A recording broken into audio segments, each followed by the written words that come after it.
and one more flip. Yeah, I don't eat Cheerios. Sorry. I love the honey nut Cheerios are good. I don't eat Cheerios. Why are we talking about this? I thought we were question. I don't know why. I got an Asian mom. We grew up on granola. You can eat granola. My mom doesn't like Cheerios. She doesn't like cereal, period. She doesn't like shit. I like granola. Well, why? He didn't ask you all that. I don't eat Cheerios. You know what? I swear on everything I love, I never ate cereal growing up at all. Even with my daughter, she only eats granola. So we don't eat cereal. That's not a cereal, Patty. So we eat granola, and my mom always, since I've been a kid, we've always made smoothies. No Fruit Loops. That's not Fruit Loops. He didn't ask what cereal I get it. I joke about it. I even took a picture of my refrigerator. I have freaking to-go protein shakes. I do Premier. I buy the big packs from freaking Costco, and I drink my protein shake on my way to work. And this is how we forget the original question, and this is the human experience. And the chaos as well. I don't eat cereal, bro. You said you. No, I like it. I like how you see how we are. We build on something, and now it's something. I don't eat cereals. I grew up on protein drinks. I like that. My daughter grew up on protein drinks in the morning. Hey, name 5 planets. Oh, we can name 5 planets. That's easy. Go ahead, name 5 planets. Uranus, Earth, Mars. You know where I'm from, Jupiter, nigga. Right. So you name 5 planets. Have you been on all 5 of them? No, but I don't fucking eat cereal aisle at all. If I actually went to the cereal aisle, I'd be like, oops, I'm not getting nothing from over here. That's a good point. If you notice, the granola is right on the very end of the cereal aisle, so I don't have to go down. And I will say this, I do eat the Jewish cereal. They call it quote-unquote Jewish cereal, but it's more like a granola, so I'll buy that as well. So. I couldn't even tell you what the Jewish cereal is. It's kashi. It's called kashi. I buy kashi. I could take pictures. I got 5 boxes of kashi in here, and I need to throw away 3 of them. So. Wait, is that Jewish? I didn't know that. Yeah, it's a Jewish type cereal. So, like, if I don't have access to halal or whatever, sometimes I do. Kashi's an Indian word. Yeah, but it's actually a Jewish cereal. Oh, okay. So it was appropriated by the Jews. All right, I got it. Oh, wow.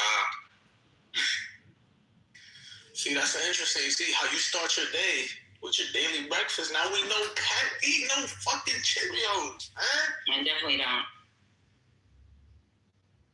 But do you know how Cheerios? At somebody's house as a kid, and it was too sugary, so I'm not do that sugar, girl. How you turn out to be so sweet? Let me stop. That was just childish banter. I have a girlfriend. I did not mean to flirt. Guys, take notes. Yeah, not too much on Patty. Thank you. How did we get here? Do you know? Matter of fact, do you know about Cheerios? You know why it's how we got here. Yeah. All right. So, what's the next conversation? Y'all really didn't want to listen to 60 Minutes? Yeah, I have a conversation. Okay, go ahead. You crack in the morning. You got pipe. Like, how do y'all crack? Anybody love crack? I ain't putting. If it got smoke on it, you ain't gotta worry about Patty trying it. Oh, so you just eat it? I'd probably eat it on accident, but no. But I don't do drugs, bro. I never did drugs. One thing I can say in my life, I've never fucking touched drugs, even as a teenager. What is drugs? I've never even smoked marijuana in my life. I had to do my darn lie detector test. And even the lie detector guy was like joking about, you never inhaled? And I was like, no. Like, You don't come here? No. And I was like, I don't fuck with drugs. Even when I was a kid, if people did marijuana, I'd be like, yeah, I gotta go home. Like, my parents were really strict about that shit, and I didn't want that shit smelly on my clothes. And then I have nappy hair. I've always had natural hair. So, nappy hair, that shit up. Hold on to the smell, and I didn't want to get a beating for that. Shout out to the kinky hair. Shout out to kinky hair. So is the Dow down or is it going up? What's going on? Anybody know? Stocks? Ban would be Is he? Yes, he. So yes, we're all still poor. Yes. Right. I'm not poor. I don't claim that. I'm gonna pour myself a drink. That's what I'm gonna. Is everybody okay? No. No, I'm not okay. No, I'm not. And why would I be the one asking that anyway? Well, that's a good sign that you're asking, checking on us. Change things around to do a wellness check. Thank you. No, I'm You know, not there's okay. a potential merger between United Airlines and fucking American. Oh, merger. Oh, shit. I don't know how to feel about that. Me either. Especially I don't the fly first those. one into bankruptcy. Fucking United. It was a United American and Delta. United American, like, this shit is. I feel like I flew Delta before. It was all right, but I never flew United. Flown. Sorry, I don't know if I said it wrong. Don't worry. The grammatics really don't matter in that instant. Nobody's gonna trip off of that. They merge all the time. Well, we're not gonna miss American Airlines or United, right? Nobody in this room. Yeah, because that's one of the major. That's Yeah, I'm like, yes. Bro. Wait, you guys gonna miss? You guys like that? The United? It's monopolization. I'm concerned it's monopolization. Right. I don't know if you realize This it. is And to be honest, Andrew I'm Carnegie gonna and be shit. honest with y'all. United is the only one that actually still serves real meals. Yeah, so like if you take the Delta or American and your flight is less than so many hours, they just give you fucking peanuts and cookies and ice cream. Whereas American still serves a meal. So Wow. The meal be bullshit though. Come on, yo. It ain't world they're still giving meals though. They're the only one that gives meals. So they unite. What happens then? They merge. What happens? They get rid of that meal. I like when they give me United. What do you care about the meal, Patty? Because We're sitting at the airport for sometimes hours with a million restaurants and little, stores that we can grab food. And unless you're talking about a flight that's like international or over 4 hours, like who cares? Get the bag of pretzels. Get the Your own pretzels. I'm more worried about the time and the flights being on time and there's, not less options. That's fun. Yeah, because they also have hubs. Like New Jersey is a United hub, and so you can fly a lot out of there. And then Atlanta has Delta and all that. and Dallas has American. BWA, don't you board first anyway? Well, they're going to paint first. Yeah, he does because you're military. No, you're trying to say I'm retarded. So No. You know what's funny though? That's how you know I've grown, because the word retarded did cross my mind, but that was just an intrusive thought. And I went with reality. You're military. That's what I meant. I don't wear uniform. I'm not uniform military. I'm not in the military anymore. I'm not active duty. But Yeah, but they still let retirees. United does retire. United does both. That's why I'm like, United still has the old school thing, whereas Delta and American doesn't. Because, and then United does. If you're military and you're traveling in uniform, they automatically grade your seat to first class. If you, even if you're not in uniform, if they have additional seats that haven't been purchased, they automatically give it to military. Damn, that's hard. yeah, I don't fuck with that. Oh, I do. What is it? I do all the No, time. I'm saying when I was in the military, I was younger. Yeah. I done got used to first class. I'm okay with upgrading my seat. And I'm No, I'm not talking about first. I'm talking about boarding first and all that shit he was saying. Oh, so you just don't. I'm bringing attention to myself, bro. I wish I liked to fly. So I just lost the desire to fly, and it's really bad because I do. Dude, you fly every fucking day at 2 o'clock. You light up, and you're fucking sky high. y'all need to It's not yet. It's too early, Spirit. Delta. Y'all take Delta. You get the leather bag instead of the little flimsy ass bag they give you in first class. They give you a leather one. Your eye protection is leather. It's nice. I think the only other person that talks about it with me has been Spirit. Spirit, you took it, right? Oh, Delta One? Yeah. Oh, a couple. Let me tell you, a couple times, and it's fantastic. By the way, you can get a good deal with miles with Delta One if you do it right. That's what I did. That and the JetBlue Mint is quite lovely. No, I haven't done JetBlue. Yeah, I tried Spirit, and that's because somebody else bought it. Hey, how you doing?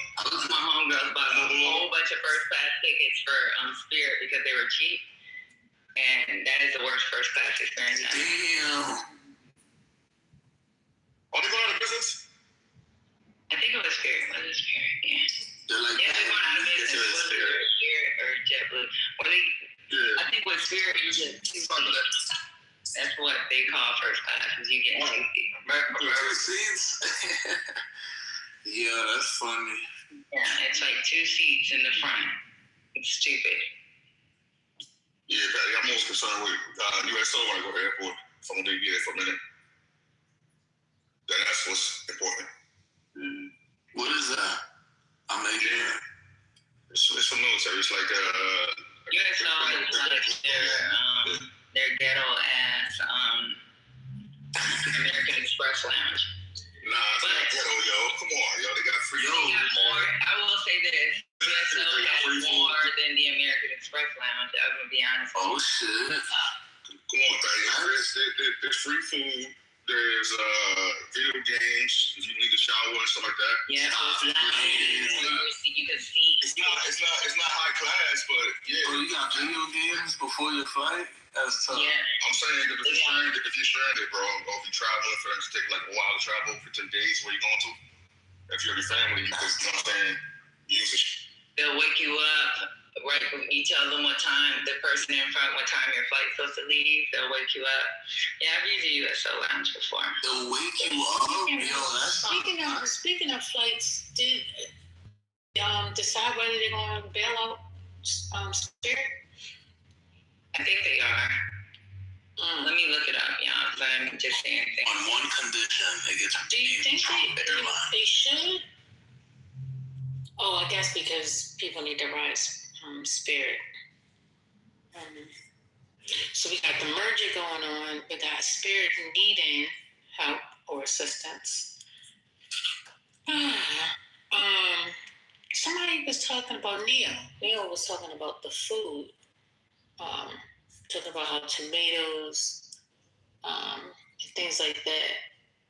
It's really becoming a problem now because of the fertilization. Neo, are you here? Yes, I'm sick of that. I want to talk about tomatoes. Neo, hush. No decision. Patty, Chad said no decision on Spirit has been made yet. They still deciding. Thank you, Chad. Yeah, so the doors of conversation is open. Is neoliberal KGB? You guys could tell me. He's not here right now. Why would you say something like that? Because You were just operating in your greatest level of self being. Return back to that. Thanks. It was a Jet fuel genuine question. cost is going up. Listen, the jet fuel cost. I understand that part. But they said moving forward, them prices about to hit the customer. And they were speaking last week and saying how even as gas prices come back down, typically the prices or ticket prices probably won't. So, yeah, you start stuff sometimes and you just change everything. Go ahead. My girl's calling me, but guess what? Everything is fluctuating. That's all I wanted to say. It's going to fluctuate. Do not lose your cool. He must have had some Akawasha. What's it called? Spirit, is she not going to comment on that? That seems high. What do you want me to comment on? What he just said, that's a high moment, it seems like, what he just said. For an example, the typical flight, say, going from Minneapolis, St. Paul to DC, the direct ticket from an airline is one price, and then you go on cheap tickets and get a cheaper price. Even the cheaper price has now been altered to favor the aforementioned comment that prices are changed.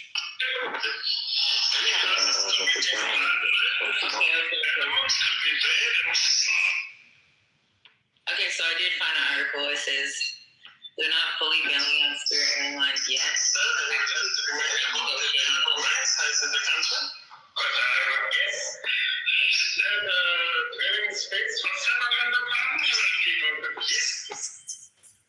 Okay.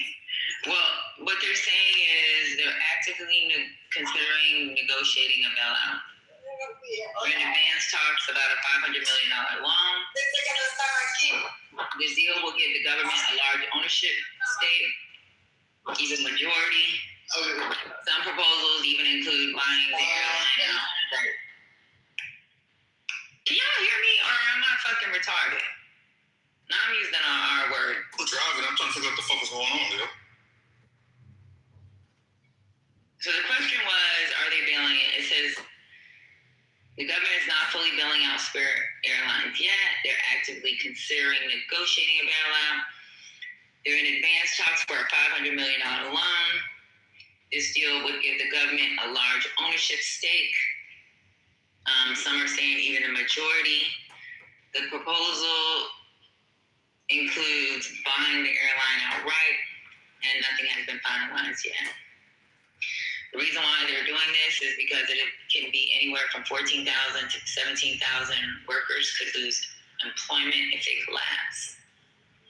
And then losing Spirit would reduce low-cost options and raise fares. They are considering and negotiating some type of bailout. They're still doing that. Thank you. So it's in the process. Yeah, but the government owning it, having a majority stake, that's kind of, I don't know what. I'm trying to look that up too. Yeah, a state-owned airline sounds like another country that we can name. A couple of other countries. That's like really like that's what we're doing. Like you lay off all of these federal employees and then you hire and control the airline. It's kind of ironic. Well, what federal employees you talking about, though, bro? No, with all those layoffs. I mean, initial round of layoffs. But man, we're concerned about jobs, and so they were going to come in and save this airline. Like, yo, it's capitalism, man. If they was doing, let them fall. You know what I'm saying? They don't tell it to the work of America who are actually going to work and just need some help with food. You don't come in and see you want to help them, but you're going to want to help a bunch of dudes that mismanaged in the airlines. It's just crazy to me. Now we care about jobs. It's crazy. You know, I'd like to get my opinion on this because this is something that I feel passionate about, along with black coffee and plantain chips. Give me a second.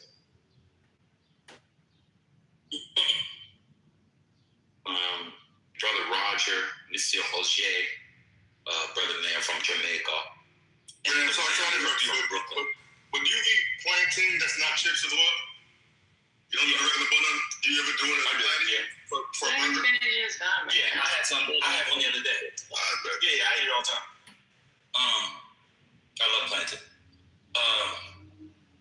I disagree with the brothers on this topic. Not only do I don't think they should bail them out. I think they should buy the airline and keep it. And I think the United States should once again flirt with having a government-owned airline. Let me tell you why. They're constantly bailing airlines out. Constantly. So it happens all the time. Now I'm being a little Marxist, so I apologize. Airlines are actually part of the means of production. If you follow Mail's advice from Jamaica, Mr. Roger and the Rambler, to their logical conclusions, that could be any airline. The entire economy would collapse. You have to have it up in the air. because without the air, you can't have the ground. So if you let Spirit, and the reason why people are saying Spirit, to be fair, is because of Spirit. If it was Delta, most people wouldn't be saying let it collapse. So you have some brand bias. That being said, Spirit's had less fatal crashes than Delta has. They also have newer planes. And they're safer planes. They get them from better suppliers than Delta does. But because it's big and yellow, and you all are swayed by what your eyes see, as opposed to what your brain can know, you think Delta and American are safer when they're not. But you guys aren't ready for that conversation yet, so I'll put that to the side. Let me just continue. We actually have to, the job thing is a lot of job, is another thing. We actually need to begin to explore the government being involved in this sort of stuff, because the service is terrible, the price is out of control, and the taxpayers are paying for it anyway on both ends, whether it's on the ticketing side or if it's on the, see, Patty says it's trash. I've flown on Spirit. It was a more comfortable ride than Delta. No, I was good in first class. The first class seats, or you get 2 seats. You don't get the lay down seats. You don't get the bigger seats. They are small seats. I'm a small person, so it's okay. But you get 2 seats. That first class is trash. My homegirl had bought the whole first class section, or business class, whatever the fuck you want to call it, and that shit was trash. Okay. It's cheap though. I'm saying. I mean, if that's what people care about, like for the first class seats at a discount airliner. Okay, I mean, I don't know why they have first class seats at all. It's a discount airliner. I'm just trying to get to the place safely, so I can do first class on the ground. I mean, that's one thing I now have to do a quick tangent. People will talk about how bad / good airline food is, but they ordered P.F. Chang's at their house 2 times last week, or had Chick-fil-A. You're eating bad food every day. Why you have expectations for a meal to be good up in the air is absurd anyway, but I don't want to get to that. I don't know, people's brains go out the window. I'm about to go on this plane. Anyway, I don't see why the government doesn't have a bigger stake in these airlines. We bail them out. We put very little contingency on the bailouts. They still buy back the stock. The CEOs still get their executive pay, and they still raise prices. So we don't put price controls on them. So after the last time the airline bailouts came, what'd they do? Started charging you for your luggage. Y'all not ready for the hard conversations, Jeff. According to Rambler and Mel from Jamaica, and Mr. Roger, Mr. Roger, we should just have them all fail. Cool. Let's let all the airlines fail. Let's let capitalism bail us out when you need something flown from California to Maine, and it has to get on that same train that the shooter had. I checked in baggage anyway, and sure they'll make it. I'm done. So I don't agree with you. I think that the government should have their own airlines, because that's kind of like a way of controlling the price of tickets from these private airlines. Like, let's say they do buy out Spirit. They can control the price on what Spirit charges. And don't get me wrong, them seats are trash, but I mean, cheaper seats, and with, I mean, it's like what would say it'll be cheaper ticket prices. The government can having at least one of these airlines, them having some type of equity stake. I think that would force the private airlines to lower their prices. So Ben, I'm sorry, Patty, you still speaking? Oh, so Ben, you make excellent points. I didn't do a deep dive.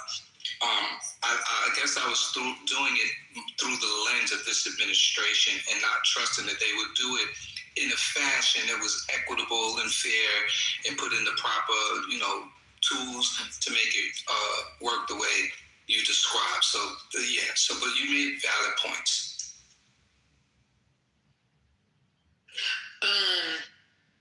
Just for the record, just in case this gets pulled later on in conversation, I don't care whether they get a bailout.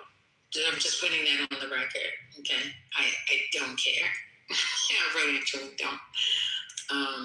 It is what it is. So just want to go on the record. Thank you. I mean, again, I didn't go to business school, so I know there's a name for this, and it's not just brand loyalty. But so it's probably going to do psychology of business. But there's a thing that happens where consumers believe that because a thing in culture is seen as the good and reliable one for whatever reason, and the other thing is seen as not, they just assume that the former is. And again, anybody can check. Spirit has never had a fatal crash. They've never had a major crash. Ever. Is it big? Yes. Is it ugly? Yes. But some of y'all like big, ugly things 4 or 5 times a week, huh? That's a different discussion. Shout out to your wives. Anyway, the psychology of the thing makes people think that the thing is not good. You have all these, Breezy is another one. Not to be confused with Chris Brown. This Christmas, hang as we call the tree. Top 5 Christmas movie, low key. This Christmas, y'all not ready for that discussion, even though Idris Elba's not very good at it. That's a different discussion. Let me continue.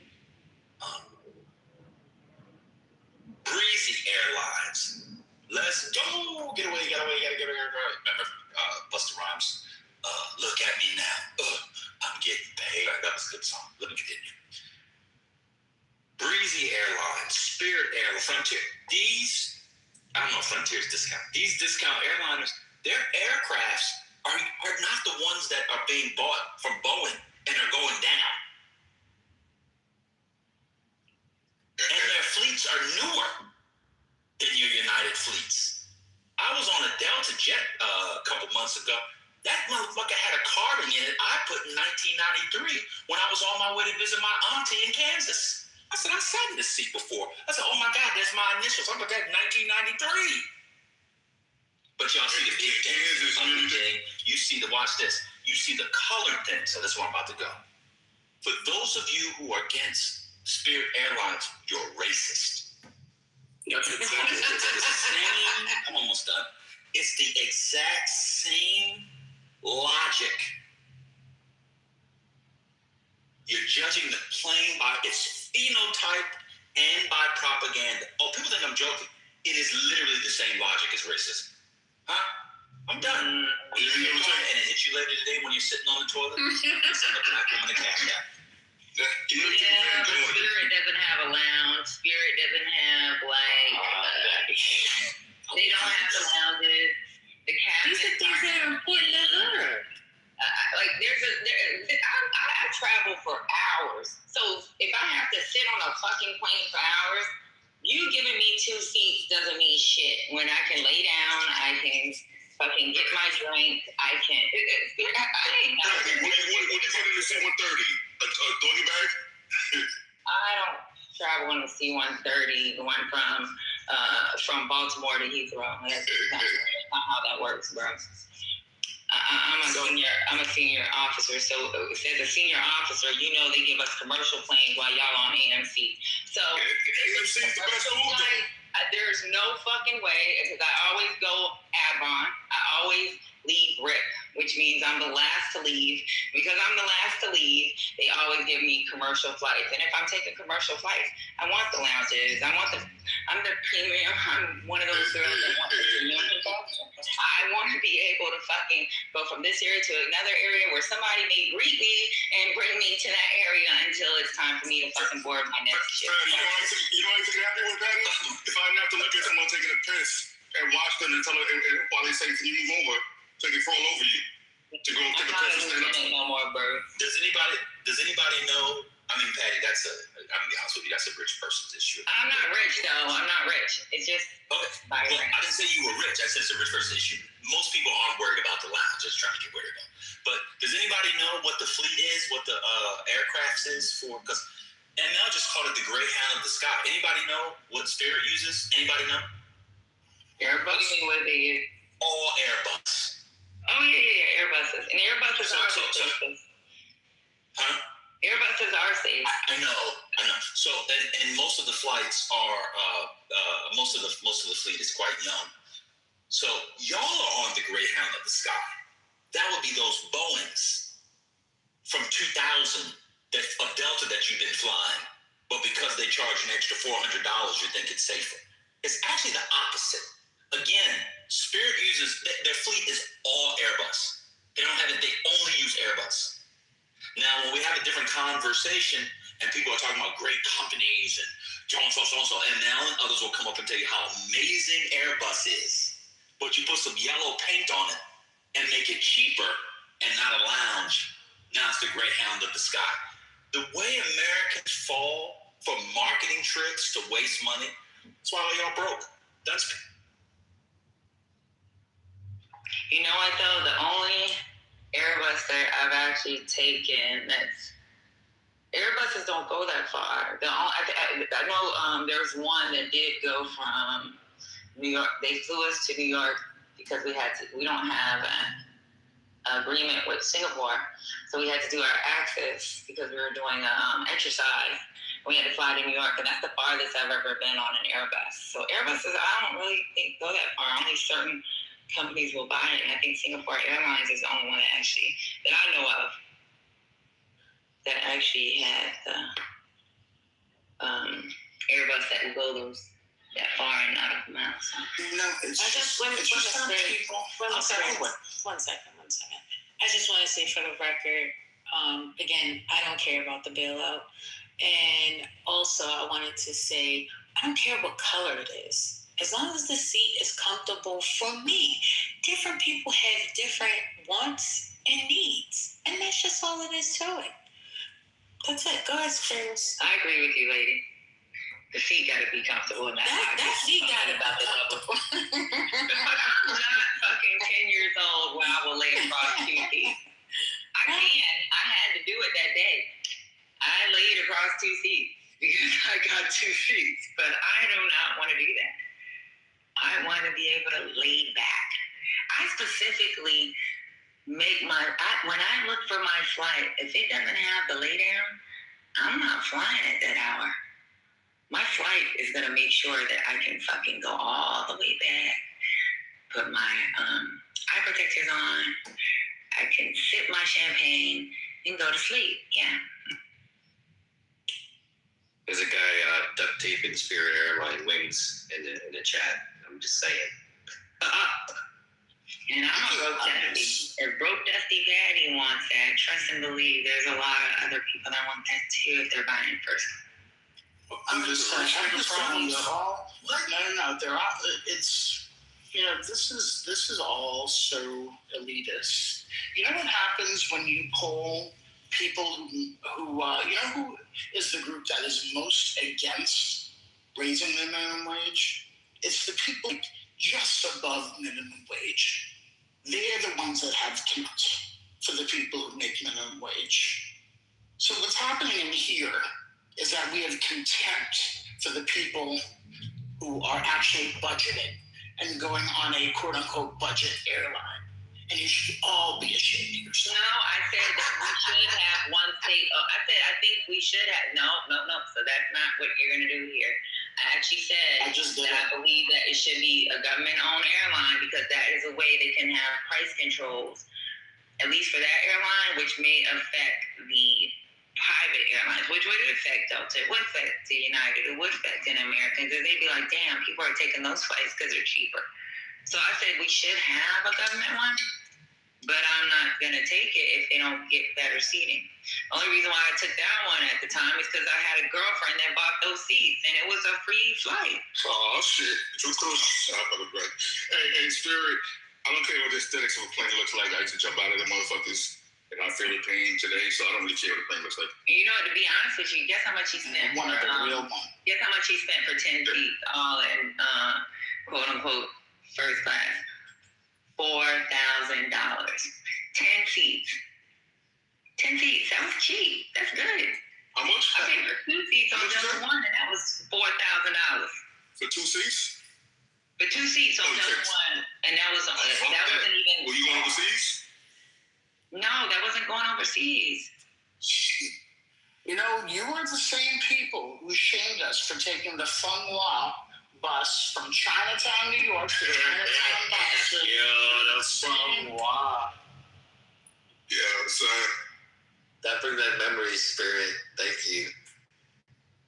So should we start from scratch up with the airlines, or government airlines? Can we just buy somebody's planes, but rather than bail somebody out, maybe that would work better. So if they bail them out, part of the what they're saying is part of the negotiations is them being the major stakeholders. So them having, I guess, them having an opinion on what the price looks like. I don't know.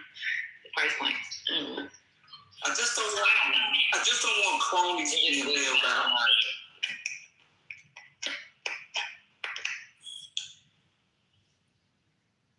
Yeah, this would be great. Maybe a government-run airline can create more affordable prices for people, and people can travel around a little bit more. But yeah, maybe that way. Yeah, let's have Mamdani do it. Let's all the fucking way.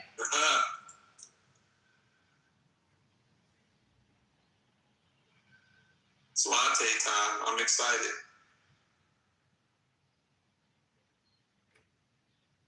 This is a very American thing. I mean, if you go to Europe and you want to go to Spain, I think I did one recently.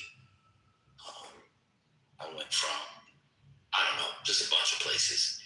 Hop on, boom, boom, bop, bing, bing, pop, bang. There's just cameras going all over that bitch. You just in and out. There's no TV in the back of the seat. I don't know what to do. I'm on an airplane for an hour and a half, and they don't have a TV. I wasn't going to watch it anyway, but I need a TV there. It's just America. It's just get on the plane, take a book, have some peace and quiet. But when people get on the plane has to be the med spa in Atlanta that Portia Williams goes to. Side note, I don't know what's going on with her ass, but someone needs to be stopped. That's a different discussion.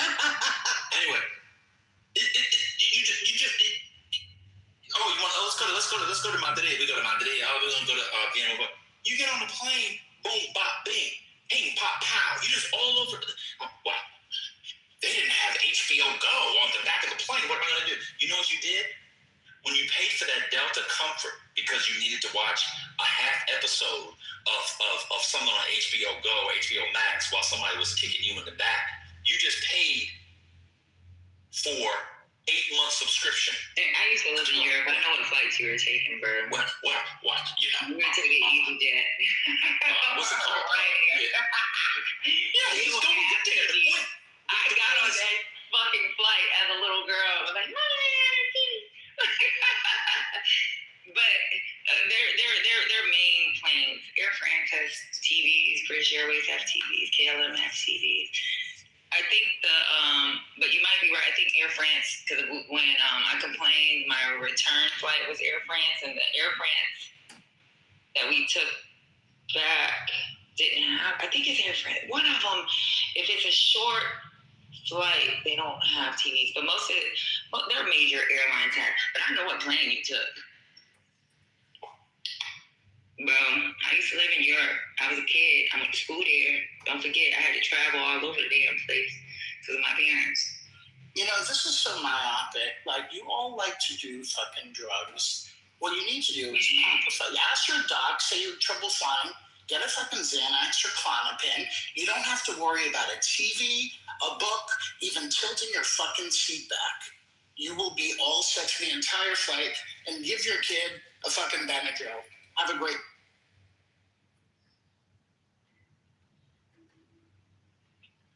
Yep. Hey, I don't know. Dylan just said she can't have a comfortable seat and Wi-Fi for anything over 7 hours.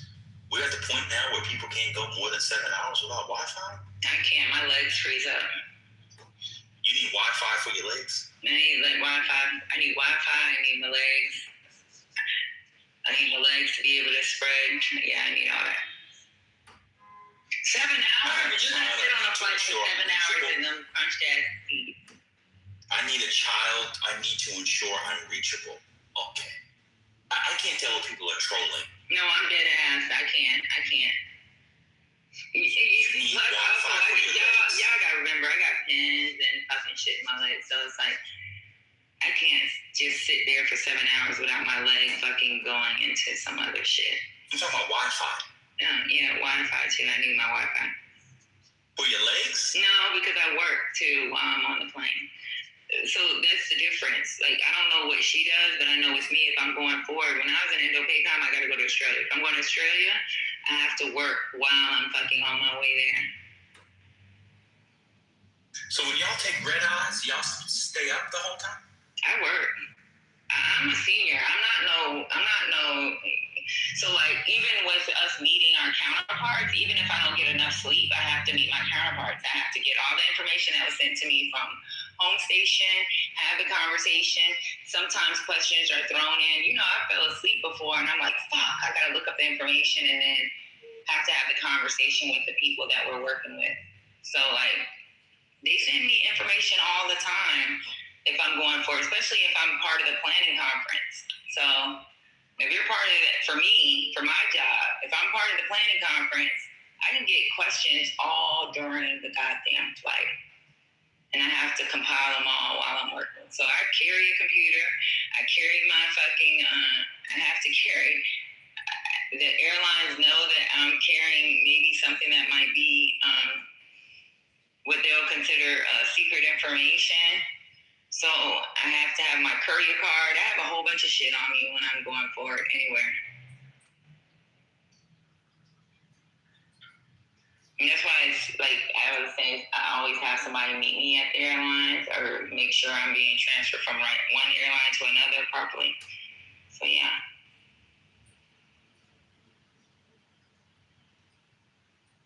I just think it depends on your job. And just for me, I have to have access to Wi-Fi. You're not going to put me on no flight that don't have Wi-Fi, period.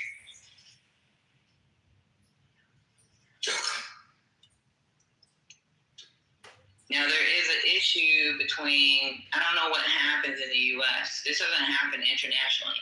Something between Hawaii and California where there's this dead space where I can't do work. But there's something with these airlines, I don't know what it is, but I don't have that problem internationally outside of the United States.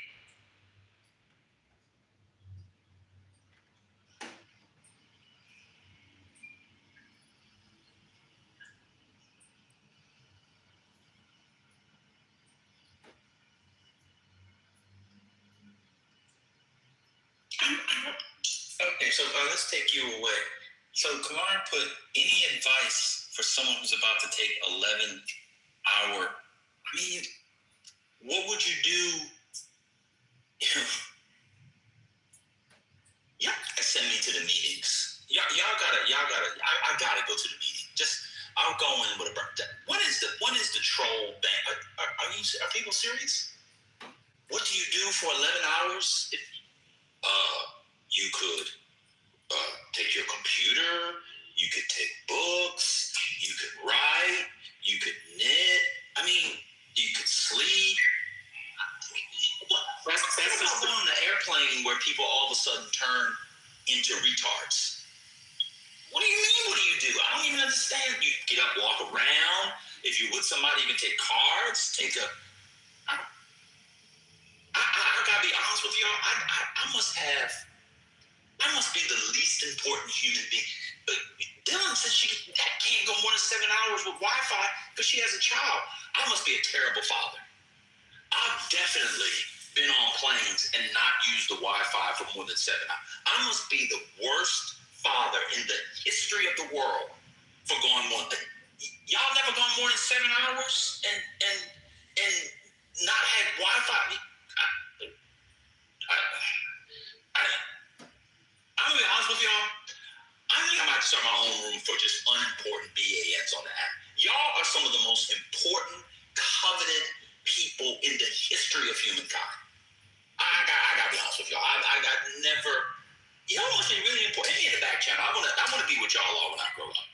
Rich, important, fine, connected. You can't go 7 hours. I'm talking to you, Patty. You can't go 7 hours without Wi-Fi. What happens when you go to sleep at night? That's like kids though, bro. Hey, when my kids were younger, as soon as I hit the Wi-Fi on their phone, turn it off, retired some conspiracy here? You know the words I hate? I hate a person saying to me that they're bored. It reminds me of this. I listen to Bad. I don't. How is a human being bored? Like bored. When someone says they're bored, it triggers me. Like, you have a brain. How could you ever be bored? So my ex used to say all the time to kids, yeah. That was a trigger word, bored. Bored. I'm like, what the fuck? You ain't got no shit to do. Like, I mean, I think I've had something to do all my life. I swear. Like, how could you possibly be bored? Just when you wake up out of sleep, because you got shit you gotta do. Yeah, you got to think about shit while I'm sleeping. What I gotta do when I wake up? Like, oh, what are we doing? Like, the first thing I do in the morning is replay my day in my head, because while I do take a lot of notes, most things I do remember. You know. So yeah, how the freak can you be bored? It's crazy to me. And then the adult being bored is even worse. Like stop. So Dr. Smarty Pants said she's going to Tanzania and she's worried about leg space. Well, as one who's almost 6'4", you'll be fine. Tall people who are much taller than you people, much bigger, take flights all the time, B. Your legs aren't going to fall off. You get up, you walk around. Where are you going? Jambo. Alabilisi. I want to go easy. Go practice your Swahili. You'll be fine. Y'all not even that big of people. I don't know what it is about flying on an airplane. Everybody turns into Queen Victoria on there. But all I need is a popular space, Wi-Fi, and a reclining chair. Because if I get But when you were in that car, partying, driving to Bonnaroo or Coachella, and you was all of a sudden that was fun. Now all of a sudden that I'm flying, I've got to have all of my carriage rides to be there. But when you was following behind that boy or that girl, you could be crunched up in the back of that Peter Pan bus stop. I never took a Peter Pan. Peter Pan was way back in the 80s. He's talking about old school. Oh my goodness, they had Peter Pans in the 2000s. Why would I take a Peter Pan in the 2000s? And I wasn't talking about you, Patty. I just mean John. I've never been on a Peter Pan either. You had a My dad used to take Peter Pan with my mom to Woodbury Common. Shout out to Woodbury. I heard somebody just went up there and oh my God, Dr. Smarty Pants, Dr. Smarty Pants just said she had a Nissan Versa for years. But let me tell you something. If you're flying, first of all, you're going to Tanzania, go to Samaki, the one in Dar, one of my favorite restaurants in the world. You want to go to Samaki is this Swahili word for fish. Delicious food and the partying is crazy. You want to go to Samaki. But you on your way to Tanzania, you won't even be thinking about your legs. You'll be hyped. But she said she had a Nissan Versa for years. I'm sorry, you drove a Nissan Versa. So you don't think you should be comfortable on a plane for over 7 hours from the United States I've flown to Tanzania many times. I'm almost 6'4". If I was comfortable, she could be comfortable. She'll be fine. She's 5'8". Man, my dad took a flight. Let me tell you what's so funny. My dad took a flight for 5 hours and he bought Economy Plus, and he said he can't never do that again. He's old. My dad is 60. He said it was too much for his body, and my dad is 6'2". Okay. Well, he said it was too much on his body. He's too old for that shit. I didn't know you. Maybe when you turn 60, you'll be like, damn, fuck, I can't do this.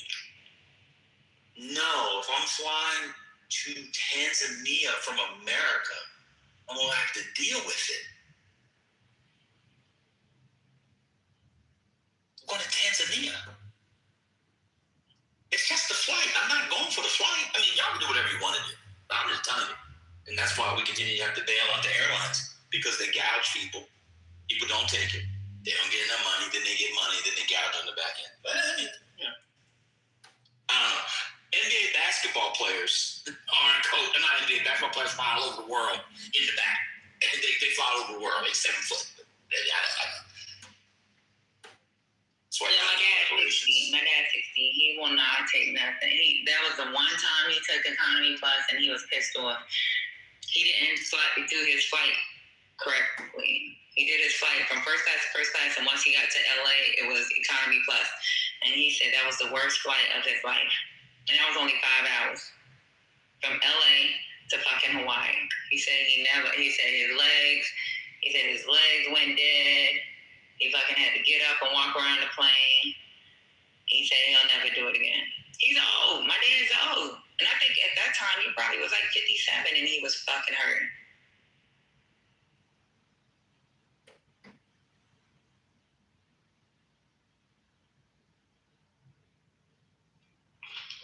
I'm living to my dad and I was hurting. I was like, that's on you. Shouldn't have bought that ticket. He said it was an accident. He thought he was getting a cheaper ticket and didn't realize it was first class from this destination to another, and then it went to economy. He thought he was saving $700, and he was like, he'd rather pay the extra. He was in pain.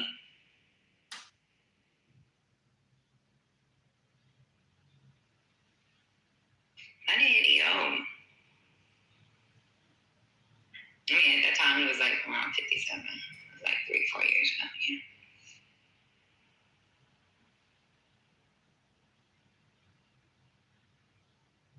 Ben, earlier you were talking about, I had to jump off.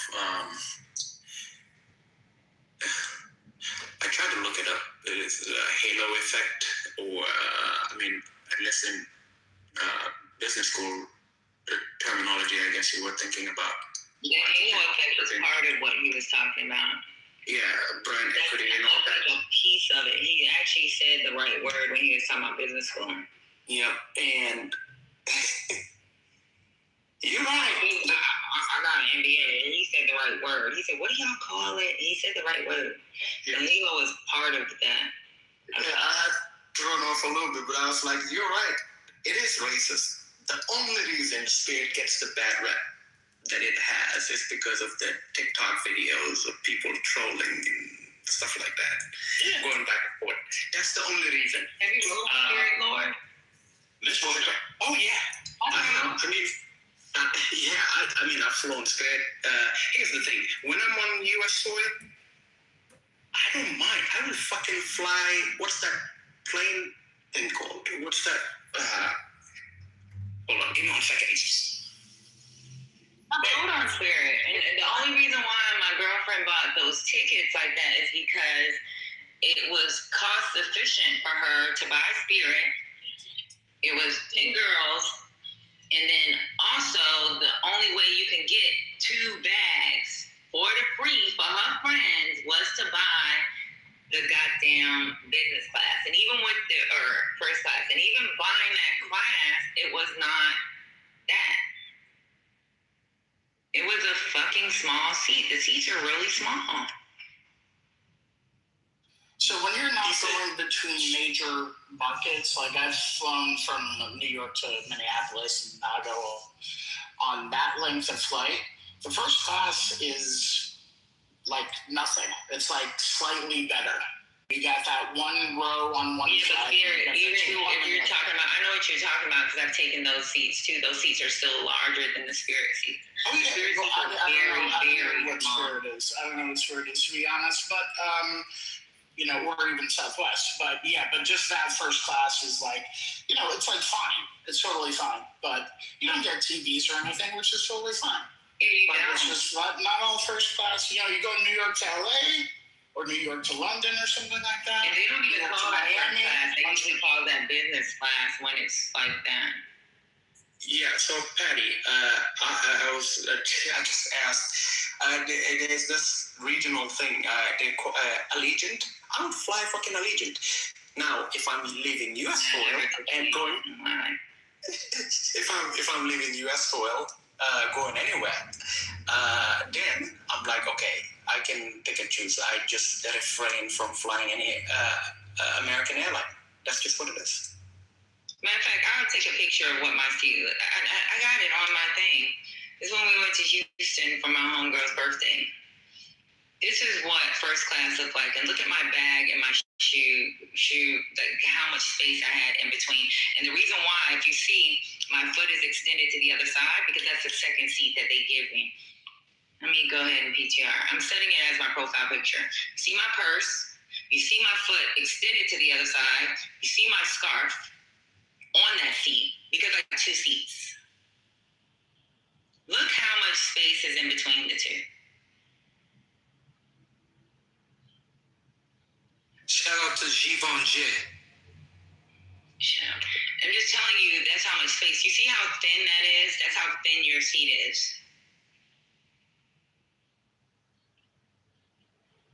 So you were flying from Atlanta to Houston. No, from Chicago to Houston. That's what, 2 hours? Yeah, but regardless of the fact, I still would have got better seats if I got premium economy. The seat was small. It was really small. I'm a small person, so it's fine. But then, like, you got girls with big butts, thick girls. I'm not a thick girl. You know, Patty, I'm getting tired of you reminding people that you're a small person. Yesterday, we had to put up with someone saying medically non-compliant like a million times. Can you stop it? No. I'm just telling you the truth. Look how thin that seat is. It's enough for me to lay down. I can lay down in 2 seats. But, like, if you got a big old butt and stuff, if you see how big those seats are. Yes. That medical compliance conversation was crazy. It took a long time, First Lady. I just didn't move Oh my myself. goodness. And then Ben just left us. He, just leaves us out in the wilderness and it just disappeared. But I mean, this is what your quote unquote first class business class looks like in spirit.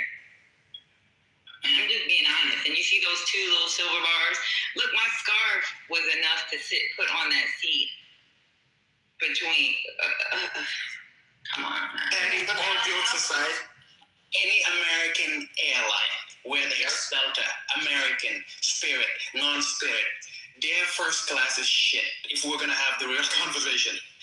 I mean, that's just what it is. There's like, I mean, if you have, because of, you were in the military and stuff like that, but anyone who's experienced travel across the globe, and there are proper airlines for that shit, if that's what you want. Yeah, that's what I said earlier, Lord. So, like, if it's for me to go from one area to another, if it's over so many hours, I'm not gonna do this. That was the most uncomfortable flight. 2 hours, 3 hours, got it. I still will be uncomfortable, but it was fine for the moment. Yeah, first time I touched down at Dulles, I was coming from Brussels, and it was also the first and the last time I flew on United Airlines. It was in a plane that I booked myself, and let's just say when I tried the food, I realized, okay, my life is about to be different because of how shitty it was. Okay, all right. I have to stop here. So here's the thing. Like, half of you who fly first class, you know why you're really doing it? It's not only so that you can board first, but so that you can be settled in your seat, judging all the people who have to walk through your section to go to their shitty coach seats, so you can judge them, so they can look at you like you're some baller. So that then you're looking at them. I'm not talking about Miss Patty. You better not be talking about me. All you're doing, you're judging them. They're disheveled. They got 3 kids. They don't have their shit together. They're yelling. They're screaming. Nobody can find the overhead compartment. And you are laughing with your sunglasses on, legs crossed, deciding which HBO show you should watch while they're not getting an overhead compartment and fighting for their coach seat. That's what you're doing with your ticket. Dang, he is. Can you let my chair go? I'll tell you what I'm doing. I'm usually at the back of the Southwest plane, making sure that I can strike a conversation with the ladies going in back and forth. That's about it. Cheap shit. I'm not paying for no first class on American soil. Call me cheap or whatever. I'm just going to call you anti-American since you brought up Americans. I was gonna say he just looked up a flight from wherever she is, or maybe it's from New York. I don't know. From New York to Paris, it was about $1,100. Oops. it was $1,100, just coach. Business class was $5,500. I'm sorry, $6,500.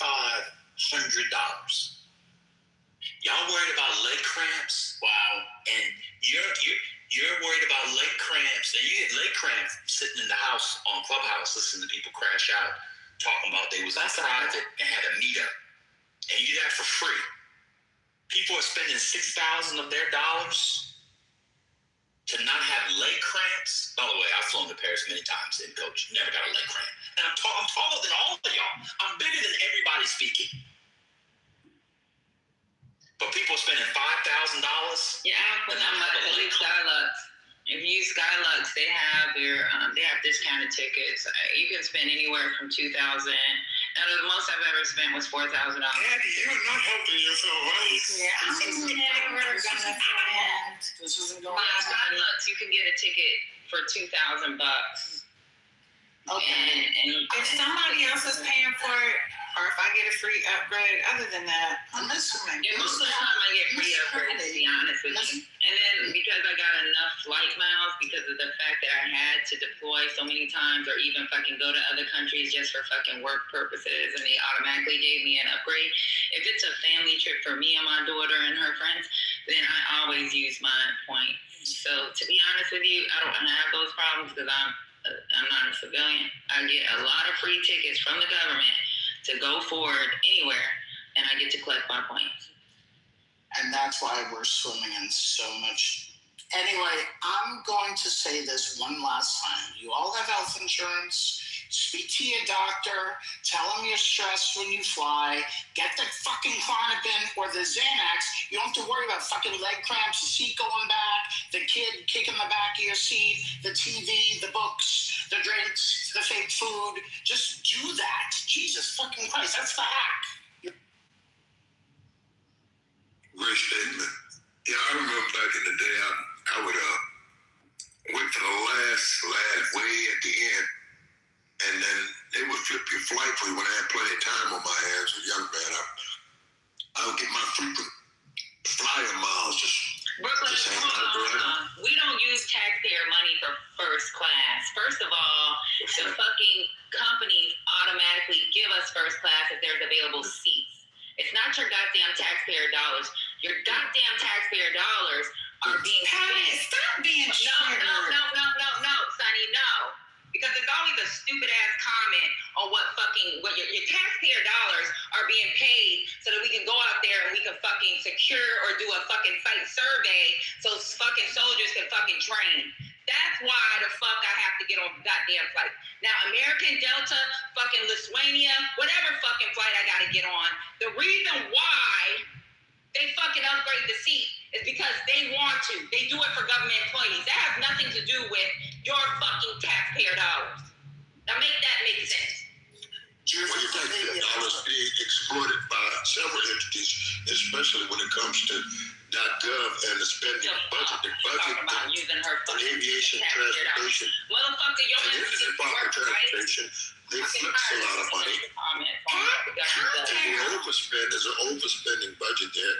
And I think we could critique that budget up, and it could be reshaped, reformed by we the people, and get much better results and get more of our people involved in flying them, because it's as you alluded to the fact that once you fly first class, you likely never fly coach again, but the whole goddamn plane is going to get to it's going to arrive at the destination barring a crash. So for real. Maybe my black ass shouldn't have got promoted where I have to go forward and do a fucking site survey.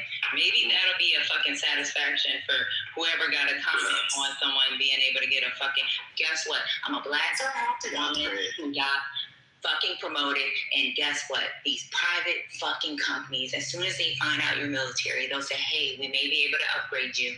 Talk to them once you get there if we're not able to fucking sell the seat. That's what the fuck happened. And guess what?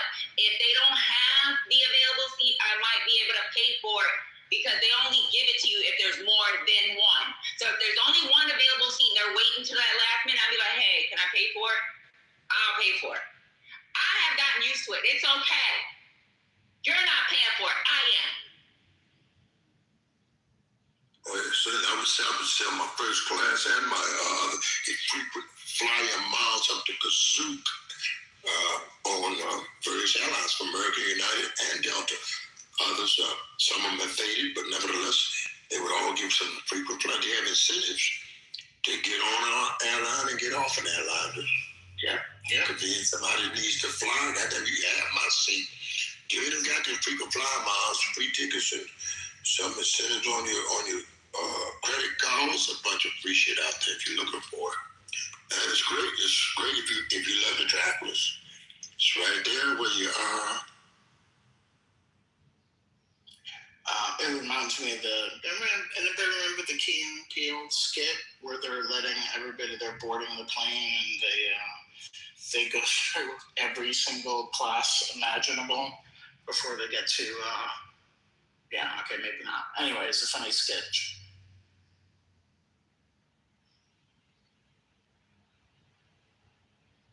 But I know all the airports as I go through are mostly new and improved. Who's bailing out the bowels of antiquity? Probably Reagan National. But beyond Reagan National, people that, flamboyant. Goddamn, everything except the do-fire on sale inside the airport. So Ambassador, what was it like flying on Pan Am? Well, I didn't fly a lot of Pan Am. Every airline, American Airline, Southwest Airline, Pan Am was in the bowels of antiquity, but I was flying mostly United then. I think you were probably my ex worked for Continental, so Eastern Airlines. I got a lot of free shit out of Continental. Yeah. But all the airlines offer you something. Even from JetBlue, but they're merging somewhere. So was it JetBlue and Choo-Choo merging, etc. So Trans World Airlines, that was owned by the LBJ. Everybody know about that? You sound like a TWA guy. I'm a TWA guy. You know, I flew on all those old airlines. That means I'm really that. Like Eastern Airlines too. Did you do that? Eastern Airlines. That was a big one. Oh yeah, Eastern Airlines. They used to hand out major airlines pins. I put it in What it gold and blue Spirit is? I don't remember. I just remember like they would always, I remember be like catching a Boston, flight. New York, Washington, Florida, like. I remember catching a flight as a little girl, and I believe it was Eastern. When you're saying this, they were all up and down the East Coast. Yeah, we flew from I don't know what happened. New York to Milwaukee. Yeah. Blue and gold, I think it's the color line. All right, is there another conversation? Ready to load?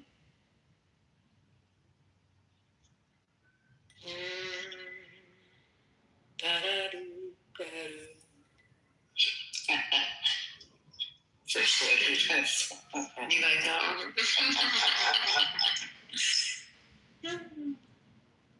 I think I did once.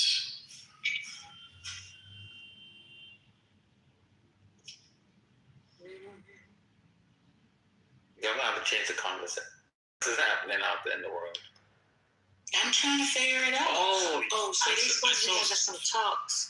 Go ahead. Yeah, I read a story and I looked at it online. Whereas a lot of the farmers would complain that they didn't have workers, to do their crops.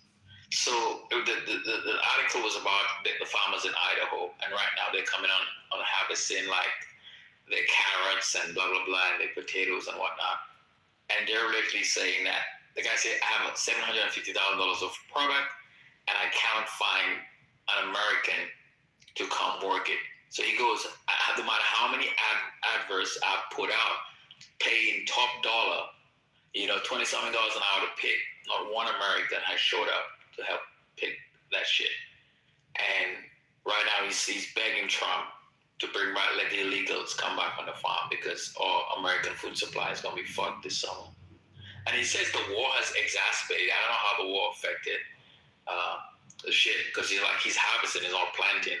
Planting is another thing, but it's expect your potatoes and carrots to go up because there's no one to harvest it.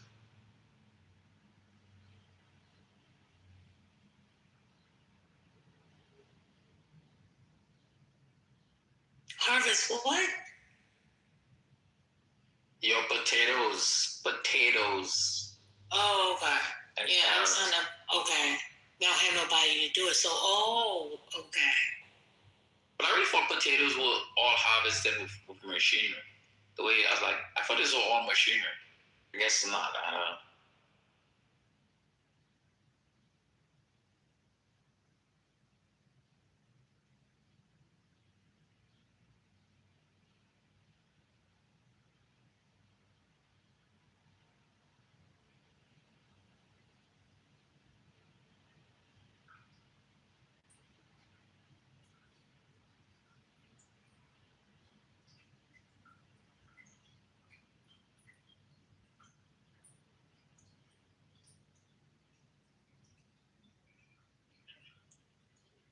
But now, as military, they've always upgraded your seats, correct? Once you became a senior leader, or even lieutenants, if you're riding with the senior leader. Yeah, I've been pretty lucky because it's really after the war.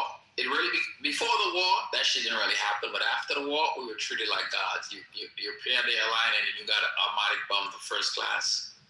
But they didn't used to do that shit too much on international flights. They said one time I was flying to South Korea, and then South Korean Airlines bumped me up. South Korean Airlines bumped me to first class. I couldn't believe that was the first time I flew first class. I was a captain. First time I flew first class in my life, and that shit was. I was like, oh, this is the life. This is the life that I want to live when I grow up. I want to buy so first South class. Korea does. They do immediately now. I don't know when you first time, but even as a captain, I didn't think they did. It was in the 90s. It was 1998. But I know South Korea, Lithuania, all the U.S. airlines. If you're a leader, if there's seats, if there's more than one seat, they give you that seat. If there's only one seat, they try to hold on to it to sell it. And a lot of times we end up buying it because we've gotten so used to taking first class. But You should get the upgrades. That's all. So I think I have 3 more years of first class flying just for my points. And how many points we get? We get points for bullshit. We get points, and the government pays for those flights, and we get to collect them. We get to keep the points. Yeah, but so every deployment, if you're a leader and you got to go advance party, or if you got to rip TOA, going from Iraq to United States, from fucking Afghanistan to the United States, from Bahrain to the United States, you're back and forth, even coming back for fucking, like, going from country to country while you're in country. I've been in Kuwait, stationed in Kuwait, and had to go to Bahrain. I get to collect all those fucking points, y'all. So I have so many fucking cards on my goddamn wallet for fucking my damn, for each airline. I'm talking about foreign airlines. I got points galore where I can fucking go all over. I probably could travel the whole world twice off of just points, and probably get fucking a discounted hotel at the same time. I just haven't done it. Oh, and that's because I have you to. gotta get them hotel points, party. My wife and I, we went to Italy last year for 20 days, and we did not. Well, we flew business class back and forth free on my points and her points too, and we've stayed at a hotel. My wife points because my wife used to work on where she tries to travel for her last job sometimes. And we stayed across Italy at Marriott's and different other hotels. And we didn't Bonvoy, because we both Bonvoy members, we did not, I think we only had to pay a hotel one time. And that was the hotel in Venice. Apart from that, everywhere we stayed, Rome, Naples, wherever, we used points. So you gotta get them hotel points. You all gotta join those hotel clubs because it pays off. And stay at the same hotel and fly the same airline. That's the trick. IGHC, and IGHC includes the Hilton. We go to other fucking countries. And the thing is, when I had to go to Australia for 2 weeks, guess what? That's 2 weeks worth of points. When I had to go to fucking Korea, that's 2 weeks worth of fucking hotel points. When I gotta go to fucking Japan and Thailand, fucking anywhere I go If I stay in a hotel, I made points. If I got on a fucking plane, I made points. And it ain't your goddamn taxpayer dollars paying for my extra seat. These private fucking companies do it. I know you were having a blast. You had Regency's, Hilton's, and Marriott's are really good, very nice places to live. But I learned after some few years, took me a while to pick up on this one, that now I live, in fact, if I have, but the majority of my travels, I stay in resorts. And if you could link your resort into, and you can live, I mean, it's unbelievable what you'll find in a resort. You can pine trees up in the mountain. Greatly, and you'll spend a whole lot less money booking resorts as opposed to booking hotels. In my travels, maybe situation may be slightly different. The way they got me, they dragged me into Vegas, and I was a whole line and say, good God, they sold me a goddamn resort. I go to hell getting rid of it. And I said, I'll never get another one. Went right to Key West, Florida, and bought another one. And caught hell getting rid of them. But then I started thinking, I said, God damn, that was still the best living that I ever did.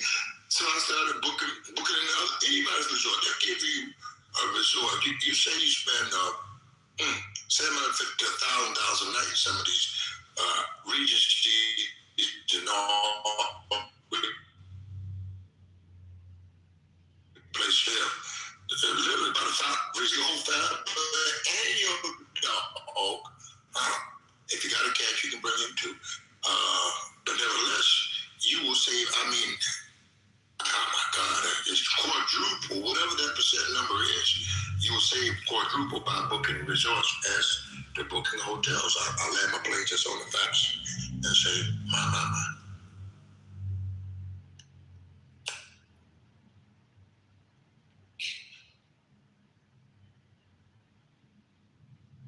And your groceries back there, camp on out. And I live around where I used to survive, but once I started living, I didn't go back to surviving anymore. But my.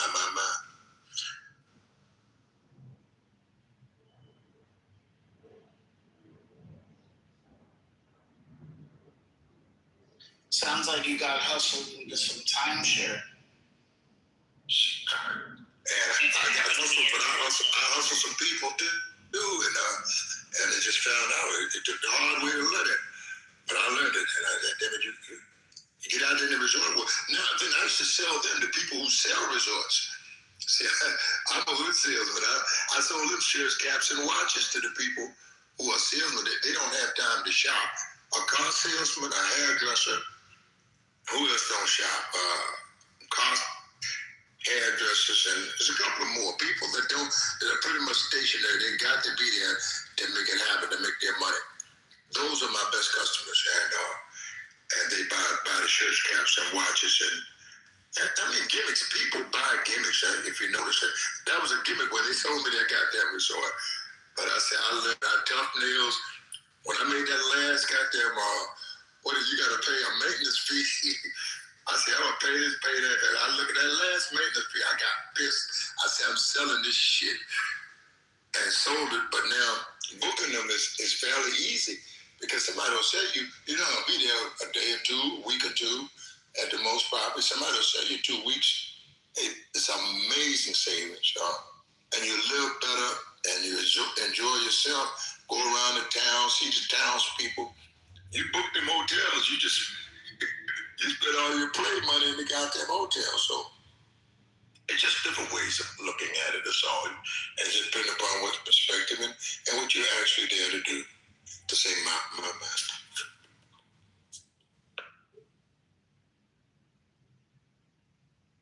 And of course, then it depends upon who you ask.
Hey, King.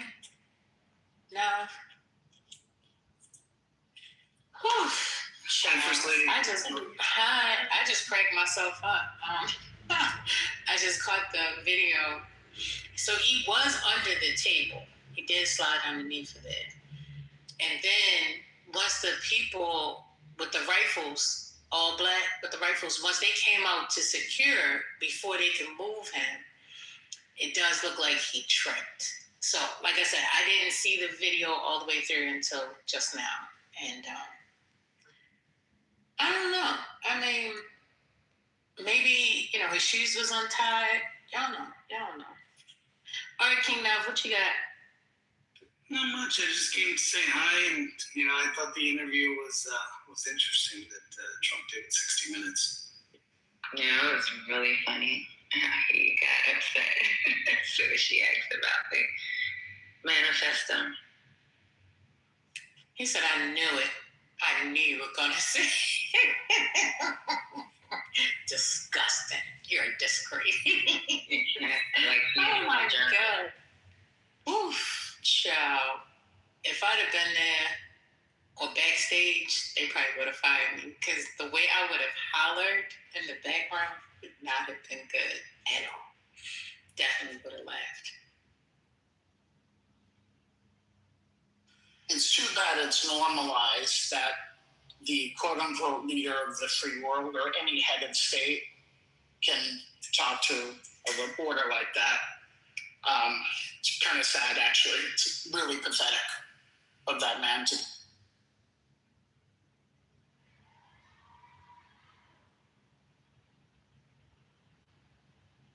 Wait a minute, what is pathetic? Of the way that he talks to a reporter like her, who was asking the normal questions that anybody would ask. Right. And we've normalized it. Like, this is not normal. He's a piece of shit. He treats people with disrespect. But I'm with her. How did he know that he was talking about him? Well, she got him on that one, didn't she? She was like, I'm sorry. Do you think he's talking about you? Well, didn't the manifesto say something about an administration led by a pedophile and rape? Like he said all those. Oh, did he say? Oh, okay. He said. I thought so. I missed that part. I didn't read it. That's possible. No, that's right.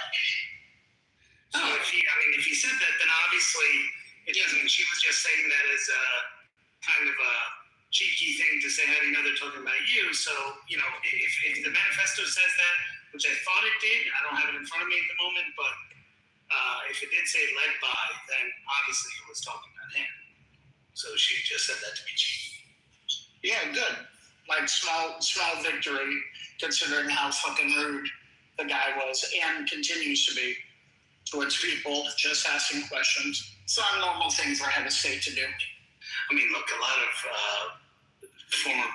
nobody's done what Trump has done in terms of how he deals with me, and let's be clear on that. But, others didn't treat the media really well. This is not apples to apples. I just said it's not normal, and we can just agree there. Okay. You can agree.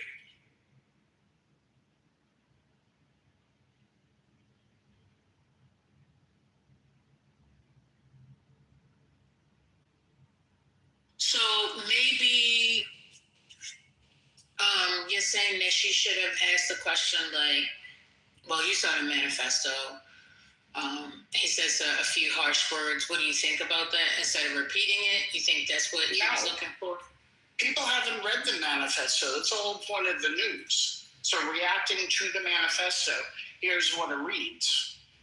And then for him to get so offended and rude, which is not the first time, like he's got to deal with it. He's the fucking president.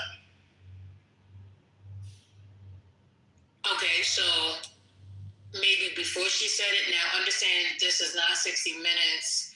CBS words, we do not approve of this particular message, but I'm going to read from the manifesto. Maybe a preamble kind of thing. Would that probably have been more acceptable? No, she's just reading the manifest. Like, it should be a normal thing. Just you're reading the manifesto and somebody's reacting to it. What the manifesto is about. That's all. React to it like a normal person. Don't be offended and act like a fucking child.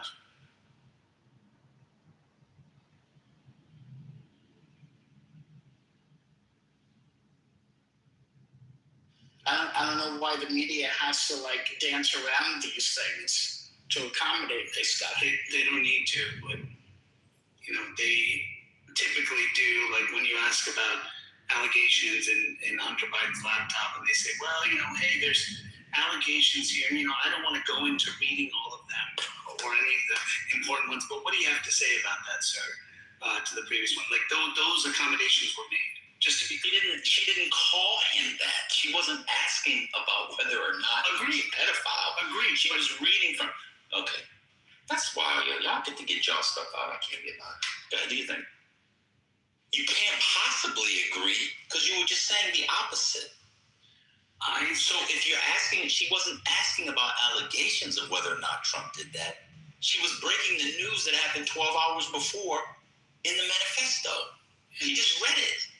And she chose to read that, and other times they chose not to read other things because. Give me an example when they chose not to read something after a shooting with the manifesto. No, see, you go in specific situations. I know, that's the specifics of this case. That's the point.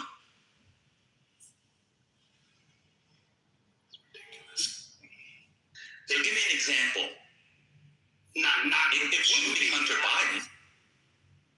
Obviously, not with the shooting example, obviously. But it wouldn't be Hunter Biden generally because the Hunter Biden that you'd be asking about whether or not he did it. That's not what she did here. She was reading what was in the thing. The accommodations that one has to make for Donald Trump, who uses literal Stalin rhetoric, because for people, that stuff, Stalin used to say that, is insane. He's allowed to call people dog, dumb, etc. The lady just read from the thing. But, what about this Hunter Biden? That's just an insane. I don't even understand it. That's just wild. You're president of the United States, and somebody just could have shot you and your cabinet up, and he seemed more mad at her than the guy that did the shooting. Oh, he should be on a football team. That boy could run. Get him on the team. Like he was joking about him. But you got to say, well, he said some things in his manifesto. But I don't even understand that. I thought Donald Trump's interview generally was fine, but I didn't understand that moment why he flipped out and then I don't know. This should be over in 2 years. This whole thing where normal adults just their brains shut off because it's Donald Trump is insane. The lady just read what was in the thing. She was making news. Like, goddamn. Where are you from? Oh, I'm from so-and-so news. Fake news. You're stupid. That's what he says to them. Look at those people behind you. This man has called for Second Amendment remedies. What would that be? A well-regulated discourse? I don't know what kind of attachment this person has on grown-ups. It's very strange to me.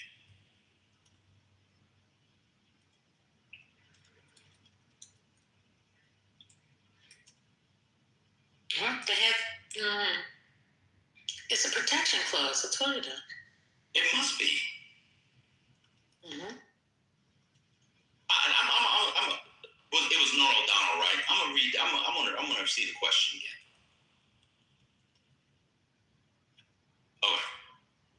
Okay.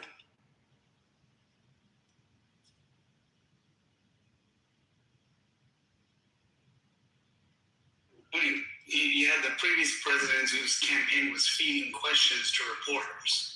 So, what does that have to do with what we're talking about? So those are the questions they asked. So they were accommodating the questions that the previous president wanted to Wisconsin radio station outed them, and then they did it. So the media was accommodating the questions the way they wanted. I know all president. I know all presidents do that. I'm not saying that's good or bad, but that has nothing to do with this. That's like a whataboutism that's different. I mean, have you seen the pro-Trump media that exists? Like, they're pro-Trump, pro-Biden, pro-Democrat. That's a different discussion. I'm talking about there was a shooting, and within 12 hours, the lady ran from the manifesto. Says, question, the so-called manifesto is stunning to read, Mr. President. He appears to reference a motive. He says, I'm no longer willing to permit a pedophile, rapist, and traitor to coat my hands with his crimes. What's your reaction to that? She was pointing out what the guy said in the manifesto was his motive. What does the Biden administration giving questions to MSNBC have to do with it, whether or not Trump gives questions to Sean Hannity and Laura Ingraham? He has Laura Ingraham, who has more people watching the mainstream media, come in, and she does a whole glossy thing with him with a declaration, like all presidents do. That's not actually a response. Let's go back to the I'm confused with the. I'm no longer willing to.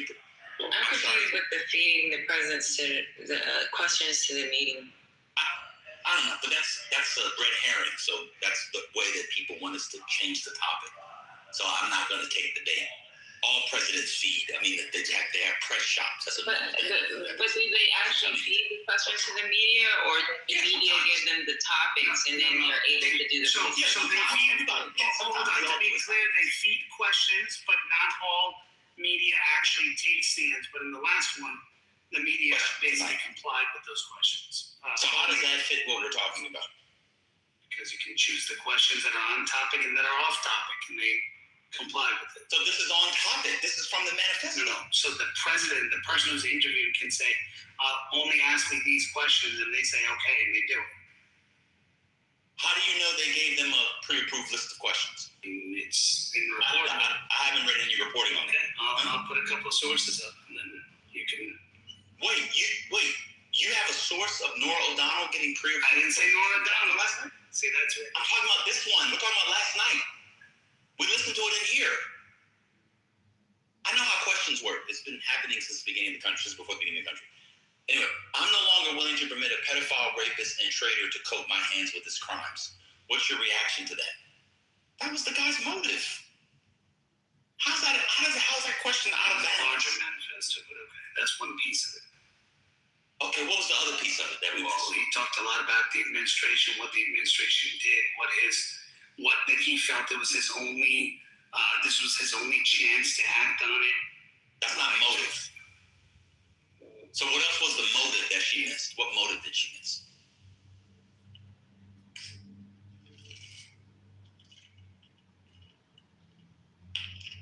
I'll pull it up and read it again. Cool.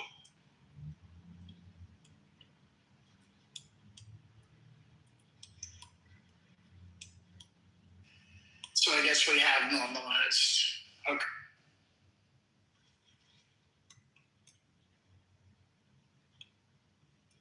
This guy ran around for 10 years, and the media allowed him to call Obama a Marxist, Kenyan, who was constantly disqualified. They asked Obama about it time and time again. Happened all the time, and he was the main guy. They called him the birther in chief.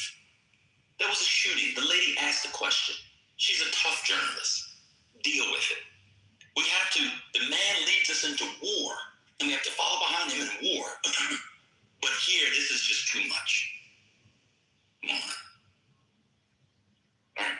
I'll wait there for the other mode.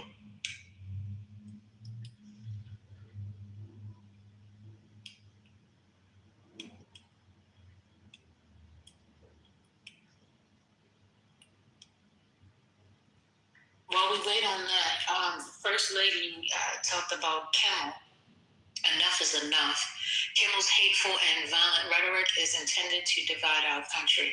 His monologue about my family isn't comedy. His words are corrosive and deepens the political sickness within America. Enough is enough. It is time for ABC to take a stand. How many times will ABC's leadership enable Kimmel's atrocious behavior at the expense of our community? What did he say? Did anybody watch it? He ran a little skit or something? So it seemed, Yeah, he made a joke about her being, having the globe and expected widow.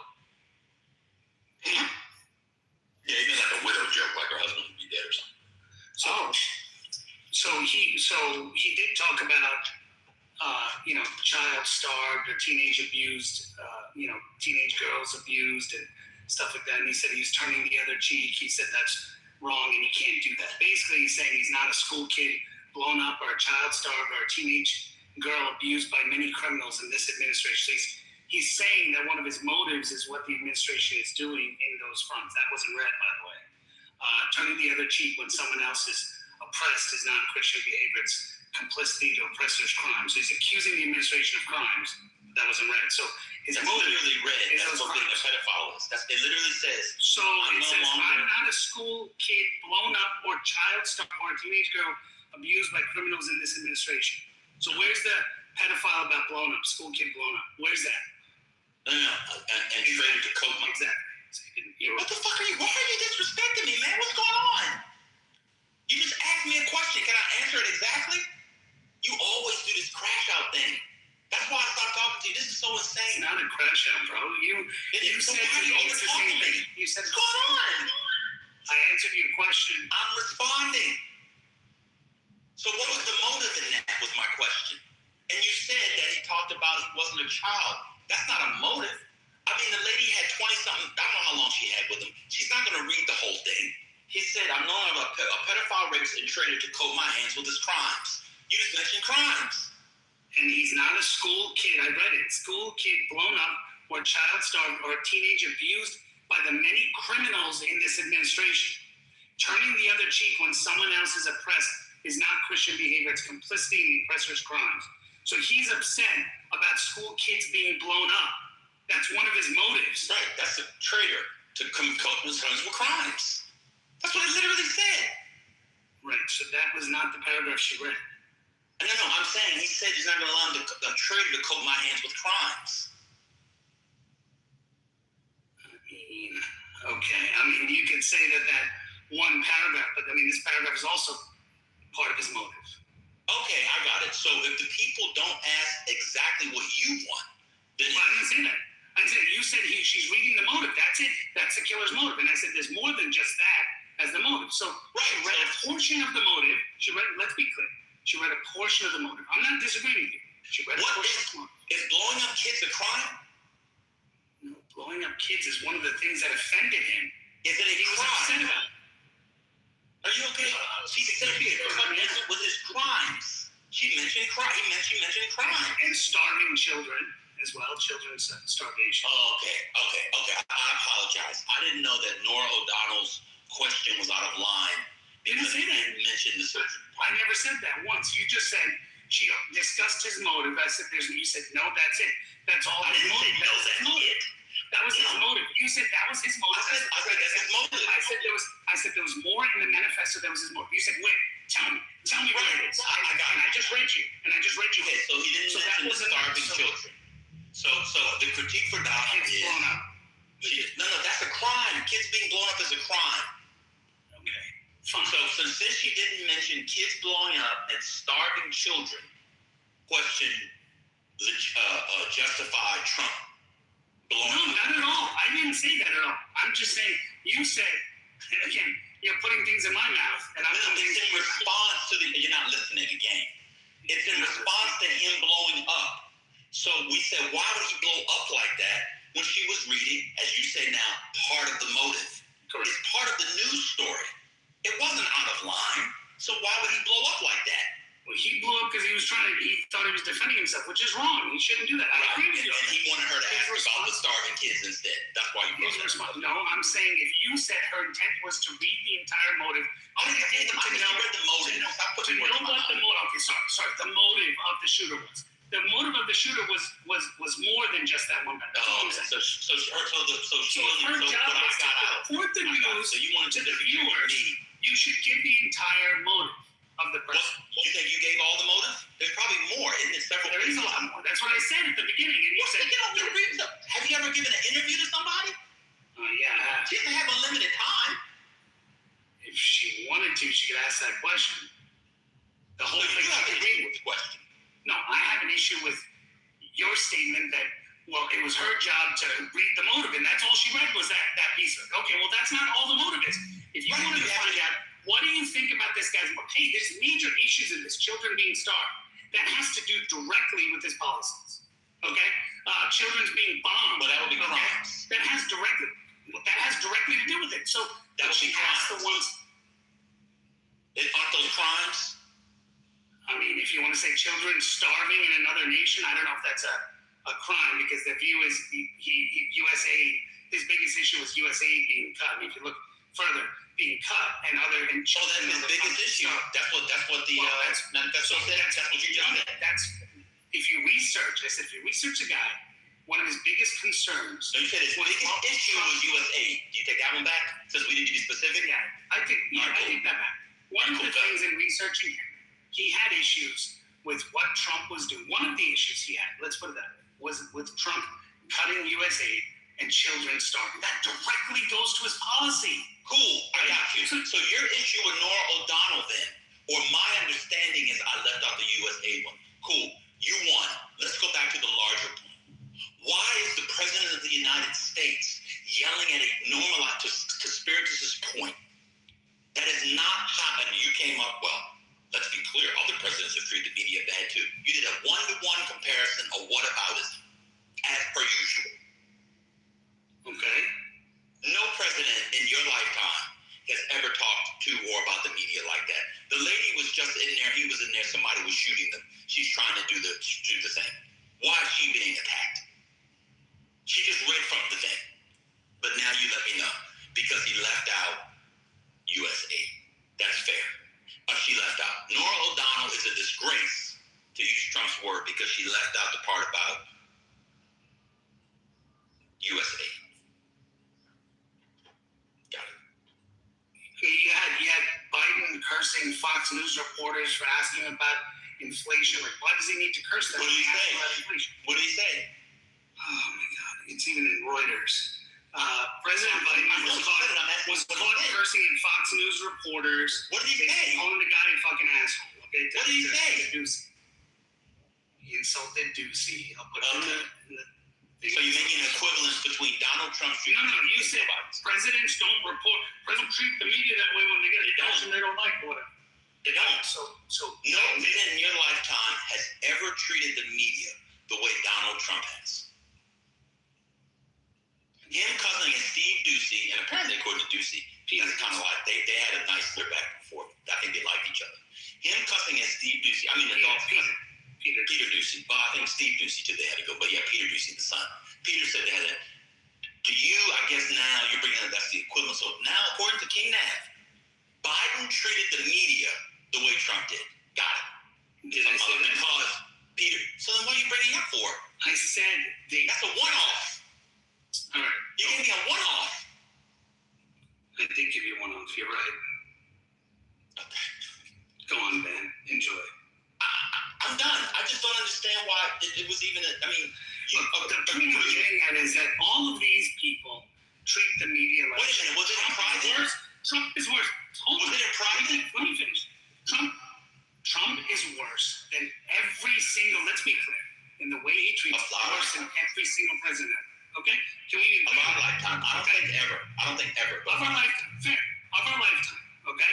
And let's be clear. But to say that you should treat the media with respect, other presidents haven't treated them with respect. Let's agree on that. And who said that?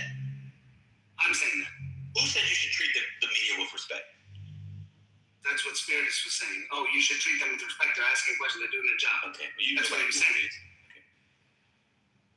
Yeah, it should be respectful. He's the head of state. Is that not true? You don't believe that? Wait a minute. One mic on me. Biden responded sarcastically over dinner reporters shouting questions with a hot mic on, not knowing his mic was on, and said, "What a stupid son of a bitch." So you're comparing by the way, within an hour of the exchange, Biden called Ducey's cell phone and said it's nothing personal. So he called to apologize. So your big one-off and equivalence from Biden was something he said to himself or to an aide on a hot mic that he then apologized for. That's the bad one. That's treating the media without respect. Okay. I guess I'll be the piggy.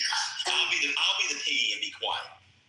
To the point of treating the media with respect, who's allowed in the White House briefing rooms? Like, who's in that press corps? Fucking influencers? Legacy media? Or are we talking about right-wing people that are allowed in to ask the questions? CNN is there. Caitlin Collins always asking questions. Cool, CNN got in. Nice. What are you saying? What are you saying? AP's in. I'm just saying his relationship with the media is not CBS. That's all. That's the Well, yeah, a lot of them are there because they had to go to court to be there. They tried to kick a lot of them out. You're talking about DOD. To be fair, I think you're talking about DOD press conferences. It was the DOD as well. I don't think so. I think maybe I'm wrong, but I'll look it up. But I think the president rearranged the seating in the thing to include the My Pillow guy and other people. But CNN always had a seat. They just didn't get their front row seat. They got a second row seat, and other media are there, and they're asking questions, including CBS, ABC, and all the major outlets. But more were added, and some of them were reshuffled, which people are saying, why is CNN in the second row? I don't think they had to go to court in the second Trump administration. The first one they did. In the second Trump administration, I just think he rearranged them to piss them off and put other people in there that may or may not have should be in there. But I mean, that's Quote. The Associated Press versus Budowich. Excluding the AP from White House events on the express basis of its editorial viewpoint violates the First Amendment.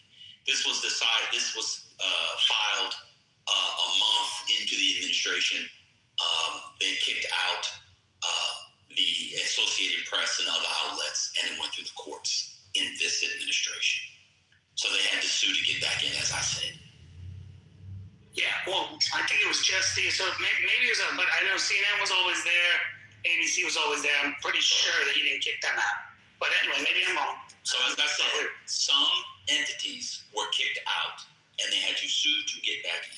The case is called the Associated Press versus Taylor Budowich in his official capacity as White House Chief Deputy of Staff, Carolyn C. Levitt in her official capacity as White House Press Secretary, and Susan Wiles in her official capacity as White House Chief of Staff. It was started February 21st, 2025. Has a whole Wikipedia page on it. Okay. On July 25th, the Court of Appeals denied an absence of the emergency petition filed by the AP for en banc review, so forth and so on. So like I said, but I'm sure Biden or Obama said something on a hot mic against the Associated Press, so all presidents. It looks like, if you look it up, Biden actually changed White House press pool, cutting off more than 440 reporters' credentials. Okay. Which one? So I'll go through it. I posted the site for you. Gotcha. All right. So you are doing a whataboutism one. Biden also changed White House press pool, cutting more than 400. Did you read it? I did. You read that already? No, I've cited it before. I have this in a list of. What year was it? This was a 2020, I believe it was a 2025 article citing previous years. I think it was 2023 it happened. Yeah, you're looking at it now. Cool. Yeah. All right. Credentialed White House press members dropped from 1417 to 700 to 975. These are individuals. These are not entities. All right. So individuals that they didn't like, he didn't like that reported on what he was doing. Are you sure? Did you read who the individuals were? I did read the. Correct. Gotcha. Let me read it to you. Many of the journalists' passes expired who hadn't accessed the White House in the previous 3 months. So it's people who weren't going. I'll give you an example. What was the old lady who was always there? I can't remember. Helen, whatever her name was. If she got ill or somebody stopped going, this happens with a lot of things except gym membership. They'll keep charging your account till you're dead. If you don't use a thing, they got rid of it. It literally says in the article that they claim that it was a journalist whose pass expired and hadn't accessed the White House in the previous 3 months. White House Correspondence Agency, what Eugene Daniels said, the White House did not receive any notice of their decision. So they did this. I can't respond to you if you start speaking while I'm speaking. Because they're cherry picking what you put. Well, I'm reading your thing. I'm gaslighting by reading your thing. That's what gaslighting. Get a comment at the end of that. Try not. Go ahead. I did not comment. I said claiming that they hadn't. Oh, I made a joke about gyms charging us because I saw a charge on my thing this morning. The gym I hadn't been to in years. That's why. That's gaslighting by bringing up gyms. That's not gaslighting. All right, cool. At the time, you just said it was gaslighting. At the time we initiated, this is a quote. At the time we initiated this process in early May, roughly 40% of hard pass holders had not accessed the White House complex in the prior 90 days. The White House said in 2023 statement, we think this demonstrates we've led a thoughtful and thorough process that preserves robust media access to campus for everyone who needs it, whether that be a hard pass or a day pass. Levitt, this is the end quote. That was the agreement. Levitt announced January the Trump White House will work to restore the press. Passes of 440 journalists whose prices were wrongly revoked by the previous administration. On Tuesday, Levitt said the White House decision aimed to get power back to the people in an attempt to assure that all journalists, outlets, and voices. In response, WCHA President Eugene Dance said the WHCA did not receive any notice in advance of the White House decision and said the move tears the independence of a free press in the United States. Okay, so what was wrong with the revocation of these passes? So even the White House Correspondents Association believes that it was done to, as an attack on free press, just like you know.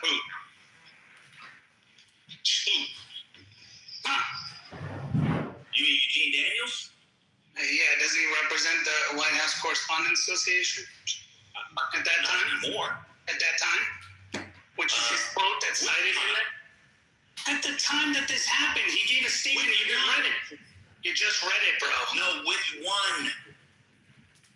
He's talking about what Biden did in terms of stripping those 440 people's credentials, and he's calling it the White House's decision tears at the independence of a free press in the United States. Okay, so he wasn't president at the time, so I don't know which one.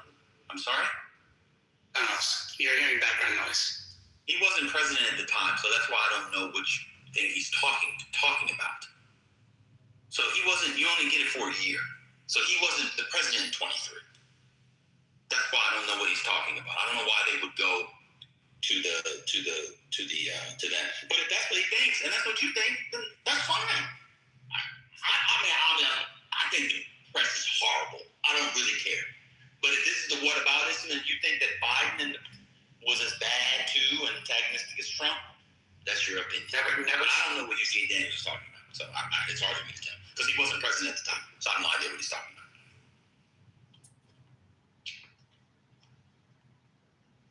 So let's go to another source. 2023, Biden, White House. So now the Democrats are anti-press. I love this. White House was running press revocations. I don't know why that many people have press passes anyway. That's a different session.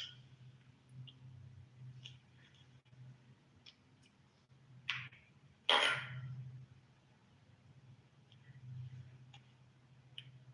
The White House announced updated standards for a yearly renewal of hard passes. Journalists who do not obtain a hard pass can still apply. Come on, King Nash. Journalists who do not obtain hard passes can still apply for a day pass. Politico reported the number of credentialed White House correspondents dropped from 1,417 to 975 after the previous passes expired July 31st, with the new number reflecting a mix of renewals and new applications.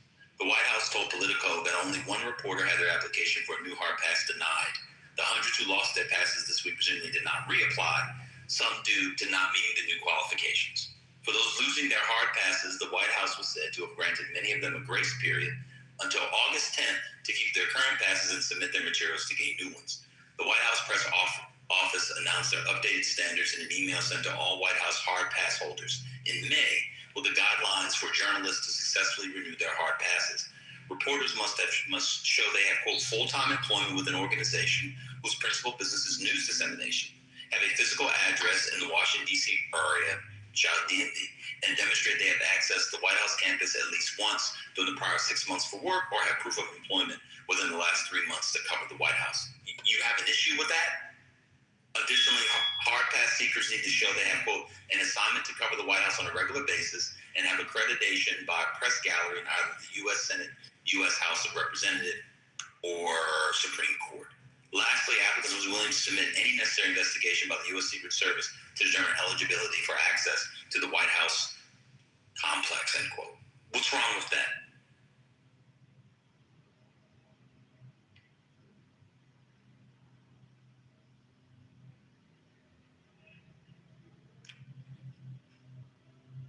Okay.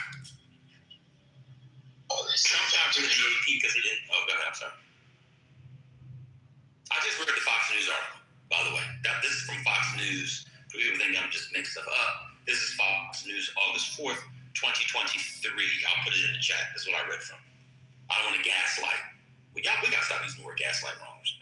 I just, in fact, use the word gaslight generally. It's for the females. But I just read that from the report. Okay. So the Biden White House updated the rules. They wanted people who had regular assignments and who'd been on campus, and if you got your thing suspended, there was a grace period, and you could reapply for the hard passes if you set up those rules, which to me seem reasonable. I don't know if they're not, so we'll get to whether they're not. And to himself, with a hot mic, he called somebody a stupid son of a bitch. That's what Biden did. And for King Ned, that means... Got it. Never in the history have I heard a president ask a news agency, who you with? But who you with? Who you with?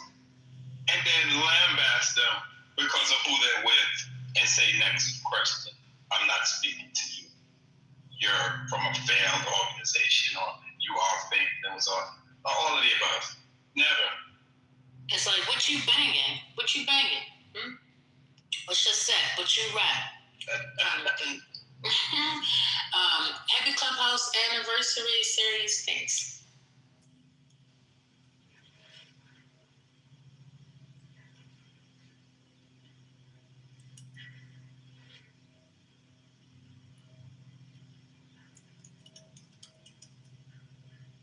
My understanding was Biden never confronted the media.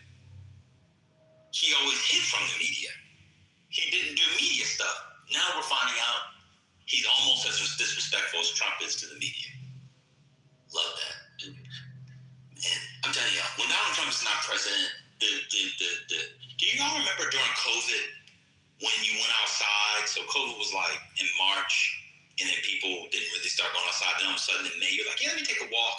And then like maybe that August, you looked around your neighborhood, you went to the park, and it was like so green, wildlife. In my neighborhood, there were voles, hedgehogs, somebody's pet snake got loose, but it was kind of funny.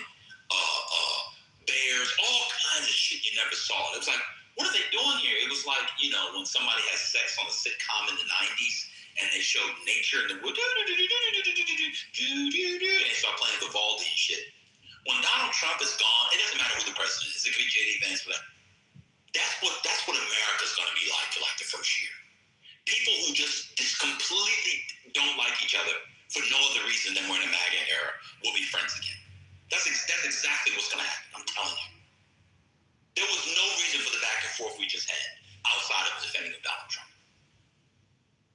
With a hot mic comment and people cutting people off who had news passes. It's going to be all true. You did. You were doing whataboutisms. What did I defend? What did I say? I said several times, his language was horrible and is one of the worst ever. Did I not say that? Right. And then exactly. So stop saying that I said something which I didn't say. I didn't say you said anything. You just said I'm defending Donald Trump. I wasn't defending. You don't insult someone when you're defending them. Okay. So if someone is a So you're a liar. So you're a liar. So don't lie about it. Don't lie about it, dude. I'm lying. You just said something that I didn't say. You said I'm defending Donald Trump, and I didn't defend. Did I? Do not. Did I defend? Did I defend? Yes or no? Can I answer? Oh, what's going on? And no apologize. I'm not apologizing for shit. Because you're a piece of shit. That's fine. When you do a double standard, or when you say that, like, do a whataboutism. That's not what I did. I was explaining that other presidents did this. You know that.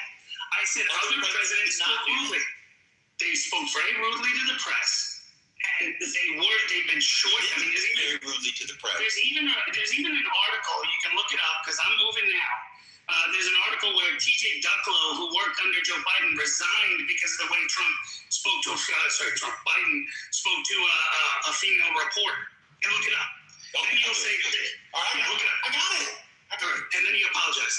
I'm not apologizing because you're a piece of shit. You're a grown man. Calm down. So, TJ Ducklow. Stop calling him a piece of shit. Like, let's have a conversation. Did you hear what he said before that? He just what? said, I got called a piece of shit? oh. I mean, well, what happened was, when, Twice he called you a shut up, Divine. No, not jumping up. That's my bro. He ain't gonna come in here. Hey. So Patty, Patty, when people push back against Naveen, you defend Naveen as your friend, he was richer than all of us. He's now called me a piece of shit twice. honestly, I ain't doing something. I was doing something else. I got you. I just came in because I heard, I heard the last conversation about looking up somebody. I don't know. I was in the beginning of the conversation, but I gotta do my goddamn PowerPoint. I just came in to be like, y'all chill if y'all fight. I don't know. Why did TJ Ducklow resign? Because of the words Biden said to a female reporter. No, that's not why TJ Ducklow resigned. Let me read it to you. White House press secretary TJ Ducklow resigns over threats against reporter. White House Deputy Press Secretary TJ Ducklow resigned on Saturday after a report emerged that he verbally threatened a reporter who was pursuing a story about his romantic relationship with another reporter. Ducklow, who had been serving as a week-long suspension without pay for the incident, posted a statement on Twitter confirming his resignation. Quote, "No words can express my regret, my embarrassment, my disgust for my behavior. I use language that no woman should ever have to hear from anyone, especially in a situation where she was trying to do her job. It was language that was abhorrent, disrespectful, unacceptable," he said, end quote. We keep going, quote, "I was devastated to have embarrassed and disappointed my colleagues in the White House, my White House colleagues and President Biden. And after discussion with the White House communications leadership team, I resign my position and will not be returning from administrative leave," end quote. He further said that he is determined to earn back trust of everyone he let down because of his quote, "intolerable actions," end quote. White House Press Secretary Jen Psaki also issued a statement accepting Ducklow's resignation. "We accepted the resignation of TJ Ducklow after discussion with him this evening. The conversation occurred with the support of the White House Chief of Staff," Psaki said, quote, "We're committed to striving every day to meet the standards set by the president in treating others with dignity and respect, with civility, and with a value for others through our words and our actions." On and on and on. So I got called a piece of shit. You call me a piece of shit. And you said the reason why TJ Ducklow resigned is because of the way Biden was speaking to and about reporters. TJ Ducklow was the one speaking poorly. He didn't uphold standards of the Biden administration. And he resigned for what he said, not Biden.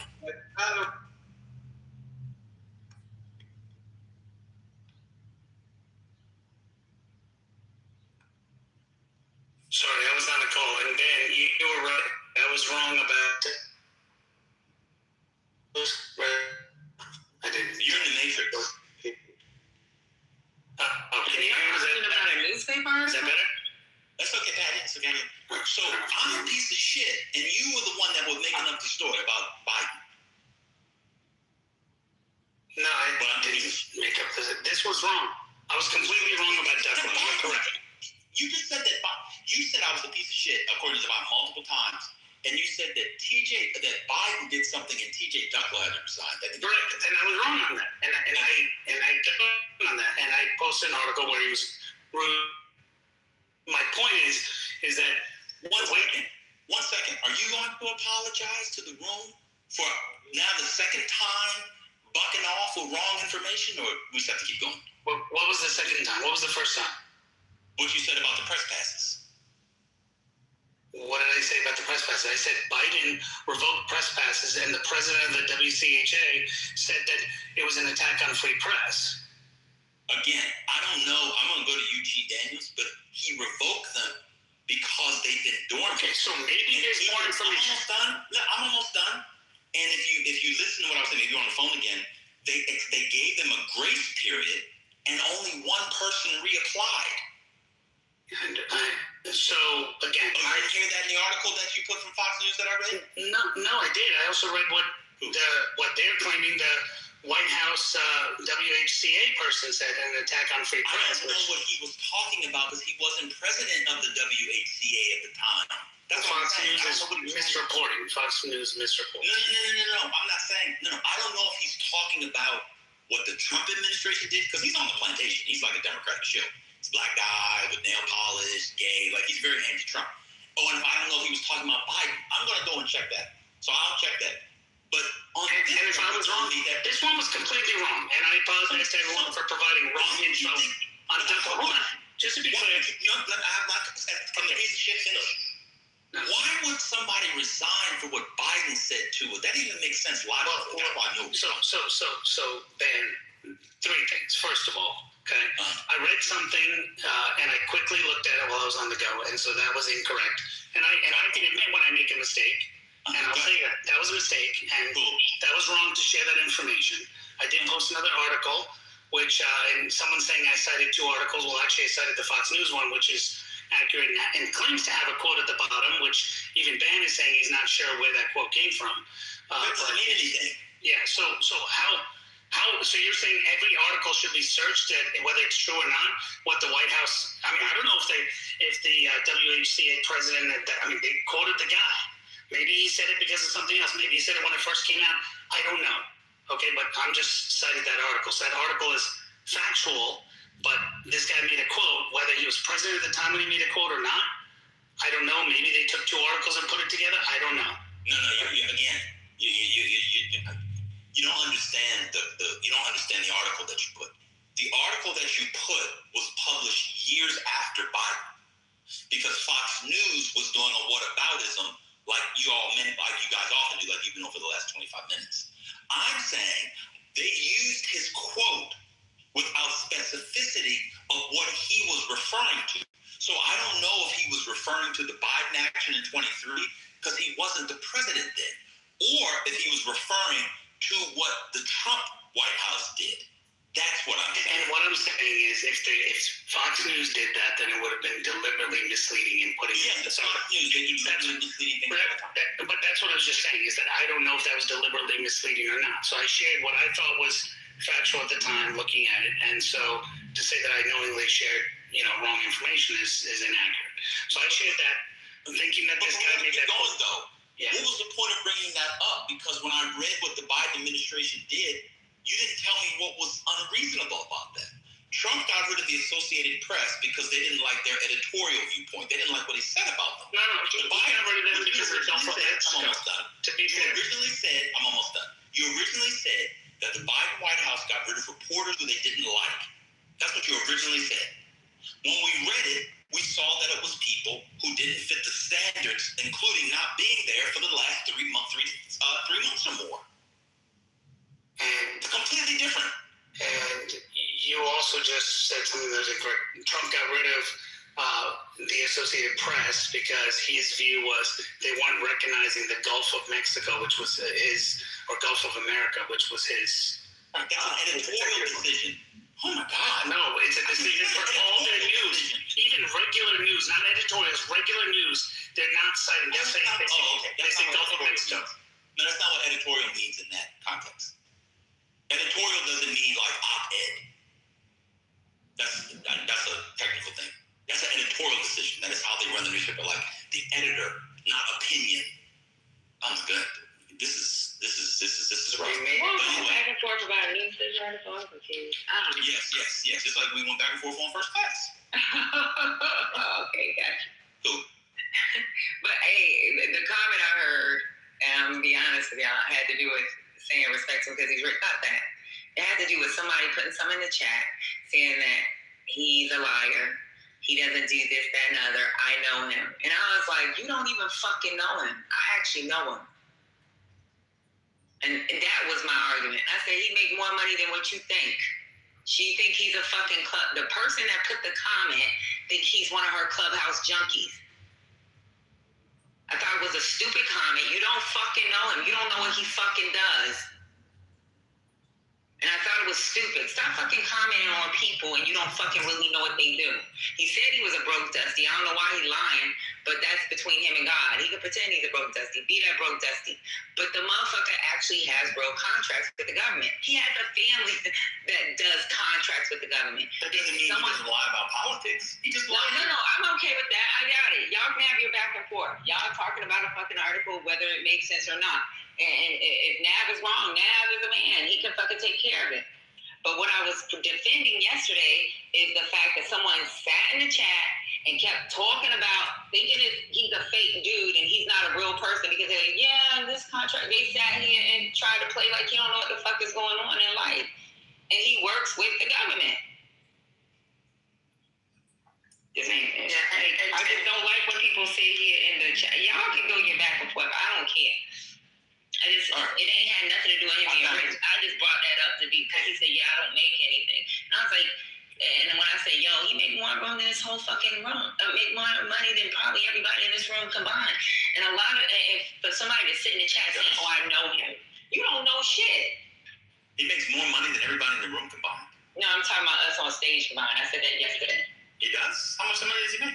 Ain't none of my business. Okay, so let me read. Buddy, what about her bag? I just say that's a whole other issue. Patty, I just want to say one thing. I got heated, and then I should not have. Let me read y'all back and forth. But hold on, I just want to. Daniels.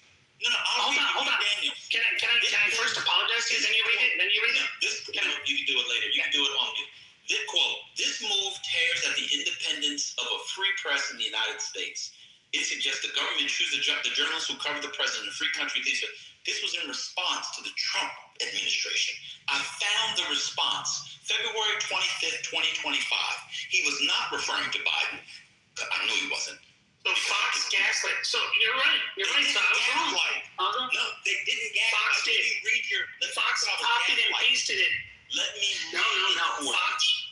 Fox posted it in an article about the Biden administration, and they put it at the bottom, which is stupid. They talked about Biden removing the president. No, but the article is what the Trump administration did. If you actually read it, let me read it to you. On Tuesday, as we were saying in Baltimore, Levitt said the White House decision aimed to give the power back to the people in an attempt to ensure all journalist outlets and voices deserve a seat in this highly coveted table, end quote. In response, WHC President Eugene Daniels said the WHC did not receive any notice in advance of the White House decision, and then you have the quote. In response, so one paragraph, the next paragraph says in response. That means it's referring to the former paragraph, not Joe Biden. But if you look at the former paragraph, hold on, the former paragraph was Carolyn Levitt trying to act like she was green in response to what Biden did in restoring access to the same people. Are you doing that on purpose? No, that's what she wrote. That's what you just read. About restoring Daniels is responding to Caroline Levitt, not what the Biden people did. That's all that matters. And what was Carolyn Levitt responding to? What was Carolyn Levitt responding? What was her response? I don't know. So it says restoring access, and she's trying to claim that as a plus, saying that I'm restoring access. You're she's responding to Biden. So Daniels is responding to her response to what Biden did. Again, no, he's not. Let me read it to you, because he has a whole response. White House Correspondents Association, February 25th, 2025. WHCA statement on White House announcement on press pool. He's not talking about the Biden moves at all. I know that. In what you're reading, I know that, but not in the Fox News article. Let me read it. So he has this move tears the independence of a free press in the United States and suggests the government will choose the journalists who cover the president. In a free country, leaders must not be able to choose their own press corps. For generations, the working journalists elected to the White House Correspondents Association Board have consistently expanded WHCA's membership in its pool rotations to facilitate the inclusion of new and emerging outlets. Since its founding in 1914, the WHCA has sought to ensure that the reporters, doctors, producers, and technicians who actually do the work 55 days of the year decide amongst themselves how these rotations are operated, so as to ensure consistent professional standards and fairness and access on behalf of all readers, viewers, and listeners. To be clear, the White House did not give the WHA board a heads up or have any discussions about today's announcements. Today's announcements. I understand. February, I'm almost done. That's February 25th, 2025. So Fox News put it on the White House. Jesus. Let me finish the statement, sir. You're talking about something totally different. The White House. No, I'm not. Yes, I'm talking about the Fox News article, and they put it right after to mislead people. I'm saying they misled the way they put it in the article, and you're reading something else to justify that Fox News put it correctly. Fox News misled with their quote. No, they didn't. The quote comes from the thing I'm reading. I know, but they copied and pasted that piece of it to put in that article to make it look like he was saying something anti-Biden. No, they didn't, because wait a minute. Just read it. It says in response. To Carolyn Levitt's response, which was what? The in response piece you're talking about was in response to the Trump White House's response. Now read the Fox News article. Carolyn Levitt was talking about restoring access based on what Joe Biden's team did, and she's going to restore access. That's how the article is placed. So they mislead and say, oh, well, this was his response. So when you look at it, you go, wow, the WC, now you're much smarter than me, Ben. So you looked at that and said, hey, he wasn't president at the time. I didn't know that. I didn't look it up. But I didn't know that, right? So I was wrong in assuming he was president. So what I'm saying is Fox News misled in that, because the way they sequenced everything in that one article that I shared with you, which was about Biden's team and what they did, is my contention on it. That's all. So back to the original point. You originally said Eugene Daniels was speaking about what Biden did. That's what I thought based on that article. I got it. That's fair. So that's the 0 for 2. Correct. So I was wrong on that. So I own it. So why am I a piece of shit? Yeah, so I was wrong. So I just was trying to apologize to you when you wouldn't But let I'm trying to understand, how did it get to you calling me a piece of shit? The other day, you come in the room, I haven't said anything to you, want to talk about the Knicks, chop it up, have a good time. Now I'm a piece of shit. Ben, you've said, anyway, I'm not going to go into just, let's just be quiet. I've been banned, Meta World Peace. I haven't said anything bad about you. That's fine. I know. That's fine. But we'll leave it. I apologize for that. So you about the whataboutism? No, I'm not. No, I'm not. I'm saying to you, I apologize. I just said I apologize to you for saying that. Were you about to whataboutism me? I want to know. To be fair. No, I was just going to say to you that I got heated, and I insulted. About me talking. And I insulted. I said to you that in the past you've said things to me. You've never apologized for them, but I'm apologizing to you. Do you want to go through the whole thing, Ben? Yeah. Give me the one thing I never apologized for. I remember when you acted like a Chinese boy saying paper tiger was racist against Indians. That was hilarious. And when you call me a stupid Hindu, right? I never called you. Yeah. Now we'll go through this shit again. All right, yeah, you did. All right, anyway, I'm not going to go into that again. We went through it already. We hashed out our thing already on it. Okay. The fact is, I apologize. I believe I called you a stupid Hindu when they just heard you lie about two things: the Ducklow thing and the Eugene Daniels thing. Well, I didn't.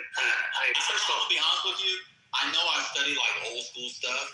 I don't think anybody would use it. I haven't heard the word Hindu used as an insult since like 1929. Like, what's going on?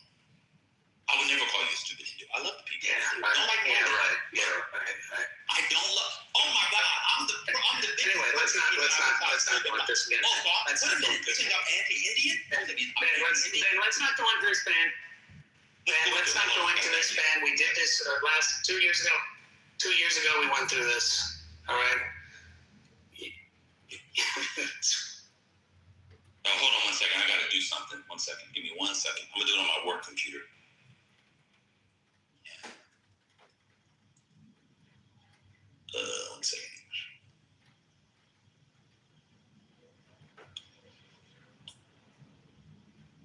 Baruch Natah Adonai. Oh my God, have mercy on me, soulful Lord.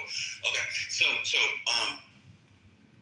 you think I'm anti-Indian? So I didn't say a word. I just said let's move on from this number. We had this 2 years ago, Ben. We went through. Sure. We moved on from this ban, and I apologize. So you get to call me a stupid piece of shit. So you've just been holding on to that for 3 years. No, I haven't. I just said to you, I got. So why did you call me a stupid piece of shit and say you were wrong? I don't understand. Is it because I'm black? Are you racist against blacks? No, not at all, actually. So then why am I a never would. Shit? I was correct. So why am I a stupid piece of shit? Because at the moment I thought I was right. So then who was a stupid piece of shit in that exchange? Probably me in that exchange. Okay. Thank you. All right, and so, but again, I apologize to you, and I apologize to them. That's incredible. I'm correct. We're having a back and forth. You said you can't actually read the sources, but I mean, I want you to think about stupidity. You think that Joe Biden said something about a reporter and somebody had to resign for what he said. That doesn't even make any sense. I didn't say somebody had to resign. I said, I thought the article said, and I read it quickly while I was moving, and I said that beforehand. So I have an excuse for being wrong. I didn't say I have an excuse for being wrong, Ben. You want to So why are you giving us the preamble now? Because you're making a statement which is incorrect. That I thought that the guy resigned because had to resign because he didn't have to. I thought it said that he felt like resigning based on the comments that were said, which is very different. So he was outraged. That's what I thought it said, and I was wrong, and I admitted I was wrong. So you know Joe Biden and the kind of person he is, especially at that age where he can only stay up for 10 minutes a day without pooping on himself and having ice cream triple down. You honestly think, did that make sense to you? When I read it, I was surprised by it. What do you mean when you read it, you didn't read it? You just said it didn't exist. I said I read the highlight and I thought that's what it said while I was moving. That's what it said 3 times. White House press aide resigns over threats against reporter. You think Joe Biden threatened a reporter? I read it quickly, like I said. All right, Ben, you want to keep going on? And then the other thing, and one second, I've got 2 minutes left, I'll be done. So the other thing you said was, stupid piece of shit, I gotta go clean the toilets. And so the other thing you said, and don't have the money you have, and more than all of us combined. So the other thing you said was, you said Biden Hey, I said on this stage, Patty, leave it alone. That's what he does. He gives those subtle shots. Look, whatever He y'all gives subtle got, shots. listen, y'all arguing about an article. And that's childish. It wasn't against you. Childish. Yeah, but that was some slick shit. I don't do the slick He shit. does that all the time, and then when someone responds, he gets upset. No, stop, y'all. So he can call me a stupid piece of shit. Nobody can call you a stupid piece of shit. And I Y'all can't apologize. call nobody a stupid piece of shit. I got cool. And I So apologize. the second thing, So the second thing you put in the chat was when Biden told Caitlin Collins she should get another job. What was the point of that? What I told the other guy about how it's normal for presidents to be rude to reporters, and they've always been rude to reporters. That was the point I was giving. That was what this whole conversation was that you jumped into. When I said other presidents have been very rude to reporters, and he said, well, they should treat with respect. You heard him say that. And I said, that's not true. Not all reporters did that. Donald Trump is the worst ever in our lifetime. I agree with you on. And so I put that article to show that other reporters have been horrible to reporters, not as bad as Donald Trump, which is what my You should get another job as being horrible. So you that counts as being horrible. I mean, if you look at the respect for which Obama and Bush, talked to reporters, yes. I'm just asking. So that means you should get another job if they say that. It's the manner and tone in which he said it. But all right, he had to call and apologize to Caitlin Collins. That's why he felt it was bad. Do you know why he said that? Because he didn't like her reporting what she was asking the question on. Huh? Do you know why he said it? He didn't like the question she was asking. No, wrong. Because she asked about whether or not Vladimir Putin would change his behavior. Anybody who knows anything about Russia, especially Russia. So it was because of a question. You just said wrong. About what was informed. But you can admit that you were wrong just now. You said it was not. So he asked a question. But hold on. So she asked a question. He didn't like it. So then he responded to it. That's exactly what I said. And you said wrong. No. So exactly. There you go. So that's what you do. That's what you say. Now you should admit that you were wrong. Yeah, I just said it was based on a question. You said no, it wasn't based on a question, but it was. He asked a question that he felt was stupid, and you also felt was stupid. So he responded to that. So he did respond to a question. And what I'm saying is that it was based off of her analysis for the question. Did he say that? Based on your analysis for this question? No, he responded to her question. Do you know what the question was? You just said it. It was about Putin. Right. And so she said it was following a summit in Geneva. Why he was confident that Biden would change the Is why a question word? I'm confident. Is why a question word? Oh, No, so she asked please a just question. let He him responded. finish reading. What we're listening to? What is he reading? Let He's him gonna finish. cuss me out soon again. He's gonna maybe call me a nigger next time. No, I'm not. I don't insult people's race or religion like you do. All right? What race did I insult of yours? You insulted religion. What religion of yours did I insult? There you go. We just went through it earlier. I mean, you've been lying the whole time. Why would anybody believe you? All right, shut up, Ben. All right, this is ridiculous. All right, I mean, we went through this in Clubhouse, and you were forced to admit that you said it. No, years I back. wasn't. You were. I've never used the phrase stupid Hindu. Yeah, you have. I don't find Hindus to be stupid. Yeah, So why well, would I you use the said it at that time. We had a whole big room on it. In the end, We you had had to a big admit that you room were. on it? Yeah, we did. Was And it you recorded? can't. I don't know if it was recorded. It's been a long time. I mean, one of my favorite things about the app is what I love, especially about King Nav, is this guy was the guy that was famous for moderating people and then quickly closing the room so the person who he moderated would get closed. He did that for a good 6 months. It was a good troll, like he's doing now. No one had a big room. Anyway, Yeah, that's not true. You do that? That's not true, Ben. Oh, come on. That was fun. You should have Prove it, Ben. did that. Prove it. Oh, I mean, I can't, but I remember you did. Exactly. So you're making up shit. Just like you said that Joe Biden's response was not about a question. Can I get in for a second? Not about No, Hurricane, you're not even involved. You said it was not about a question when it was a question. Oh, what's the breaking news? Hold on, King. What's the breaking news? I'm teasing. Go ahead. Oh, okay. So, do you still want to go to the Knicks game? You invited me to a Knicks Yeah, game. and I stand by that. I have no issue with you personally. So We're just defeated. Indian. I want everybody to hear this. Because we resolved our issue. I'm almost done. Bro, we heard that Let me time. finish my point. And you apologize. My point. Let me finish my point. I'm anti-Indian and bigoted against Hindu. You're not now. You were then. You apologized at that time, and we moved on. You and I agreed. We moved on. Wait, why This would I was 2 years ago. This was 2 years just ago. because somebody apologizes, that means For me, it's not. It's not a big deal. I don't know what your beliefs are, but after that time, you never said Bring anything. it up if it's not a big deal. Because you just said, when have I ever insulted you? And then I brought that up. So, because you did. And so I answered you. Got you. So I'm anti-Hindu, and all it takes is for somebody to say, I'm sorry, and then you think they're no longer anti-Hindu. Well, I don't know. In that room, you tried to explain things. You explained what happened, and we spoke about it, and we moved on from it. Yeah. So that's it. I don't know if you changed your views, but your view towards me, or at least how you treated me, changed. So What other anti-Hindu things have you ever said? I don't know. I haven't heard any others. I got you. All right. I got you. Go ahead, Hurricane. Do you think?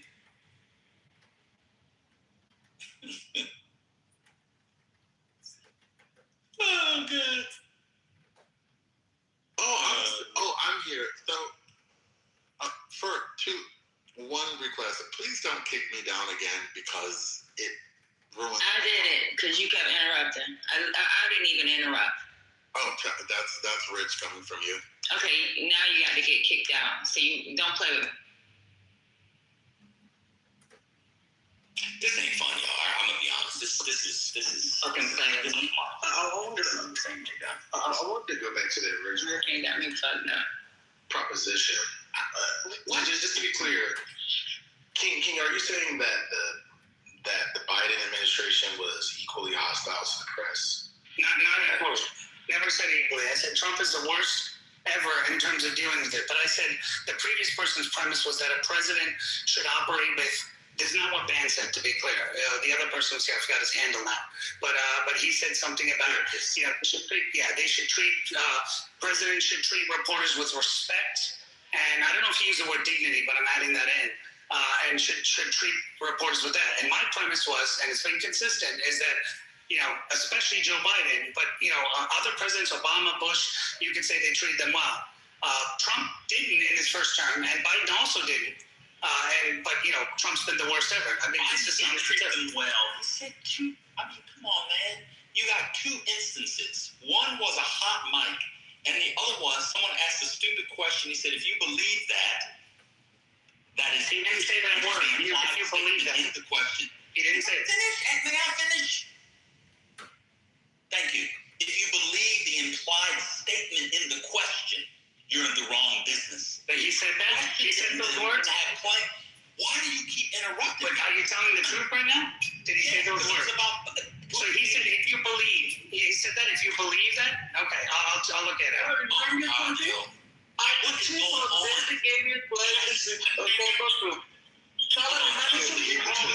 What's going on? You got chill. Hold on, you got chill. You know what? If you don't understand that, is what he said. If you don't understand that, you're in the wrong business. If you don't understand that, you're in the wrong business. That is not treating a lady with disrespect. He said that. He said if you don't believe that. Right here. He said if you don't if you don't understand that, you're in the wrong business. I have it. This was in 20. This, by the way, this was before the invasion, which is crazy.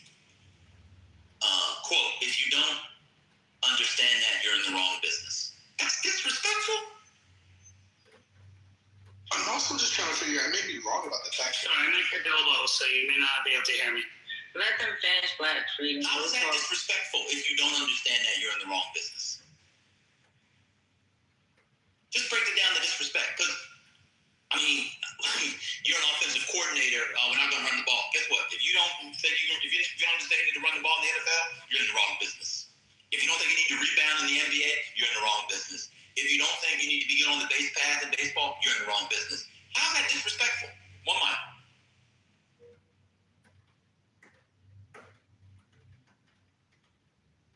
All right, 0 for 3. Y'all have a good. I'm just trying to figure out, like, I don't know. Let me change my name to piece of shit. Hold on one second. Please don't. I see how children So I'm just trying to figure out. I don't know if Biden has kicked out entire news agencies during his presidency, like Trump has. Do you know, King, if Biden has kicked out any news agencies? Also, I'm not sure if he did. What? I don't think. Yeah, I'll get that. I feel like that. I feel like that would have come. I would have come across that, or most people in this room would have come across that. Biden hasn't kicked out entire news agencies. Has Trump kicked out entire news agencies? Yeah, we know that. We established that. Yeah. So it's not even.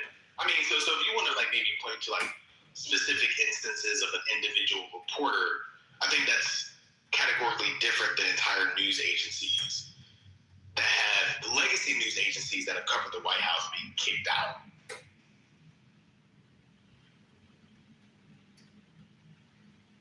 So let me take for my lunch. Hold on. Go on. So I think for me the concern is to the point about whataboutism. Is my belief, and obviously, you're going to feel differently because you're the one who made the argument, that you didn't read the article quickly because you were busy, but like you presumed the conclusion of the article and used it as a way to justify the idea that like Biden was somehow equally hostile, at least in those particular instances, to the press as Trump. When I think we have plenty of examples. AP filed a lawsuit getting denied access to the White House. When we have plenty of examples of the Trump administration just being absolutely hostile to the press. Absolutely hostile. Based on their viewpoints.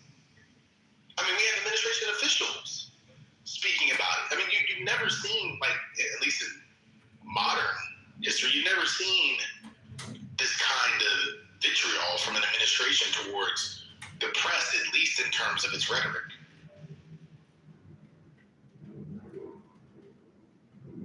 Leaving aside the actions of course, kicking out entire legacy news agencies.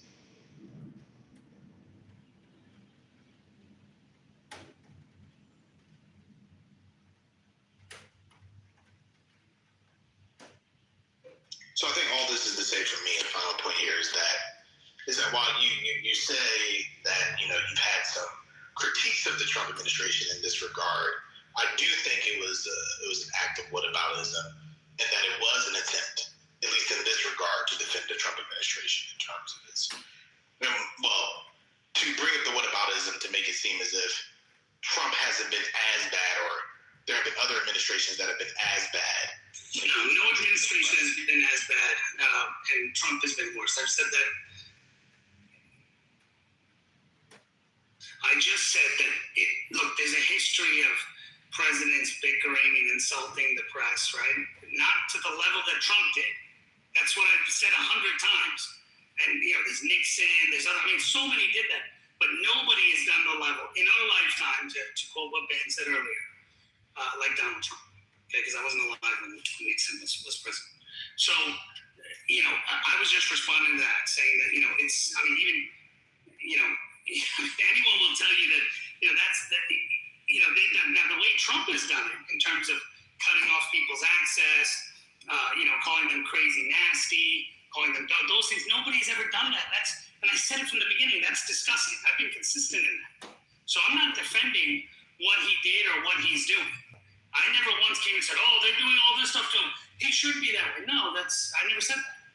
Others say that, and I know there's people who are, in this room that will say, hey, you should be talking about all the things they lied about and said and stuff. But I'm not, because I don't think it's right to talk that way. But I was just responding to the thing saying that a president should treat the media with respect, and that, and I'm trying to make the point that, no president has. It's just that Trump has gotten to like this insane level that probably, hopefully, it's not normalized as Spirit has thought it would be. I hope the next president doesn't do that. But, we need to change that normal, and that shouldn't be the new normal. And that piece I didn't say earlier, but I said everything else that I should. By and large, I would say the Biden administration, Obama administration, Bush administration has treated the press with respect. Now, you may have instances, of course, where there might be a back and forth or some kind of tension, but I think it's important to point out the systematic difference between this administration versus others, and so that's why I'm just a little confused as to why those would be the examples when just in typical everyday conversation, you may generally treat people respectfully, but you may have an individual instance where you go off on somebody, like when you call Ben a piece of shit, for example. But that's very different than what this administration is doing. Very different. Correct. I'm not justifying this act. Just to be clear, I've not once justified what they've done. I think everyone, if you're honest, can attest to that. I haven't once justified what they've done. I understand that. Accused of doing it.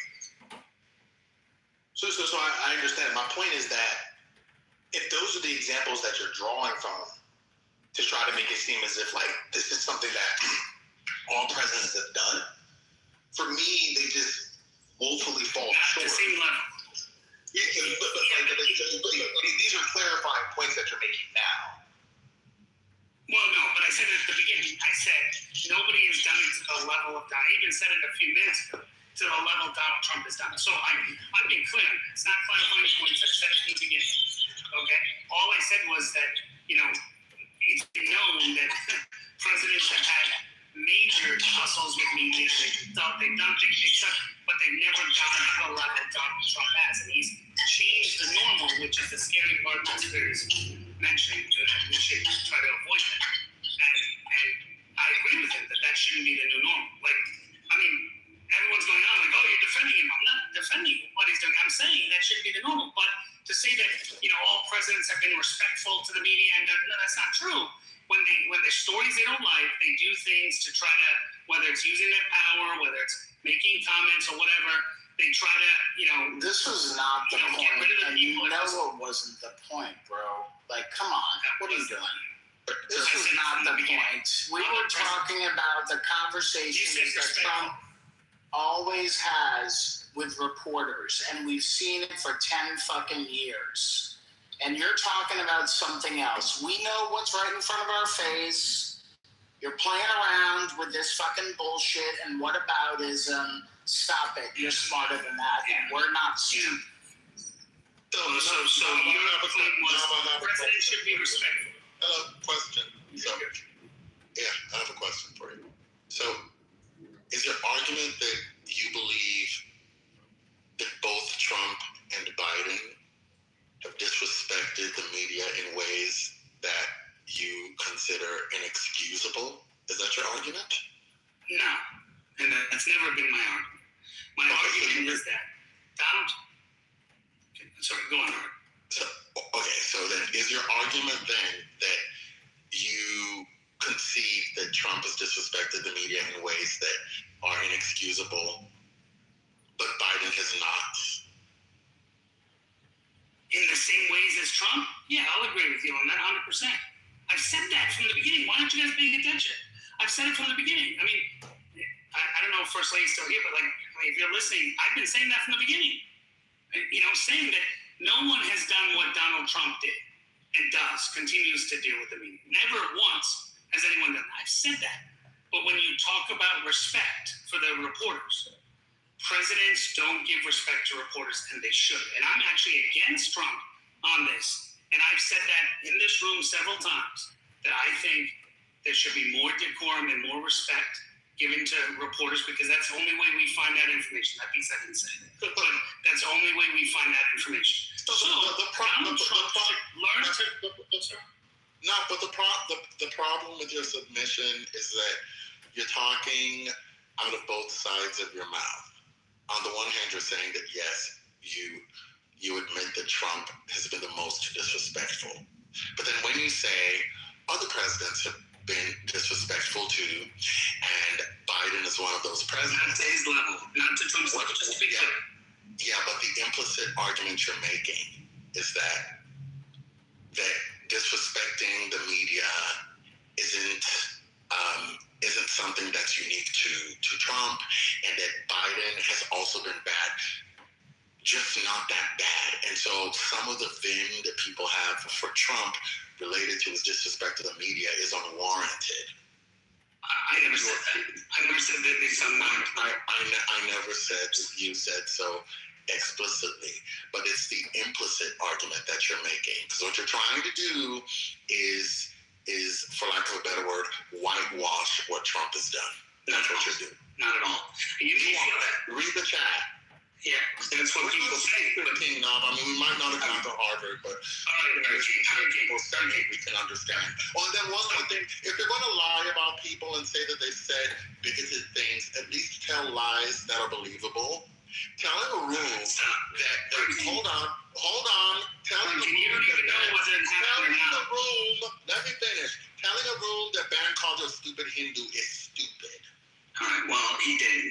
And that's it. Well, okay, you don't have to believe it. You don't have to believe it, and that's fine. There are people who would hurl such insults at you, but he's not one of those people. Yeah. That's like saying that 2 years ago he did. And 2 years ago he did. People call me faggot every other day on this fucking app, and Hurricane too. Get the fuck over it, even though he didn't do it. Get the fuck over it. Anybody calls you on this app. I just said don't bring it up again. There you Shut up, bro. You don't tell me what to bring up or not. I'll bring up what I want to bring up. Dude, everybody gets insulted on this app. Grow a pair and... Yeah, so he was the one bitching about me cursing at him. So you should be telling him that. You see, Abraham, grow a pair. That's what he's saying. I mean, I'm telling you to grow a pair, bro. You're fucking lying. And everyone gets upset. Everyone gets insulted. Yeah, so... Yeah, this is exactly. Enjoy it, bro. This is a bunch of grown-ups speaking on each other. This is an app. Fucking grow it. Yeah, you need to. And you're fucking lying in our face for 2 hours, and you think you're slick, and you're not slick. All right? Hi, Gemini. Welcome back, Gemini. Hey, that's real clue. Don't talk under your breath. We've been missing you, Gemini. Keep insulting me, Curtis? Yes, you're a piece of shit, okay? Yeah, you've been missing you. Watch this. Your new dog. You're gonna keep insulting? What did I insult you, Did you end Curtis? up keeping the new dog? Exactly. Yeah, you're a piece of shit. It's not insult. Do you like it? Yeah, you are. I fell in love with him. Oh, good. I'm glad. Even though it wasn't exactly what you planned out. That's the thing about planning out It was biology actually, in advance. I'm learning, this is new technology, so I'm learning, and basically the colors actually starting to develop. They were actually right, so. Oh, okay. I was able to work something out with them, but I had to sign an NDA, so. Trust the experts, huh? Yes, ma'am. King, Epstein, Charles Epstein, he's rolling down. Oh Lord, I was trying to change the subject, guys. Okay, I saw on Gemini and Sunny. He's acting You here. don't speak that much, Ty. Let Sunny have a moment. Just trying to have a pleasant little afternoon. It's already raining outside. Why y'all want to be gloom and doom? It's not raining where I am. It's not raining where you are. You know, there you go. You know where are you, Sonny? You know what? You know what it is, y'all? Somewhere where it's raining. Oh, never mind. My bad. Y'all, Sonny got a bad. Oh, you beat me to it. Oh, do I? He's trying to act all high and mighty now that you got a bag. I swear I had no idea. Those bad people. I swear I had no idea. Hey, Gemini. Happy holidays. That's hilarious. I told brother yesterday. Her name is I'm a father. You said you're a father. That's where you been? No, actually, it's been a lot of things happen business wise. I had some obligations I need to fulfill, and I love this app. I love being on here, but I couldn't find a balance. So I had to dip off and get the bit. Sounds like it's being. And I'm never going to be a manager at In and Out without really manning those fries, you know. Hey, let's be careful. I told him it was sexual harassment. You felt sexually harassed over the picture. He was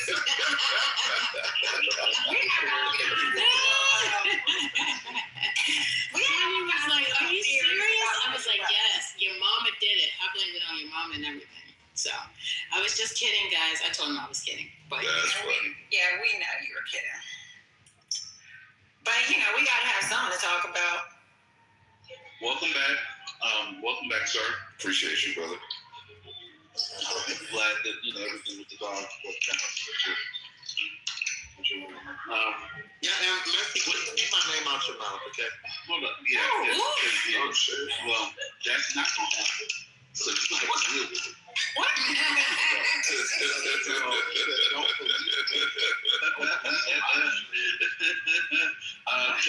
Because that's actually why I got on stage. I saw Sunny with the badge, and y'all, if you could just show some love. Shout out to Sonny and her band. Shout out, number one. Look at her. We can just show some love to Sunny for her band. She probably got it. I know he's torn up inside because he really thought. he said he trying to plead the bad. He did please don't do that. because Hurricane really thought he was going to get that band before Sunny. Now, what he doesn't know, they was having a race to get to the badge. Hurricane was, what's even worse was, Hurricane was racing all by himself. He still lost. Oh my God. Leave him alone. Damn. And I lost my badge. He blocked brother. But I think blocking people is what also makes it harder to get one. Well, how do you get the badge? Like, how can you race towards the badge? What do you have? It's the karma. You just gotta be nice. Once you're back in here, you'll be one soon. Now that you're in her modding again. I had one before. It's gone now. That's what I'm trying to figure out. Yes, because you were gone. They want to discourage you leaving like that. Oh, that makes sense. She's gonna try to know somebody. She's gonna get X. I'm trying to lose mine. I don't even care. Let's not put that on her. I didn't hate on Sonny's badge. Why they hate on her badge? You should have heard it last week when the beef first started. I'm trying to tell you, he blocked brother. He was like, "You're blocked." He said, "Anybody bring up 1%, you're getting blocked as well." So he blocked me and then put his PTR. Damn. So everybody knew that I was blocked. I'm just being He has to get rid of this Shamar Moore to get some points. I was confused. I didn't even want to click on it. I was just like, that's okay. So I didn't know who that was. You want to talk about ridiculous conversations since you've been gone? That was Shamar Moore and Shark Shark and Nia Long. Don't ask how those all. I'm about to say, what's the connection between what? Okay, I It was good one. It was fun. It was spicy. It was spicy. That's what led to Hurricane having a baby oil Shamar in his PTO. Yeah, he's trying to make a point. Okay. But it's not working.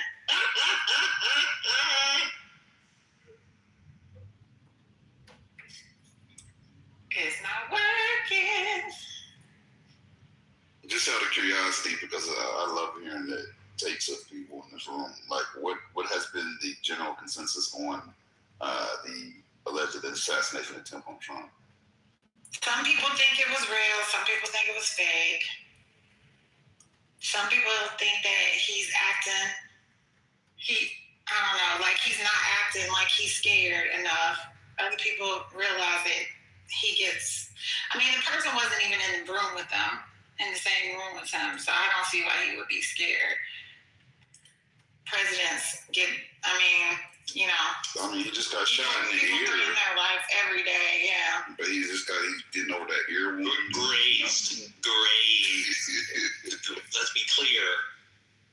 That ear was. But I think it's interesting that Marjorie Taylor Greene just had made a big old stink about them closing the investigation on Butler the other day. Like she was just making a big old stink about it, and then boom, this happens all publicly. The guy is one of your people, a California black. I've seen them. They've been playing this thing where they actually showed him on some news cast about a couple years ago where he's being interviewed. Some people trying to make news of the fact that he gave a $25 donation to Kamala. $25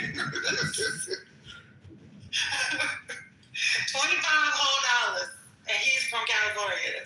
Gemini, are you talking about the clip where he was doing like an engineering thing and putting a brake on a wheelchair? Mm-hmm. Okay. That's it. Yeah. That's it. I heard he checked in a day. Yeah, apparently he got an award for that when he was in college. But he's been trying to build a game, it looks like unsuccessfully, for a few years now.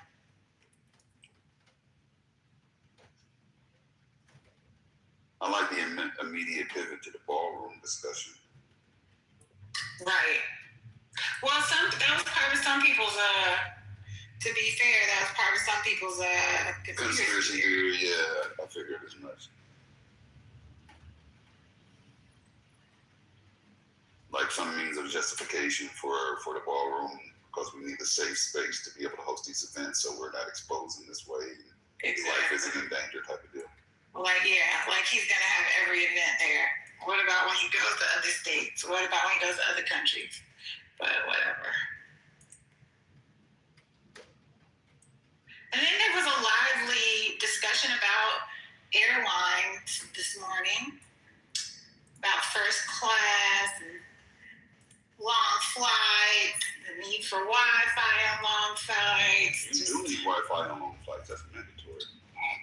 Yeah, it's great, but you can live without it. No, I don't know these people around me. I don't want to know. It's like nobody existed more than 10 years ago. Well, I'm like, when I first took my long flights, we didn't have that option. So I'm like, I don't see the big deal.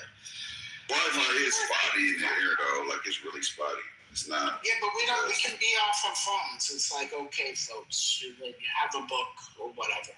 Sleep, just eat. That is good reading time. I agree with you on that, Spirits. But you don't get air sick. I don't. The only time I've ever been on a flight where I got air sick was I was flying to Panama with my father, and that's a long flight. And we hit some crazy ass air pockets. Like, it would drop a few feet and catch itself and drop a few feet. That was the first time I seen all the oxygen. Well, the only time I seen the oxygen masks drop down from the ceiling, and they were handing them out vomit bags to everybody. Like there were these bags that were lined with tin foil on the inside of the bag, so that it didn't leak through. So yeah, that was yeah. And if I try reading, I get airsick. I can watch movies. I can write, but I can't read. So I type on my computer is what I mean, but I can't read. On the train, can you read? Oh no, it's hard. I can't read on no train. It's a motion sickness. I don't know what it is. What about on a yacht? It's not emotional. Yeah, I can definitely read on a yacht. for me, I'm scanning. I'm always scanning my surroundings. Like that's just how I'm designed. So I'm not gonna be able to like fully. I like to when I read. I like to just like fully engulf myself in the book. You know, like I don't want to have to glance up every few seconds to see who's looking at me or who's around me or if my bags are safe or whatever the fuck. Spiritist, can we talk about this yacht thing? I mean, like, who's got a yacht? I don't have a yacht. What yacht are you going on in New York? I'm not. I was asking, we were talking about modes of transportation. So. Oh, okay, Mr. checking. I'm not a yacht guy. I wouldn't know. The yacht guy is crazy. Yacht rock, baby.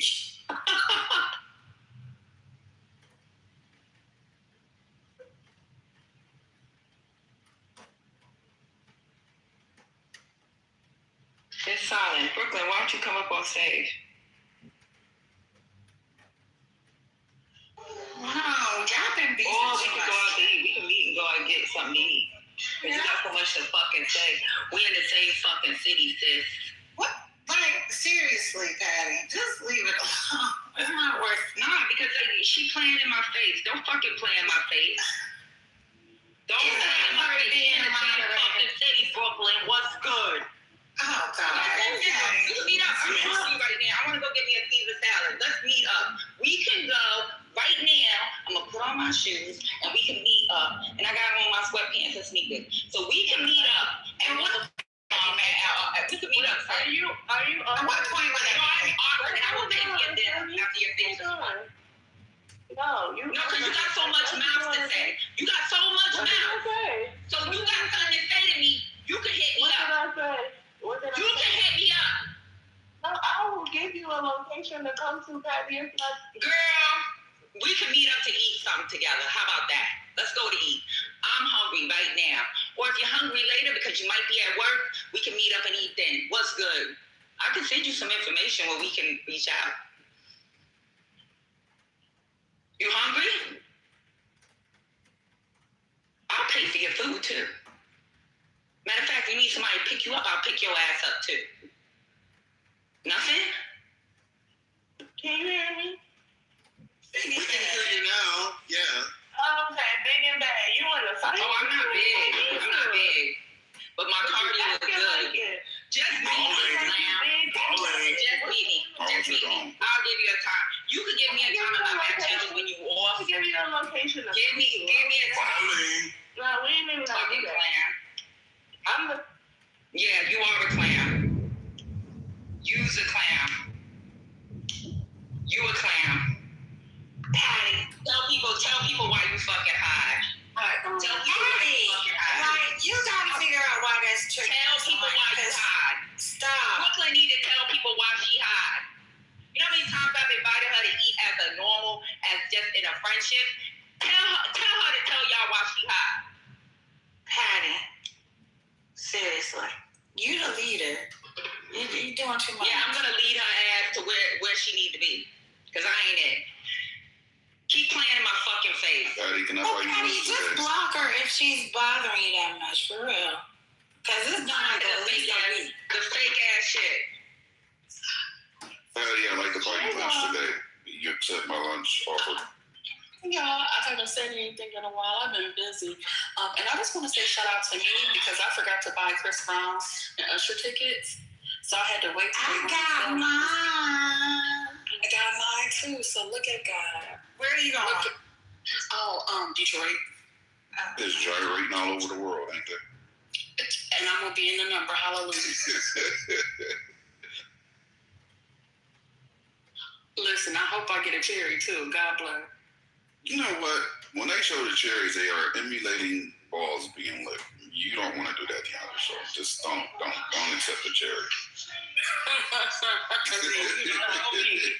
A cherry from Usher. Who you think? She said you don't know me. A cherry from Usher or Chris Brown? Usher does the cherries. He does the cherries, not Chris. Oh, I know he does. Never mind. Well, if people are offering fake food, I think it's well established. Everyone knows that's why we go to the house. Brother, we can't hear you. Your brother is very low. Can you hear me?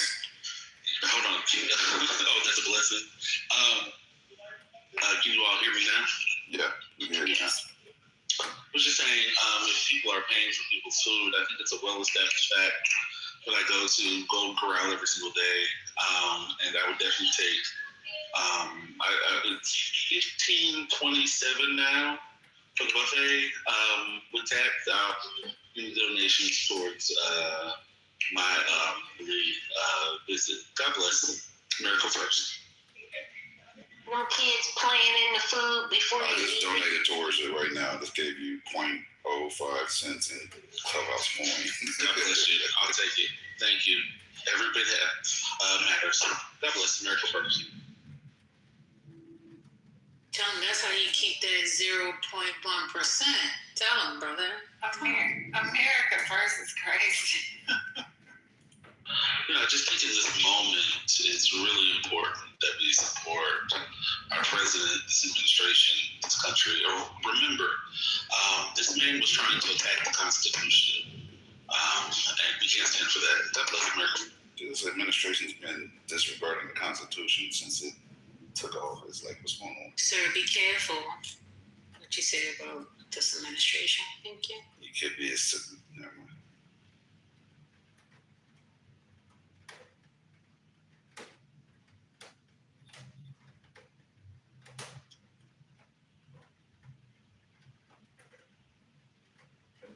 Apparently, you have missed a lot of,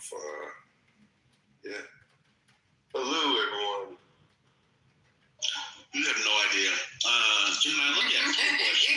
I could tell. I'm just in a shell shot. I'm like, what's going on?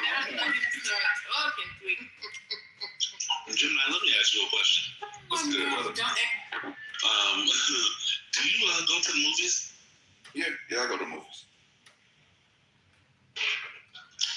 Do you bring a blanket with you or some covering? No, the movies I go to actually provide that. They provide a blanket and food, whatever. Jesus fucking Christ. What the fuck? Here we go again. I can't even speak my truth because spirit is.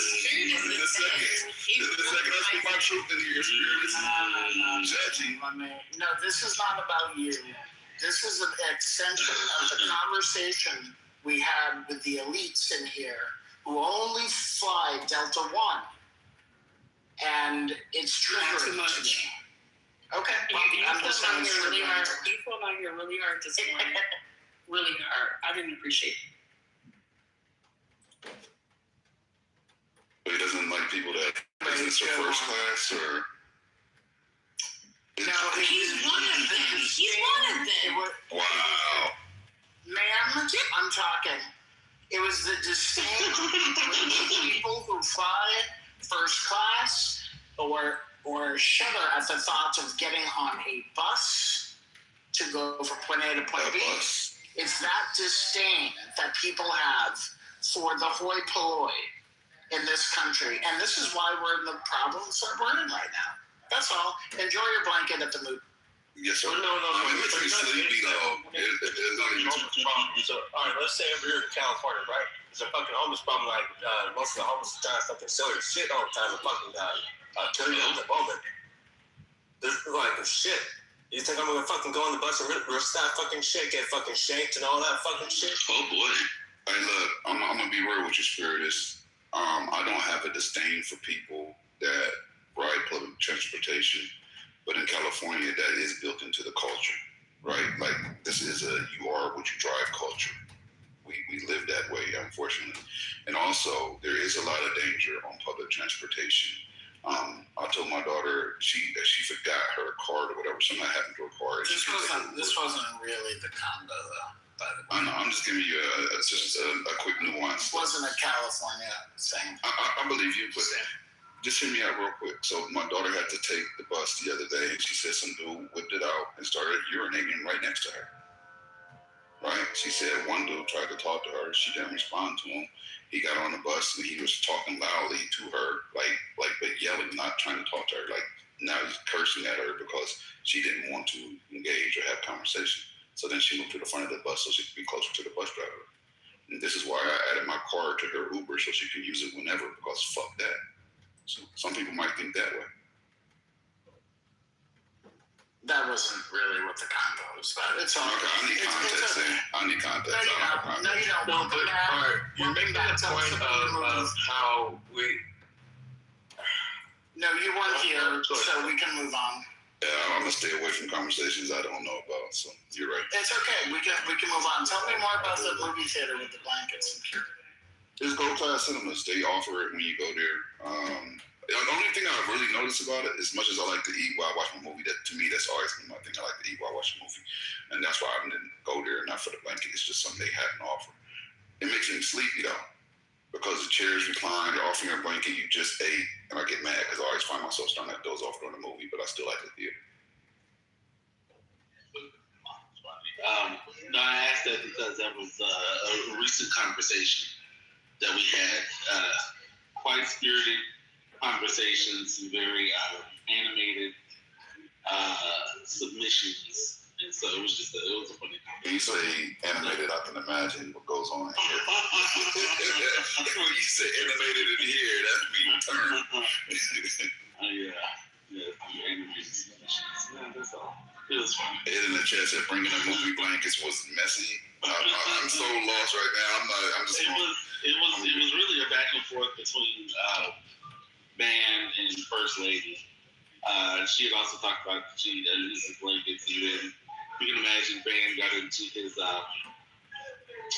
into one of his soliloquies.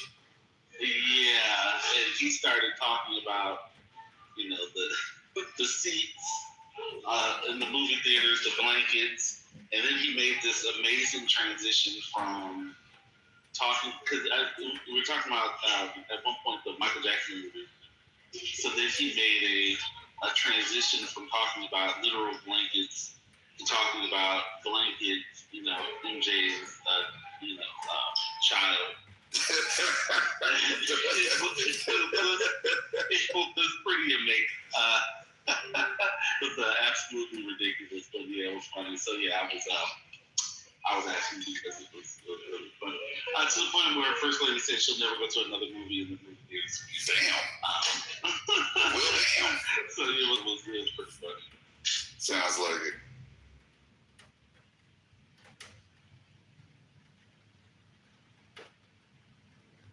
Spirit is, you don't go to the or do they have? Well, I'm sure they have to have. You go to the theaters where they serve food and stuff. So we talk about Trump or? Did you hear somebody ask something about Trump? They have the. I just read it. Oh, you can't hear?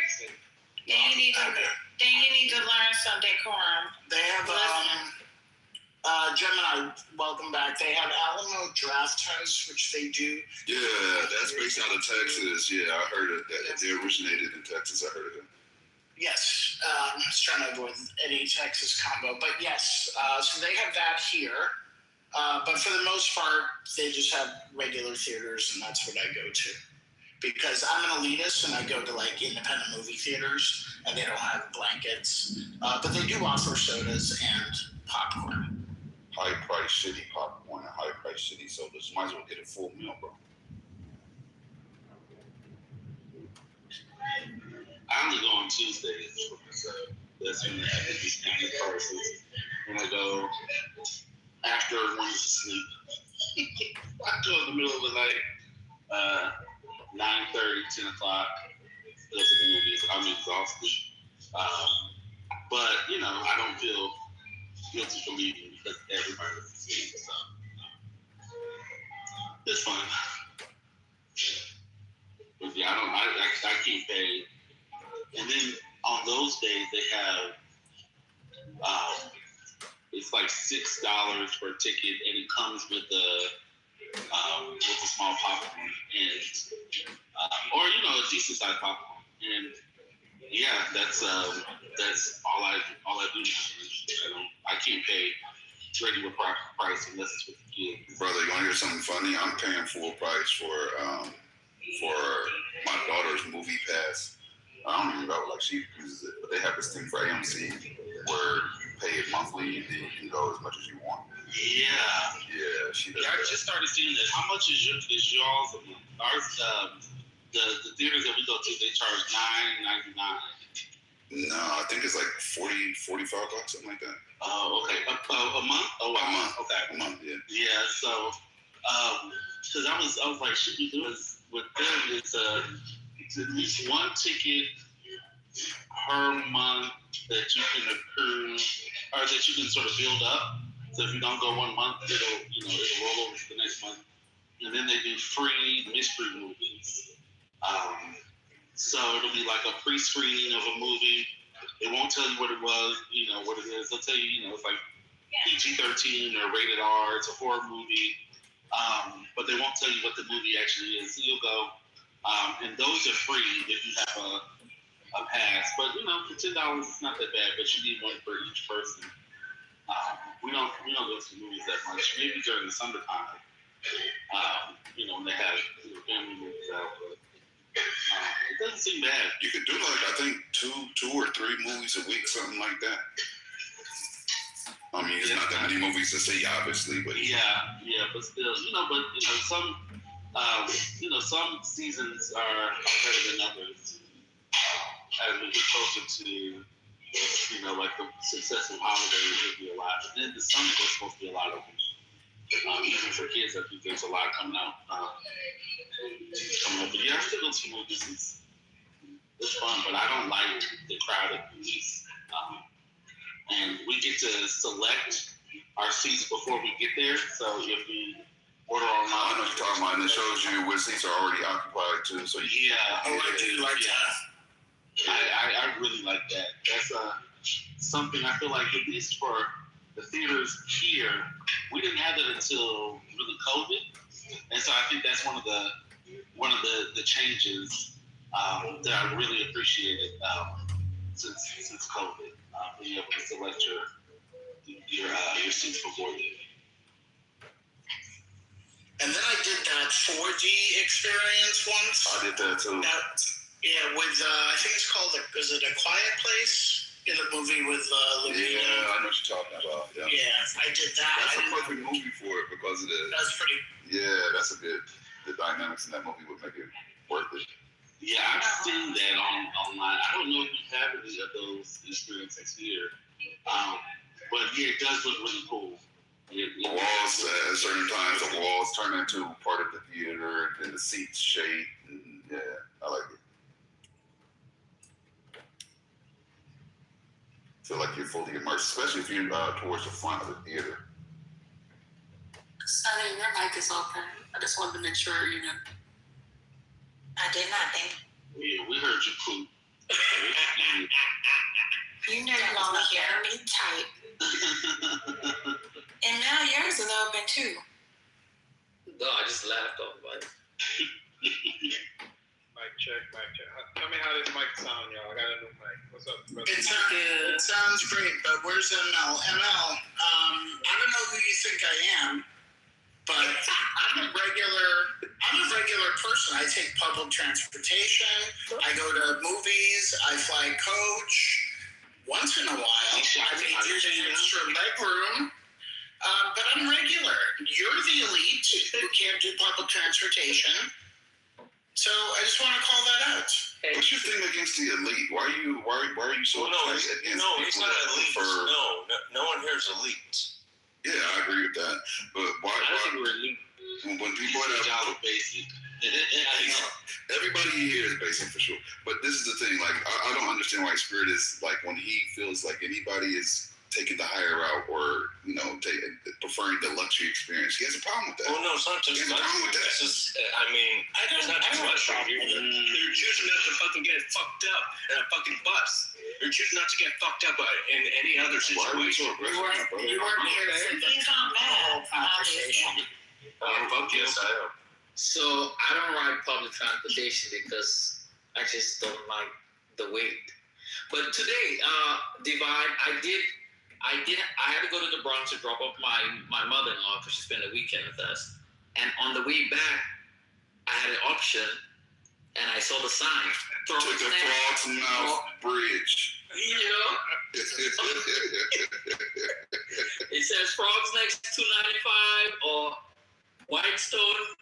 And I was like, man, Divine came to mind. That's hilarious. That's right. It's a pronunciation. I say frog too. So not that we don't know where to go. I just hear too many people say frog. What is it? What is the actual real? Because I'm It's frog. Nobody who knows anything says frog. I don't know anything about it. So. From somewhere else where you don't pronounce your THs, they say throg. Yeah, that's true. You said frog as well. Oh, throg. I didn't understand what it was the whole time till right now. Got it. He said frog, and he got tongue twisted. He said frog. You know, my mom says trog. She says trog.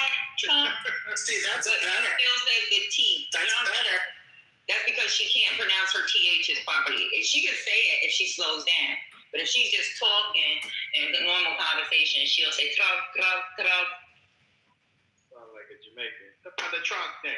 Yeah, I mean most other cultures will say trog, trog, trog, trog. Is that like a popular bridge? Like it's a real common bridge for y'all to take? Or Yeah. Divine, they had a huge opera that I said Throg's name. It's like Yeah, that was they don't let that go. They're not gonna let that go.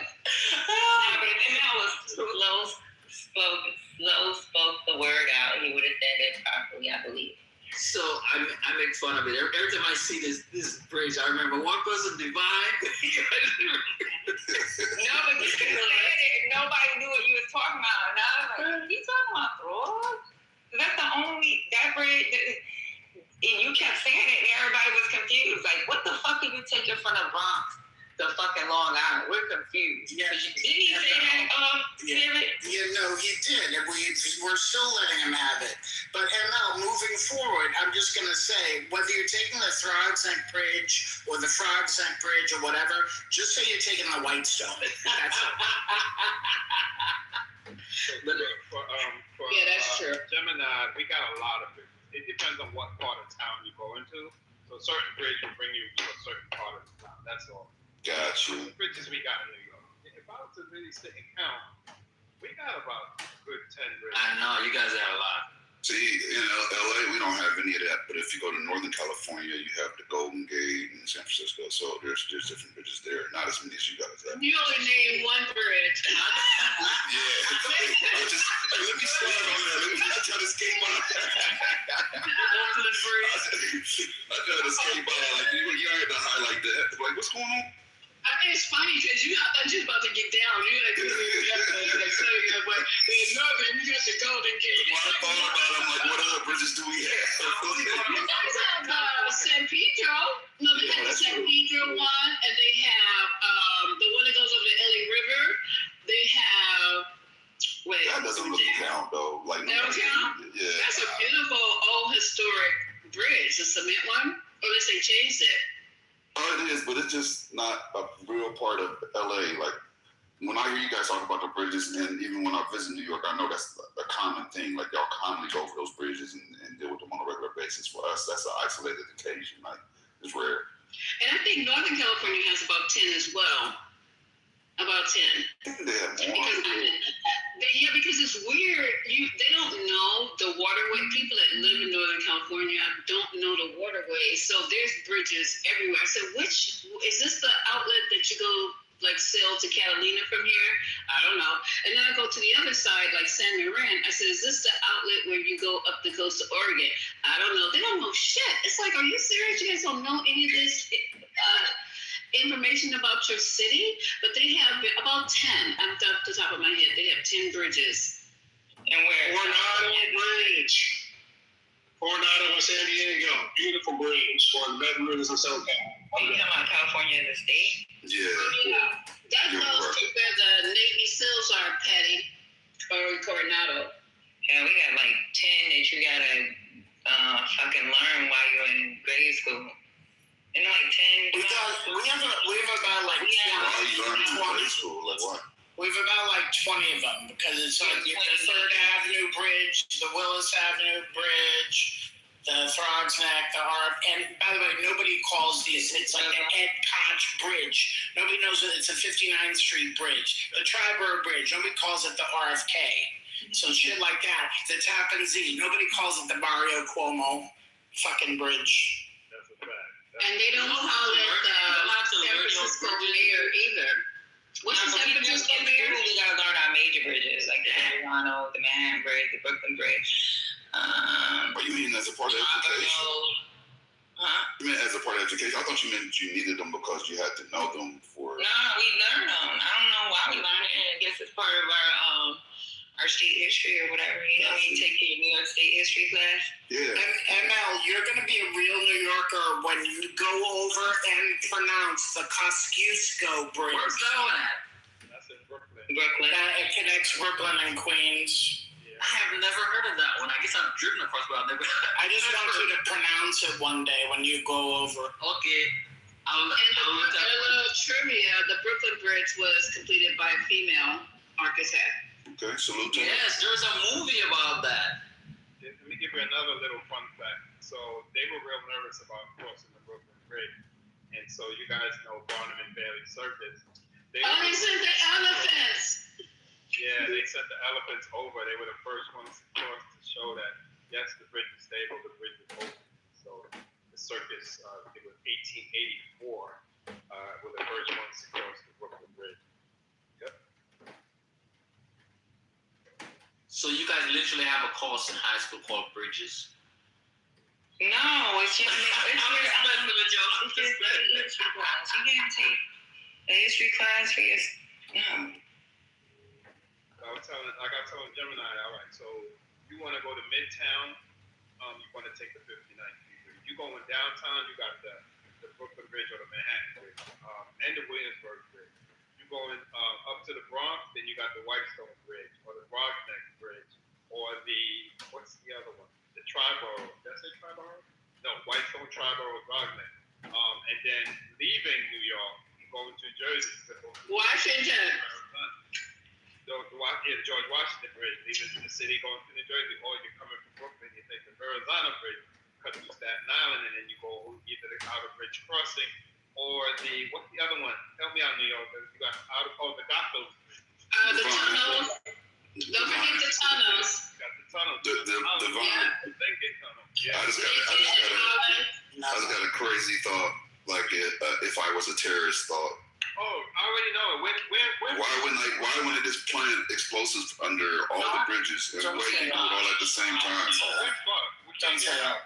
All right, can we stop now? Because Sunny's going to crash out on us because we centered New York for 10 minutes. She's got a bad now. Yeah, hey, Divine, when you came to that thought came to mind, it's only going to affect people like me that drive. They say they all take public transportation, so...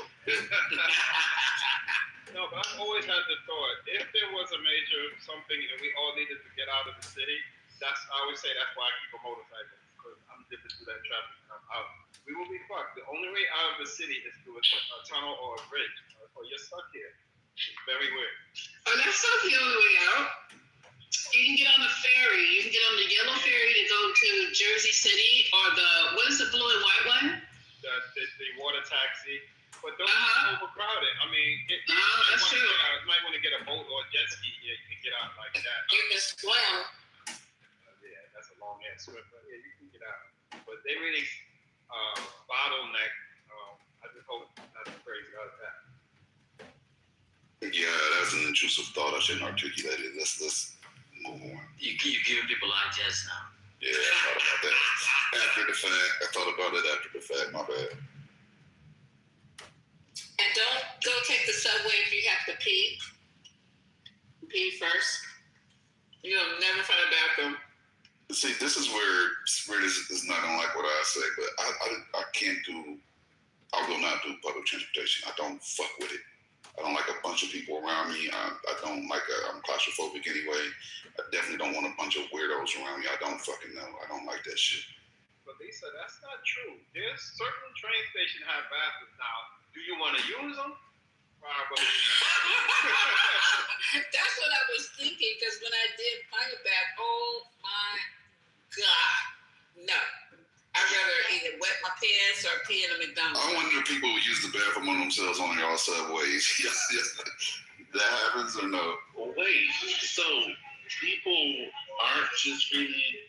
I thought it was encouraged in New York subways to just piss wherever, no? That's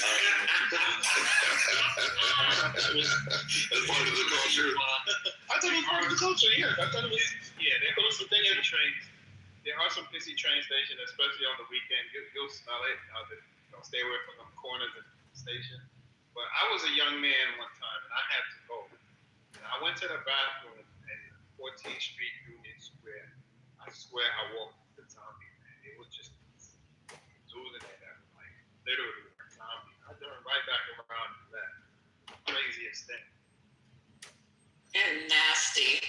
But I don't think anybody on this stage said it, but I know that Haitian said, and somebody else said, y'all, I don't know which one of y'all said it.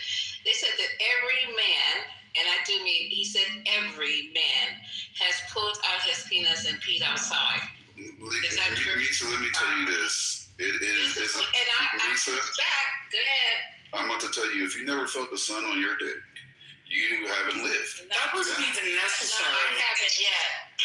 But that was extra. That was extra. It's a fact. I'm not joking. Hold on. Welcome back, Gemini. Question, not all the Gemini, welcome back. Where you been, Gemini? Here, there, and everywhere. Tuning his dick. Gemini trying to tell you.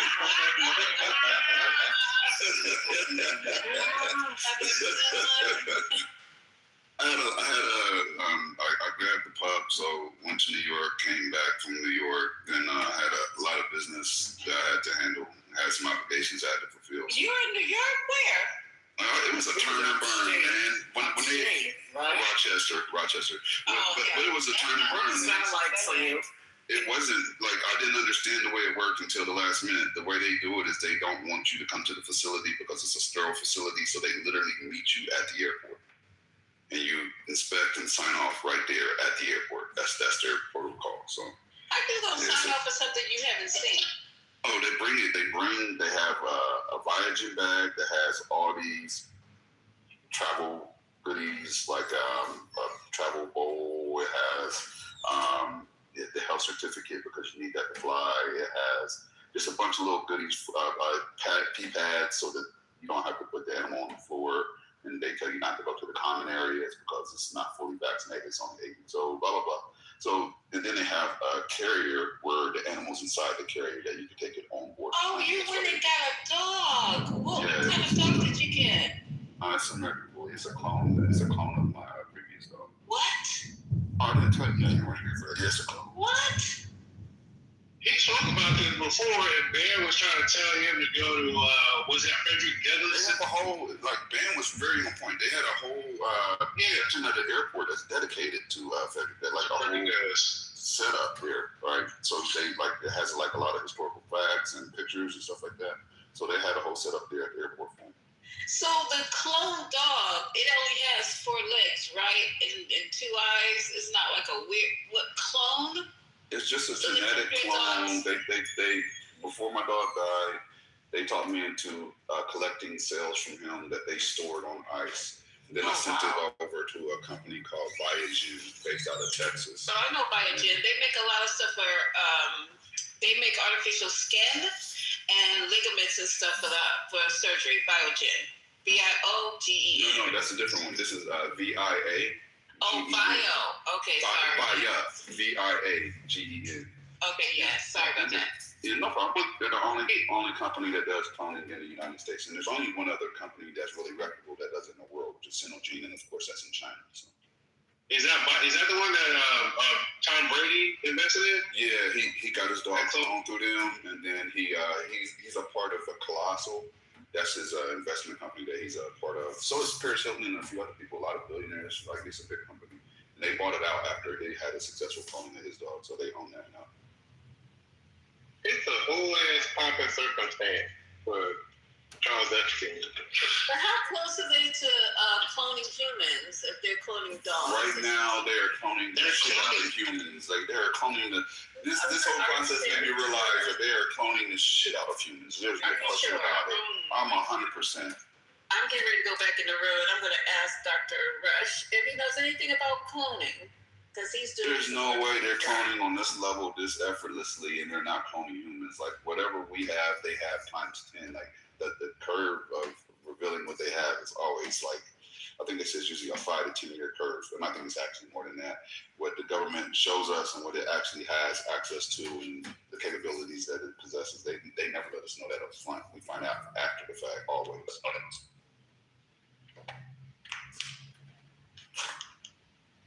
Now I'm just trying to figure out when is it coming to market because Who started the war between Israel and Iran? Israel or Iran?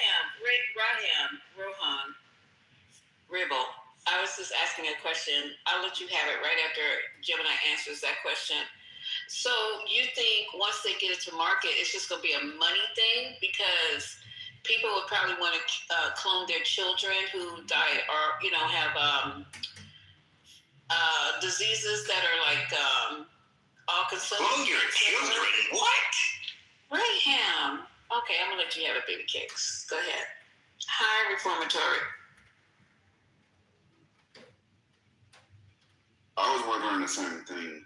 Like I wonder what direction it will go when it comes public, because there's only a better time before it comes public. They've been cloning since the 70s, right? At least letting us know that they had the capability of doing so.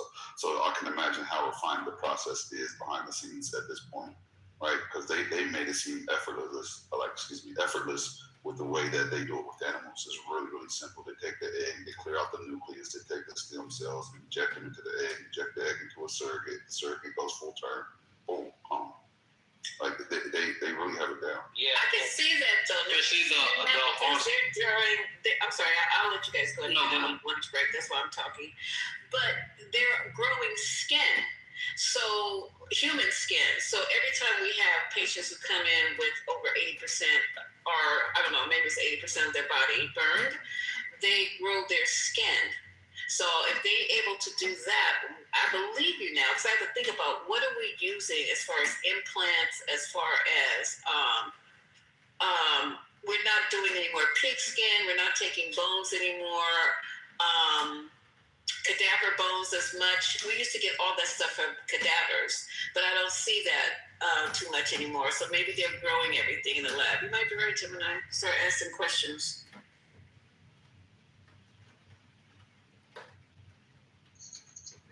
So they were saying that cloning has been pushed forward because of the horse breeding industry, and it absolutely is. That's why it's basically they're like the leaders in cloning, man. They are. Matter of fact, they're having problems with different derbies that are trying to ban the different horses that are actually cloned because they're taking past champions, breeding them to present champions, and like they have a unique genetic advantage. Like they've been dominant. Right, so they're trying to say it's illegal. Like you basically are using genetic steroids if you're using clone champions to win a game. If you take a champion, you clone them, then you bring them to another champion. They feel like that's not fair. So that's why Biogen is actually based in Texas. Like it started at a ranch. Like they were doing it for horses. That's where it started at. Then it spread to pets. Like I don't think they started with dogs and cats like 2015, but they started like at least 7, 8, 9 years prior to that with just horses and prize bulls, things of that high value animals.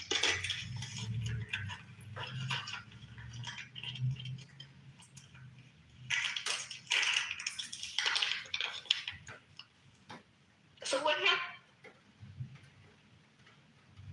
Sorry, Lisa, that was me.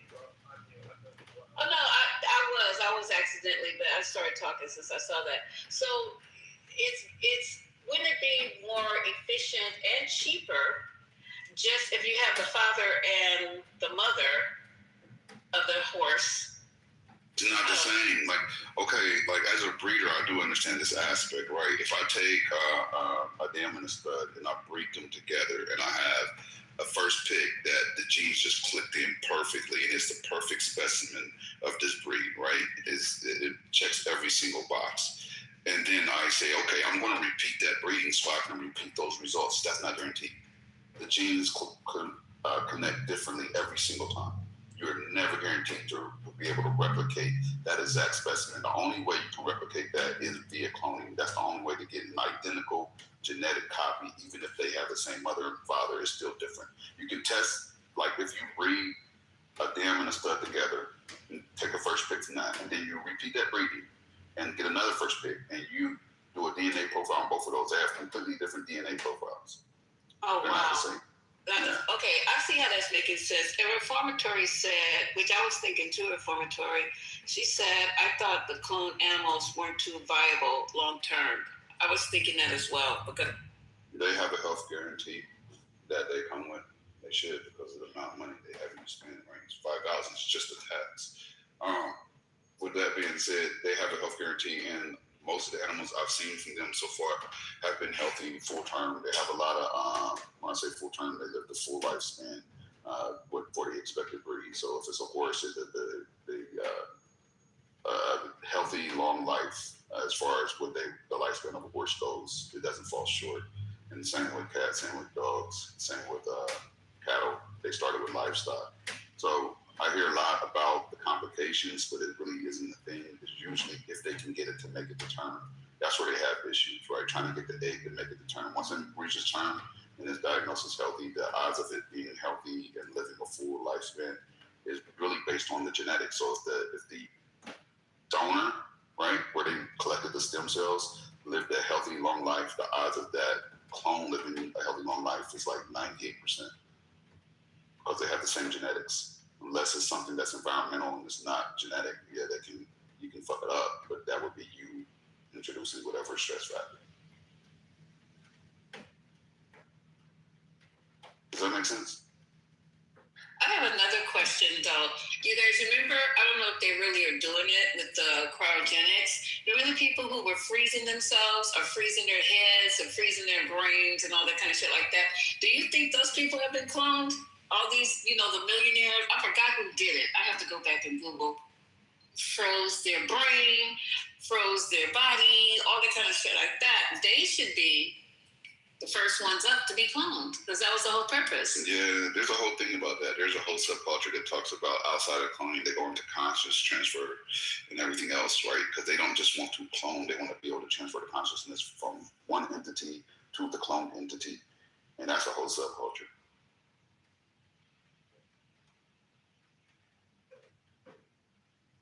Okay, anybody know about that? Because I don't know shit about it, but it's super interesting, and I really wouldn't care about that part, Gemini, having all of my thoughts and dreams and memories and whatever, but basically just my intelligence, or maybe a higher, but I wouldn't care about it. If it's happening, they damn sure don't want us to know about it, because I think this, it's not legal yet, and there's ethical things, but I think it's possible that these things are going on, and we don't even know about it. I know y'all remember Get Out, right? They put it in the movie and kind of mock us. We don't know what these weirdos is doing. We know the technology most likely exists. From what I'm hearing from Gemini with these dogs, I remember they did a sheep back in the days. We were kids. I remember the first sheep. That was 1996. I don't think they're hiding it as much, because honestly, like what the Chinese do, other countries are pretty transparent, even if we don't think U.S. scientists are. But genetic splicing is not new. Remember, they do it with flowers. They've done it with animals. Because what are some of the animals that don't exist naturally? Yeah, they do it with fruits and vegetables a lot. Big time with fruits and vegetables. Who was that? Mendel, what's his name? The first did that. They do it with, because there's some of the dogs aren't like labradoodles, spliced animals. No, those are just crossbred, but I know what you're saying. They do a lot of splicing, genetic splicing. Yeah, I think that part is new. I mean, that's not necessarily cloning, but no, I just put, because, I think that there are. Fuck y'all. It's He's consistent. I mean, I appreciate you. Sometimes we are bitch asses. Yeah, fuck it. I'm fucking up as a mind. I can't believe I brought him up twice. I'm rusty. But yeah, I think what I think think it's probably going to happen. Would you care if you were eating cloned food like You chicken? are eating clone food. That's already. They already do that. No, beef and no. I'm talking about animal products. They're cloning animals now to eat. Yes, absolutely. Tilapia is not real. Like I never eat tilapia. Do not eat tilapia. Yeah, but it's still not real. It was. I found that out the hard way. You don't want tilapia. Yeah, there's a lot of because now they have to tell you. I think they have to disclose it or something. But yeah, there's already products that are out there that they. I follow a bunch of those rabbit hole crazy people online because they always are like, guess what they've made up now? I'm like, well, take that off the list. What was I gonna say? I thought all beer burgers were genetically engineered. Why is tilapia not real? It's not a natural animal. It was basically created. Created in Africa? Tilapia is real. But the reason I wouldn't eat it is because if you're familiar with the Salton Sea in Southern California, that is a highly toxic lake, and the only fish that can survive is the tilapia. So if you want to eat tilapia, go for it, but that's the only one that can survive in that kind of toxic environment. So maybe at least in Africa, a lot of people eat that as a fish. That's part of their staple. Like, I don't know, in the United States, maybe y'all farming it. Maybe that's why y'all. Maybe that's it. My bad. Yeah. So Lesotho is one of the biggest exporters. Actually, I went to a tilapia farm while I was over there. Yeah, like tilapia. I have a question about the anti-tilapia people. Do you guys eat shrimp? Those of you who don't eat tilapia. They eat catfish too, bro. Yeah, we eat ocean roaches. We eat the ocean roaches. No. Yes, of course. I'm from Louisiana. Okay. So the whole thing just doesn't make sense to me because on the one hand, you claim to care about the food entering your body, and so you want to avoid eating. Oh, I never said that. Let me finish. You may not have said it, but that's the argument that you usually base their anti-tilapia bias on that. But then y'all are eating the sea roaches, you're eating shrimp, you're eating pork, and all these. When they eat catfish, that shit eat. Catfish. Hold up. You're internally consistent with your dietary. Hurricane, think of it from this angle, right? It don't make no sense. There is. I rarely eat shrimp, but there is no alternate to shrimp. But when you're talking about fish, you can have salmon or trout, which has a lot more omega-3 than tilapia. Jim and I, listen, you should be like you want to eat, but the argument just doesn't make sense because y'all eat shrimp and lobster and all that other shit that's worse for you. You don't, but I bet you Reformed does with an anti-tilapia ass. Like I'm not the only one that's anti-tilapia. Look in the chat, and my apologies. It is real, but no, I'm not going to eat anything that is created or farm raised. That's what I'm saying. And a lot of people feel that way. You're gonna fuck up your cholesterol with shrimp, lobster, and all the other shit. I mean, lobster is lobster. Shrimp actually carries a lot of cholesterol. That is. Are you anti-lobster bisque? I'm about to go eat some lobster now, motherfucker. I'm anti-unhealthy generally, which is why I wouldn't eat lobster. Because do you like salmon and trout? Do you eat salmon and trout? I do eat salmon, yes. Okay. Trout tastes about the same as salmon. Maybe you and Dr. Adams should go do a room together. Who, me? Mm-hmm. Why? Because he was saying all that the other day. I'm not going to be doing the whole tilapia is bad for you, it's going to give you cancer and all that other bullshit that people do here, but then they turn around and eat shrimp and lobster and pork, and they drink alcohol. And why do you say pork with such disdain? I don't drink alcohol, and I don't smoke, so there's that. I can't stand the smell of smoke. Guys, whatever you do, please don't X Hurricane. Don't give him a thumbs down. Don't give him an eye roll. Don't hurt us. Please don't do that. Karma. That's why I be like, I'm gonna kick your ass out. I'm not really paying that much attention to karma, Lord Jesus. Please don't do that. Really. Oh my God. Please don't. Wait, I get clowned about saying tilapia isn't real. attention to his karma from Clubhouse. Yeah, it's fun. Is it really? Yeah, but how many is it? See, how many of y'all eat hot dogs and hot links? What? That's nasty shit too. I know. Y'all ain't never heard me talk about no hot dogs. Same here, Patty. We're speaking. I eat all the sea roaches. No, I don't eat pork. I eat shrimp. I eat the bottom dwellers. Hell, I even eat humans. So what the fuck? Yo, let's pursue people. The fuck out of here. We don't see humans, y'all. You already know that. Yes. Bottom part to eat. She's an eater. There you go.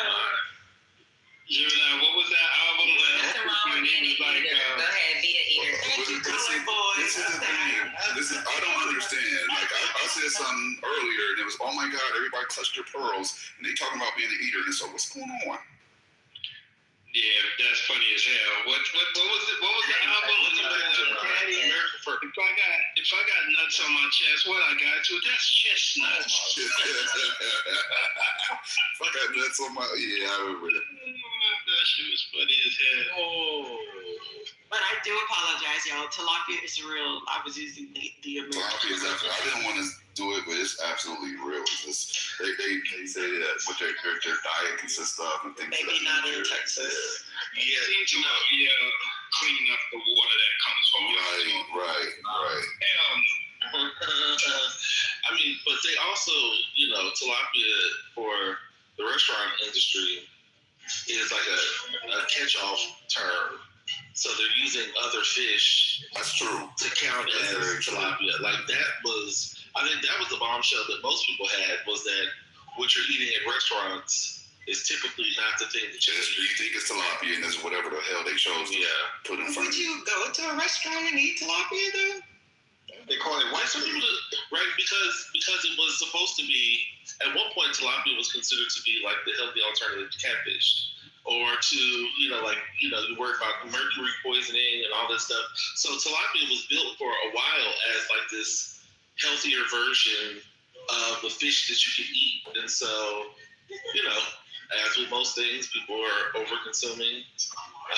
And then to find out later that the thing that you're eating at the restaurant is not even the thing that you think you're eating. Where's Hurricane at? Hurricane, we got to have this discussion because you keep saying catfish, like catfish is an unhealthy fish. It's not.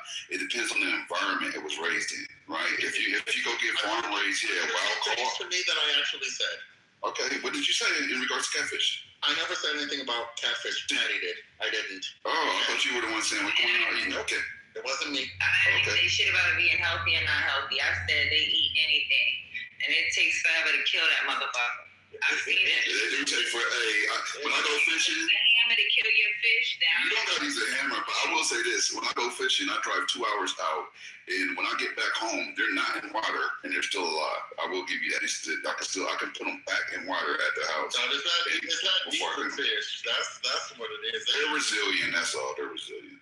Yeah, I don't eat no demon fish. It is a demon fish. My mom said it's a demon fish. What are y'all doing? No, I'm not a demon. Mama going to show me Y'all wild. There is no safe consumption in the U.S. You got, even if you eat vegetables and fruit, you still got to contend with scrubbing the shit out every leaf that you eat because there's shit and pesticides all of it. So, on some level, just watch what you eat. Now, this is coming from a man who is 750 pounds, who eats a golden corral every single day. So, take what I say with a grain of salt. But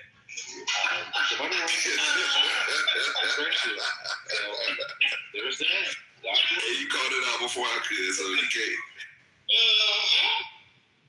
I mean, y'all don't go fishing? I think it's like... I go fishing all the time, man. I like rainbow trout, but I'm seriously thinking if there's tilapia dishes in some of the nicer restaurants that I like to go to. I've never went to a restaurant and ordered tilapia. Who does that? But my mom always taught me that you don't order whatever the specialty isn't at a restaurant because you'll be disappointed. If it's a steak restaurant and that's just what my mom. There's some bomb restaurants that have some things off the menu that's not even their main dish. That's bomb. It depends on the restaurant. Yeah, she's like, if it's a steakhouse, then don't order a fish dish because it's probably not going to be the best. But I don't know.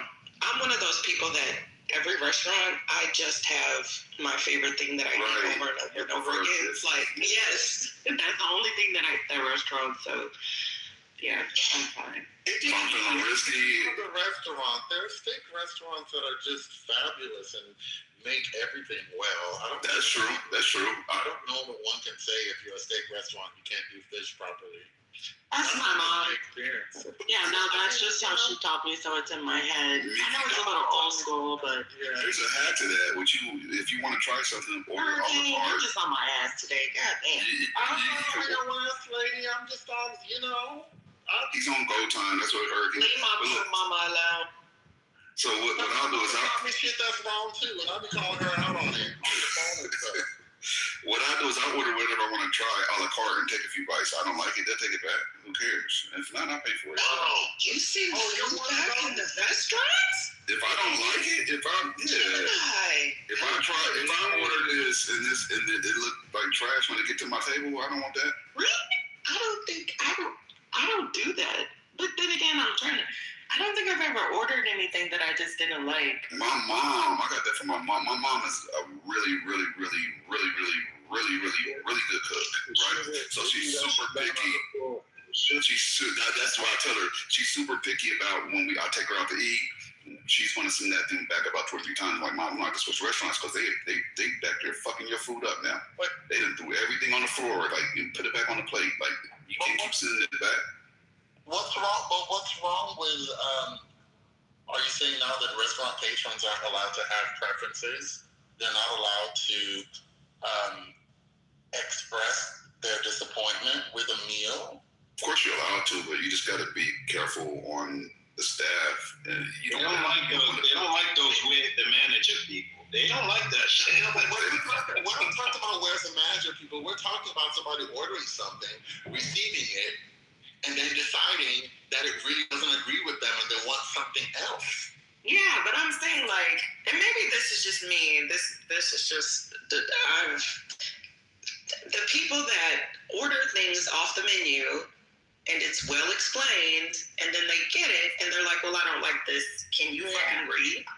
It's already on the damn menu. Like, you want to experiment and it's made, as it was, because it's very descriptive, and then you're like, oh, I don't like how it tastes. Well, that's your ass. You believe that the person wants to experiment. That's not always the case.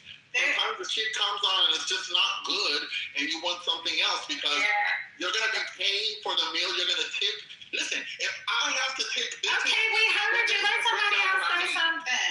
Okay. Go ahead.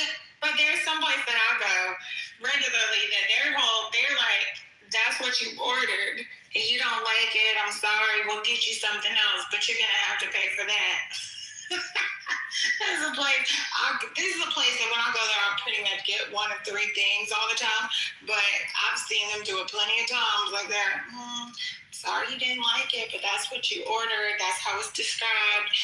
I'm sorry you don't like it. We'll bring you something else, but we're not taking it. Would you like? Agree, Sonny. Would you like to be abused? I would like to never go to such a restaurant again, ever. I go there all the time. I love all their stuff, but that's just their policy. I'm not saying all restaurants are like that, but some are. No, all restaurants aren't. And then you see the people like the dishes like half devoured, and they're like, I didn't like this. You already fucking ate it. I've seen that happen at a table, and I'm like, I'm just rolling my eyes. I'm like, child, you done ate half the shit. Then they gotta pass it around the table. Y'all taste this, and then have the nerves to be like, oh, I don't like this, child. Hey, funny question: do the people at the restaurants you're talking about, is that policy stated on the menu or somewhere? Is it? I'm really not sure, to be honest. But I think it's fair if they let people know ahead of time, then sure. But this place, the food is good. And, they do free cake on Tuesday and Saturday. They do this wonderful cakes. It's a place that you go and enjoy. They're not trying to get over on you, but they're just like, our margins are not large enough to be doing all that. If they burn it or, didn't make it to specification, allegation, but I'm talking about, you know, I ordered this. It's something that I thought I was going to like, but I didn't. They don't take it off. And I don't send things back if I don't like it. Like, I know, Ashley said I'm soft and it's like, and I still tip. Like, I feel like, you know, if I ordered the wrong thing, then I'm just like, that's what I get for experimenting. But I do like my steak medium well, and a lot of times it's still a little too pink, so now I'll send that black back. But like my favorite steakhouse, you know, they track how you like your steak, so they'll butterfly it for me. And so I like that because it's perfectly evenly cooked. Now, I have been to certain restaurants where they will argue with you about getting steak medium well, and I don't like that. And do the little speech, ma'am, you know, not Michael saying they should kick you out. In order to get the flavor of the steak, just burn my shit and leave me alone. I know what I'm ordering. Just burn it.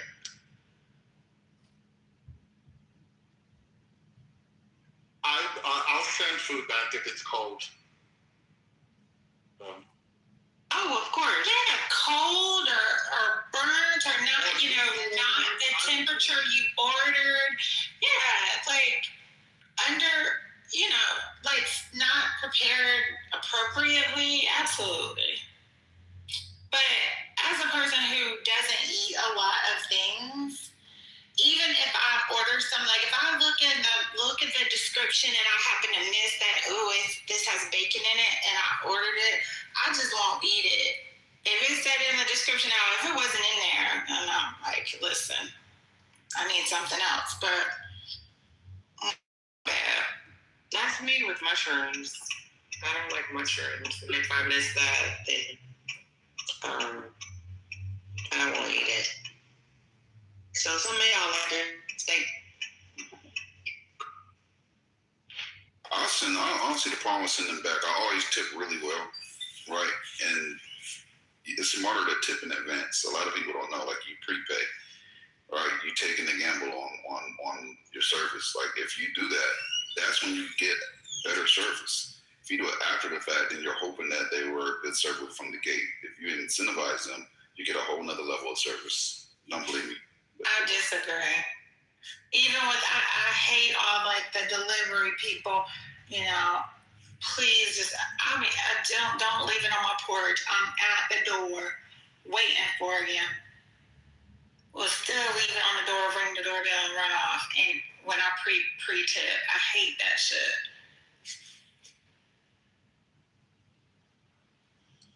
Look, Gemini, how are you pre-tipping if you don't know what the full bill is going to be?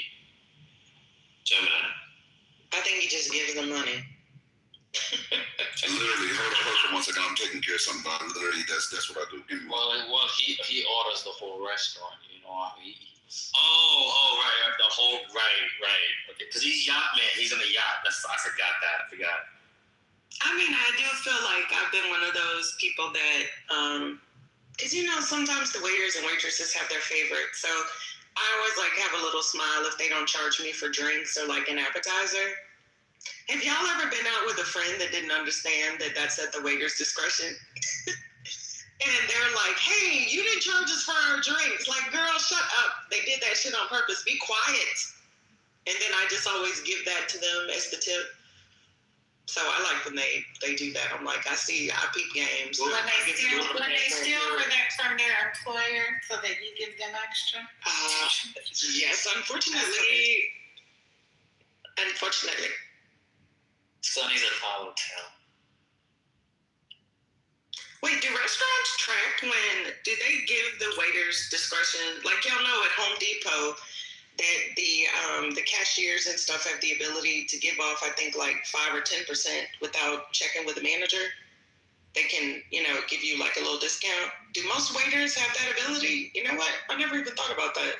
Like, I don't care, but I'm just thinking like, oh, okay. Spinoza said no. Whoops.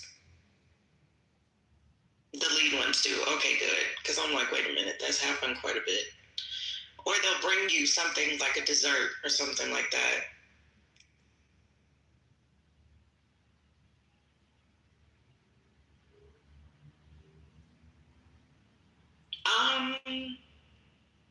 I think it 10% tip should be a mandatory thing. Back to what my mom always used to tell me, if you don't clear your own table, like if you go to a McDonald's or something, right, you're supposed to put your food away. And I've taught my kids to do that. I hate when people go to like a McDonald's and leave their shit on the table. If you're not paying a tip, go put your shit in the trash. Then you should tip. So even if service is bad, because it depends. If sometimes it's just problems with the kitchen or it's really busy, I don't blame my server for that. So I still tip them. But if the server is just bad, like just really bad, but again, it depends. Like if they're super busy, I understand it's not their fault. But if they're just like really rude and icky, which I haven't really encountered too much, I still give a minimum. Hell no. I just don't get extra. Hell no. I'm putting a quarter in the cup. If they're giving you bad service, they don't get tipped for not doing what the fuck they're supposed to do. They already got a base rate. This is what we give them on top of their base rate for services rendered, right? No matter what, they have to clear the tables and they're going to get paid their hourly wage for doing so. The tip is because you came through, you were observant, you were on top of it, right? Like, even if you weren't good, let's say you were mediocre, I'm still going to tip you. But if you're bad, you're not getting tipped. Like, why would I reward bad behavior? Like, what the fuck? I can't get over the black people don't tip thing because I've heard it so many times. And they don't know how. Because I do. I tip really well, so that's not true. No, I know it's not true, but I would never go into a nice restaurant and not tip. Plus, they remember your ass. Like, I literally stopped going to lunch with a friend who made way more fucking money than I did. She had more money. And she was a horrible tipper. I mean, like, she would do like 8%. And I'm like, girl, this is my favorite restaurant. Like, I have my favorite waiters. So I stopped taking her ass there because I'm like, no, that just makes me look bad. So no, I don't. Why would you be doing that?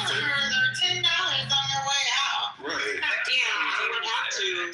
But I'm a tipper. So I tip Starbucks. I tip at the grocery store with the cashier. Like, if I have a big ass order and the kids are there and driving them crazy, I'm a tipper.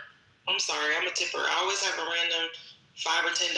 Like, I'm a big tipper. Nikki, I'm with you on that. Is it gonna get us into heaven or something if we don't tip like you? What's going on? Okay, leave me alone. God damn. Just messing with me and shit. She's mad. You're messing with us. How am I messing? I can see. Performer. Brother. I'm in Louisiana. I got all my ancestors' people around me now. I got my voodoo shit on. Put the dog down. Put the damn dog down. I'm Nigerian. I'm not scared of you. I'm 2 hours away from New Orleans now. Bring your Louisiana worth. Oh my! I will say this: I've dated multiple waitresses, and I learned from that. Like, and they said like they get taxed on what your tips should be sometimes. Right, and they get taxed on that. Like if they got to tip out the busser or whoever else, the bartender or whoever else, there's an amount that they should be making. So even if you didn't, right, they still have to cover what you should have tipped to some degree. So that always made me want to tip more. And I remember early 20s, I took a job that I just needed a little part-time job. So I was like, it was IHOP, and I was like, how hard can this be? Y'all, that shit is hard. And that was just IHOP.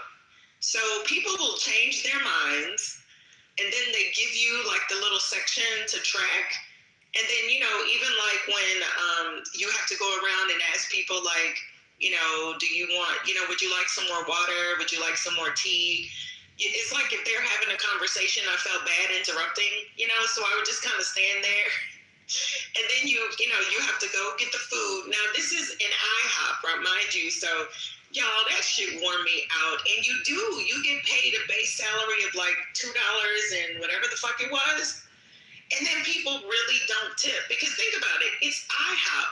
So if people are coming in and eating for $15, even if they leave you $2, it's just $2. And then they're there like an hour. So after that, I was like, oh, fuck yeah, I'm going to tip the shit out of these people if I can. Because, y'all, that was hard as hell. And that was just an IHOP. So much respect to people who can do that and do it well, because I couldn't do it. Nikki, listen, this shows me, like, you're out of touch. in Los Angeles, what do you think they make per hour? The waiters and waitresses, what do you think they make? Doesn't it just depend? It's not like a standard. It's a standard. No, they have a base rate across the board, minimum wage, mandatory. What do you think it is? $10. $18.42. You're acting like that's a lot of money. I'm not saying it's a lot, but they're already getting paid per hour. That's what I'm trying to tell you. They are already getting an hourly wage. This is a bonus. Gemini, not you want to clone something and not pay the people. No, I tip all the. Matter of fact, let me be clear. I haven't had bad service. I can't remember the last time where I did not tip because I got bad service. I'm very cordial to people. I respect the people bringing me my food, and they treat me the same way. So I don't have that problem. I was saying in a hypothetical case that I did have someone that gave me super bad service, I'm not going to tip. We have to leave California people where they belong. They always want to insert their unrealistic lifestyle and put it all on us. Okay. I'm just telling you I didn't make up the minimum wage. That's the California minimum wage. Mickey live in Louisiana. The people at IHOP make $3 an hour. Texas, they make $2 an hour. Literally, yeah. They don't get paid very much. They don't make $2 an hour. Y'all live Really? Yes. Really? That's what I'm trying to tell you. Yes. Seriously? Yes, different base rate. Michigan is the same. No, I'm shocked. It's not I'm calling you a liar. that sounds absurd to me. Michigan actually just went up from $2. I think it might be like $4.25 for tip worker.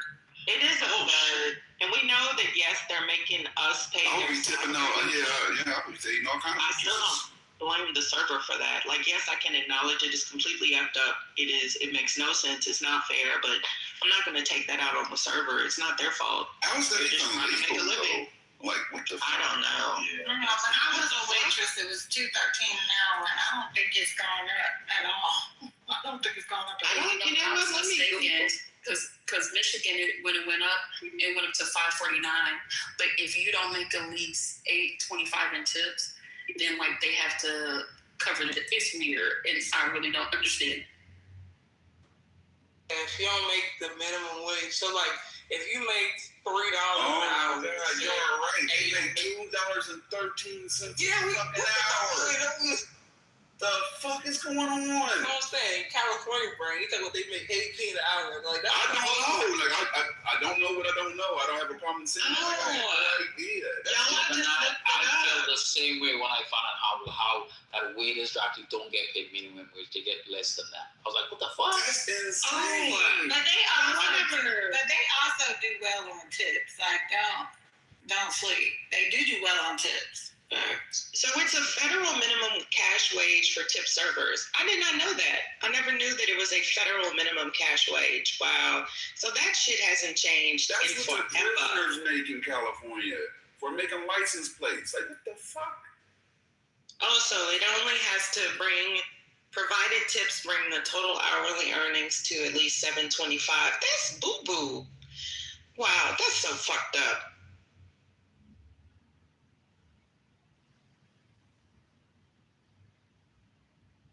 To Gemini's credit, it does say that many states require higher base pay, with some like California eliminating the lower tipped wages entirely.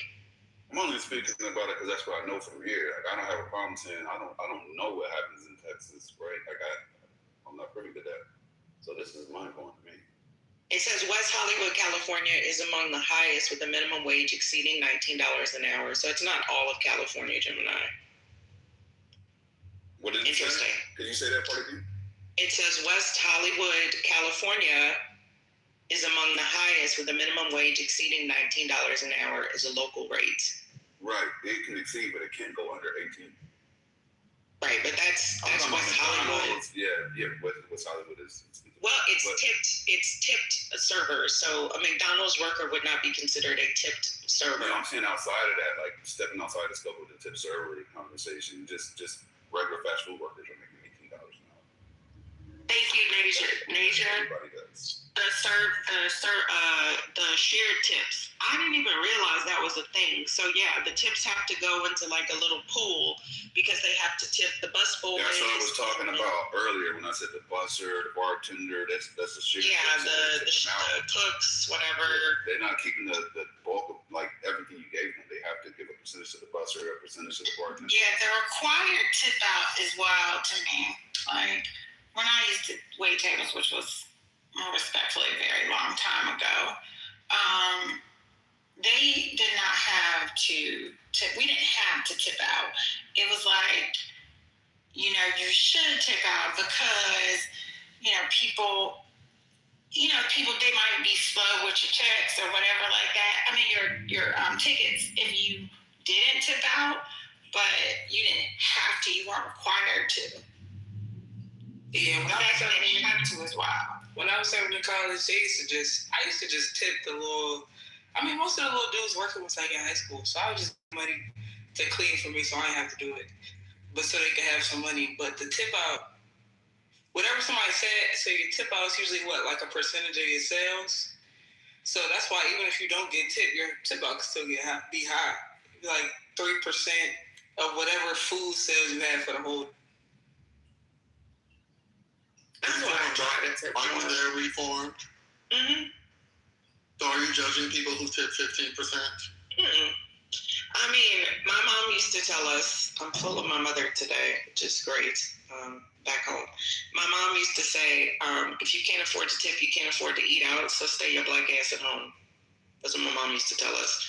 So that's just ingrained in my head. If I'm in a restaurant and I don't bust my own table, then I'm indoctrinated to tip. And I've taught my sons the same way. Because a lot of people don't understand that tipping should be mandatory. They think that, they don't tip at all. I personally feel like, I tip, but I feel that paying people a living wage should be mandatory.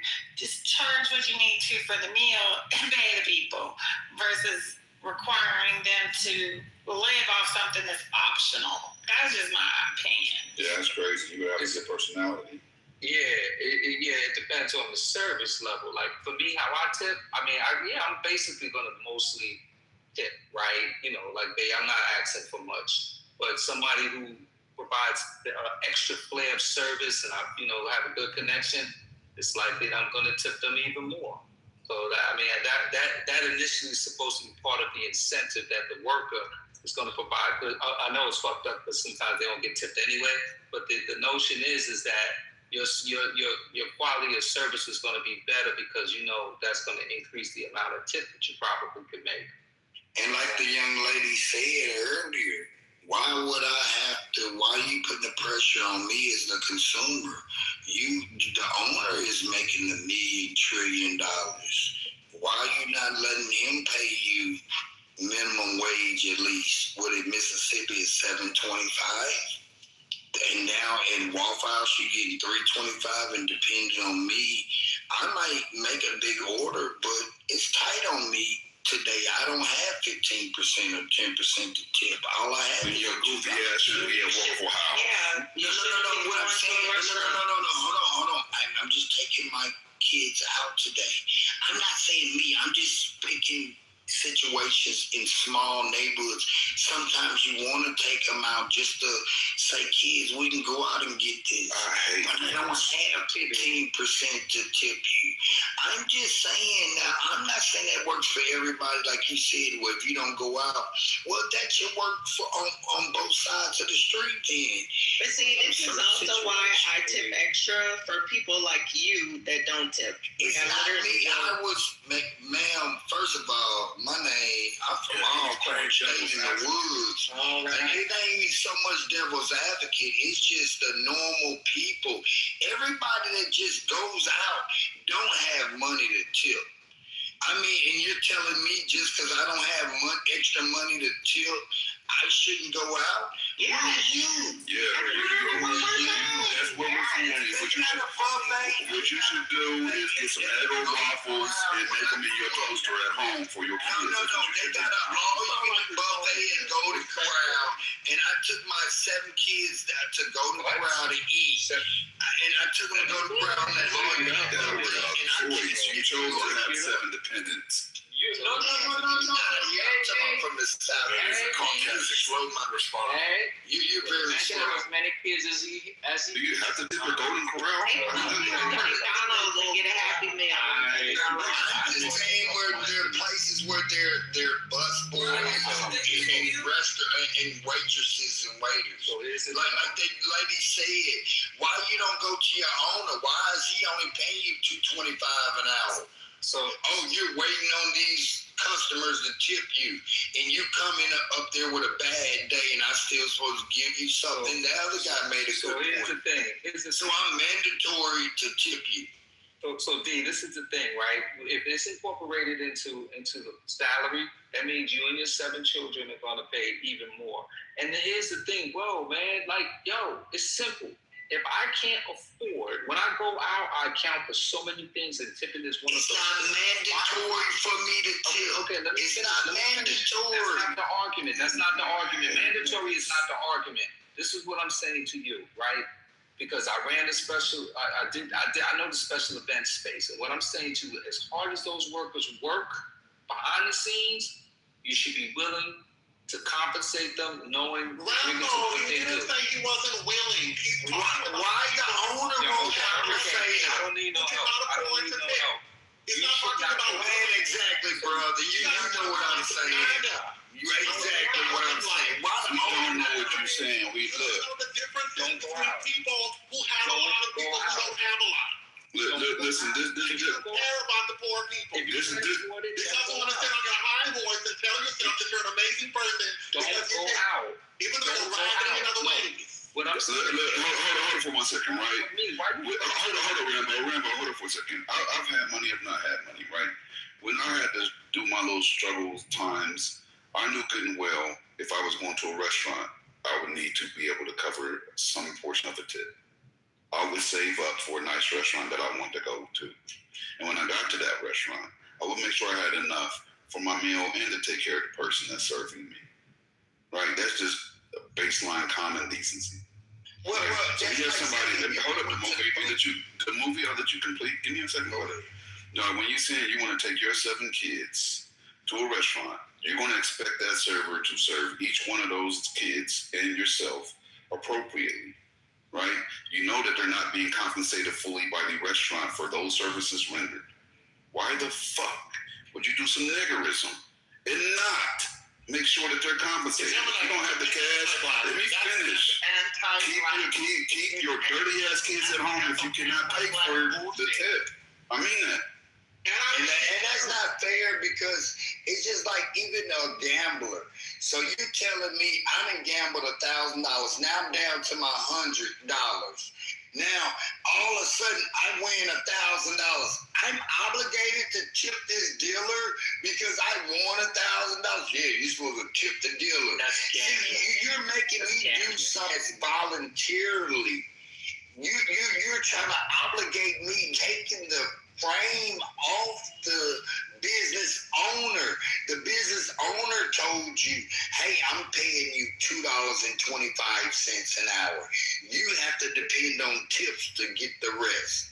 Do great service. If you have shitty service, you probably won't get any tip. Man, they probably still tip you, but it doesn't matter.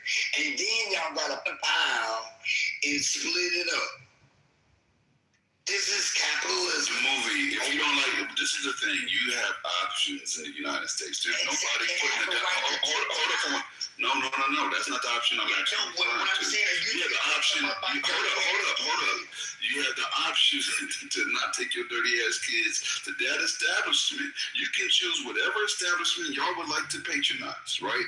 Once you choose that establishment, you understand the rules of engagement when walking in the door. The rules don't say I'm guaranteed to tip a waitress. Boom the room, First Lady. Don't the rules say This why you just gotta leave people where they at, because if the movie don't want to tip, the dealer, if he don't want to tip the Waffle House people, he don't got. I just lost $1,000. You just lost. All right, why you hit? I got you. You just lost $1,000. You don't got to tip. That's what I'm saying. Why would you tip? Exactly. But that's not no. Let's get back to the original point. I'm just saying. I found a great deal. I found a great deal at the restaurant, and I'm my 7 kids here. I don't have that 15%. It was $115. I don't have the extra $20 to tip. That's crazy. Well, you should have just went to Boston Market, because then but I had the better deal. I just want to take my son and his brothers and sisters out, and this is a better deal. If I go to McDonald's, I didn't say McDonald's. I said Boston. No. I live in a rural area or whatever. I'm just saying conditions. They got Boston Market in rural area. We got Piggly Wiggly. But what I'm saying is, I want to take them out to Chuck E. Cheese. And get that pizza for $3.99 because they have a special going on, and I can feed all of them. That doesn't mean I got that $30 tip all because right. I spent $100. You said this like 10 different times. We get it. All right. Well, boy, call my kids. Okay. Well, I don't have any kids, by the way. All right. Well, go take a shower for those kids just in case. And let me tell you something. Man, shower your character. Oh my God! Shower your character. It's better than swallow your enchantment. I tried to be cool. She came with that. I told you I'd go with the vibe. Brother Messi, do they tip y'all? Y'all don't work for tip. The movie. Do you have any potato salad? Send me your cash app. I'll send you 4 quarters so we can keep playing this game. Potato salad? I don't have any potato salad. My brother cooked for the baseball team, smoked chicken. We just got the store-bought. It ain't no homemade. Okay. My brother's baby mama made some spaghetti last week, but I only got one bowl. How did we know your brother had a baby mama? I'm from all corn, no rice. They call it BAT, putting all corn together. You know what Newport stands for? Newport stands for never eat wet pussy on a rainy Tuesday. Oh my God. Thank God today Monday. You look like a book professor. I need help writing my book. I got a book coming out. Black as I thought. I'm coming out with a book called 40 Semesters, The Life of a College Kid That Lived in the Backyard with a University. Mega effort. Hey, girl. Home of Jerry.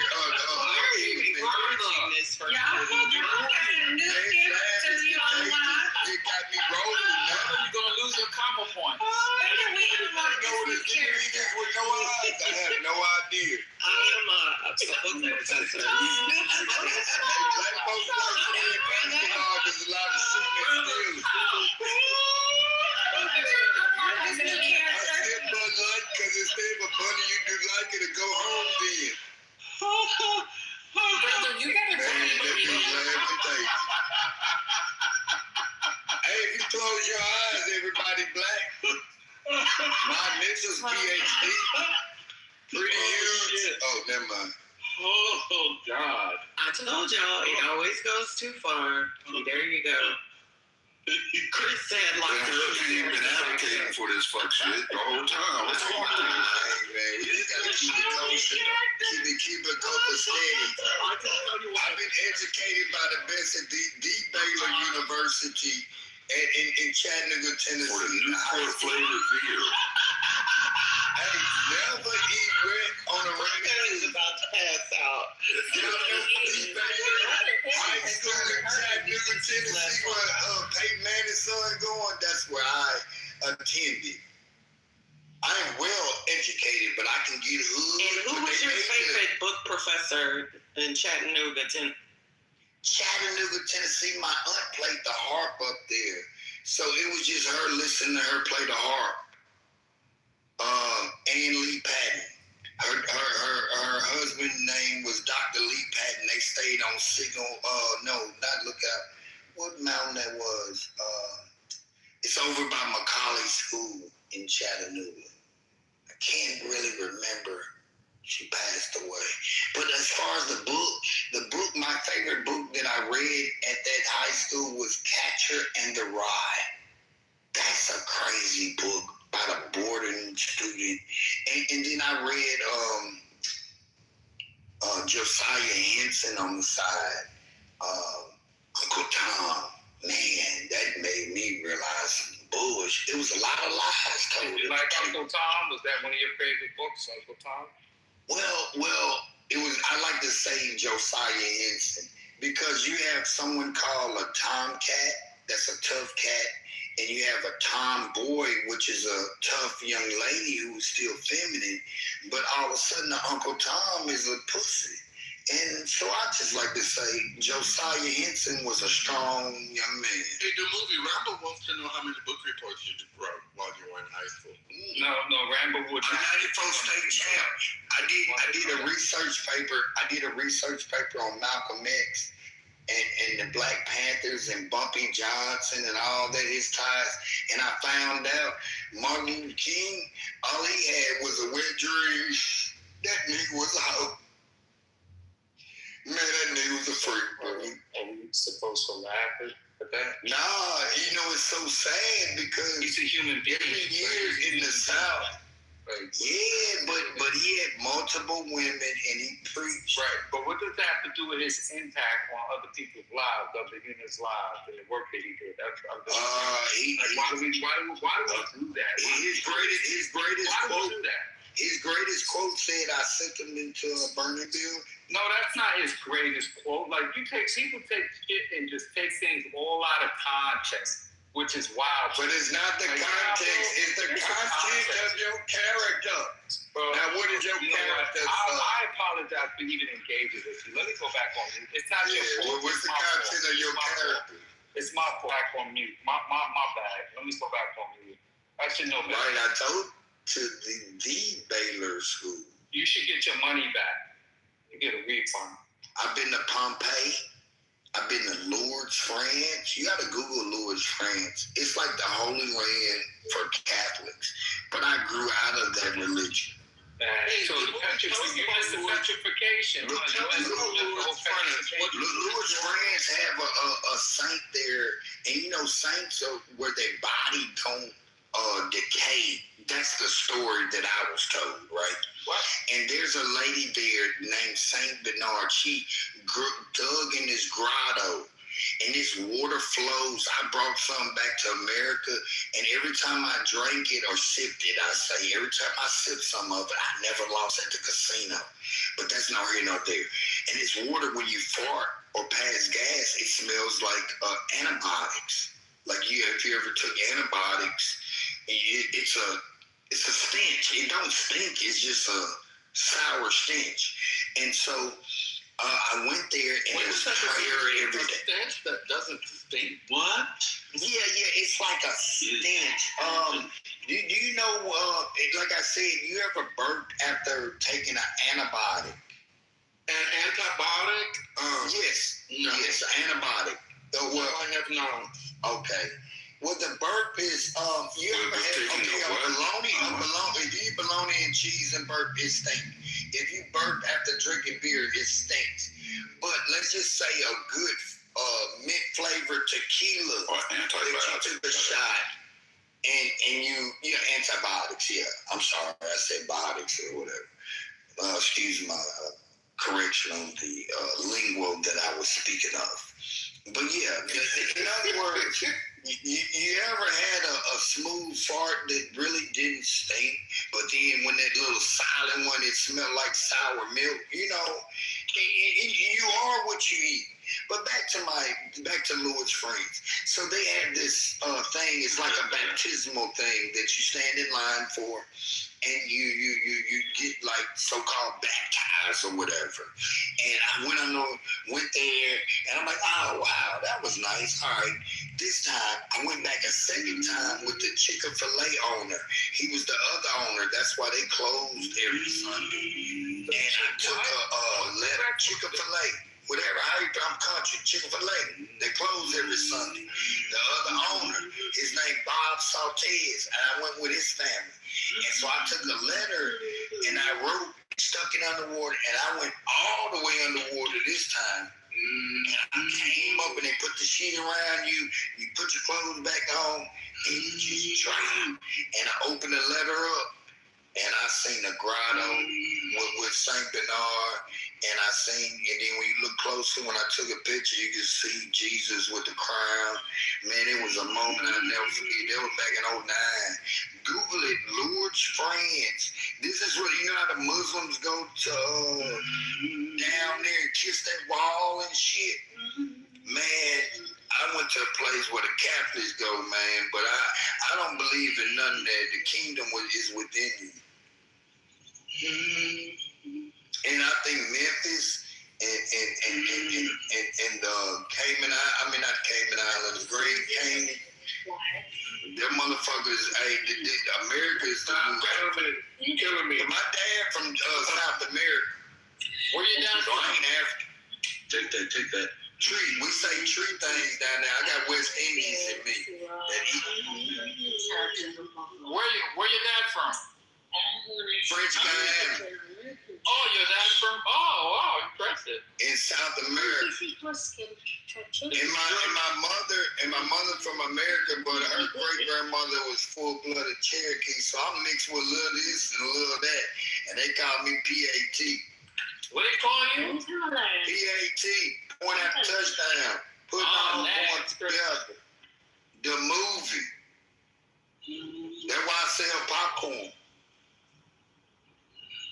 And I sell toilet tissue, $2.99 a roll. Where do you sell it at? I got a book coming out called 40 Semesters. You know what I tell you know who you should talk to about your book? Talk to brother about your book. Referee, that young lady in that blue referee was Suedo. They say we have a book. Hey, the movie. We actually have a legitimate book publisher on this app. On this age, we have you like that? You like that title? It's called 40 Semesters. The life of a young man living in has a college in his backyard. I got a college in my backyard, man. And my name PAT, putting all corn together. Well, it was nice meeting you, the movie. I'm so glad you stopped by today. Yeah. If we can return to our regular station, that would be greatly appreciated. And that's my political views. I love the Trump.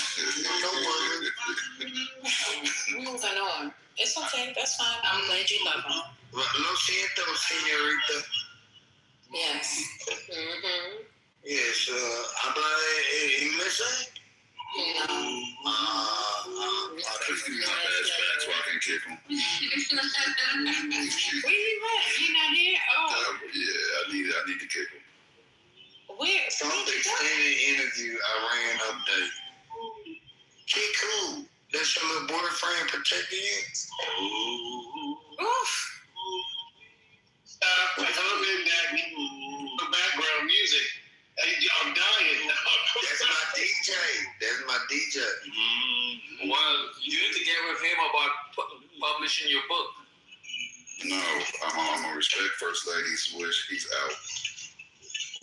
You know who that sounded like for a minute? I swear, he sounded a little bit like my man Whack for a minute there. And I was like, who's called a Whack? He sounded like his voice for a little bit. You talking about Whack 1 minute? Yeah, I was like, I'm about to kick you, bro. Like, no, respectfully. No, don't kick me. Don't kick me. I just scared him. I had to. Yeah, Jonah, you just got back, bro. That's just crazy. You say you just got back. The movie said. He said he sounded like Whack. You crazy? No, not like Whack. I didn't mean he sounds like Whack. I'm talking about his voice. I was like just trying to listen to the. No, he sounded like Daryl Kavitz. That's what he sounded like. Okay, that's the speaker for this. Omar, you want to come up here, Mud?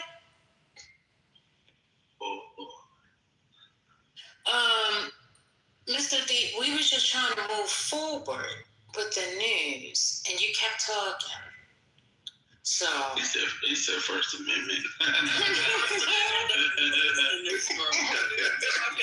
claim it as amendments in there. First Amendment. Oh God! Not his First Amendment rights.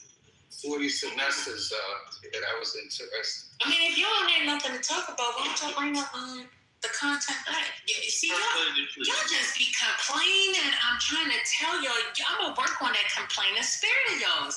You ain't never happy, ain't never grateful, always got your mouth complaining about something. You gotta stop. Y'all gotta give up the ghost. Give it up. First Lady Sarah said they want to wander around the wilderness for another 40 years, the way they complain. Not this nigga. Yes. Now, okay. Now, what we're not going to do, Hurricane. Hurricane be the main one. Seriously, are the mods asleep? Are any of you awake? They sleep. Oh, you'll be the first one complaining about content. Hello. These badges got people tripping so hard. I'm awake. I'm working, but I'm here. Hurricane has never worked this hard. He opened a room the other day, and out of his mouth he said, "I love you all so much." What? Who said that? That's what Hurricane said. To who? He said to the people in the room. Wow. This was before PC was open, so he opened up a space. Okay. And to end it, he said, "Thank you all for being here. I love you all so much." Okay. Ugh. Does anybody believe that Hurricane likes any of us? I mean, one could believe that. No, nobody does. I said one. Who's one? I said one could. Good. Yeah, you're right. Okay. I mean, so desperate for hearts and thumbs up. It was actually unbecoming. I almost unfriended. I almost blocked him for that. Oh God! Now he was trying to get points. Love, I love you all so much. Wow. I can't believe you would say something like that. So are you saying that he deliberately tried to, hand out love so that he could get karma points? Yes. No, say it's not so. He always talks about speaking the truth and being honest, and he keeps it real. I couldn't believe. I've never seen such a disgusting display for likes. I don't know. You see, he's on mute. He's even afraid to come off mic because he wants to refute it, but he can't because it's true. And he knows that there were other people in the space who heard him say it. And so he's afraid that he'll get X'd or thumbs down for lying. Well, I think you're going all the way wrong about this. Excuse me. I think you're going the wrong way about this. I think, we should be asking Brother Hurricane, what led to the change of him loving people? That's what I don't love nobody. You're fine. You're right. Oh, see, listen, he just said it. He just said it, brother. He said, "I don't love anyone." Stop. Yeah. That's what he said, brother. So you just proved your point. There you go. But I did love the fact that they joined the room and they contributed to the discussion because PC was closed and people were looking for a home, so I gave them one. That's all it is. Okay. But do you admit that you did say you love everyone? I did. He just said he said, "I love everyone for coming in and joining." No, but no, he didn't. That's not how he clarified it in the space. He didn't use that because I definitely said something to him about it in the space. Anyway, it's fine. I just, it's just sad. If we could all just give Hurricane his thumbs up and just speed up this process so he can. No, just give him an X. Hopefully. Oh. I'm sorry for the interruption, my man. I'm just gonna ask a simple question. Like, are you guys still talking about the topic? Are you still talking? Still talking about the topic? Because we're talking about lights and opening a room, so we're definitely talking about Trump, Iran. Yes. Okay, so what do you guys think about peace in the community? Like, in the last hour and a half, how many times have you heard us mention Iran or Trump? Correct. Look, I'm just asking. No, I just got here, man. Like, I just pulled up. Like, I just got here, so I was just asking like a few simple questions. That's like, so what do you all think about like Muslims? Okay, I have a question. In the time that you've been here, and you rushed on stage, have you heard anyone talk about the things you wanted to talk about?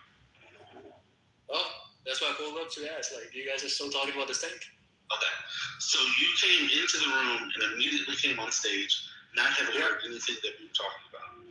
Okay. Well, so, like, I came up here talking about Trump extending views, right? You know, I said that interview Iran update, so why not? Okay. So you have 3 friends on your profile.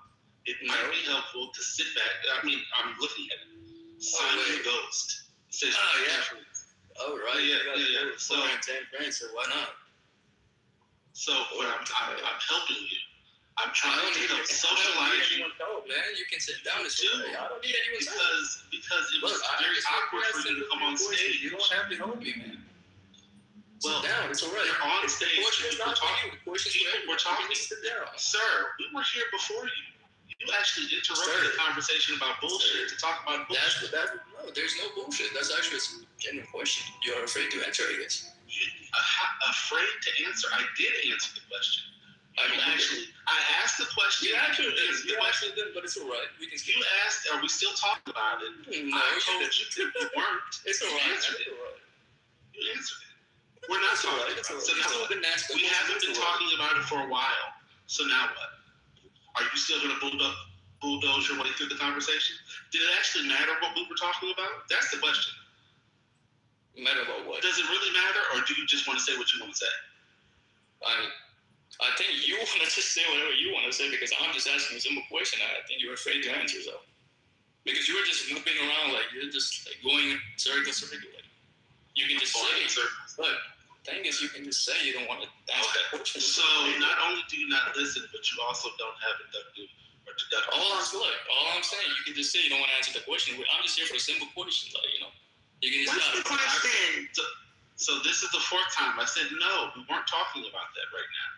Well, so I asked you then, will you continue to talk about what you want to? Despite the conversation that we were having. She just asked, you know, like kind of, if you heard, she just asked, like. You said, what do we think about Muslims? I don't think about Muslims at all. So there you go. Imagine that's the question that you have to ask. Do we think about Muslims? You're just saying, like, you're on updates, so I think, you know, like, when I ran the rant, so I just came up here to see what is going on about rant updates. So I have a new pet peeve, hearing people repeat themselves like 5 times in 3 minutes. No, I realize that really irritates the shit out of me. Anyway, I'm about to drop you. I mean, sure, why not? You're afraid to answer. So. Alright. So I just want us to remember this. As we glorify people and we talk about how dumb Americans are, just understand in the course of the conversation. Most of the time we're dumb. Yeah. What? Don't even respond. Just keep going, brother. I didn't hear what he said. Just understand that dumbness is not just an issue facing Americans. You've had pretty dumb people on this app consistently for the last however so long. This Iran war has been going. We've had dumb people who live outside of the U.S. I would say as dumb as Americans that we genuinely sort of ridicule and we just sort of generally accept that they're dumb. That's fine, but there are other people in other places in the world who are just as dumb, if not dumber. People who I'll just leave it there. It's really amazing. Lack of basic social cues, the ability to engage in conversation, the inability to listen, to ask questions that aren't dumb as shit.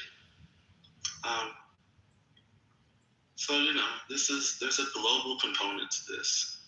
And we should talk about it. God bless.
Getting back to the conversation about whether or not.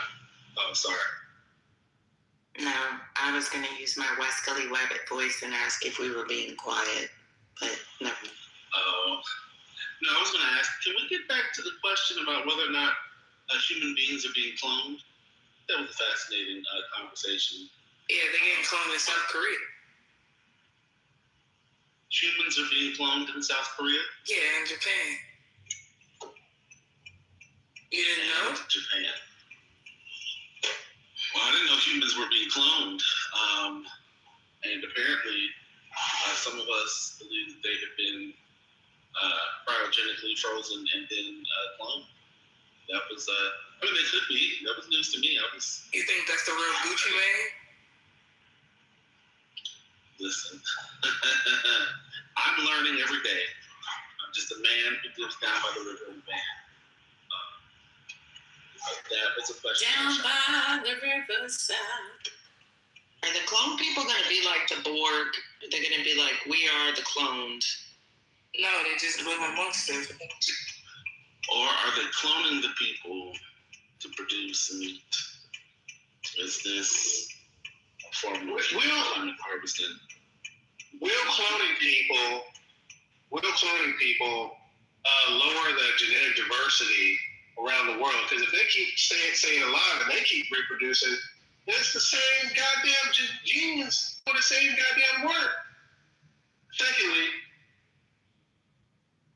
if we clone people, does that mean we're going to bring back slavery? I'm done. What the hell's going on? Why would we bring... Why? Okay. Why, man, anti-nerd? You got sent to the principal's office. Well, to be fair, a nerd is someone who is smart. I'm anti-geek. Is that better for you? I think the question is, what is the purpose of cloning people? That's the main thing. Like, why are we going to clone people? Because we can. No, can we just establish that whether or not people are being cloned? That was asked by a medical professional. And I think that...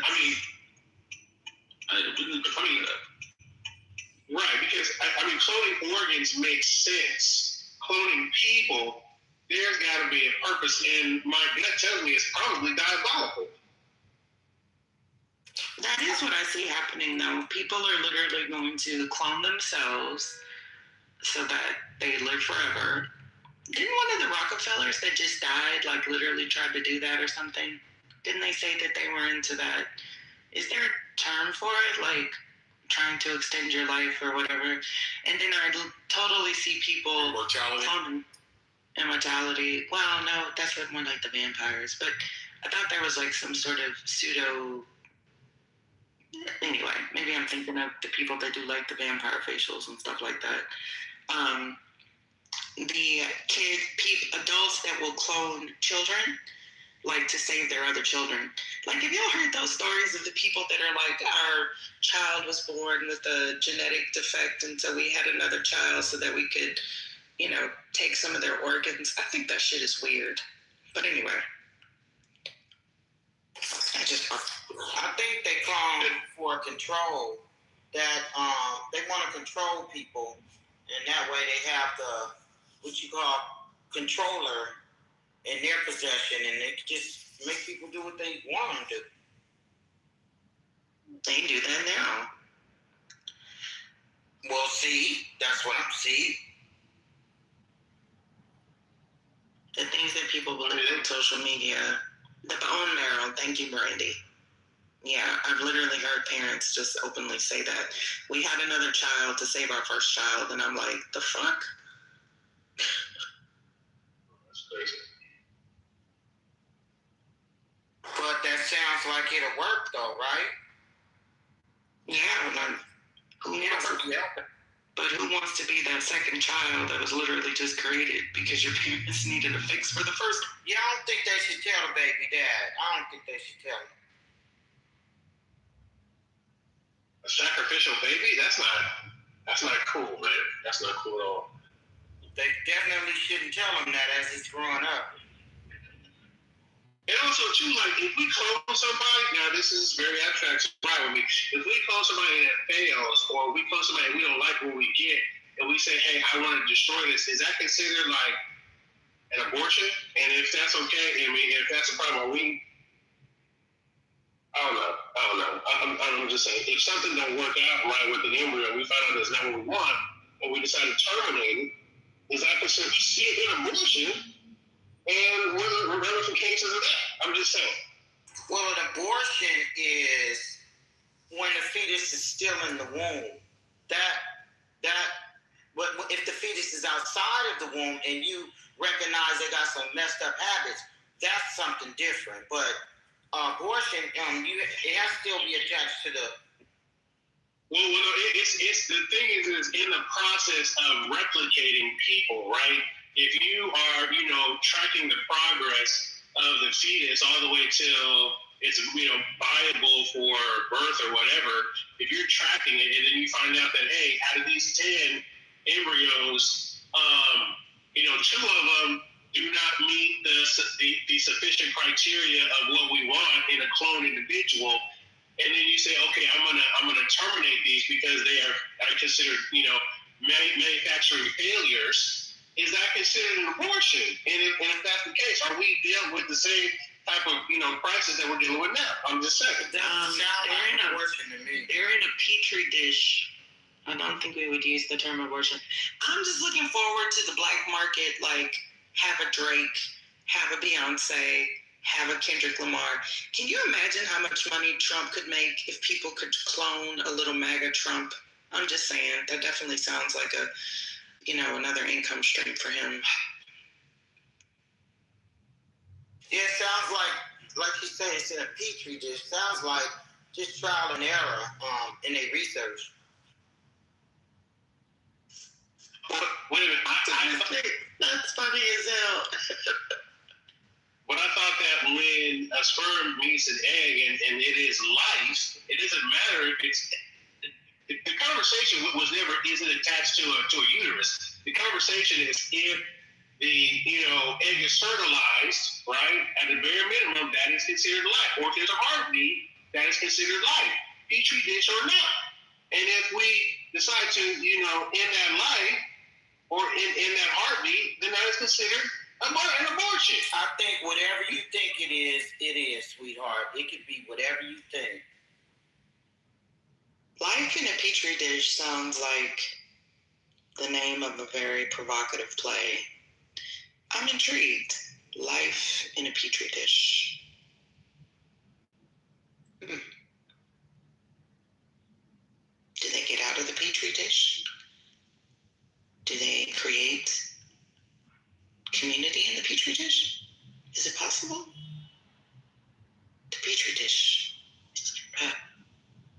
I think it's just the comfort in the petri dish is dramatically, changed with the reality of life and how violent life is outside of the petri dish, to the point where you're like, I want to go back and live in the petri dish because it's safe there.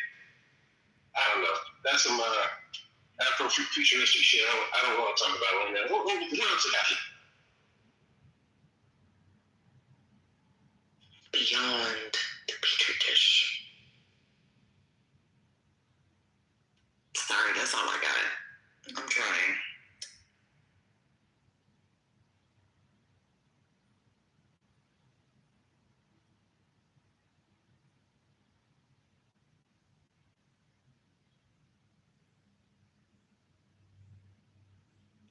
Oh, Matt, I see you down at the bottom.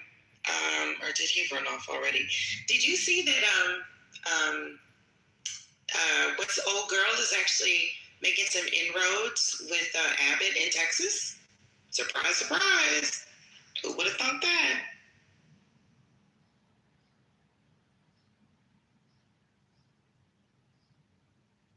Is Hurricane still there?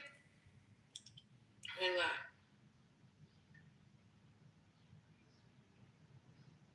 Is he on stage? I can't see because I'm. Definitely be talking. Hey, Miss Lisa. Hi, how you doing, beautiful lady? I'm wonderful, thank you, beautiful. I was going to tell him that Mary, the one that said that she was divorcing her husband, I didn't get a chance to click on the link, but apparently she addressed the congregation on Sunday. I want to know. Who is that? Is that the Christian people? Yeah. Mary, her husband. That singer, the singer. Yeah. Mm-hmm. Her husband had infidelity problems, and he just could not keep his. Oh, he can't keep his swanker in his pants. He can't keep it in her. He can't keep it in her. That's the problem. She don't want him to keep it in the pocket. She just wanted to be in her. You know what I mean? Yeah, he keeps spreading it. But yeah. What, brother? I think that was the best way to say it. Do you have another way? There's so many ways you could have said it. Such as? All the ways except for that. Oh, Lord. What Dr. Lisa said, she said he's out there swinging it, and I'm saying, she said you're not keeping it in the pants. She don't want him to keep it in the pants. She just wanted that part was fine, and then you said he keeps opening it, and I just don't know where we're going with this. These metaphors are getting more descriptive in ways that, listen, what do I know? I think. Is this another complaint? Is this a formal complaint? Just let me know. It isn't. My hand is on the trigger. Just let me know. That's insane. I know you felt good when you boomed the room the other day. I know you had. Did you laugh when you did it? Maybe later, but I didn't find it. Yeah, because I didn't start the space because I wanted to. You know what I mean? Like, I don't boom it when somebody else starts it anymore. Somebody else started. There's enough mods here that can take over. I can just leave. Yeah. But if I started it, then I'm gonna finish. Because I heard you unmiked and I couldn't hear what you were saying because of all the participation that was happening on stage. But I heard you, and the way at least what I could hear, your voice and tonality, I was like, oh yeah. She's like, oh, I can boom this bitch. I ain't got to say nothing. And I was like, okay. And then soon enough, it was gone. Oh, it wasn't because it was quiet. No, I know. I'm saying I couldn't hear you because there were so many people talking, but there was so much complaining. Yeah, I just remember saying, I feel like First Lady might vote in this room. I know she doesn't like this. And sure enough, it did. It had been a while. Yeah. I hadn't touched the button in a So while. she's still booming rooms, I see. That's crazy. There you go. Got a comment. I'm just noticing. I'm just taking You notes. be all this time. And I'm just taking notes. Gotta release your mic. Look at you. Just look at you. Ooh. Release your mic is crazy.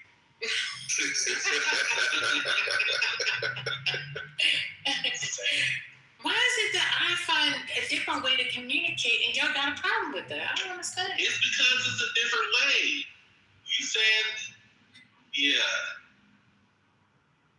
It's because you feel like, well, okay, so sometimes I will give, sometimes I believe that, like, we'll teach you because you said something and you mean it exactly the way you said it, like the way that, with no sort of extra meaning. There's a lot of times.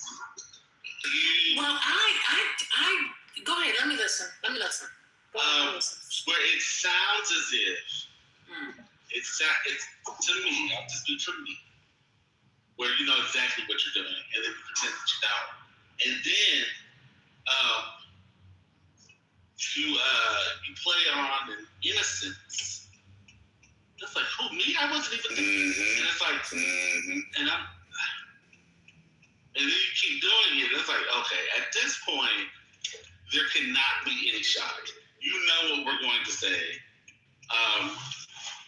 And then other times you're just very clear, like he just keeps opening it. I was like, ugh.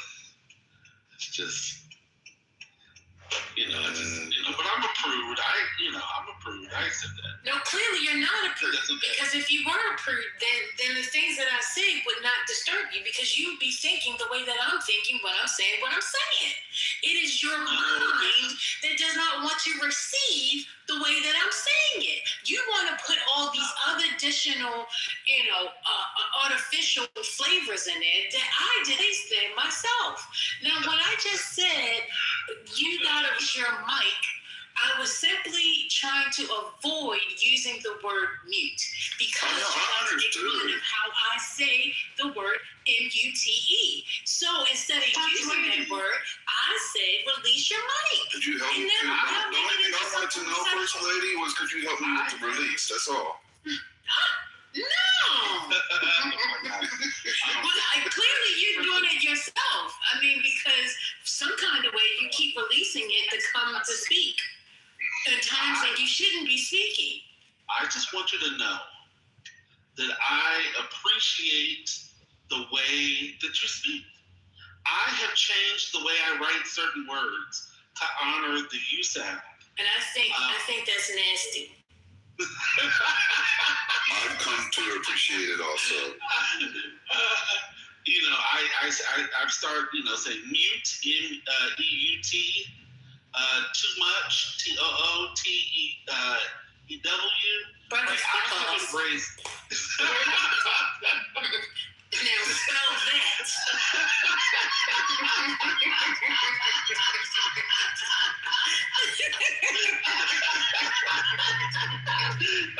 I knew I had that one coming. I was wondering when you was gonna stop me. I was just waiting. That's what I'm saying. See, people like yourself. She always says she doesn't have accent, so why would you act like she has accent? There you go, releasing your mic again. There you go. That's why I need you to help me with the release. I can control it. Please find yourself behind your mic. So. Maya says there's a live DOJ briefing. The Department of Justice is having a briefing right now. Okay, tell her to come up and play it. She said Iran is bigger nose. Okay. She's still managing from the chat, huh? Yep. It's not too much on Maya. You know what, brother? Somebody X him. Give him an X. I welcome the X's. The badge is only funny because I get to, tease Hurricane and, Sonny now has a badge. But, it's only funny for that reason. I don't care. The karma. But yeah, I've been honoring. Are you going back to it? Oh, okay. I won't. I was just. You was about to spin the block. Go ahead and spin the block. Don't be scared.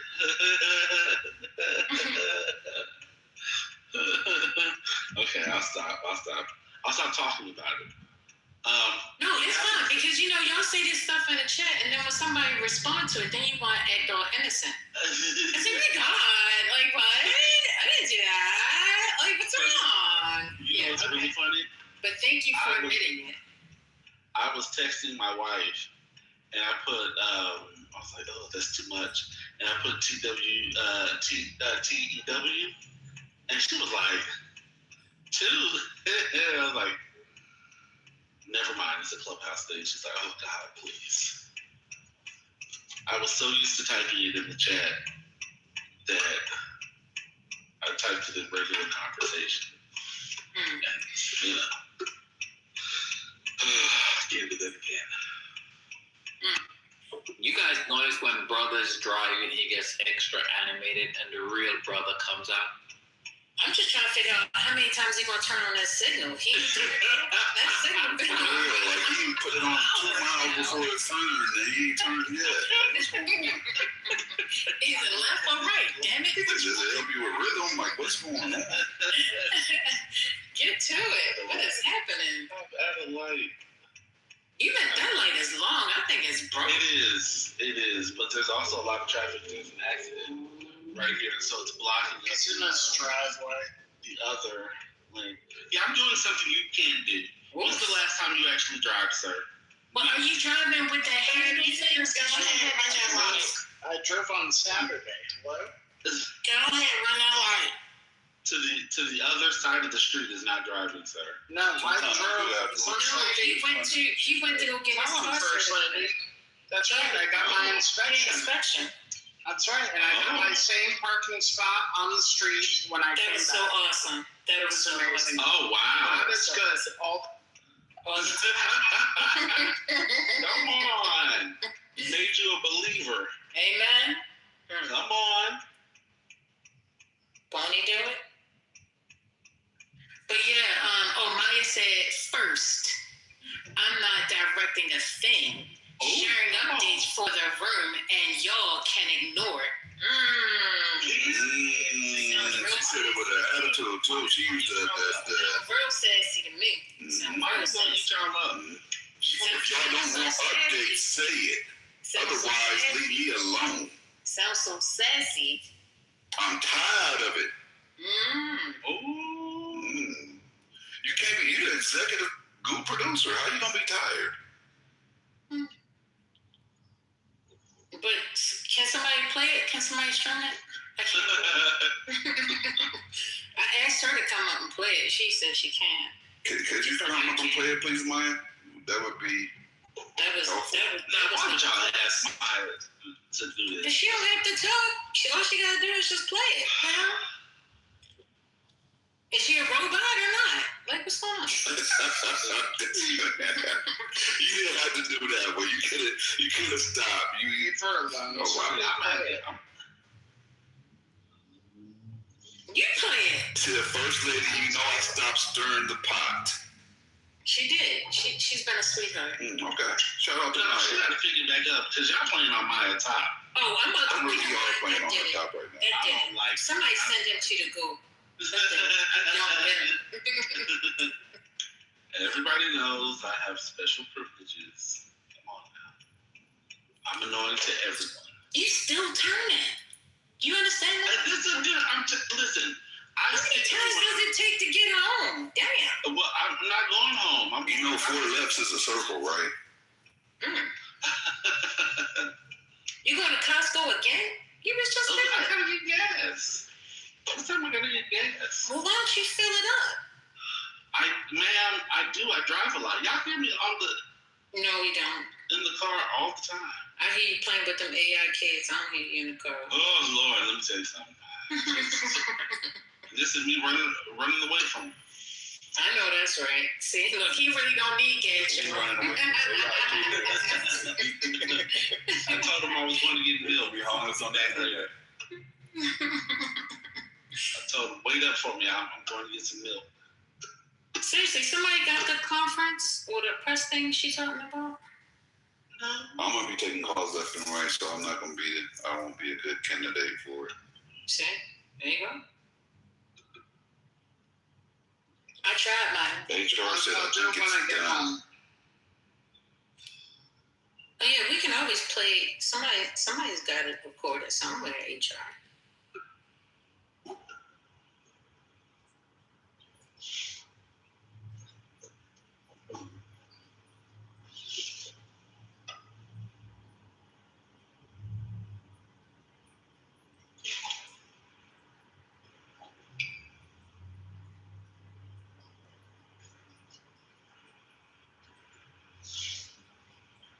This has been a really lovely day, so thank you.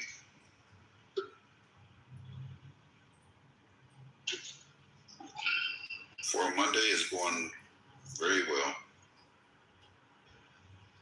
So, Gemini, you didn't even stay overnight at... No, I literally flew in. I had to fly from LAX to Chicago to O'Hare, from O'Hare to Rochester, because there's no direct flights because it's such a small airport. Right. Then I flew from Rochester to Philly, and from Philly back to Burbank, because I didn't want to fly into the LAX on the way back home. I wanted to go to a smaller airport. Oh, Burbank is nice, though. Yeah, it is. This airport costs $42 just to go park in a structure. If you're going to stay there for 1 minute, it don't matter. 1 minute, 2 hours, it's $42 to park in a structure, no matter what.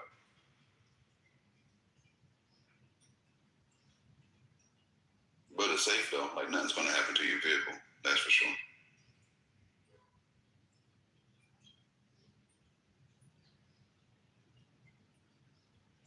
Yeah, when I go away, when I have to have somebody sit in my car on the street while I'm done. For real? Yeah, for real. I want to park in my garage. It's expensive. Well, makes sense. I got you. They don't need to know how to drive, which is the cool part.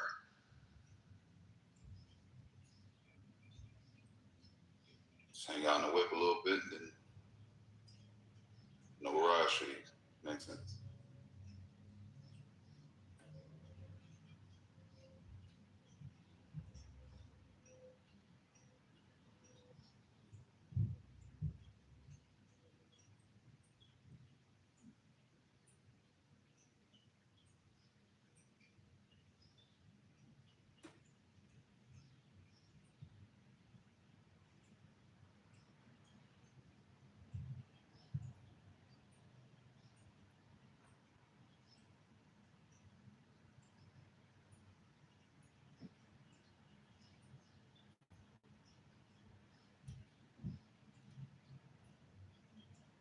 Do you like my new PTR? I like it.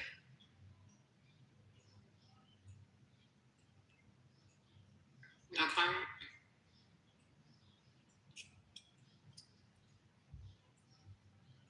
Pretty colors, thank you. I appreciate it. You can see the eyes or tatas. Fuck off, Gemini.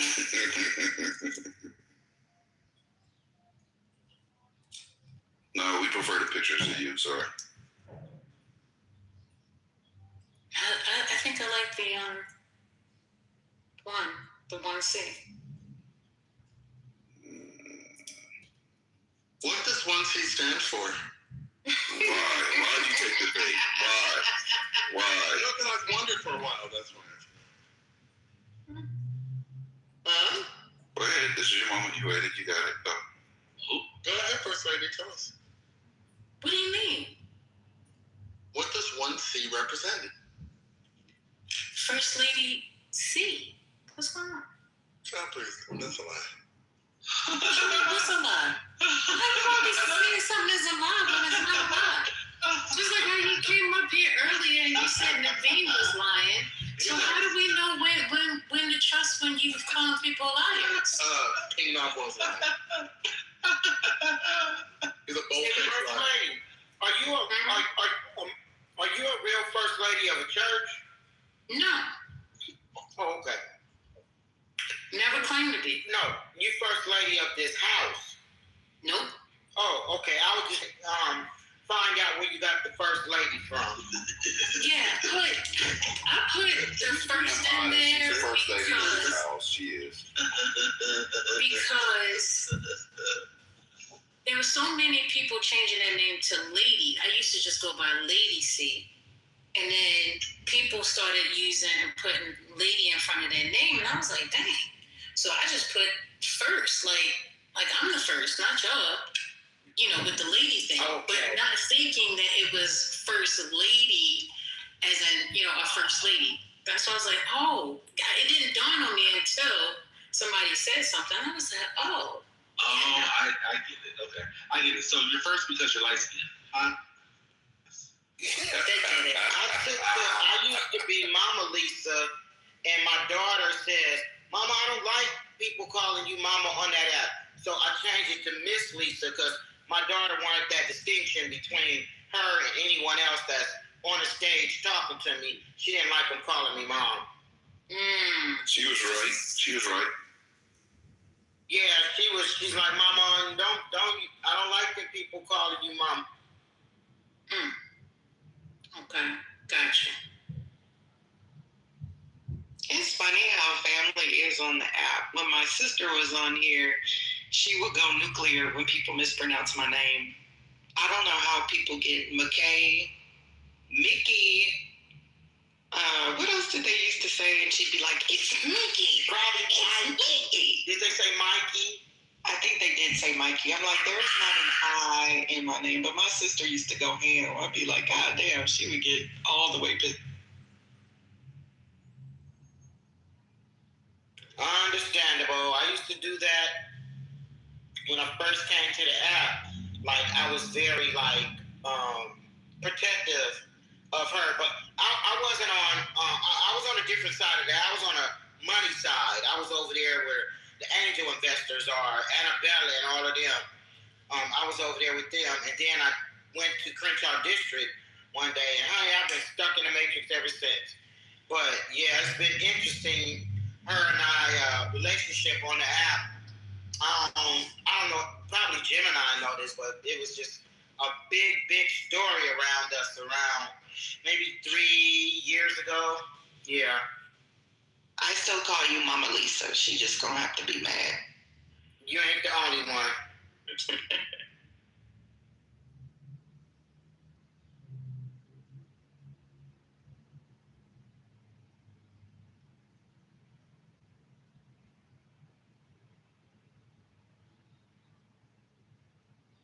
And Miss Lisa, that was when shit got crazy. Man, what crazy? Man, it was crazy. Crazy. Motherfucker was sucker ducking and dummy dodging for real.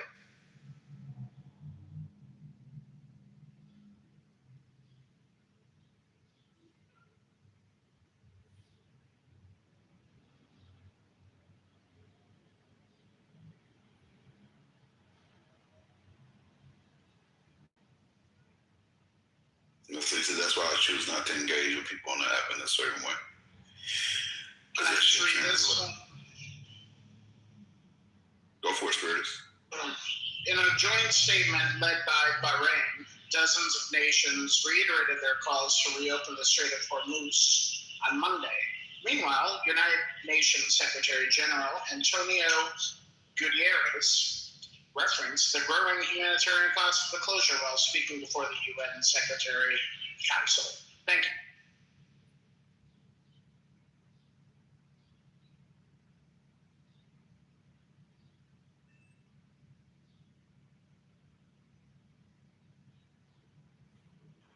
All this winning.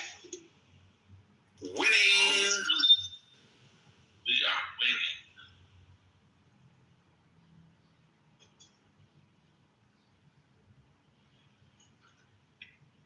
So much winning.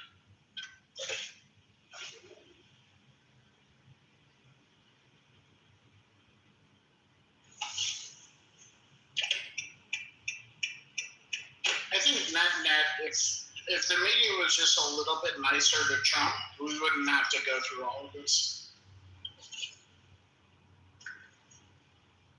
They're despicable people. Despicable.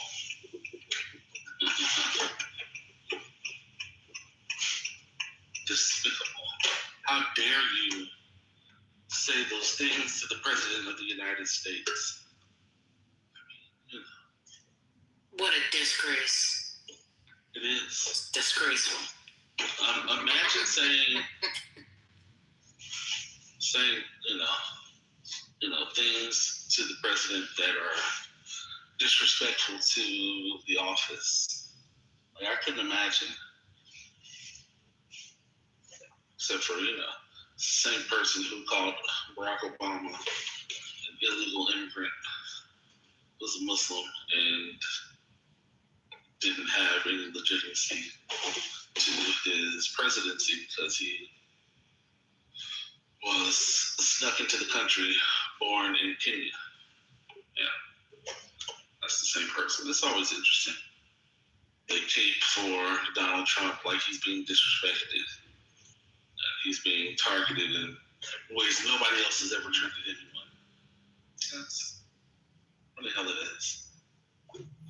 Wait, so is the reporting that they don't actually know that the gunman actually fired shots? Is that what I'm reading now? Yep.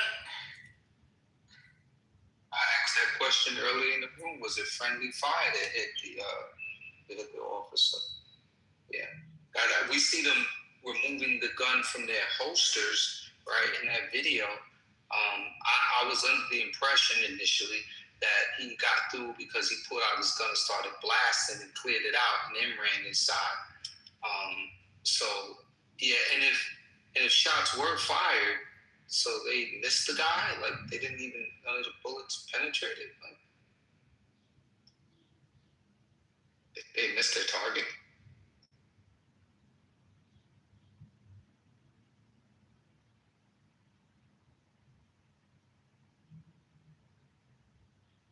Well, the guest said that they smelled gun smoke, so somebody was letting something off.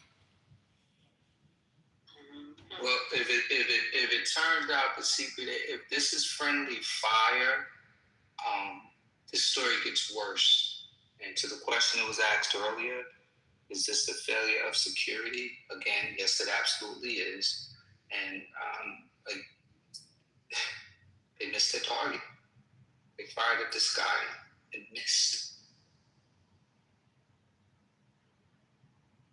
But maybe it was because of the way he dodged for first base. You know what I'm saying? Yo, he's moving fast in slow motion. It's like every time I look at the video, you see this in slow motion. He just go, pew. I'm like, man, that's crazy. The sprint is just ridiculous. I mean, I think just because it was CTV or whatever it's called, it looks that way. But if it was on a different kind of recording, I think it would come across a little bit different. I think it's safe to say they're going to be upgrading their system a little bit. Yeah, I think somebody's going to get a contract out of this.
ML, are you there?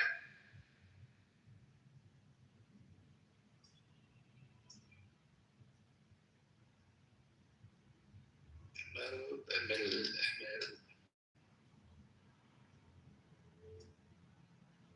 What's up? Oh, okay. That was me. That was Rambo. So, brother, do you? I don't know if you know, but I'm trying to find out. Are there any in line with the 60-day rule? Is it 60 days with regard to the war funding? Are there any scheduled? When is are there any scheduled hearings regarding continued funding for it? I think that deadline is coming up. Do you know? Anything? No, I haven't heard anything about potential additional funding for the war. But the thing about the executive could simply reprogram funding from other programs within to actually fund the war currently, especially within the military. They could reprogram funding, so they could keep the war going probably like 3, 4, 5 months. But after that, they're actually going to run into problems. They're going to have to get additional funding from Congress. Okay, thank you. Because I was just they're basically just moving around money from one account to another in order to fund. Yeah, but remember, like they're not buying new munitions. The money they would need is to replace the new munitions they've used. But the munitions they're using currently have been bought and paid for, so you don't need any extra money for that. You just need money to replace the ones that you've actually used. I see.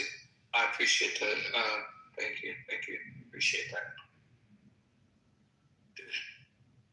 And it's just you only have a chance to stop and process and look at stuff. I mean, this I'm going.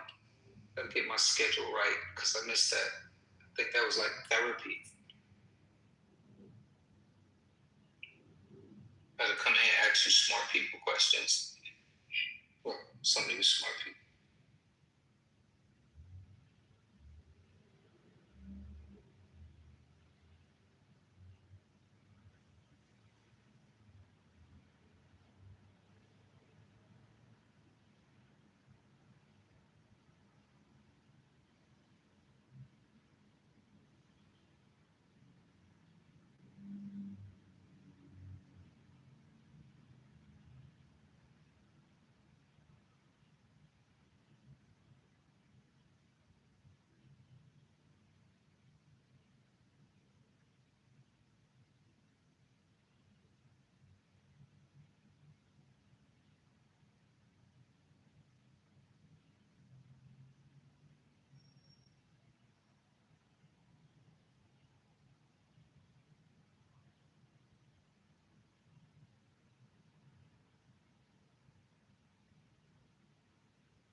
Is anyone there? I have contact. I have this topic. First Lady, are you there? Yeah, I'm here. Yeah. So Megan Thee Stallion and Klay Thompson broke up. You know that, right? I heard. Yeah. So I heard. My question becomes, why were people surprised that Klay Thompson may or may have cheated or been with other women than Meg Thee Stallion, as if Meg Thee Stallion was the A-lister in that celebrity?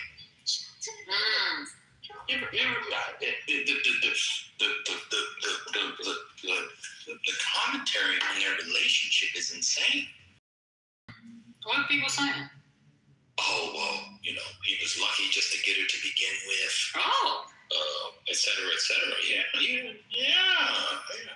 It's a very strange thing because what you have is a bunch of yappers who don't know anything about celebrity or sports or anything. And they think just because they see her shaking her booty and she may be more ubiquitous on their screens, she's the bigger star. But she's not the bigger star between the two of them. Listen to this. Klay Thompson, I'll just put it down. Career earnings. Do you know who Klay Thompson is, First Lady? He's a basketball player? Yeah. Do you know, somebody, without anybody looking, somebody just guess, what do you think his career earnings are? 40. Go ahead, what'd you say? Oh, I paid 40 million. 40 million, 240. $320-some million. Igor net. $320 million. Let me say it again.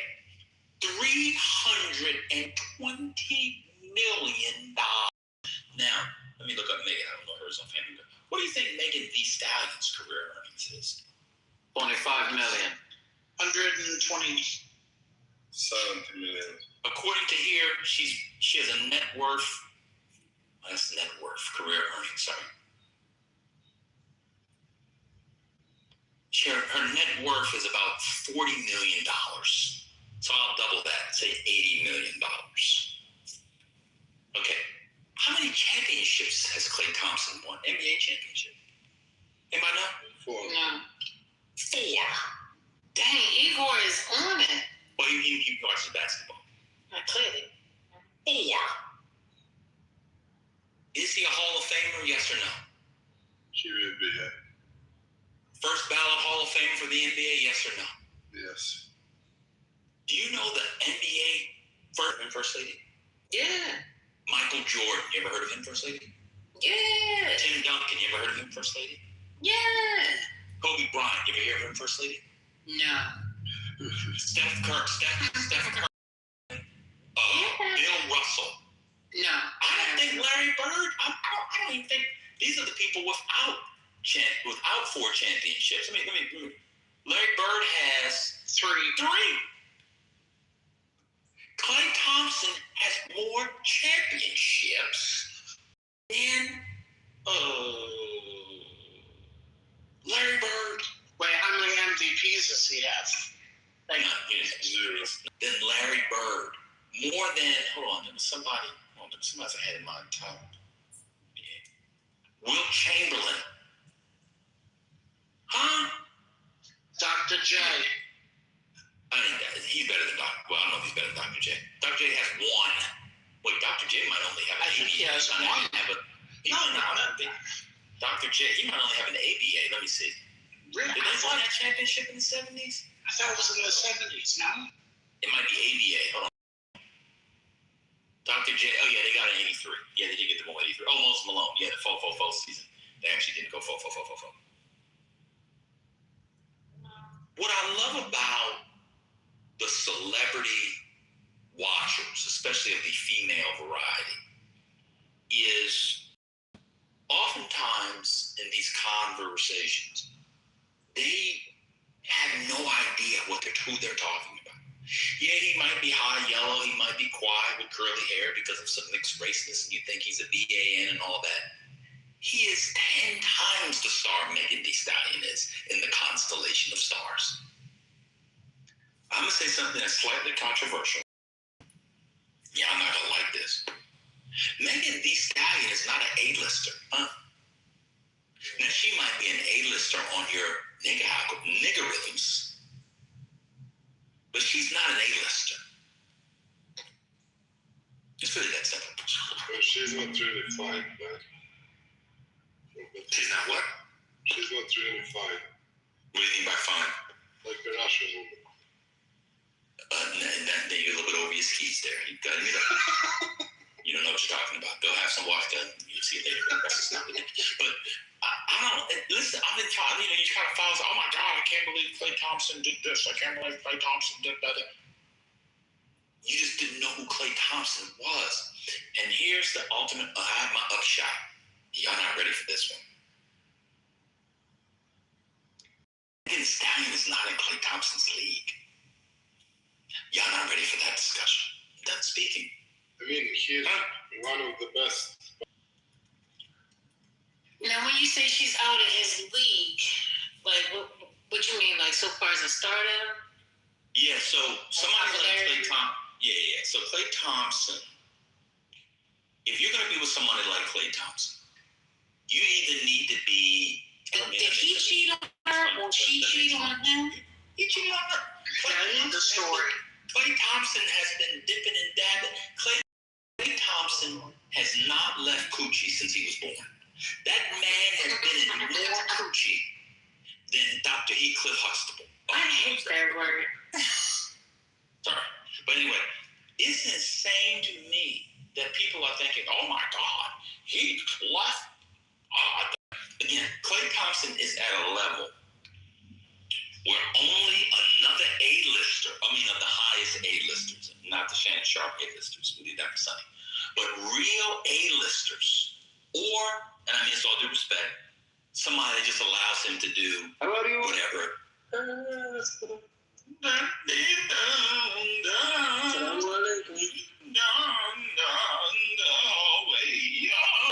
Oh, okay. So he's still young. Does he have 36. kids? He's 36. No, he doesn't have any children. So Really? I don't think so. Okay. Because he's a human and knows how birth control works. I mean, Yeah, he's a dummy. that's wonderful. Coach people. That's It's pretty easy now to get people pregnant if you have a high school education. Bring in the boy from yesterday who was trying to talk down and moralize to us, but had 5 kids with 3 different baby mamas for 4 hours away. That's insane. People come in here and they're so supercilious and morally superior, and then after 2 minutes of questioning, he got 5 kids by 3 different to live with any of them. This is insane how that works. But let me go back to the point. Look at Sirius. I mean, it's full of baby daddies. Okay. You just call them N-words, who are brutes and savages and negatives. So Klay Thompson can't be that level of celebrity because how can I put it? She was putting him on Front Street in a way that doesn't jive with his personality. You see, look at the fact that people don't know if they're in the same league tells that Klay is an A-list. I'm sorry. In the sports world, he's an A-lister. I mean, you don't watch sports, but you play Halo on an Xbox One all the time, Glenn. That's between you and your Xbox. Star Fox 64 online soon. That brother Glenn still plays Mario 64, jumping through picture frames, trying to get the red coins. Mario. So anyway, yeah. So Klay Thompson. See, Glenn is looking at it from a general perspective. I'm looking at it from, and I really thought about this. I took some time, a good 90 seconds to think about it. I'm talking about it from dating pools. You have an exorbitantly wealthy black man. Oh, I understand what Never you're been married. I know exactly. Never been married. No children. Hall of Famer. Multiple championships. For those in the industries who know who Klay Thompson is, actually comes from his daddy played in the NBA. He wasn't as good as him. Has been with Lexi Brown, the Coco Joneses of the world, he gets any woman he wants. If Klay Thompson wanted to get with a Halle Berry tomorrow, Neil Long, on some old school nostalgia shit, you get 8 cool points. He could. And Lisa said he's 6'7". Yeah, well, he's in the NBA. He's tall. He's, at this point, he's a little bit chubbier. So, 9% body fat? This is what I'm saying. And so she put him out as if she were the A-lister. He was always uncomfortable.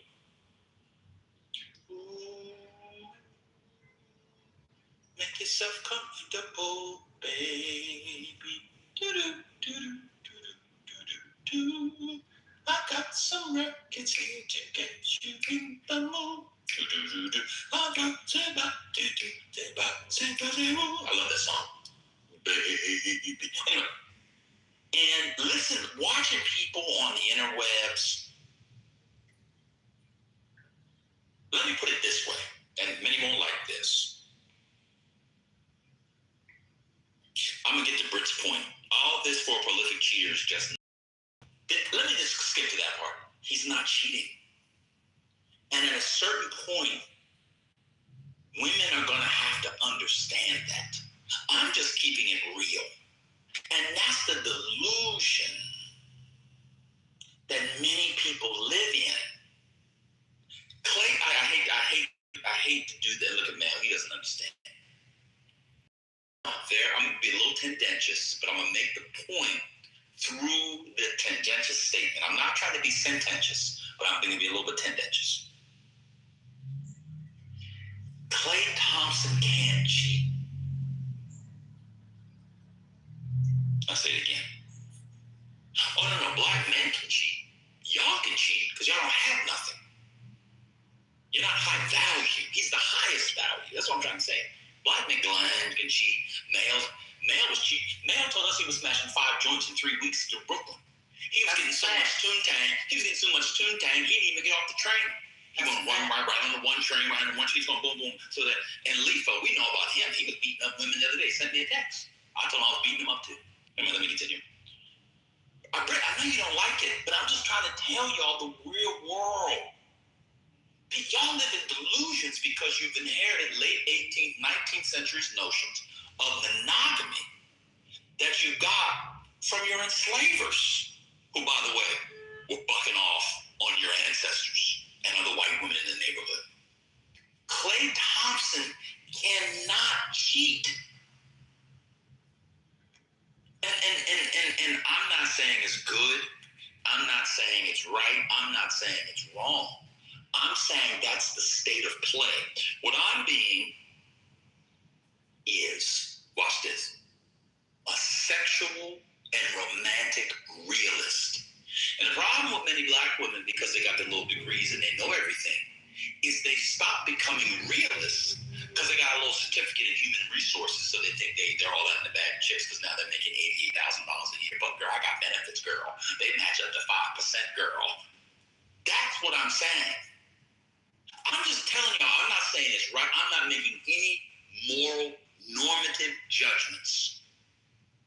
I'm being a realist. Klay Thompson has moved on. The man is already linked to Lexi Brown, who is fine as all outdoors. He goes from woman to woman to woman to woman to woman. And every woman before him, look, so let me just give you an example. This is kind of analysis that people, I'm the John Mearsheimer of Black love. Let me break it down. And if anybody would like to speak, please interrupt me. Let me break it down. Klay Thompson, first, you don't know this. Klay Thompson was so good. If you threw his jump shot in the air, it would turn sunshine. Huh? They called him, that's how good the shot was. They called him the Splash Brothers. Him and Steph Curry, the Splash Brothers. I'm going to come back to Steph Curry in a minute. Let me just continue. See, look how emotional people are. Look at Empress, look at Kiana. They're so emotional that they can't see the world. That's why women can't be presidents or heads of state. Because when you wage war, you have to be a realist. Let me just continue. I'll come back in a second. Megan, she was going to be with somebody who's not in her league. Megan Thee Stallion, that was a joke, said, my God. Megan Thee Stallion, y'all just be, it's wild when people can't understand. Just stay out the chat. Stay out the chat. I'm the main Kamala Booster on the app now. I don't think, what's going on? Just stay focused. Stay focused. Just give us the definition. So do what you normally do. Give definitions while I'm speaking. That's what's a good definition. Let me continue. Greatest shooters in the history of the world. I know that sounds like a big hyperbole. They were the greatest shooting backcourt in the history of the world. And it's not close. It is not close. Let me say it again. He was a Splash greatest backcourt in world history.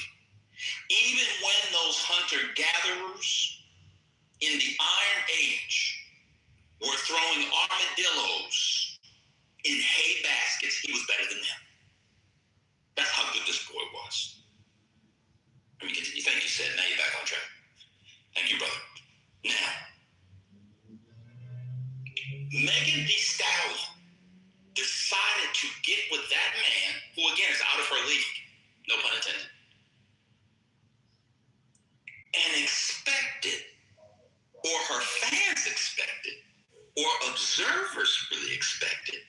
Look at Pass. Look at this brother. This Pass is so phony. Now we're really so. I told you to get out the chat. I know, but it's funny. We were talking about Iran. We don't policy. We spend 10 minutes to have fun in the middle of work, and he thinks people are passionate. I mean, let's continue. It's just funny. I just like it when people come in. They always have stuff to say, but he won't contribute to any of that discussion. I like it. He can go back and forth with Caleb now. Anyway, let me continue.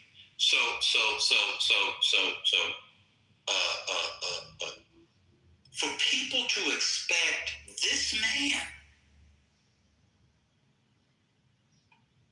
who cheated on Coco Jones.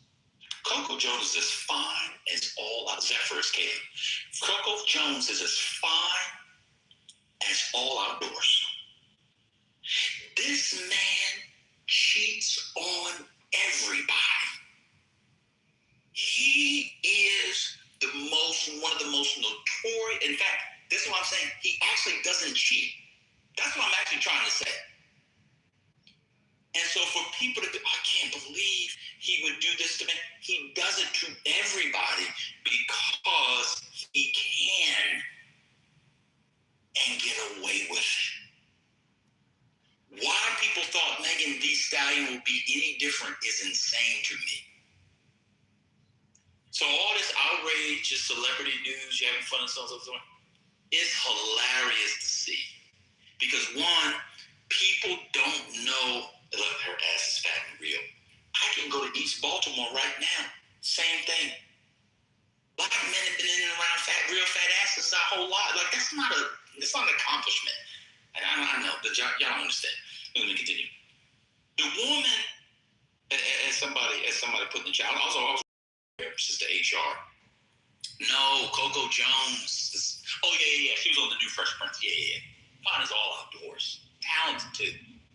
He was smashing and sticking and moving down. He was a boo in the backyard. Got a gal, backyard, rotted, man. She was all over outdoors. I know, but you're going to the Dolce. No, I went from Jamaica all the way to Minnesota. Let me continue. This man, to have any expectations on this man proves anybody that had any expectation on Klay Thompson who knew anything about Klay Thompson is an idiot. Yeah, I'm said shit. It's an idiot. Klay Thompson will be grabbing and smashing and grabbing and go. You know, if you go to the UK, they have a 5-pound grab and go meal. You go to Tesco Express, you go to another little market or whatever. I mean, £5, you get a sandwich, a coffee, and a bag of crisps. £5. You grab it and go. That's what he does with pussy. When I'm in London, I need a sandwich. I say, you know what? I need a little coffee. Yeah, I'm gonna get a little egg sandwich. I might get a little crisp. They got oyster flavor crisp. They got clams. They got the nastiest flavors of potato chips over there. They call them crisps. I just grab them. Grab and go. Me to the $5 Tesco Express, 5-pound Tesco Express meal deal is Klay Thompson the pussy.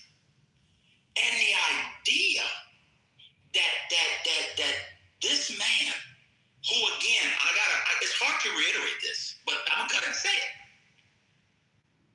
was part of the greatest shooter in all time. And I'm about to make a claim that some might not like, but I can prove it with data. There were patches of his time with the Warriors when he was slightly better than Steph Curry. Now, of course, over the course of the career, Steph Curry's a better shooter. But there was some patches where he was even better than Steph Curry. The idea that this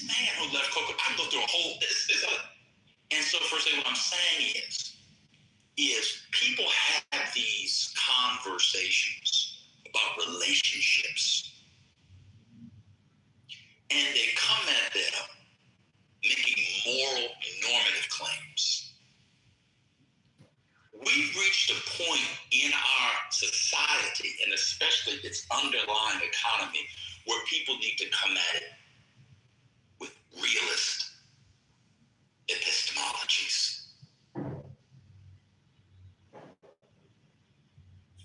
That is the point, First Lady. Okay. That is, look, almost a date on that. That's the point. So let me go to Steph Curry. Part of the reason people who don't really know sports or listers or, this is going to sound mean, greatness. Yeah, a lot of people don't know greatness, aren't around greatness.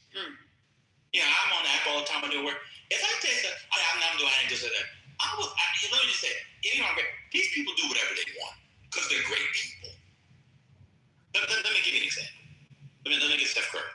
People thought that because Ayesha Curry had Steph Curry's nuts in a 7-Eleven bag with some Reese's peanut butter cups, that was also going to be the case for Klay Thompson. Completely different. Just because Ayesha Curry has Steph Curry lined up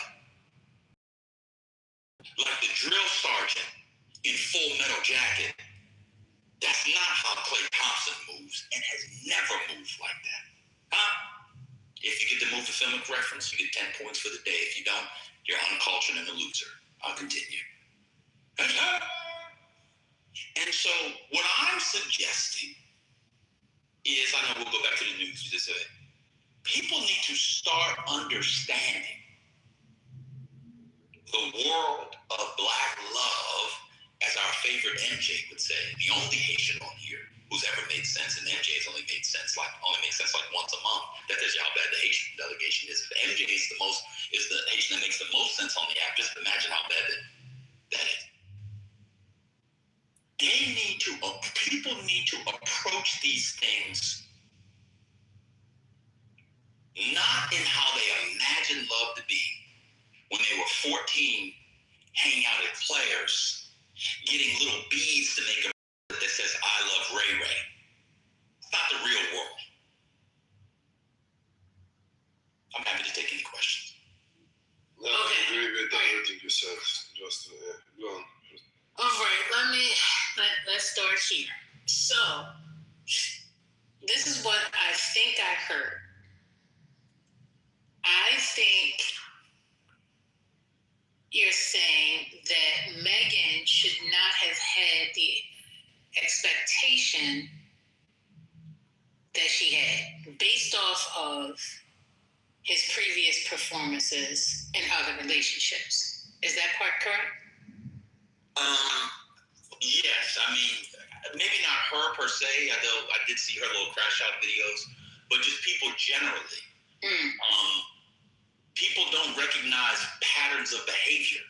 And so now people are making evaluative judgments that belie and betray, in the second definition of the term betray, or maybe it's the first depending on your dictionary, his past behaviors. But that's part of a larger epistemic flaw.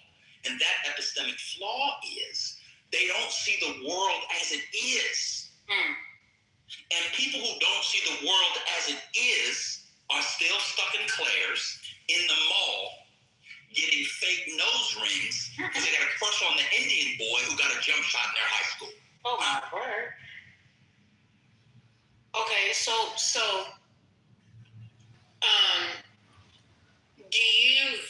is it possible that she asked him if he was going to be cheating and he said no, this is going to be exclusive? I don't know about that. I don't know the ins and outs of their private conversations, but that doesn't even matter. Let me give you an example. Okay. If I asked a man last night who had 5 children by 3 different baby moms, who doesn't vote, doesn't read, says he's from the center, if he tells me, yeah, I'm going to go to the library 2 times a week and pick out a book and make sure I read 2 books a week, yeah, you can believe me. I don't believe him. Doesn't matter what he said. He ain't going to the library. He ain't reading. So he is the scorpion that got on the tortoise back. What does that mean? cross the river? And the tortoise says, no, because you're going to sting me. Oh, no, I promise I won't sting you. And then once it gets across the river, the tortoise says, well, why'd you do that? He said, you knew who I was. There you go. There you go. Actually, nigga. I mean, it's all due respect. Those old ways, or watch this, imagined ways of coupling are dead, and or they were chimerical, that is to say, illusory, which is to say, fantasy-like the entire time. We use the celebrity, not because we're interested in celebrity, we use them as an occasion. It's like, say, for example, so First Lady and I belong to a book club. We're currently reading Faulkner, The Sound of the Fury. In preparation of that, we read Macbeth, because it comes, of course, from the great line from Macbeth, sound of fury signifying nothing is a tale told by an idiot. Right? So we don't actually care about the Scottish royalty of the 13th century. We don't care about it. We're using it as an occasion to talk about larger, broader principles, first principles, etc. So I don't care about Megan Thee Stallion or Klay Thompson. I'm just talking about, I'm using it as an occasion for the principle. And the principle is, you knew I was going to sting you. Because that's what I do. I sting. People got to wake up. Okay. So are you suggesting that in this day and time, because see, this is where things become complicated, okay? Because we had the polyamorous conversation with that young lady last week. You remember her? You remember? Maybe. You remember the young lady? She was young, and then you said you want me to pray for you, and then you did your little Latin prayer. Yeah. Oh, okay. All right. So, are you saying that in this particular period of time, you know, the expectation of thinking that monogamy is the way, just isn't? Yes. Because our slave master said that this is what it was, and we've been trying to fit in to this idea, and now we should have the conversation and say that this is not the way to go, or it's not. It just isn't. It's not doable. It's not obtainable. It's very difficult. A couple of things. One is what I'm saying is this, when I say slave master, I don't mean the literal slave master. I'm talking about master narratives of the modern West that come from a certain kind of Protestant work ethic. You gotta have stuff. So I'm gonna go to that. What I'm really saying is, and this is gonna hurt people. A lot of people, men and women, think they're special. You're not. And people need to understand that they're not. I have the only person who I can trust is my slave. And they got rid of slavery in December of 1865 in this country outside of, well, if you look at the 13th Amendment, there's an exception for presents. Whenever someone brings up that exception, that's a clue they're not a very thoughtful, deep-thinking person, because that's kind of a silly thing. But let's keep going. But people think that they're special. And so they have told themselves, and this, I'm going to be honest with you, this is a real problem with a lot of middle class Black women, because they got their degrees and know everything, because they got a face routine. Yeah, I go to Sephora, girl, put that 2% DHA on, first of all, with that toner, girl, in the morning, I get that exfoliate. Let me tell you something, after a couple of years, you're not special. This is one of the downfalls of the Black girl magic discourse, of the Black boy joy discourse, of the Black excellence discourse, of people thinking that they're kings and queens. You're actually not. You are flesh and blood composed of piss, pus, urine, and cum.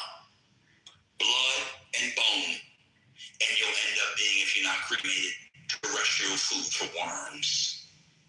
You are regular degular. Ashes to ashes, dust to dust. And half you dusty anyway because you got a dusty on your couch who doesn't shower. Huh? People have to understand. He cheated on her. Why? He went to the club, had a couple drinks, and there was flesh right there. He saw a pair of pillows he could take a nap on. He said, "I'll do lullaby and good night." He said, "Are those melons? Are they jugs? Watermelons, udders, A-cup titties, Dixie cup titties?" He's not. That is what's going on. You know why? Because he's a human. And for whatever reason, I don't know how this happened, you could steal the money. You could do all kinds of things. But the deal breaker is falling into some ass while you're on a work trip for 20 minutes and you was drunk, not really hitting it anyway. Huh? I don't know. Believe that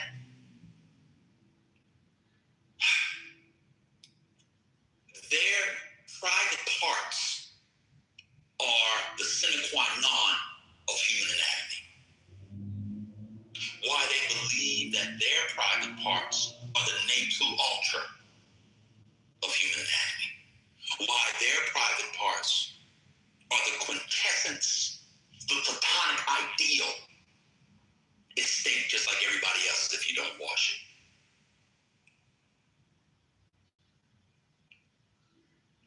And then when these things happen in culture,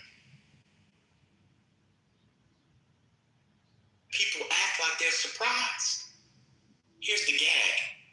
People in here who talk about men cheating all the time, etc., they've had men cheat on them, steal their money, and they stayed with them, and they ain't even got $300 million.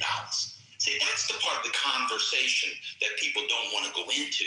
Well, he got $300 million, A-list to provide a lifestyle. You were paying your boyfriend's rent, and you still was with him after he cheated on you with his baby mama. Huh? See, people don't actually like to have real conversations. They like to exist in a novelistic universe that's not even a good novel. Huh? Go read Jane Austen. That's what Jane Austen was trying to do.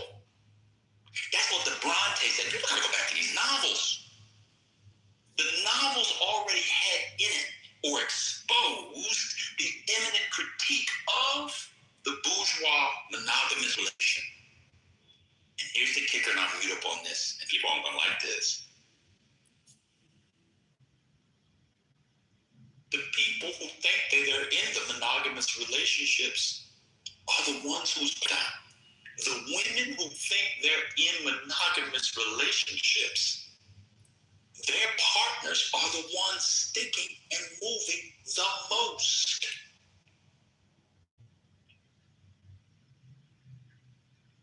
Okay, so we have to dig a little deeper here. I ran out of PP. I can't go anymore. Please don't let that. So, okay. Now, okay. First of all, let me clarify. Is the conversation around dating people who are dating? No, the conversation is on people's mentalities, their perspectives, and their epistemological lens. Exactly. They're not seeing the world clearly. Okay, but okay, does this new clearness pertain to dating or also in marriages? It pertains, and I'm glad you asked that question. I'm going to be brief. The framing of the question, I'm not saying you're the problem, is already the problem. Because I'm talking about fleshliness. I'm not talking about social constructions. I'm talking about humanity. I'm not talking about social constructions under bourgeois capitalism. No. because this is important. No, because it's but my point wasn't driven yet. I just asked you a question for clarification because I had another point I'm done right here. No, it is not about dating or marriages. It's about everything. Okay, all right. Because, you gave the example with him going out to the club and then he fell into something and then it was just like, oh, okay, kind of thing. Yeah, exactly. But what happens when the hookup with the club girl turns into, well, I kind of like her. And then it turns into, oh, well, we just want to be friends, we're going to kick it. And then it turns into something else. So then what is Megan supposed to do? Is Megan supposed to stay? Is she supposed to accept the fact that this is the reality? Yeah. Okay. Megan is supposed, what mature people understand is that if you're talking about the United States, is that the United States government got rid of slavery in 1865. And and the economy has developed in such a place, and men have to come to this realization too. I'll come to them in a second.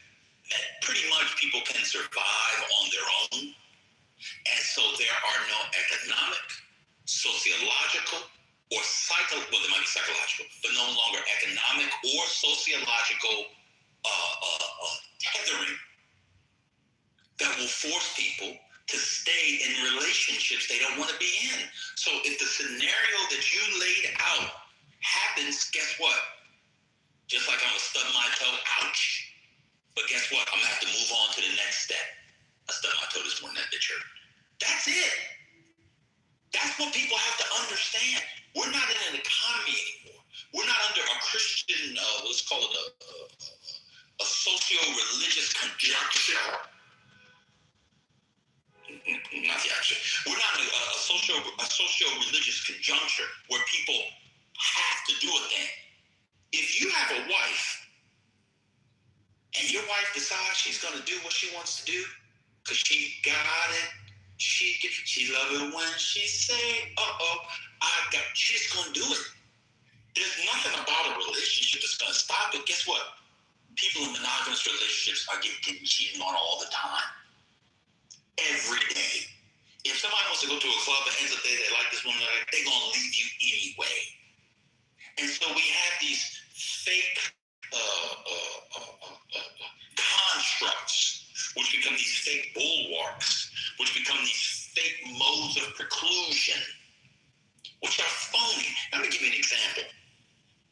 Everybody should watch an episode or two of Mark Lamont Hill's podcast with his wife. That's a man trying to save his marriage. I'll leave it there. You'll see it when you see it.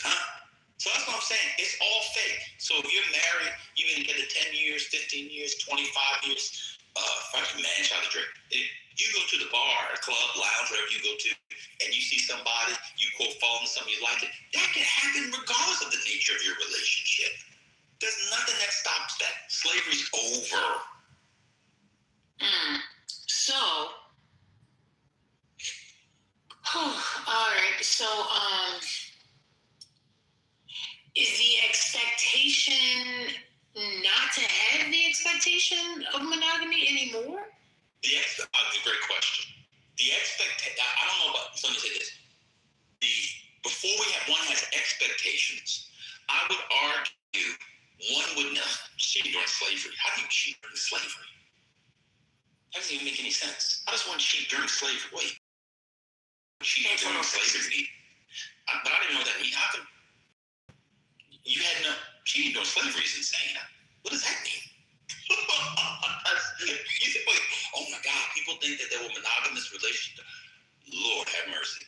Anyway, that one threw me off. I just imagined. Anyway, let me continue. So anyway, the problem is I'm not suggesting people should have the expectations. What I'm suggesting is coming to a realization that dominant expectations come from a different time and a different world. Where you come from, it is now, and here's a chance to make it. If you focus on, it's a different world. And so people's expectations come from fake romance novels and films that they liked when they were 16. They need to develop a set of expectations that come from the world today. And that goes for the men as well. So let me give you an example. You're going to have to be a Hebrew Israelite or find somebody really down and out in New York City. Not, of course, to be confused with George Orwell's great memoir, Down and Out in London, Paris. One of my favorite ones, George Orwell. Of course, with the dishwasher, you can read that. That's what that's a different discussion. You have to find a Hebrew Israelite type woman or a down and out woman. If you're making $60,000 in 2026, $70,000, and think she's going to cater to you with your dinner and your t-shirt. People's expectations are coming from a different world. You have to update your expectations for the world in which you live, or extract yourself from society and do like the Mormons do. That's why the Mormons are capable of having that kind of structure, because they've extracted themselves. That's why the Black Hebrew Israelites do it. That's what I'm saying. You can't be a dude that wants a bad bitch. If you want a bad bitch, then you ain't gonna keep that bad bitch the way you think. I'm just telling you what it is. How long do you think how long is this societal shift? I think it's relatively new, and I never make this claim because I never believe it, but I believe it in this. I believe a lot of this is fueled by social media. I really do. I think people are seeing models of behavior in social media, and it really shapes their behavior. I never go to the social media thing. I think like people, social media. I think that's usually wrong. I think in this case, I really, really do. But I think it's also the case that people imagine, or people have expectations that come from a world that just doesn't exist. I'm sorry. A woman is, I mean, it's all due respect. This is the brother. A woman is not going to submit to you just because you make $70,000 in 2026. It's just not enough. And that's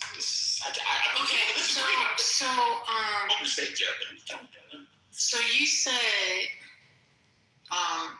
he's not cheating, Clay. So he's not cheating in his world. But in his world. But is there a world where the definition of cheating still exists? It depends on your world. And I'm telling you, in his world, people don't like this, but I'm being real. People don't like to be real. I want to keep it real. This is when their brother Shazad came on Hillman campus. The Hillman woman and the Hillman man, they had to run that brother off campus, but he was keeping it real. That's why Freddie fell in love with him. Let me continue. There is no cheating in his world. There's no cheating in Denzel Washington's world. There's no cheating in Will Smith. I'm just using celebrities. I can use like in film, television, sports. I can use the Nobel Prize. Your Nobel Prize winner, there's no cheating in that world. These people have different rules than the rest of us fools. And until people understand that, the world is going to continue to of people who don't get it. Okay. Let me give you an example. Melinda Gates was able to do. Now we know why Melinda Gates was able to do what she was able to do and get what she was able to get. Epstein files. Y'all knew about their arrangement their whole time? Are people familiar with the Bill and Melinda Gates? Bill Gates couldn't cheat. She didn't leave him because he was cheating. She left him because the Epstein files was coming out. She had, as we found out, if you follow it, he had at least once a year, one of his old joint states to go on vacation together if she allowed for it. You want to know why? Because he's Bill Gates. Breaking news. We ain't Bill Gates. Different rules for different fools. I'm just being a real. Different structure. Okay, well, thank you. Bring me on home. I'm done. So, when we bring you home, I can bring Willis in here. I got Philip Drummond. They're right around the corner. Conrad Bay. Bring me home. The world don't move, cause it takes just one drum. Wouldn't Might be right for you. My right for the sun. He's open up. So what you talking about, First Lady? What you doing? Well done. That was well done. So are we saying that, because, you know, I in my earlier years, I used to work in customer service. As you well know, I give great customer service. You know, they used to say, listen, you can't come in here with blue hair, okay? You know, the purple hair and all that, they didn't want it in the workplace. And, you know, people say, oh, well, you know, such and such is doing it. And it's like, well, you're not a celebrity. Exactly. So in this case, are we specifically talking about someone who makes $300 million, and therefore the men who are not in those categories should not subscribe to that idea? No, what I was saying, I was using that as an example to get to the larger principle. So you don't have to make $200 million to not be cheap, but I'm just saying, I was using that there are different, you don't have to be $200 million. I'm not saying there's a dollar amount. I'm just saying that people think that there's a one size fits all for everybody, and there's just not. And in my experience, that would be from what I've seen and what I've read, those who understand that are in healthier relationships and happier ones. If your notion of a relationship comes from some fantasy that you got as a little girl, or some fantasy you got from listening to the manosphere, you're going to be sorely disappointed, because that's not how the world works. And people need to understand that. Just we understand how the world works. It's so funny to me. People can understand how the world works with asymmetrical warfare and the straight up boots and the Democrat. They understand that it's nasty out there.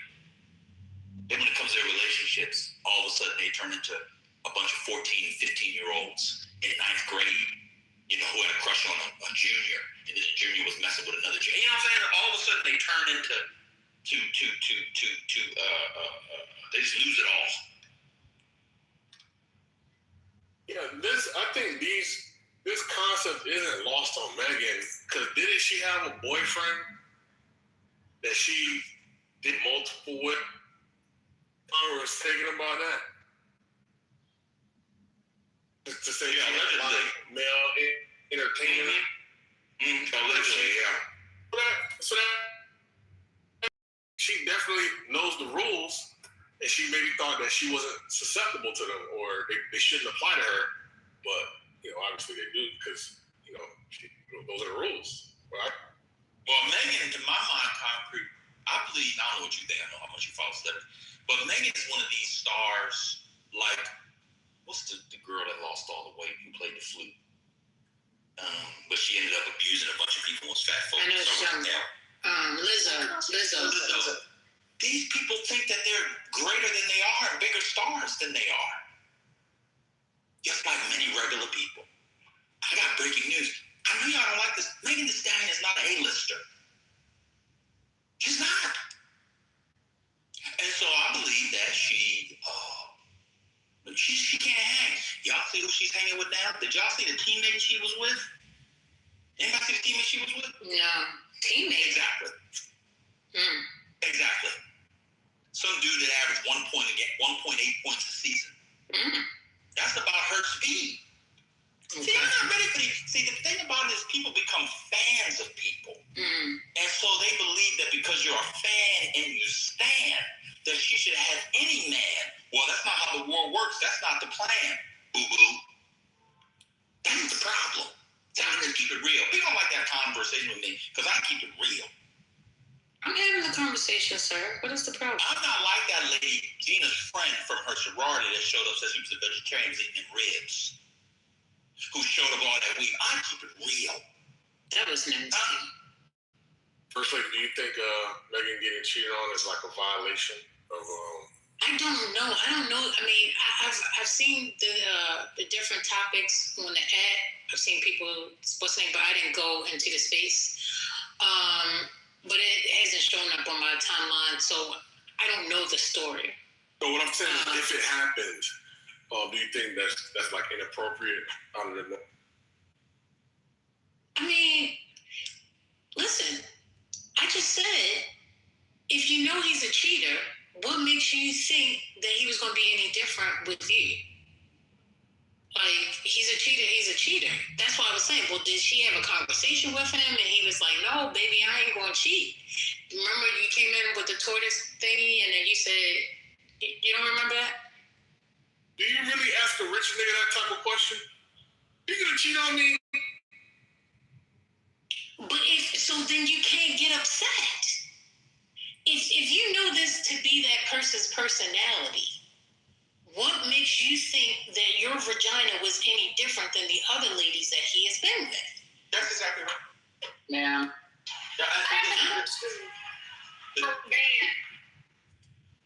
Yeah. What's up? So do you think the same is for LeBron and Savannah? Should Savannah just automatically know? Of course.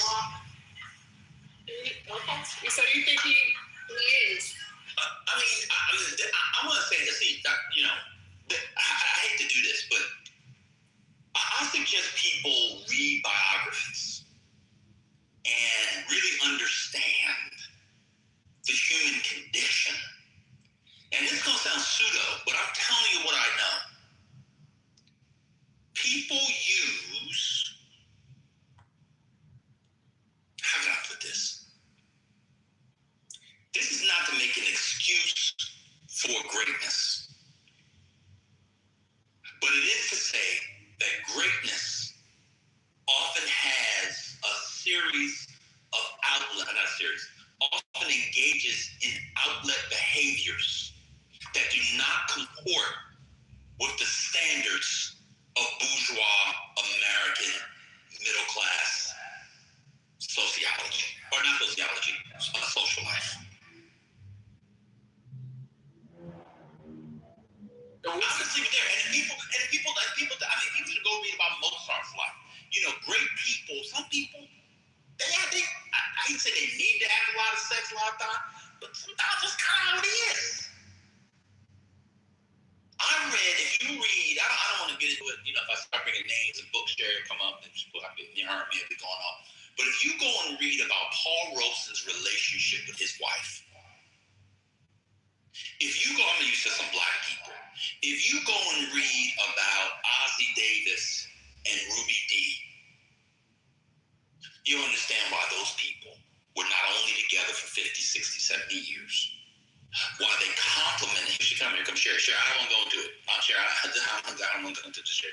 You understand how they complimented each other for their lives, because it was built off honesty, but it was also built off of an understanding of the world.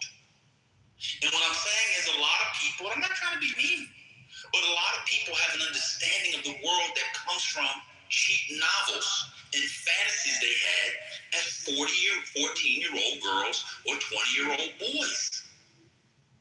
And what it's doing is, instead of being mature like our parents' generation was, generation before, people are extracting themselves from sociality and from romance because they don't want to be disappointed. Guess what? If you're in any kind of social relation with anybody, including just yourself, you're always going to be disappointed. Your mommy disappointed you. Your pappy disappointed you. Guess what? I looked the other day. I said, "Oh my God! I've been sitting here all day. I only got 1,000 steps." Y'all remember I said it? I disappointed myself. I had to go take a 4-mile walk to get my steps in. You're disappointed all the time, and it's insane to me that people believe that their partner, who they chose, oftentimes over a drink and cunnilingus, will disappoint them. You get disappointed every day, B. Let me tell you one of my big disappointments from any woman I've ever been with. Why do you take stuff out, cook it, make the sandwich, and sit down and eat it, and wait 30 minutes, 20 minutes before you put the shit back? Make the sandwich, put the shit back. I'm always disappointed. Well, I don't think that's just women. I think men do that more than women do. I'm talking about myself. I wasn't making a general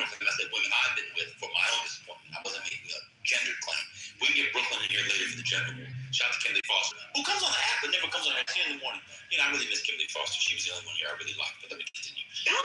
Well, go find her then. I'm trying. I've been sending Okay, well, go on for her. We be alright. Yeah, I'm trying. So that's what I'm saying. So for me, I see people have these conversations about these celebrities, and otherwise, I mean, I don't want to go into it. Why would Klay Thompson be serious with a woman who shakes her ass like that in public all the time? So y'all don't really want to get into it. Y'all know, y'all go into it. Y'all do it. Wait, that's a. Look at that. So you're thinking that he hasn't cheated on girls that didn't shake their ass like that in public? That's not what I'm saying. I'm saying, why would people expect him not to?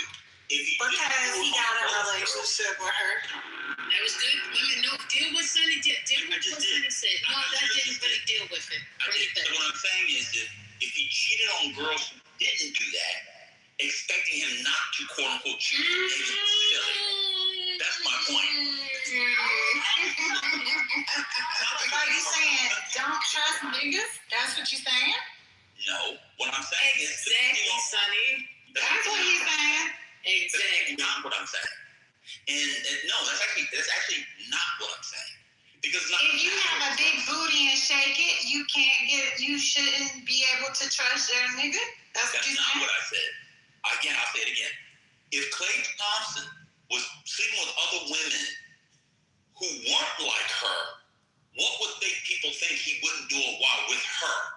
I'm actually indicting his behavior. Well, what I would say is that you started out your submission, at least the part that I heard, suggesting that people should not stay away from getting in relationships with others because, disappointment happens. But then your ending note is not encouraging, especially young women, to trust men and get involved in relationships. So I don't think you're supporting your own point. That's because your notion of trust is based off monogamy.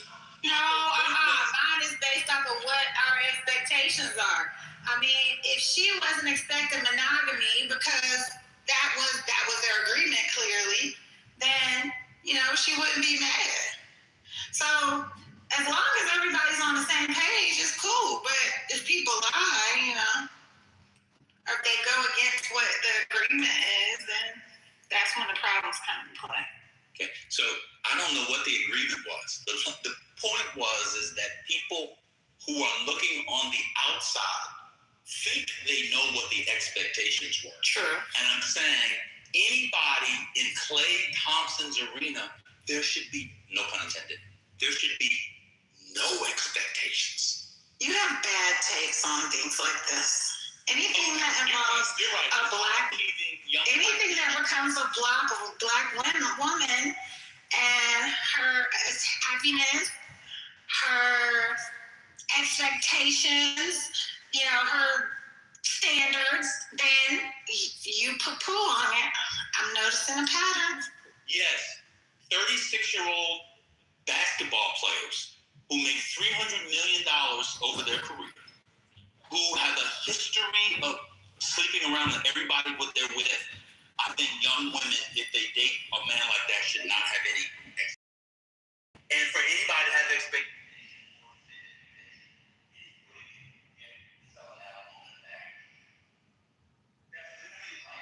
Parties and the separate parties. You have all these people that come into the women in evening gowns, guys in tuxes. They don't have tickets for the dinner, but they're going to Fox's party or the AP's party or Reuters party, or even a lobbyist party.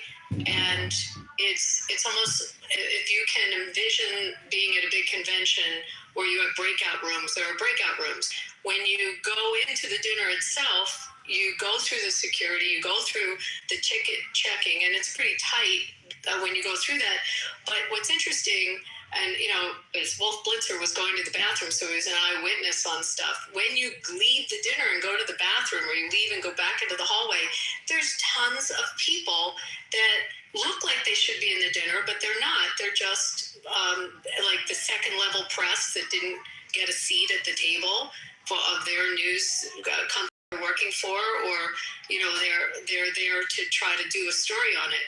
So it's always bustling with people, and those people in the hallways are often on that second level, and then you kind of come down this escalator to go into the ballroom itself. I was trying to remember back, but where I will disagree with you, Gary, I go to Washington often for conventions, or I'm going to call them summits, that are at the convention center. And the convention center in Washington got redone where it connects with the hotel, the Marriott Marquis, and you can have, thousands, 5,000 or more people at the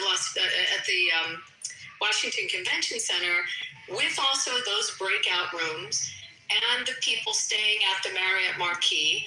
The particular entity having the conference or convention or event takes over the hotel. The hotel goes on lockdown. The rooms are not rentable by anyone except if you're affiliated or connected or you have credentials with respect to the entity having the event. So everyone staying in the hotel has been vetted.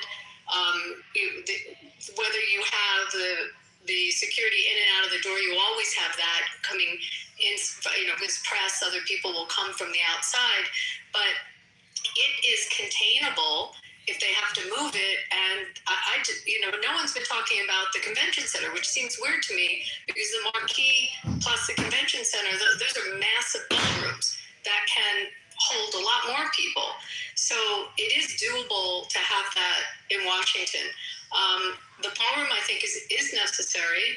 It is tight when you go to whether you're at the Hanukkah dinners. I went to something at the White House when my hockey team won the Stanley Cup. They had a big celebration there, and it's tight. It's like not big. The areas where they have the festivities, and I do think it's important to have it. And this isn't the room to get in the discussion about the aesthetics, but he's doing it similar to the Waldorf in New York, which was probably the most popular ballroom in New York City for any wedding or bar mitzvah or whatever event you want to have. So it's, for a lot of people, when you rent out a ballroom, it's probably not going to look that different, or that was his intent, to replicate the most popular one in New York.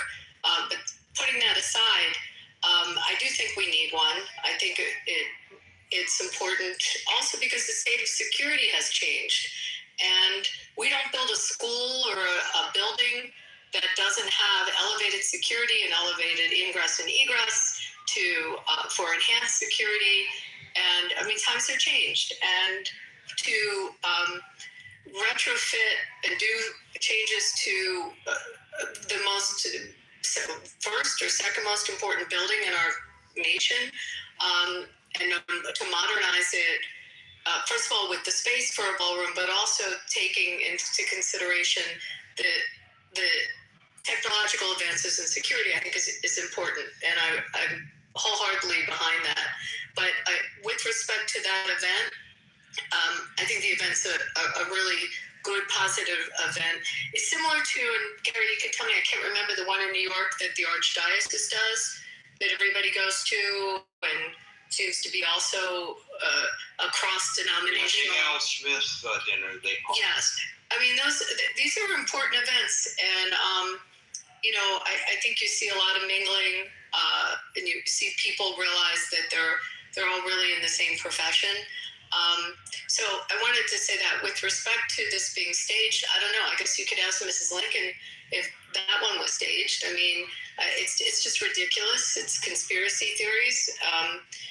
What I do think, and it's interesting, Gary, you're not talking about this, or if someone else wants to talk about the instigation of it, and where this guy got radicalized, and what's radicalizing people to commit political violence, and what triggers them. I mean, you can go into Clubhouse, we can leave this room, and you can listen to some rooms where there is calls to violence, there's calls to hurt people, there's calls to hurt, and not just individuals, but individuals within government and individual groups, minorities. I mean, we hear it on this app alone, but I think the instigation is really frightening.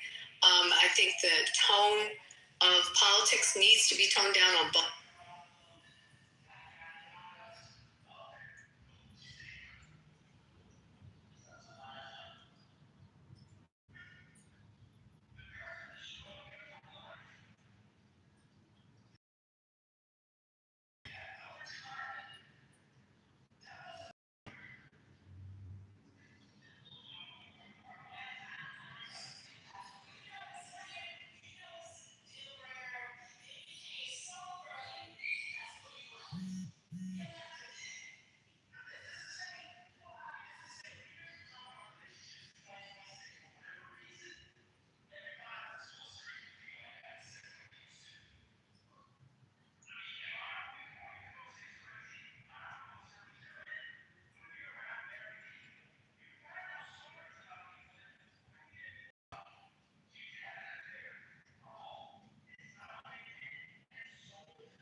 this guy arrives, we have already kind of done all the work to prepare for this day, stuff like that. So I don't know, man. You know what? I will read these two paragraphs. So here it is. In a federal affidavit unsealed on Monday, an FBI agent said that around 8:40 p.m. on Saturday, Mr. Allen approached a security checkpoint inside the hotel where Mr. Trump, Vice President J.D. Vance, and members of the cabinet were attending the dinner in the ballroom one floor below. Mr. Allen ran through a magnet meter holding a 12-gauge pump-action shotgun, and secret agents heard a loud gunshot. The affidavit stated, one agent was shot in the chest but was wearing a bulletproof vest, according to the affidavit, which did not say that it was Mr. Allen who shot the agent. So that still has not been established. This article was written for today. Okay. I don't know. I'm just like struggling to find that. In any world, that building would have been even like. Well, he suddenly sprinted. You're in the magnet meter. So he came running from somewhere. Which direction? I have no idea. But that's in the affidavit. And then let's say he was a shooter, so he was able to sprint with the 12 gauge and then be able to fire, set a mass, and hit the agent. We don't know. We don't know what the. I said if he was the shooter. If. So apparently, well, I mean, yeah, but he had 3 knives on him too. Sure, this article is it's helping to enforce whatever Wakali said. I mean, this shit is staged. You know what? I mean, you can believe that it's staged if you want to. I think it's fine. If you want to hold that belief, that's fine. I'm not going to argue with you. You were just saying, think about it. If he was trying to, really shoot a lot of people, I think he would have had an AK or something else. Because that shotgun's not going to do too much at one time. The AK is going to spray. Well, he didn't have it. He was at 12 gauge. Exactly. AKs are that easy to get. AK-47 from Walmart or Dick's. What's wrong? Yeah, it's a 12 gauge shotgun. What are you talking about? No, I'm just thinking if he was out there trying to do a lot of damage, that's what I'm thinking. Maybe it was staged because that guy out there trying to actually hurt some of those Secret Service people, he's gonna carry something that can shoot more rapidly. No, but he didn't want to have bullets that would go through the wall. He put it in his manifesto. That's why he chose a shotgun. Yeah, we're talking about the manifesto that was written on Clubhouse? No, it was ChatGPT, not Clubhouse. Yeah, let's be clear. After studying the assassinations and the assassination of Trump, say from Lincoln even, and how he was assassinated. To look at John Fitzgerald Kennedy, who was assassinated. You would look at his brother Robert Francis Kennedy and those executions, etc. And if we look at some of the assassinations, even on Barack Hussein Obama, some of those assassinated. But one thing I studied about all of those people that were carrying out assassinations, a guy just want to shoot through the window is like an op or something that he intended to hurt or kill or assassinate somebody. That if he could get that clear shot, at that point he would have carried it out in an hour that he knew that he could shoot it. So it's a prank. I think a prank from the very beginning, middle, and end. It's a form of fake news. Just from my estimation, you might see something differently. But if he wanted to shoot Donald John Trump, then he would have shot him. Because he could get that same access 24/7. So he would have timed it differently, quite differently, and just shot him. If security is that honorable, that's another thing that. Well, it was. He's going on record saying, as a safe, the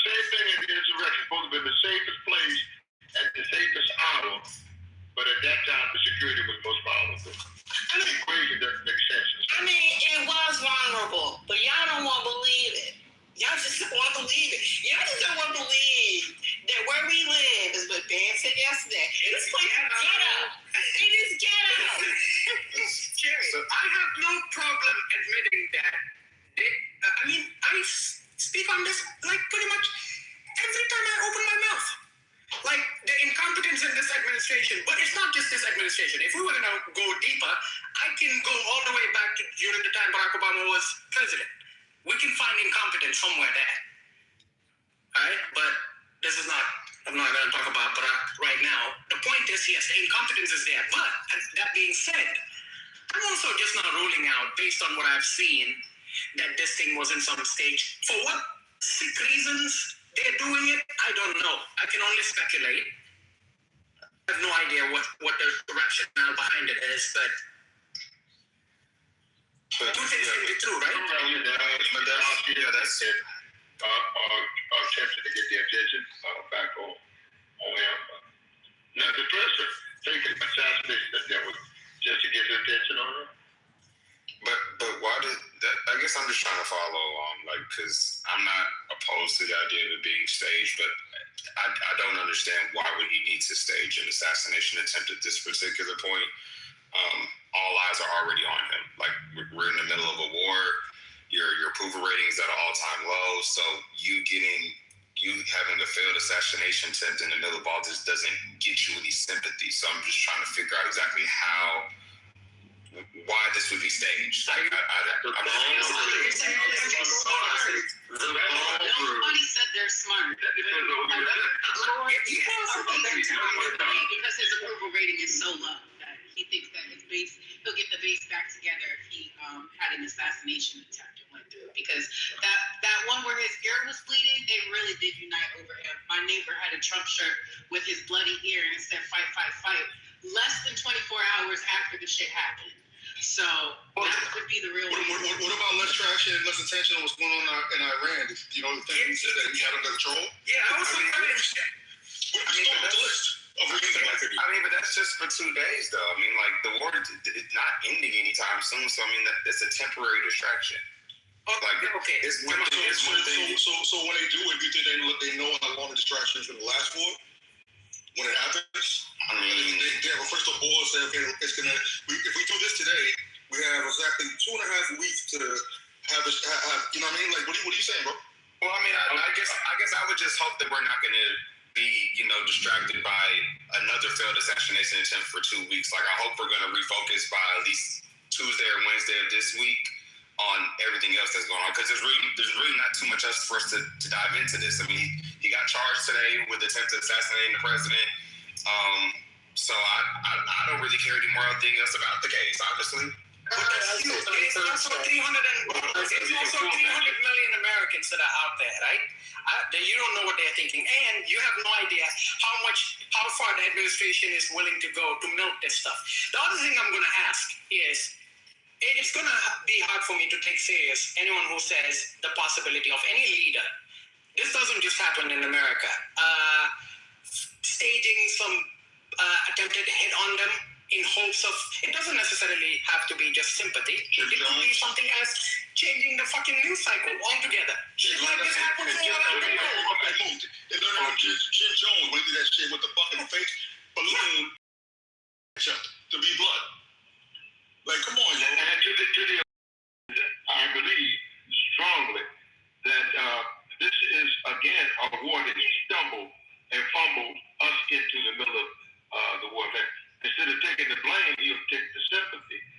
So I think that is just another hoax. Whatever he is. Yeah, he could give two shits about sympathy. The museum means he wants to alter the history in the museum. He wants to change the king name. He wants to fumble and stumble with the Job Corps. He wants to play the goddamn race card. Well, we're tired of playing with this guy. We're definitely put together to take the Lamar's here. They're not like us. We don't go around starting wars and dropping bombs and doing things because you have. That's the thing you charge Iran. Not holding the discipline to get the bomb, Iran. That was the job. That they don't have the discipline not to drop the goddamn bomb. And he's showing that he not only will get the bomb, but he'll drop that bomb unnecessarily and spark off a war, what they call World War III. And I say it's still a goddamn war on us. With the dust settling and smoke from the flares, it's still the war on us, we the people. I say bye. Can I ask one question? Would that be okay? Penalty up to life in prison, and that would not be unusual in this particular case because he's charged with, attempted murder of the president. somebody said, "Oh, they'll give him a year in jail." I don't think that's true. What's in it for him? What's he gonna get?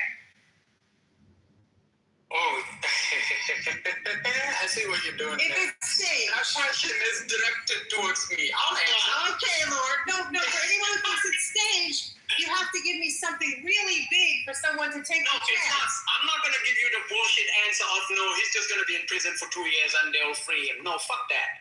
He's probably never going to be in prison. Or if he does go to prison, maybe there is something else, some kind of a benefit that you and I are not supposed to understand. I'm just saying, we have no evidence of that. We know that the Butler guy was killed. We know that the guy in Utah is still in jail. Thank you. Let me add on this.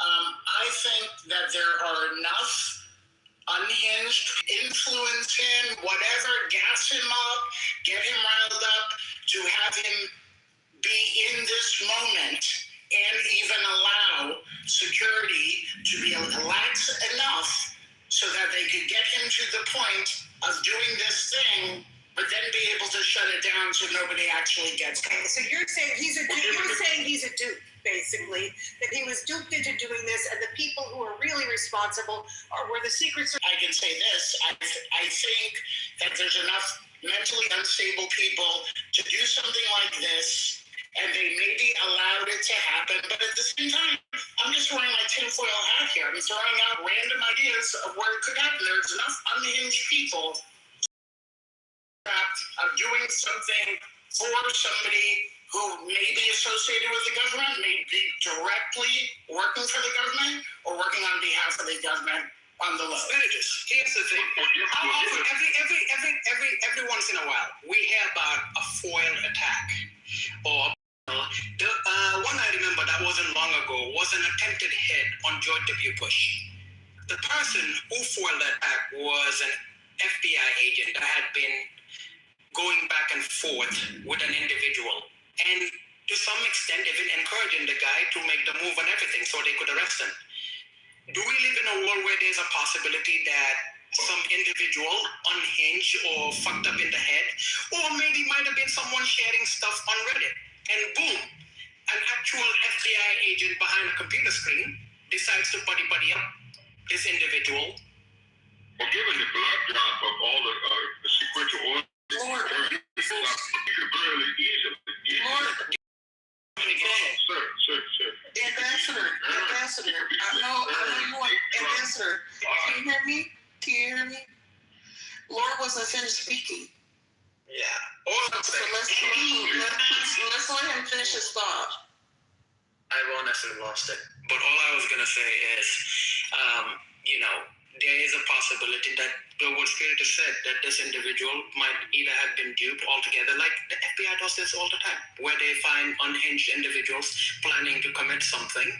And it's actually, believe it or not, it's the same way they catch people that are selling secrets that have been stolen from the United States. 90% of the time, the individual that's actually trying to hand this over to some Chinese spy or the Russians, or maybe it's not even the Russians, it could be our own allies, the EU, it could be the Canadians.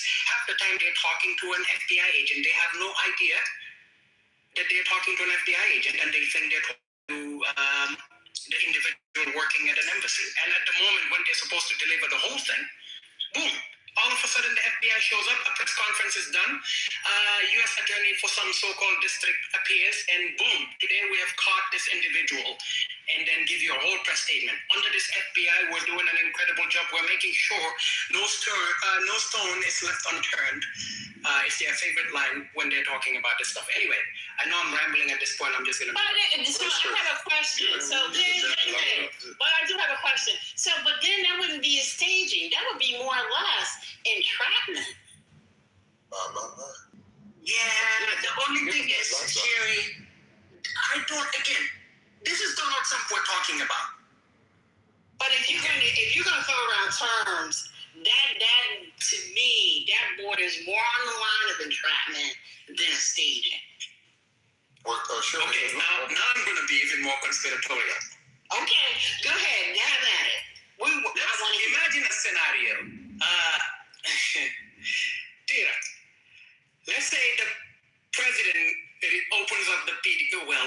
doesn't read, so this thing is not going to work. But let's just say Marco Rubio, because he would get a copy of the PDB, is reading through stuff, and JD does it, and then they decide that in their deliberations with the president, they were going to share information about someone who is attempting to assassinate the president or is planning to do something bad. I could see a world where Donald Trump would be like, if not him, someone in his administration. Again, he doesn't have to be the only evil or the genius behind all these things, right? It could be someone in his administration and say, we might be able to use this guy for something. How about we wait on XYZ date and, you know, just make sure the environment is controlled enough that he doesn't get any further. And then maybe we could use this to kind of influence, bring things to our advantage. Again, I'm just throwing things out there, so I just don't put it past Donald Trump's administration to cook something. Well, given that is your backdrop, sir, or your backdrop, and given the total real sequential order of the current events and current social, political, as well as the assassination, the war, etc., given the total backdrop, he could easily earn himself a proverbial Trump pardon for any any major offense against the state or against the nation or against the president because of just fumbling and stumbling pattern to this particular administration. So I would never put anything outside of what they have done and what they are actually doing at this hour. But I still say, my, they look horrible last night, and I don't see them looking any better in the future. My. Yeah, so I just, you know, listen, the motivation, everything makes sense. I put it in the chat as well. You know, the profile is just not making sense. The script just isn't quite well thought out as the other ones. I just find it very hard to believe that the super duper educated teacher from California agreed to be a part of this plot. I don't know. It just doesn't make sense. Usually I get a better backstory of, like, you know, the Trump person, you know, raised, you know, by parents, and the parents are just like, oh my God, I never thought our child was capable of this. Like, you know, that's the profile of somebody that would do something like this. I just don't see the master's educated teacher from California agreeing to be a pawn in this. I don't know. It just doesn't. That's why I said the staging just doesn't make sense to me. It could very well be, but nothing in this administration makes sense either. So I guess, you know, anything is possible, but I'm just not buying. Can I give a little more of a backstory, because I don't think it's exactly as has been said. He's incredibly smart. Caltech is an incredibly difficult school to get into. Very stressful, very hard. So clearly very intelligent. He graduates from Caltech. He works for a year at some sort of computer firm, and then he leaves, right? And for 6 years, except for getting the master's, he's been trying to set up a video game. Looks like it was relatively unsuccessful. He has done a video game, but he didn't make any money out of it. So he winds up not exactly being a teacher. He actually was a tutor for SATs, right? He works for an educational tutoring service, which means, you know, kids who are about to take the standardized tests come to him 2 or 3 hours a week, whatever, and he goes through the tests with them. I don't know that he felt like a success, right? Because I don't think objectively he was a success at that point, right? He sees his classmates doing really well, and somehow he's still locked in trying to set up this game, which is, you know what I'm trying to say? I think he could be feeling very vulnerable. I think he could be, certainly somebody could convince him of things, because I don't know that we actually know that much past 2017 when he graduated. And we do know that he did get the master's at, Cal State, but that might have been the parents saying, look, you got to do more in order to get a job, right? We're all speculating wildly, but I don't know if he was as much of a success in his own head, certainly, as people have suggested. Well, ma'am, I want to show you that Donald John Trump asked the pertinent cross-examination question during the last administration. He asked a question at the 59 body bags in Las Vegas. Why does a man who literally has everything, not saying that the teacher has everything, but someone that's not doing badly for themselves, why does a man who has everything, why does he shoot up the place like this? And he shot until he got. They say nearly or thereabout over 500 rounds to get the number one killer spot of 59 body bags at Las Vegas. So this person of interest could certainly have this going for themselves and still commit a dastardly deed such as an assassination attempt on a president or by a network of people who would set up an assassination on the president. So there are many unanswered questions that we will likely get a few more answers to in the coming days. Of the investigative journalism crew will definitely be at work on this one and say, my. Yeah, no, Tara, so I understand what you're saying. You're trying to say, like, in the grand scheme of things, in comparison to, let's say, his peers from school, that, you know, given his current circumstances and, you know, the motivations highlighted in his manifesto, you think that would be enough to, say, enact this whole scheme or agree to be a part of this whole thing? Is that? Well, I'm just saying, people were saying he was a big success. Why would he do this? I don't know in his own head, and once again, speculating. Yeah, speculating, yeah. That he felt like such a success. I think he could have been, potentially manipulated. You know, I don't honestly feel it's highly unlikely that he went into this knowing that he was going to be, you know, captured or whatever, you know what I mean? I think he was in whatever he was doing, but I think he could have been manipulated. I think that actually was the person who said maybe they manipulated him to doing this. The government could, you know, I think it's a possibility. That's all. Yeah, I think that makes sense. I think the part where I've struggled with the most, y'all remember, what was it? Is it Mother Emanuel? Was it Charleston, South Carolina? The church shooter, that manifesto. Darling Ruth, I remember. Yeah, so right after that, we've had other ones. There was, I think, was it a store in Brooklyn, something like that? We also saw a manifesto. Buffalo, sorry, thank you. And those guys were pretty detailed about some of the weird shit they were doing and all that. It's just like, it sounded like the not so, I shouldn't say that. That's not nice. Fuck it. The not so educated Secret Service director who came up with that. Literally. It was just sloppy. That's the word I've been looking for. It was sloppy. Like, unhinged, weird motherfuckers and all that. It doesn't matter whether they went to Caltech or not. Usually, there is some spice added to whatever fucking manifesto they put out there. Well, given choice of weapons, etc., real assassination attempts will be plucking off people, and I investigated both killings in South Carolina and Charleston, as well as in Buffalo, New York, and up in Ithaca, etc. But on that strength, I would say that a real assassination attempt, they'll be plucking off people and not blasting glass windows and given choice of weapon, etc. I'll land my plane on the facts as you see them. Just saying, my.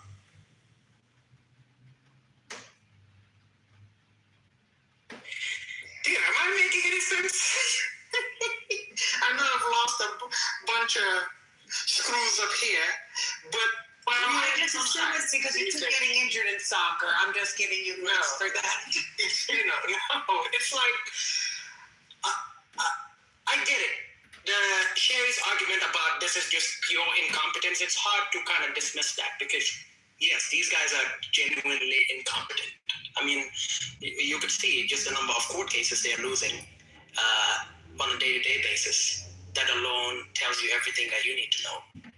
But I don't know, maybe I'm just not putting it past Donald Trump or people within his administration to cook up some stupid shit for whatever reasons. I cannot think of the reasons. They might have their own logical reasons. Whether they're logical or not, it's up to them. I just don't know.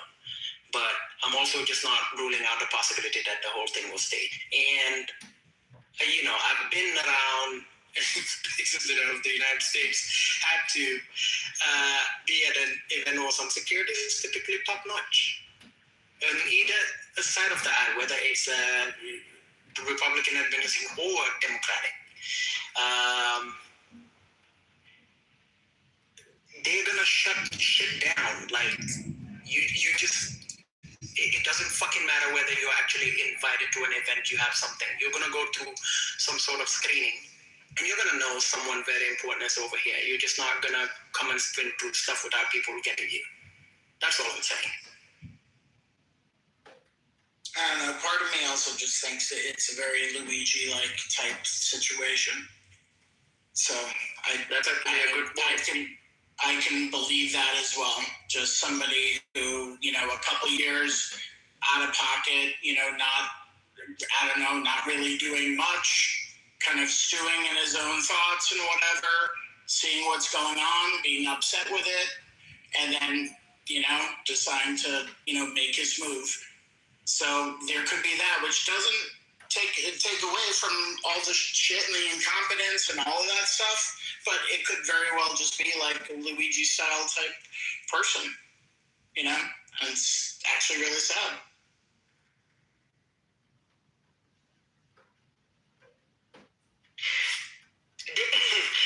Usually when the president is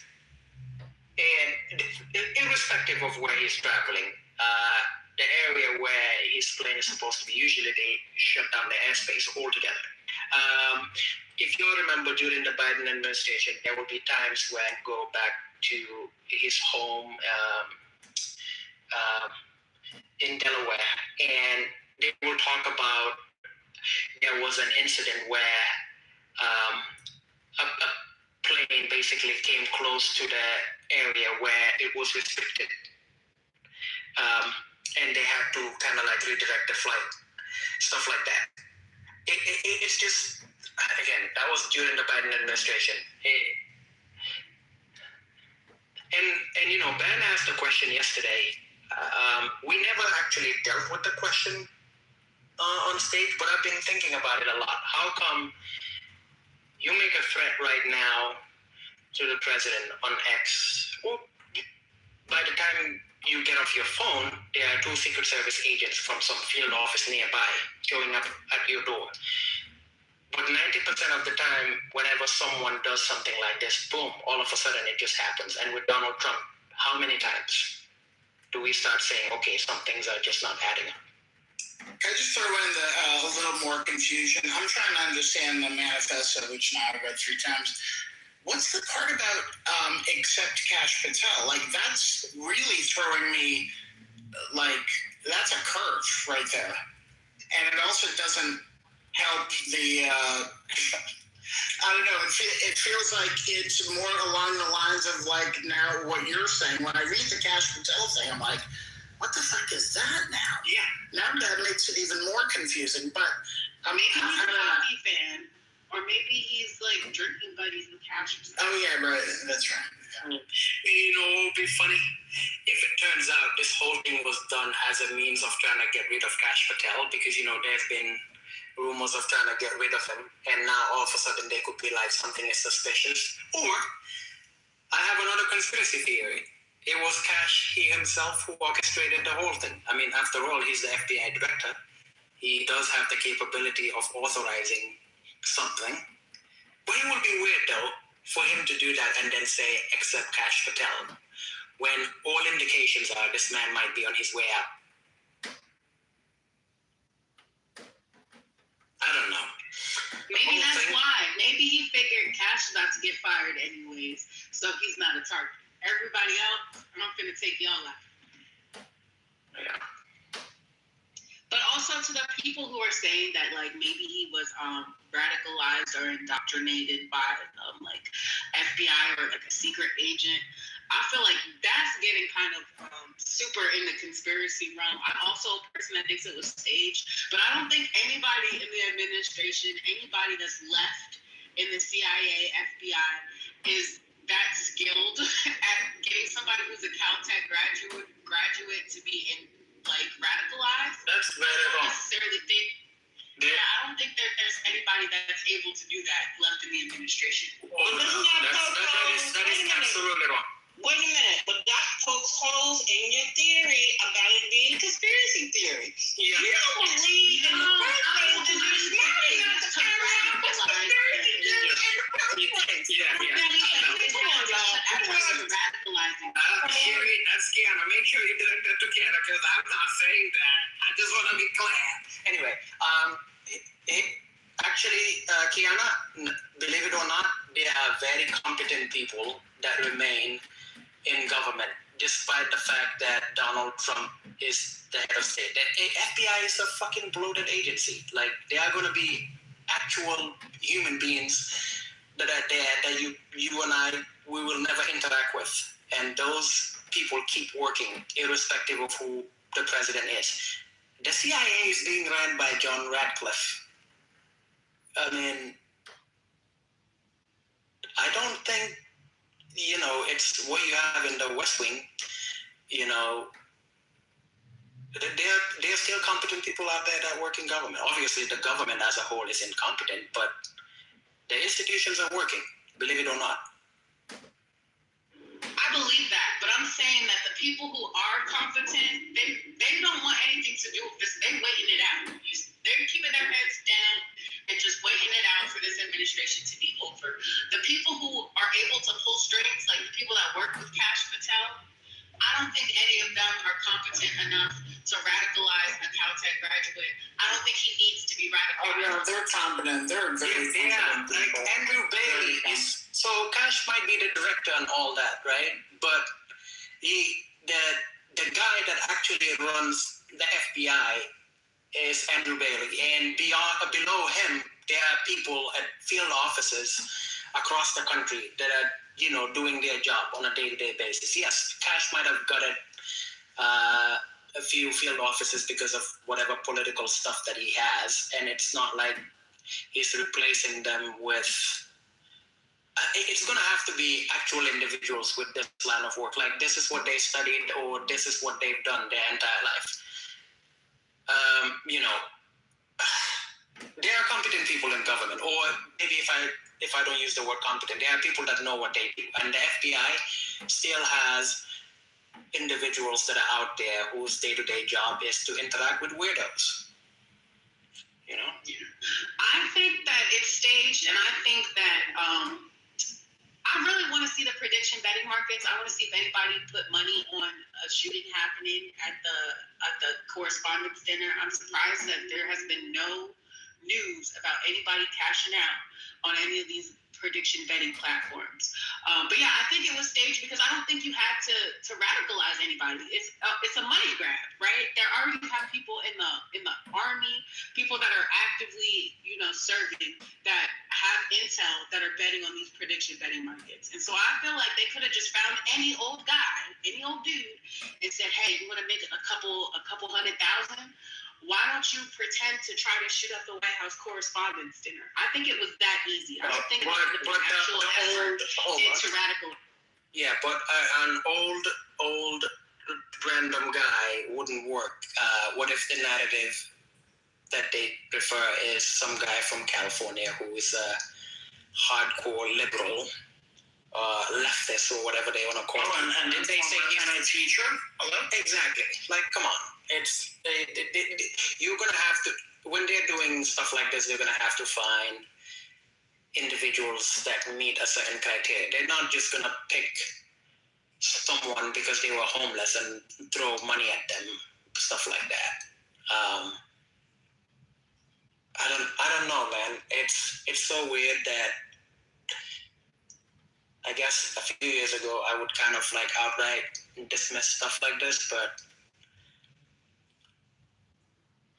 I guess I've drinking that Clubhouse Kool-Aid so much so now some of my positions I'm like, what the fuck am I even saying?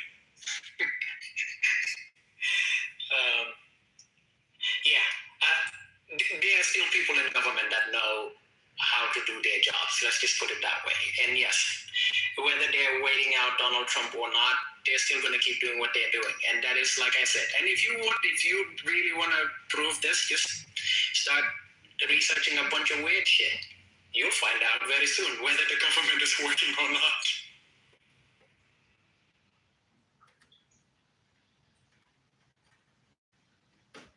Okay, you guys finish on that one? Oh yeah, can you get back to Megan Thee Stallion? Yeah. So I just saw a video of Megan Thee Stallion. I didn't realize it. She was courtside at the Lakers game last night. Imagine having a bunch of being a fan and getting up in arms about how horribly she was cheated. And yet, and she was cooking for his mama, and she made chicken legs. Not this shit again. And she made sweet potato pie. Well, she can't make that. And yet she was with some random guy last night. She's single already and already got a date for courtside. Well, see, what else is she supposed to do? What do you want her to do? Well, the way you guys made it sound like she was so heartbroken. I don't think anyone mentioned heartbroken. Yes. Why are we going back? We was just talking about this. No, you're not gonna stop it. Let him keep cooking. Come on. I don't know. What is she supposed to do? Alina says that was her hairstylist. Oh, so she wasn't there last night? That was definitely Kellen, her hairstylist, and I don't even know if that was last night because I want to say she is still doing her Broadway show, and I could have sworn they had videos of her in New York. Oh, okay. So she wasn't at the Lakers game last night. So she was doing the show. I'm just saying, wait, hold on 1 second. I'm just saying that, I know this weekend it was either Saturday or Sunday. Anyway, last night. Oh yeah, it couldn't have been last night. She had her show Saturday, and so there was video of her at the show, and then I want to say there was also video, I think that night, of her in the club Saturday night. But that video with her hairstylist was just that video with her hairstylist. But niggas want to put 20 on 10 and make her hairstylist her new nigga. Yeah. Anything to call her a whore. Something at the big, You talking about Megan Thee Stallion? Find a way to blame her. It's weird. Please, it's not weird. I saw a video. He's not a good guy. I saw a video. Who's not a good guy? She was in the show. She was in the show. Megan Thee Stallion is not a good And on Sunday, there's a show 5 o'clock Sunday. Megan is a wonderful one. No, she's not. I don't know whether these people are good or bad. Are you guys friends with these people? Who's the one that's promoting what? Okay, cool. I don't know. Okay, cool. So wait a minute. I just got one question about it. He's a liar. So what I was saying was, okay, so yeah, that was just a video. It was an old video. So So you mean to tell me you ran in here with wrong information? But part of it is I'm pretty sure. Hold on 1 second, y'all. I'm pretty sure Ben saw the tweet that some random man posted where they. Oh no, I was just saying. You probably saw the tweet that some guy posted, basically alluding to her being with someone else, and you took it at face value, which. Stop being nice to this man, Britt. I'm just saying, a lot of people say stuff. He was about to drag these ladies. I saw it was the Laker game, but I forgot the Lakers were on the road yesterday. I didn't see anybody. Just chopping at the bit. If you make your man look crazy, then you deserve to get. You know what I mean? Right. Okay. So anyway, yeah, I was wrong on that. So that was an old thing. Yes, let's hate black women. Apology accepted. It's not even about that she's black or not. It's this whole modern shit. I'm responding to the. Shut up, little Trump. Yeah, that's right. Let me find other ways. Y'all niggas get away with a lot on this app. Are you gonna shoot us? Nah. Okay, cool. Just making sure. Cool. So, yeah, let's bash black women. It's so funny. In the last Now what? I started my entire thing talking about how horrible Klay Thompson was as a person who could never be trusted, and he's going to, do X and the third.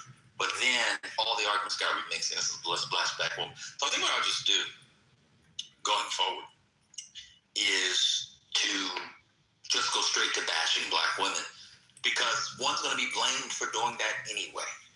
Sonny said the other day that all we ever do on the app is bash middle-aged black women. Was anybody in here for that? No. But why would you do that? It was an incredible moment. Why would So you do I'll go that? straight to bashing black women. So what's the topic? Because I blame black women for it. That's what you did to her by bashing men. We also To be fair, you started by saying that she's not on his level, she's not an A-list. She's not. And then you compared how much money he's worth, She's how much not. money she's worth. Somebody That's said not she bad. was on the same level. Yeah, those are just facts. That's not bad. Facts. See, Like Google I didn't know who played Thompson for her. that doesn't mean Yeah, because you don't follow sports. That's okay. Hold on No, a second. exactly. People that don't listen to rap know Megan. So because you People don't, that don't follow sports, I mean, there's a difference. Exactly. People that So don't I can hear you. You got more money than her. So again, because you don't know who somebody is, He's a man. that means they're not A-list because you don't know. Well, Who are you asking? That's what I'm asking. I mean, if you're a non-sports person, you might not know him. So I feel like, I'm not saying he's not A-list. I'm just saying that she is A-list. Who's David Like Solomon? she's a mega celebrity. Only certain demographics. Hold on. Go, She literally has a Takis all over the world. She got tequila. She got a Takis endorsement. Who's She's in David Solomon? Walmart. Like, stop it. Who's David Did you say Solomon? Taki? Stop this. Yes. Who's David Solomon, Kamar? Who eats Takis? Who's David Solomon? Oh, cool. Who's Lloyd Blankenfield? Ex-chair. I don't know none of these niggas. So my point is, just because you don't know an individual thing, or I don't know an individual person or thing, doesn't mean they're not A-list. Okay, that's fine. So I was having And so let me just continue. All right, cool. So I wasn't bashing her by saying he wasn't on her level. That's just a fact. As far as accomplishment in their fields, it's not even close. It's not close. Why do you say that? Does he have like a lot of like championships or something? Yes. Weren't you here when I went through it all? No. He got 4 championships. I wasn't here for some of the So you got it. I wasn't here the whole So you got conversation. half the information. I got it. See how they're on these? So you got half the information, and not when I started by going off on him. Yes, he has 4 championships, more than Larry Bird.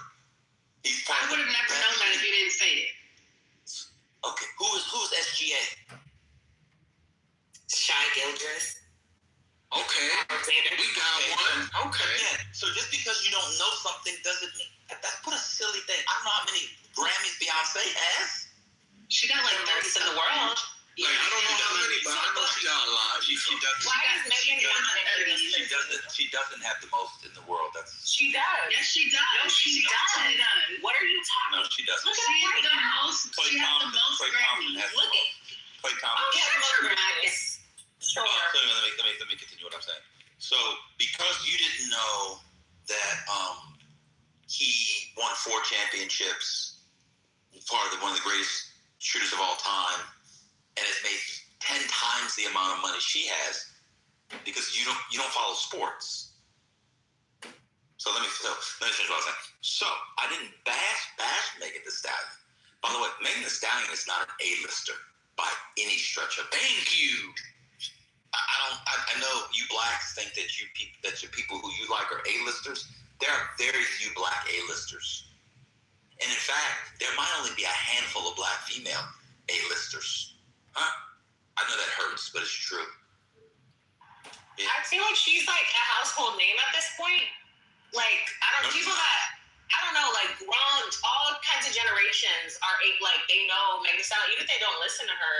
I feel like she's gotten to that status. I mean, because of her like social media fame, her virality, unfortunately, the bad publicity that has also been attached to her name, I do think she is a major modern celebrity. I just don't think that's. So I live in a. Ben, can you break it down for us what an A-lister? So I live in a. So you're telling me if I go talk to my neighbors that most of them will know who Megan Thee Stallion is? I do think so. Like, I really do. I sincerely think this. Do you know who Ben's neighbors are? Wait, can we just use an example of an A-lister woman and then compare them? What world do you live in? So Julia Roberts. And Beyonce is A-list. Julia Roberts was A-list. Meryl Streep was A-list. The idea that Megan Thee Stallion is in that category is crazy to go to the bathroom. Just make sure you might be a great performer. Why is it because you don't like her? That like you is it because you feel like you don't rate her that way say that she's not on that level for everybody else. Y'all were not on that caliber. Let's do record sales. Are you? I mean, I'm just asking. Like, do you personally, you just don't think she's on that level, so you think that she's not? No, she's not. Objectively, she's not A-list. She's not. That's not her opinion. Not true. She's not of that essence. She's not of that caliber. She's Megan Thee Stallion. We respect her, but she's not of that essence, of that cloth. She isn't. She's not A-list. I do respect her, though. I do respect her work. So what is she, B-list? Is she B-list? She's just a great artist. I don't even know where to. I would feel like misrepresenting her if I were to categorize her, but she's not A-list. I know that. She's got 10.5 million. I mean, part of this for me, as someone who likes pop culture, is just celebrity is ever changing as a culture. There aren't that many A-list stars anymore. The engine is not producing A-list stars like that anymore. So it's not, for me, it's not that big of a deal to say, okay, Megan's not an A-lister, because they're not producing them like that anymore. That's correct. All the A-listers are going to be, they're going to be in the industry for a very long time, and they're going to be veterans. You do not have that many young A-list stars. It doesn't matter what metric you're using, whether it's sales, whether it's awards, all these other things.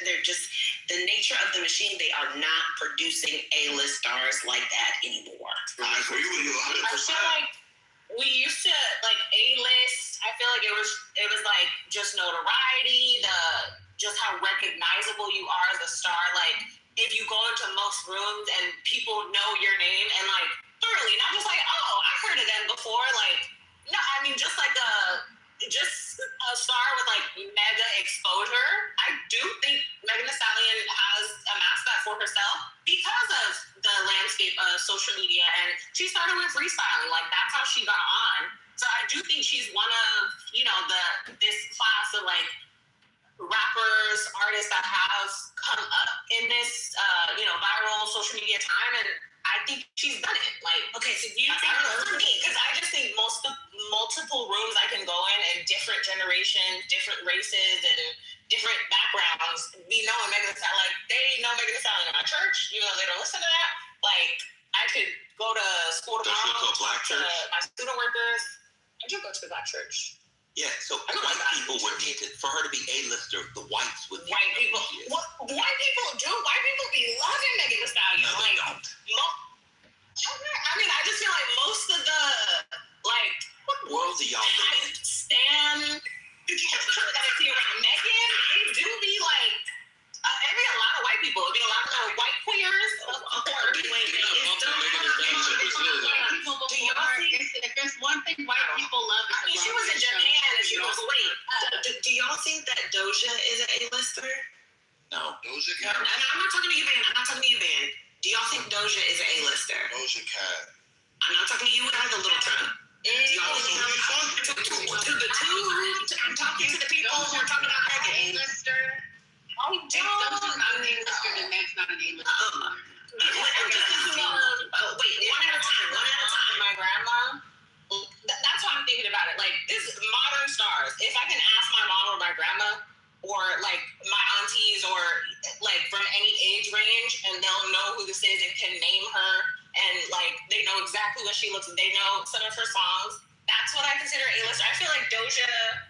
Like, I don't know if I can walk into any. I know Doja Cat. I'm not sure. I do think she's had a lot of viral. I do think she's had a lot of viral moments, but kind of in more of a maybe like niche pocket for Doja, or maybe once upon a time Doja had that like recognizability. I don't know. Kiana, what were you gonna say?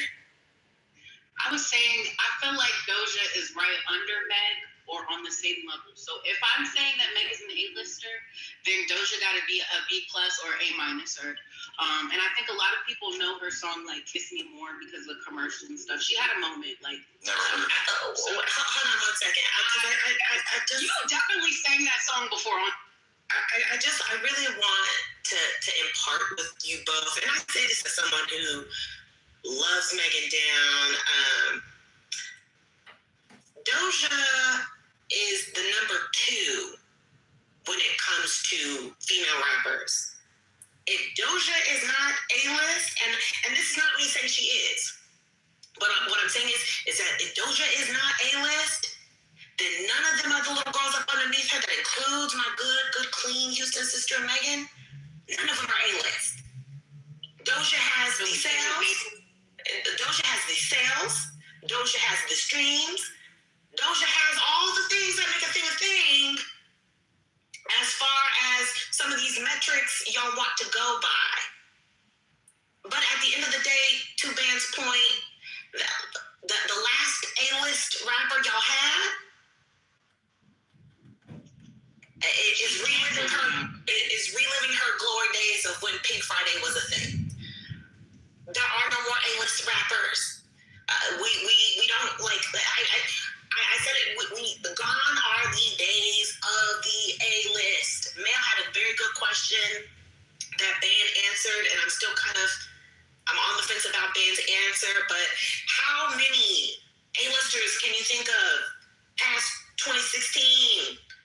Ban only named one, and Taylor Swift, Ariana Grande, and those are all before. Those are all before that. Those are all before those. So you're saying people who became famous? Okay. Those are all before. The one Ban mentioned was no, that was before too. Ban mentioned Zendaya.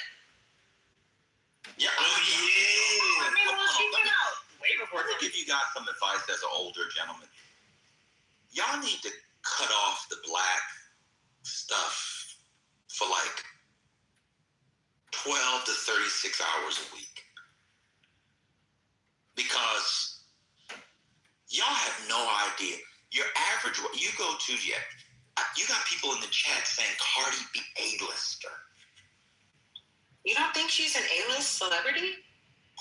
Like, maybe not A-list artist, no. But A-list celebrity? No. I think she's recognizable.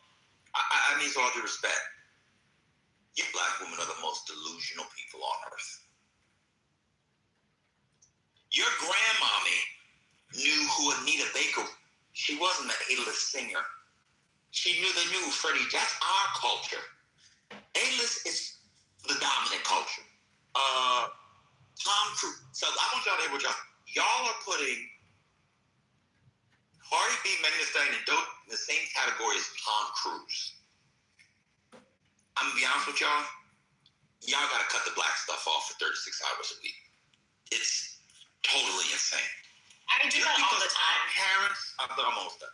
Just because our parents know who they are doesn't mean they're A-list. Our parents know who Giselle Bryant is. My parents doesn't. I mean Giselle Bryant. I was trying to think of a famous preacher. Tremaine Hawkins, whatever. Y'all, black people, this is going to shock y'all. Black people are not the dominant culture in America. I know that's going to hurt. And black women, and this is going to really hurt y'all. And outside of Nicki Minaj, and she's on the borderline, black female rappers are not A-listers. I'm sorry, I know that hurts. I know it hurts. I'm done. Yo, Nicki Minaj is elite. Yeah, that's a good, yeah. Nicki. Well, she was. At this point, that's a wrap now. I don't know when we're going to get, if we're going to get another rap girl over there. So that's a bow in that. You used to be here, now you're gone there. Like, come on, she a yo. I mean, but to Brent's earlier point, I mean, there are very few A-listers now, even the white ones. Yeah, man, they're not. You know what I'm saying? They're not turning them up. Well, no, because box office. When you talk about even films and everything of that nature, they're not these major A-lists as they once were. And I think Britt is right when you talk about this whole idea of going back to 2016.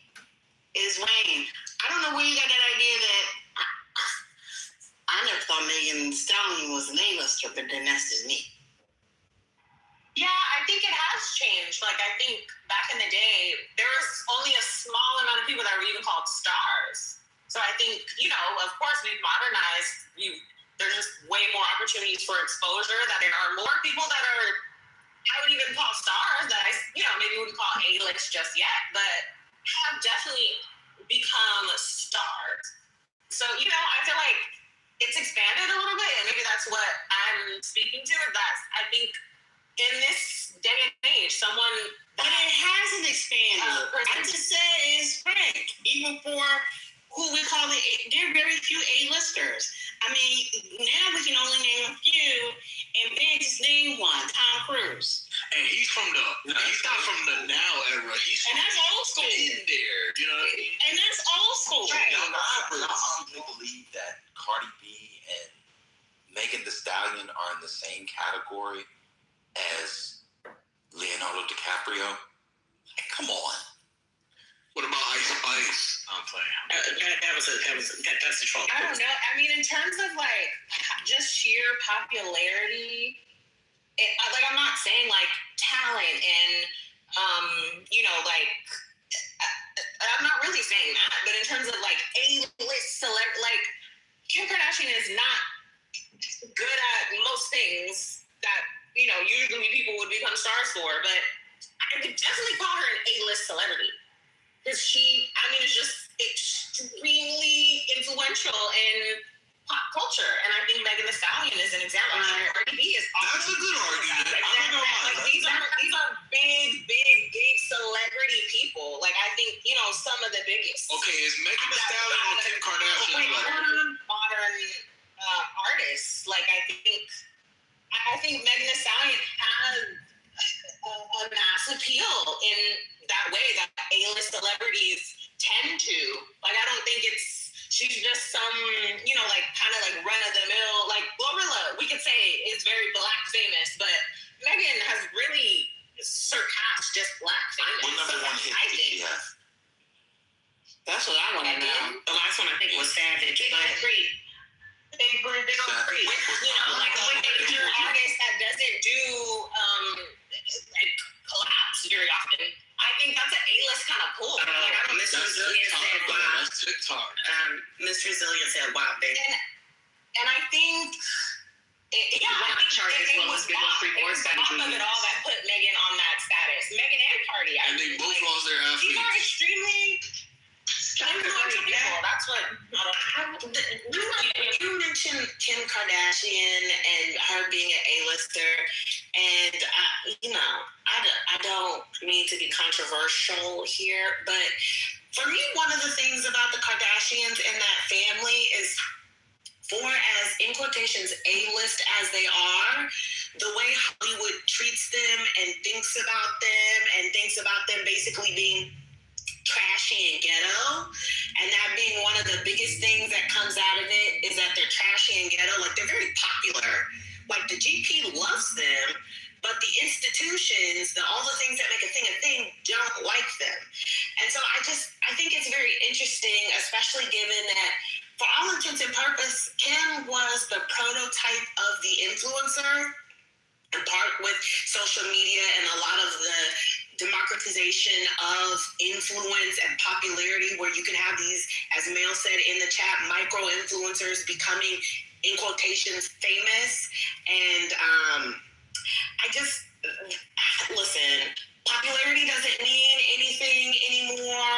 Like, the machine is dead. It is okay that Megan is not an A-lister. It is okay that Megan is Black famous, that she has popularity, she has some crossover appeal.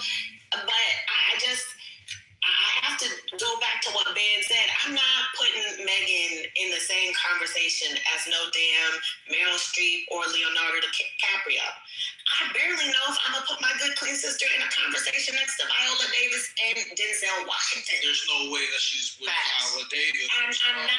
I'm not going to do that. That's not to say that my sister's not famous. That's not to say that my sister's not popular. That's not to say that my sister doesn't make music that I want to cut a rug to, or in my mind drive down the street thinking I'm going to go rob a nigga to.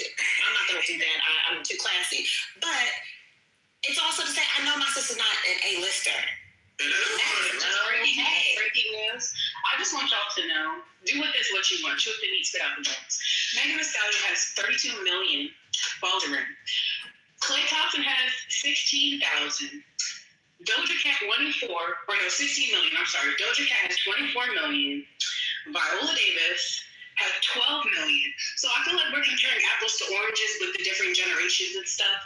As like of the people of today, of our time, she's definitely up there. Okay, let's not do that. Oh my goodness. Yeah, but I mean, Viola Davis fans some of them don't even have Instagram.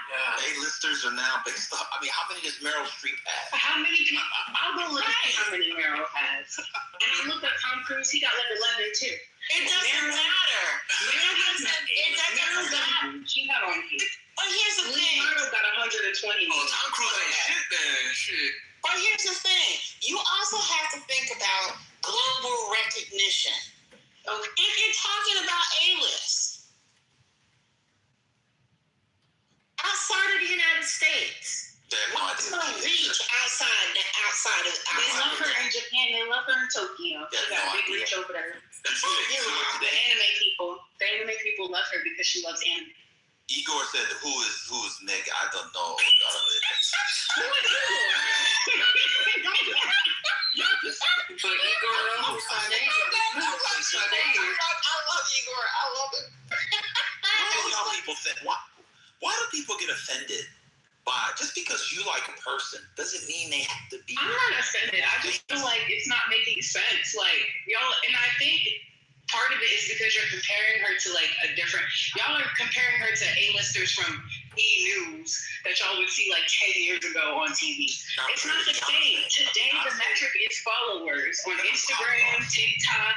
That's the metric up to them. That's an That's brainwashed. No, it's not. Can we at least say that she's like internet A-list celebrity? Let me give you three A-list musicians. People on the internet, like, do you think that is a good qualifier? It's not. No. Let me give you three. I don't know if they're human beings. I don't know what people are. People go into biblical smoke. You think it's 700 people in there? Come in here. It's only 40 of us, and the other 260 are bots. Let me give you A-listers and people. Yeah, you're hilarious. three women. Beyonce, Lady Gaga, and Taylor Swift. Yes. If anybody in here says Megan Thee Stallion is in that category, I'm going to go shoot myself in my garage. And I'm going to follow up. Could we also add? You're going to shoot him in his garage as well? Okay. No, I'm going to do it to myself. Then could we also add in Rihanna, or is it the fact that she hasn't released music in a while? I disagree. I mean, I can name more because people are like, "Wow, you're comparing genres, and Tom Cruise is old." So let me really bring it home. Taylor Swift, Beyonce, and Lady Gaga. And I did they're pop stars, but three different kinds of music. Massive stars. Based off that, if they're Megan Thee Stallion is legitimately a C- D+ compared to those people. And everybody here knows it. Everybody knows it. There's not one person who would book any event outside the strip club, maybe, who would choose Megan Thee Stallion over those three. Headlining a festival, speaker, et cetera. Now, this is around those I would choose Megan over Taylor Swift any day. Are you talking about the Hennessy third strings? No, you wouldn't. If you wanted to make money, no, you wouldn't. If you were organized, right? So you're exactly because you're in your You're proving my point. I would choose any of them over Taylor Swift. Yeah, you're proving. No, we're talking about like looking at the numbers only. Not you're literally proving my point. You're literally proving my point. That's exactly right. If you're like, oh, I want to make money. I want to make money and sell tickets. Nobody in their non-pro black or online feminist fake mind would choose Megan Thee Stallion over Taylor Swift. I would choose Jill Scott over Taylor. Okay, I'm done. Okay. Oh God. You know what? I mean, if we really bigger artist than her, does that make her not an A-list? Because look at Rihanna. recognition. Let's look at Rihanna. Would you put her over Rihanna? Released an album in a long time. It's not a great example. Ben, even her, would you say, I'm not a fan, would you say that Adele has global recognition? Because I think she does. Of course, Adele's a celebrity. Even though I haven't heard Adele in a minute. She hasn't released an album in a long time. I think there's tons about her. Well, I don't know. her residency has been touch and go. It's been really touch and go. That relationship with Rich Paul has had that residency touch and go. So we can mention Adele. We can mention Rihanna then. Rihanna's A-list. I literally just said, okay, you can mention. Well, Rihanna didn't have that Super Bowl, even though she didn't. But you know, she was pregnant, right? She has a repertoire. But you would pick Megan Thee Stallion over Rihanna? I wouldn't. Rihanna's my cousin, so I gotta go for you. You know what I'm saying? You know, it's just a I different. think Megan is a better performer than. Let's not do this. Let's not. Don't do that. This is just kidding. Yeah, let's don't do that. Let's be so real. Rihanna, you know, her live renditions are, you know, for real. There's something that's left to be desired most of the time. I do think Megan has like a fantastic stage presence. She's a really good dancer. She's a really good performer. So, you know, when I think just the like preference wise, you know, I mean, I don't know if comparing, because she's not Beyonce, Taylor Swift, and Lady Gaga, that she's not A-list. I mean, and she literally has a Grammy with Beyonce. She literally has a Grammy with Beyonce. Oh my God, that doesn't that doesn't mean anything. You know what? Me getting a Grammy with Tom Cruise. I just want to say you're right. I mean, Oscars with Tom Cruise. And I gotta go. Okay. That's like me getting the Oscars with Tom Cruise. Like, yo, we got an Oscar. No, he got a fucking Oscar. I didn't do shit. No, that's not what that means. I mean, a lot of people get Grammys. Yeah. I just, I can't. Go to your colleagues' artwork. Ask the non-black ones and the blacks over the age of 50 who Beyonce is and who Megan Thee Stallion are. And literally, every single one of them will know. Oh, Devon got it off Google. It must be true. You're literally making the same argument, though. You're saying that we said because we don't, he's not an A-lister, and you're saying, well, the white people at your job don't know who Megan Thee Stallion is, so she's not A-lister. So neither of them are A-listers, which are logic. Wait, that makes sense to me. I'll concede that. Neither Klay Thompson nor Megan Thee Stallion are A-listers. I didn't say that Klay Thompson. I didn't say Klay Thompson was an A-list celebrity. I said in his field, he's much higher than she is. That's what I said. That he is out. That Megan is not in the same league. That's what you said. You said they're not in the same league. You know how hard it is to the championship? Oh, I'm sorry. He won 4 championships and made $300 million. I mean, she's also at the top of her game. You guys don't watch sports. He was centerpiece to arguably the greatest team of all time. You literally don't watch sports. Now you're gonna tell me that. I literally don't watch sports, but I know who Angel Reese is. I know who Caitlin Clark is. I know who Stephen Curry is. Where this combination is going. So he got. I think not. I think it's undeniable basketball. But I think knowing Steph Curry and not knowing Klay is crazy. So if you know who Angel Reese is and Asia Wilson, and you're a black lesbian, by the way, that means you know sports. Who knows a bunch of lesbians in the WNBA, and therefore you know sports. Y'all hilarious. Also, Curry and LeBron are lesbians too. Wait, you know Steph Curry? How do you not know Klay? The Splash Brothers. You doesn't watch sports. I don't watch sports. No, that's because Here we go. Wait. And because of baby. One mic on me. Kiana, who was the number 1 pick in the draft on Thursday since you watch sports? I didn't say I watch sports, and I don't know. I just said that I know who Stephon Curry is and LeBron, all of them, regardless of me watching sports. Those are A-listers. And I watch LeBron show on HBO when they in the barbershop. That's the A-list athlete to me. And so my point is, I know who Shaq is. I know who Magic Johnson is. I know who Michael Jordan is. Right. I didn't know who played until he got like you know them, even if you're not. Y'all literally brought out Leonardo DiCaprio, but I'm all over you just cut Kamari off. You went on mute. You started. Yeah,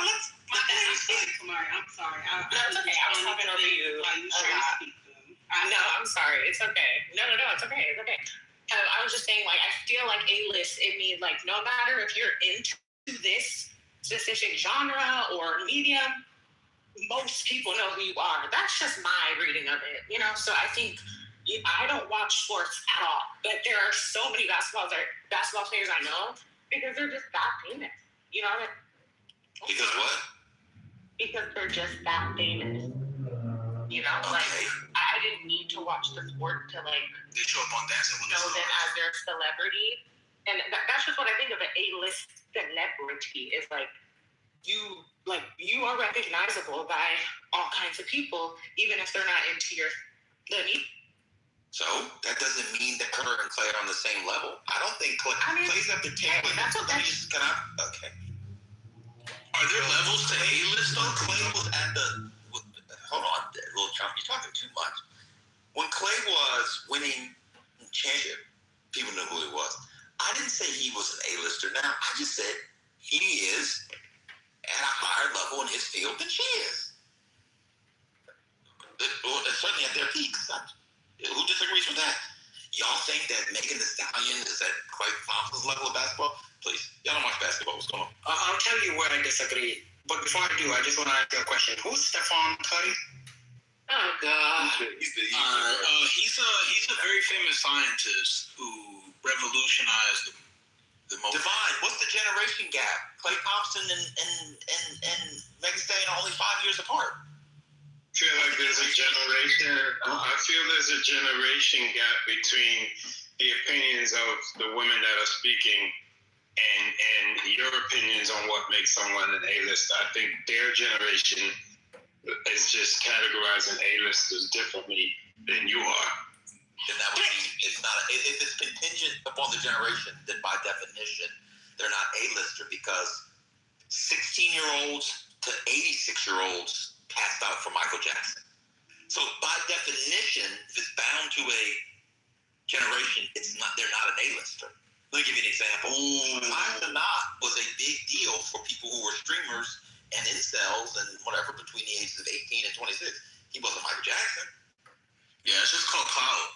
And kids don't, you know what I mean? There's just kids on that. And to that end, I do not think anybody, including those who said Megan was A-list, would call Kaisa not A-list. No, he was definitely an A-list streamer. Well, I mean, yeah, but just A-list generally, no. In the hills, you know what I mean? You got the, worldwide, like, would you guys say that Speed? You guys know Speed? I show Speed, or you know that guy? Hey, he's all over Africa. He's all over all the countries, China, and all this. He's A-list streamer, Kaisa that level. In their fields. No, there's talent. You're a streamer. What is his talent? What's Kim Kardashian's talent? Kim's not A-list. She was considered at one point. All right. I'm sorry. Dan got it. Wait, Kim Kardashian is not an A-list celebrity? I put it in the middling ground. Like A-list, yes, but respected as an A-list, no. Well, anyway, the point is that female rappers are not A-list. I'm done speaking.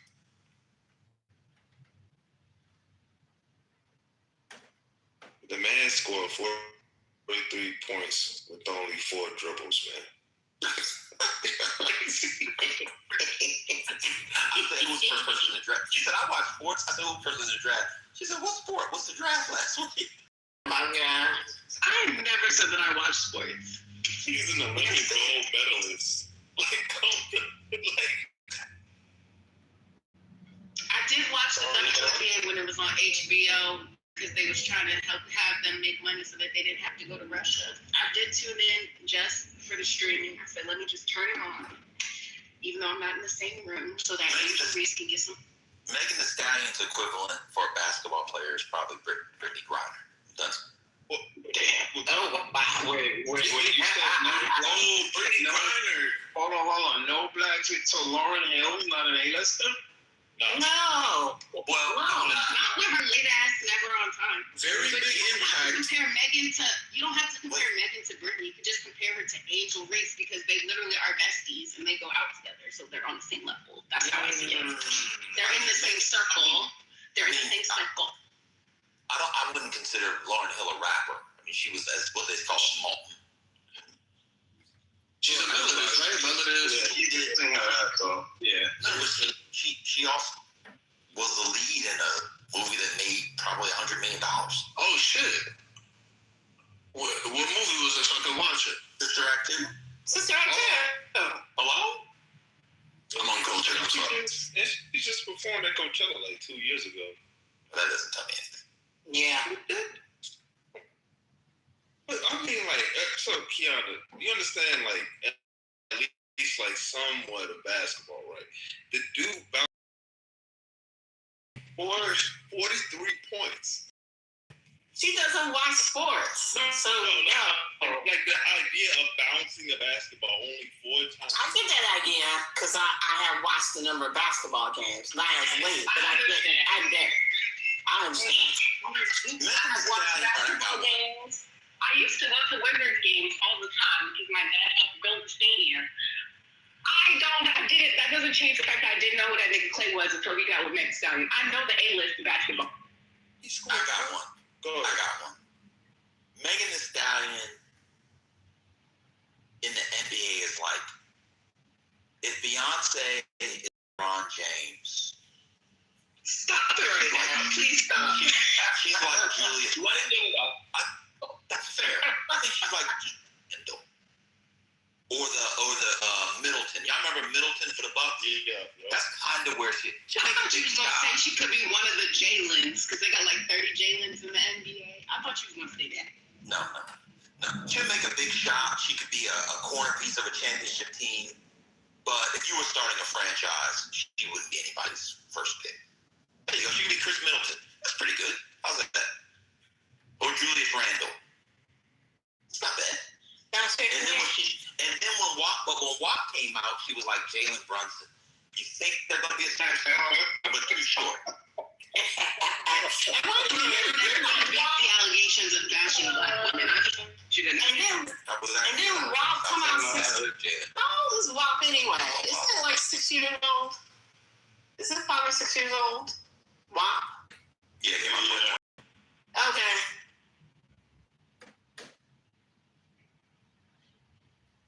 Y'all think everybody's A-lister because they're black.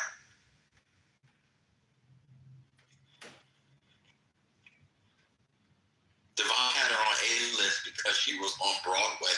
Cedric the Entertainer is on Broadway. He's like, I've been booked, and then you and I both know that is such a small thing. I mean, yes, it's in New York City, but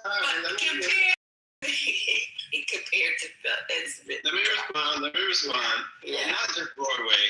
Hits with Cardi, hits with Nicki. She hasn't done any acting. If she put some acting, well, she's acting on Broadway. She's in a that was my piece. She's in a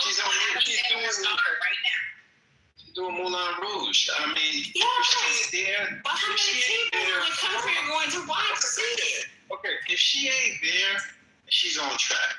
Can we give her that? She's doing all the right things. She's got all the right things.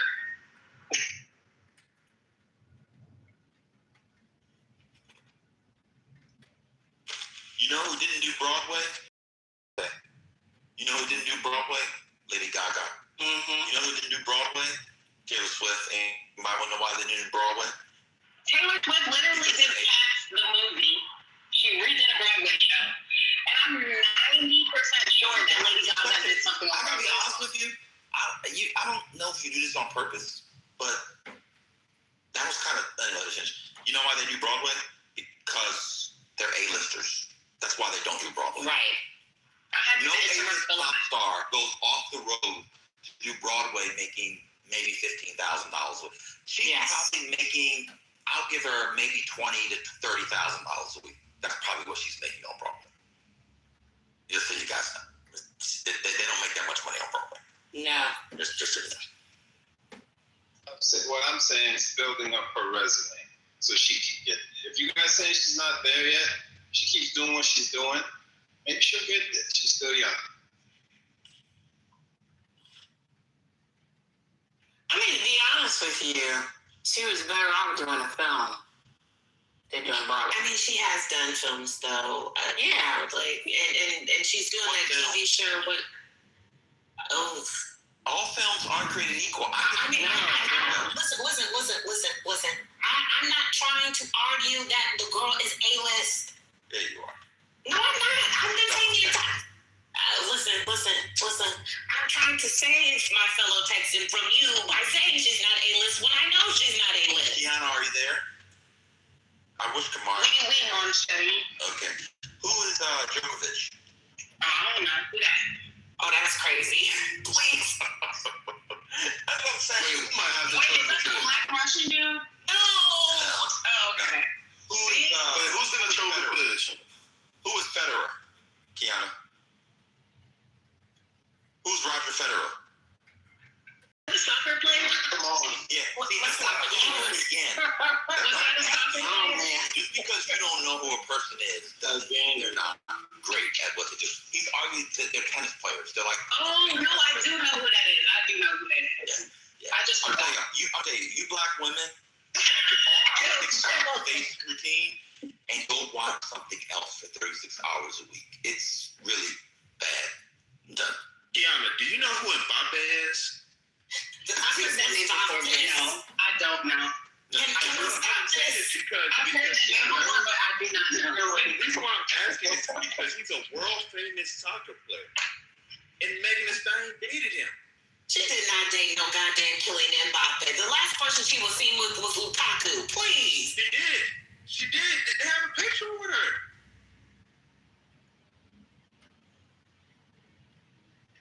Y'all niggas just believe everything you see on the internet. She has never dated him.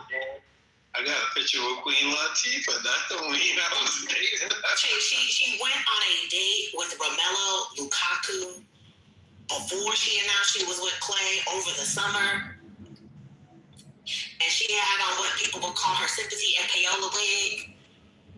But she ain't never been with no goddamn Kylian Mbappe. March 2026, it was rumored that she was in Madrid with March 2026, when she was still, so you're saying last month, when she was still with allegedly Klay Thompson, before she told us this month that she broke up with the nigga for cheating. You mean to tell me last month she was cheating on her nigga with Kylian Mbappe in Spain? Well, they weren't cheating. I'm talking to the niggas, not to you, but I mean to your point. Know what I'm saying?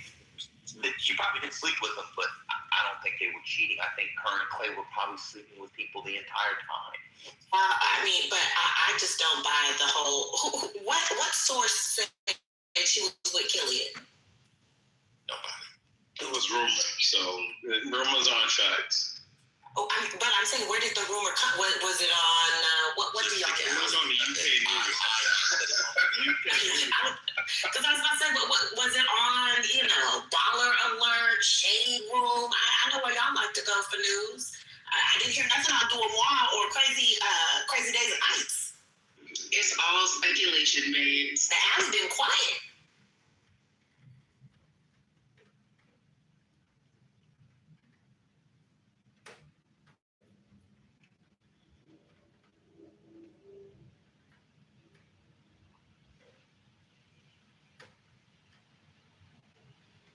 Done? Y'all finished? What else y'all got? I'm going to make a claim. Outside of Beyonce, and I agree with Britt, I think Zendaya is very questionable either way. It's touch and go. Outside of, touch and go is a better way, but outside of Beyonce, I don't know if there's any legit black female A-listers in media and entertainment. Not like there used to be. No, I agree. I agree with that too. Because it's one of those things, it's bad for the whites, it's worse for black people. Because when you mention... Oh my God, Angela Bassett is A-list. Oh no, she is not. No, she's not. Oh my God.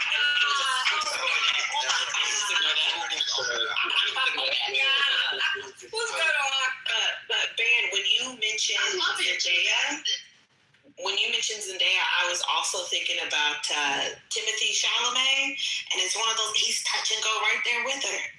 They both touch and go. Yes, they are. They both touch and go. And this is on the white side of things. The other one who I think is trying, if he's gonna make it, is that damn Jacob Elordi. He's trying his hardest. Yes, he's been in a few. Well, he's been in at least some movies this year. But if Zendaya gets the new 007 movie, that might do. Because I think one of the best.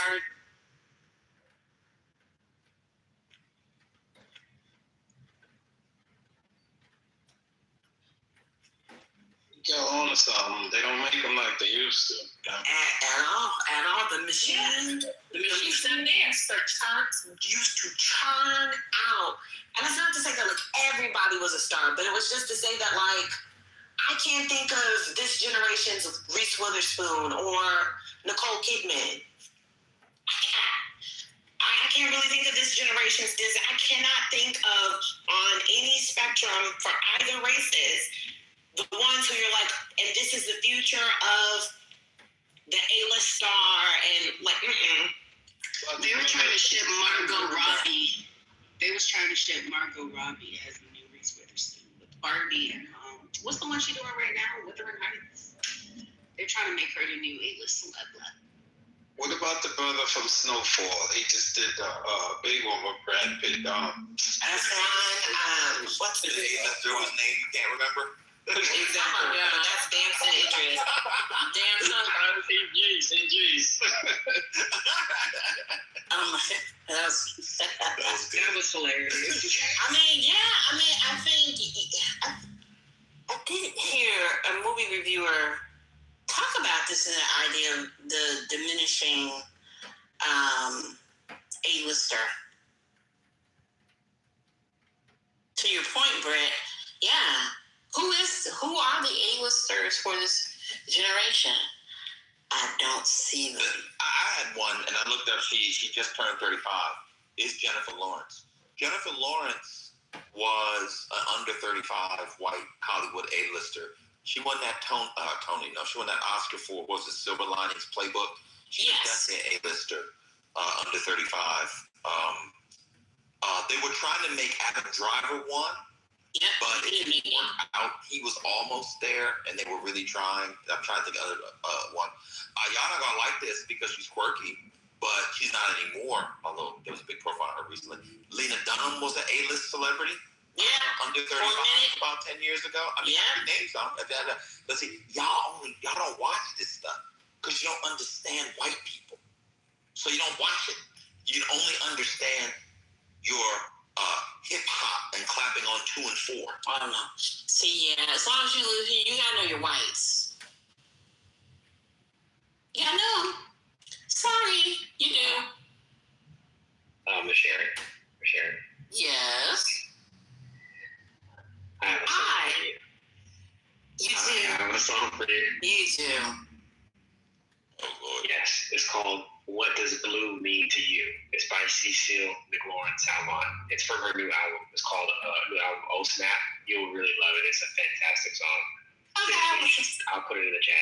I listen to it. You know what, man? Last night I went and listened to the War album. The World is a Ghetto. It is a good album. It really is good. It's a good album. It really is. One.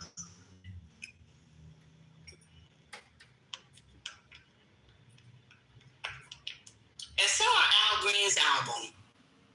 I did not realize though that between the period 1970 to 1979, War put out 13 albums. I didn't know that either. I didn't know that either. Well, and Al Green put out 11 between 71 to 79. Oh, I got another one. He's old now. Y'all remember Tobey Maguire? Yes. Now he was huge. He was under 35. He was a young white A-lister. Yes. I mean, a lot of times they end up making so much money that they don't or stuff like that. There are no black people on that level. I mean, the idea that Angela Bassett who did a fucking Tyler Perry movie, is an A-list film actress, is utterly insane. I guess people also, I mean, Matt's being very quiet in the chat, so he is the idea that she's an A-lister is insane. Like, who'd you mention? Nicole Kidman. Who was the other lady in The Hours? Julianne Moore? Was that her name? Yes. Julianne Moore? But you know what? Russell Crowe. Like, yes. Blacks don't reach that level. Yes, they don't. No. Denzel Washington, Will Smith, like the only blacks that reach that level. Maybe Morgan Freeman, maybe. Blacks don't reach that level. I'm not going to Google. So these are like argument-based questions. It's like Googling who's the greatest team of all time, and Google will give you an answer, but we don't agree. Why would you Google an opinion-based thing that you like have fun with arguments for? Who's better hitting it from the back? John or Jason? Well, if you Google it, it says Jason's better. Like, why don't you Google it? I can't name one Russell Crowe movie. Wait a minute. Are people? What, Gladiator? Wait, Nathaniel, are you trolling when you say we can't name one Russell Crowe movie? Is that a troll? That's gotta be a troll. It has to be. Okay. Breaking news. Are you familiar with Gladiator? Breaking news. The White House correspondent shooter was in a video with Usha Vance from 2017, y'all. The conspiracy theories are. She was not. He was not. He was not. A Beautiful Mind. Have you seen A Beautiful Mind? Like, y'all. I'll be honest with y'all. Y'all are not very cultured people. Y'all know black stuff. Y'all don't know stuff about the world. Keanu, he was not in a video with Usha Vance. Who was I'm watching the clip right now. Okay. That's not Usha Vance. Do you know what Usha Vance was doing at that time? No, what was she doing? She was clerking at the Supreme Court. Okay. There's no reason why she'd be in a mechanical engineering conference.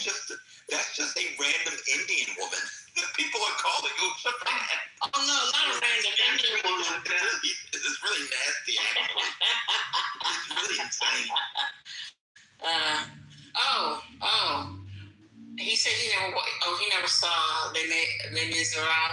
Oh, that's on him. That's on you. Doesn't mean anything. I watched it. I saw it. Yeah. I mean, Speaking of Les Miserables, Gladiator was insane. I mean, he didn't see Gladiator? Oh, Gladiator was fabulous. I loved it so much. I made my grandmother get it for me on DVD when I was 8. Hold on. He didn't see Les Miserables, but somebody did. It made $500 million worldwide. It sure did. It sure did. And you know what? And I still say, I'll say that to this day. I'm like, why? But okay. It was culture. Yeah. Gladiator was part of American culture. It was Yes. Wait, I'm confusing. Yeah, that was a very big Ridley Scott. Wasn't that Ridley Scott? Yes. That's a huge film. It's a huge film. Because you're uncultured and don't know about America. I'm confused. Wait a minute. Jack, you can just come up, brother. Are you trying to say that Gladiator wasn't a big film? It certainly was a big thing. I'm actually kind of confused. I'm confused too. Now, disclaimer, I did not watch Gladiator, but I know damn well that was a huge film. What are we doing? It was It fabulous. made, globally, it made $465 million, and the whole franchise made $1 billion. Oh, I was joking about you not being cultured. That was just a joke. Yeah. But I'm saying Russell Crowe was A Beautiful Mind. He was an A-lister. Oh, I saw, yeah, he was. I saw that movie too. I saw Beautiful Mind. Yeah, blacks don't. Again, I don't know. On the one hand, y'all say Hollywood is racist, and on the other hand, y'all trying to say blacks reach the A-list alongside Unbelievable. all over the place in y'all arguments. Yes, unbelievable. The inconsistencies are wild. I'm still stuck on, for me, the under part of that being they can't think of any current, but think that if they can't think of any current A-listers who are, that we also have black ones. If we don't, everybody's in hell. You know, Jennifer Lawrence was an A-lister. I put for me, I don't put Jennifer Lawrence. How do I say this? I view her A-list status as like similar to Taylor, in that it happened before this current. It's the whole 2016 down. Yeah. So I put Jennifer as a part of the old guard. She's the youngest. Oh my God. She's the youngest of the old guard, but she's the old guard for all intent and purpose for me. So why do we have Zendaya as touch and go? Zendaya is touch and go because I feel like, how do I put this? There's, and it also depends on who you're talking to. For me, it's just one of those things. As it relates to her appearances, especially for a lot of her films, and she shows up with the fashion and everything, definitely gives A-list. But I'm also just kind of like with the performances, I don't. Nah, she A-list.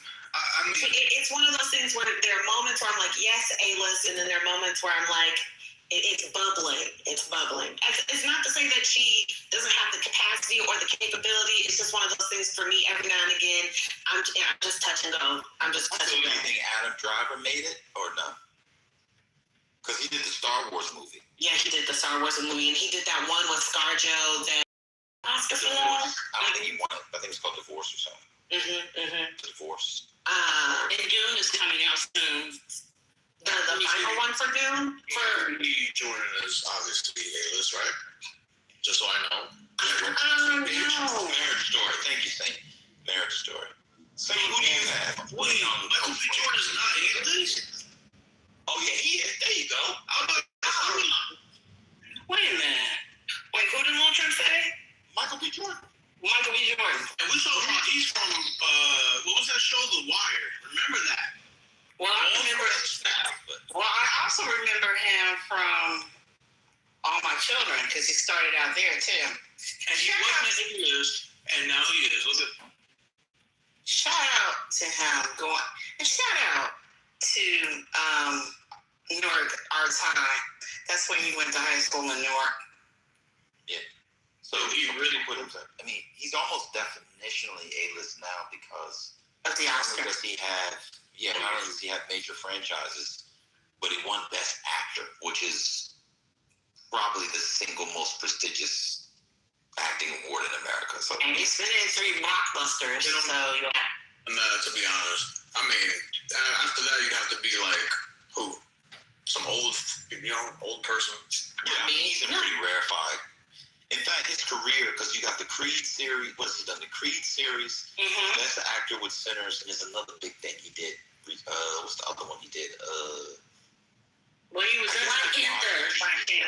Oh, yeah. Yeah, he was in Black Panther, yeah. All of his projects with Ryan Coogler, which, you know. And he's an A-list director as well. Yeah, no, I was going to say that. Ryan Coogler's sports package. When you got action figures, Yeah, I think action figures. What are you talking about? Are you talking about like being an action movie star? Yeah. We got an action figure, Creed action figure, a Killmonger action figure. I do think sometimes for some of the men, one of the quicker ways to get within the realm of A-list is to be in those action movies, like the Tom Cruises, like who's that? Matt Damon. What was it called? Mission Impossible. Mission Impossible, the Jason Bourne series. Who else did some stuff like that? There's another one I'm thinking of. But yeah. Is Idris Elba A-list? I would say. Yeah. No. All right. Would you put him at the lower tier of A-list? Because there are levels there. They're not. No. Upper tier C-list. Wasn't they trying to put him in the Bond movie?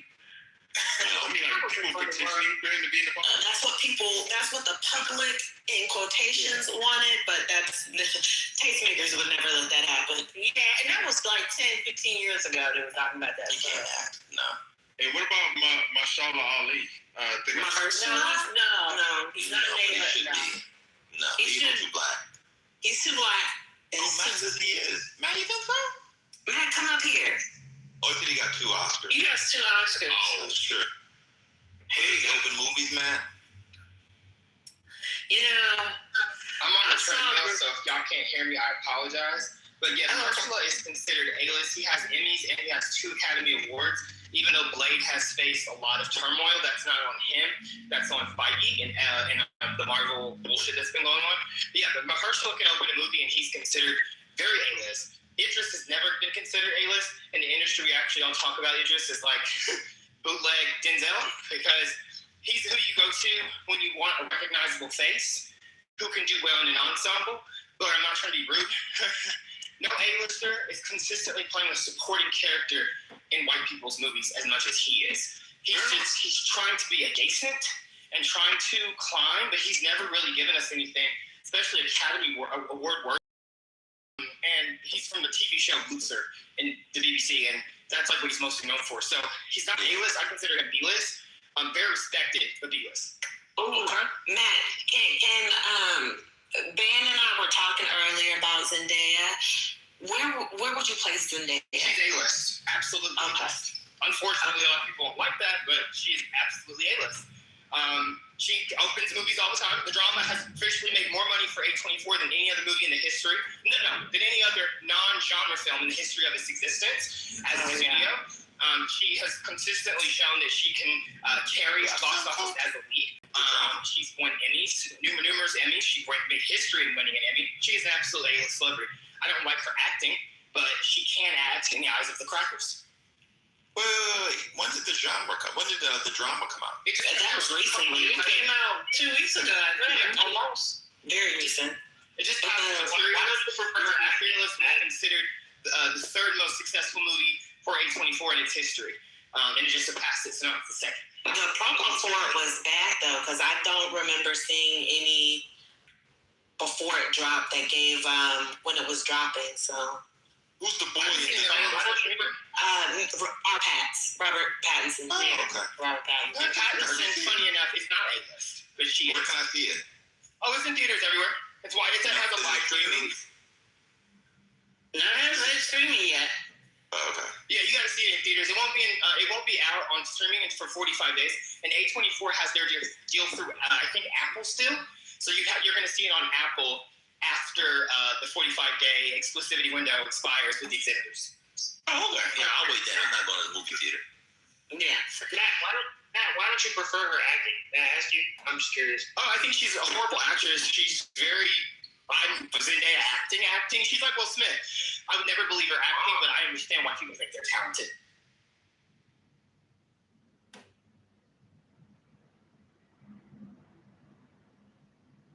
Was that Shay? I'm sorry. No, you're fine, because I initially said touch and go, where I was like, she's A-list, but it's also touch and go.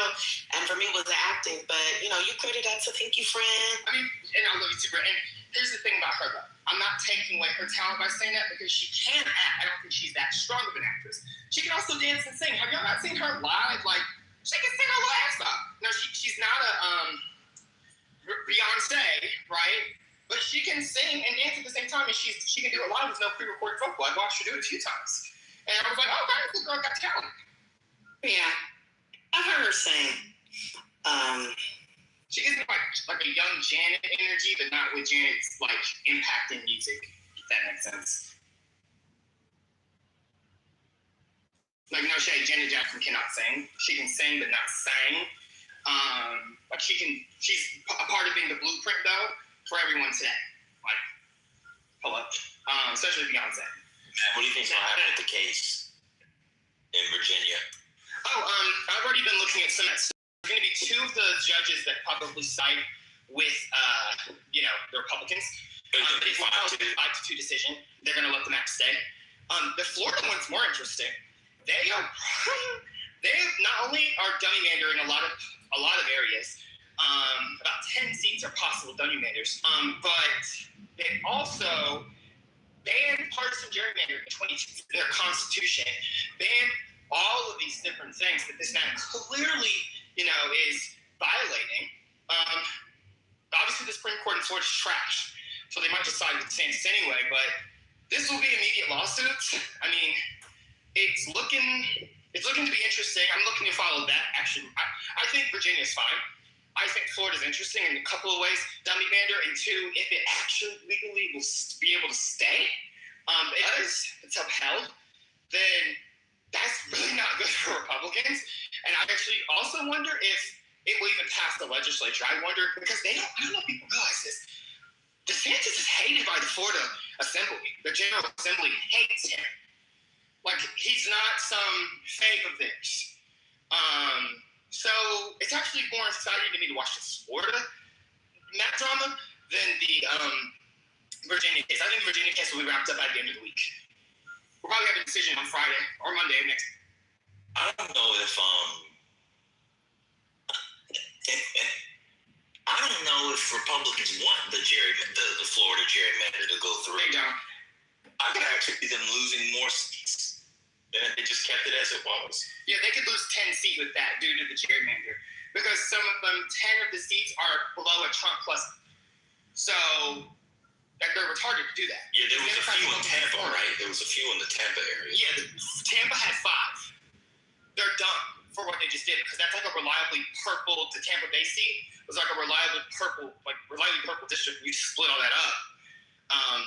Yeah, and basically they showed, like, if we get back to potentially 2016 margins for Hispanic, then they would lose 10 seats. Probably at quote most. They're predicting the 2020 trends hold, which is asinine. And everyone knows it, because the 2020 trends have shown to not hold since Democrats are performing as much as 13 points. That was the lowest overperformance in Florida. Why would you do this now? Thank you for the check-in. Oh, yeah, for sure. When the celebrity stuff came up, I was trying to comment in the chat. I think SZA is A-list, because she has an Oscar nom, and she's won shit ton of Grammys. But I understand why some people might not think she is. But I think SZA is officially A-list, because all the white people, all the sad white girls know who she is. I went to dinner with her one time for her birthday. I was at her birthday dinner with my homeboys is friends with her. And it was just cool to be in her energy and her presence, and that girl's a star. I mean, I think an A-list star. But yeah, just an interesting soul. I know she don't sing live, and I know she sings in cursive, but I think she's A-list. I think everybody knows who she is now.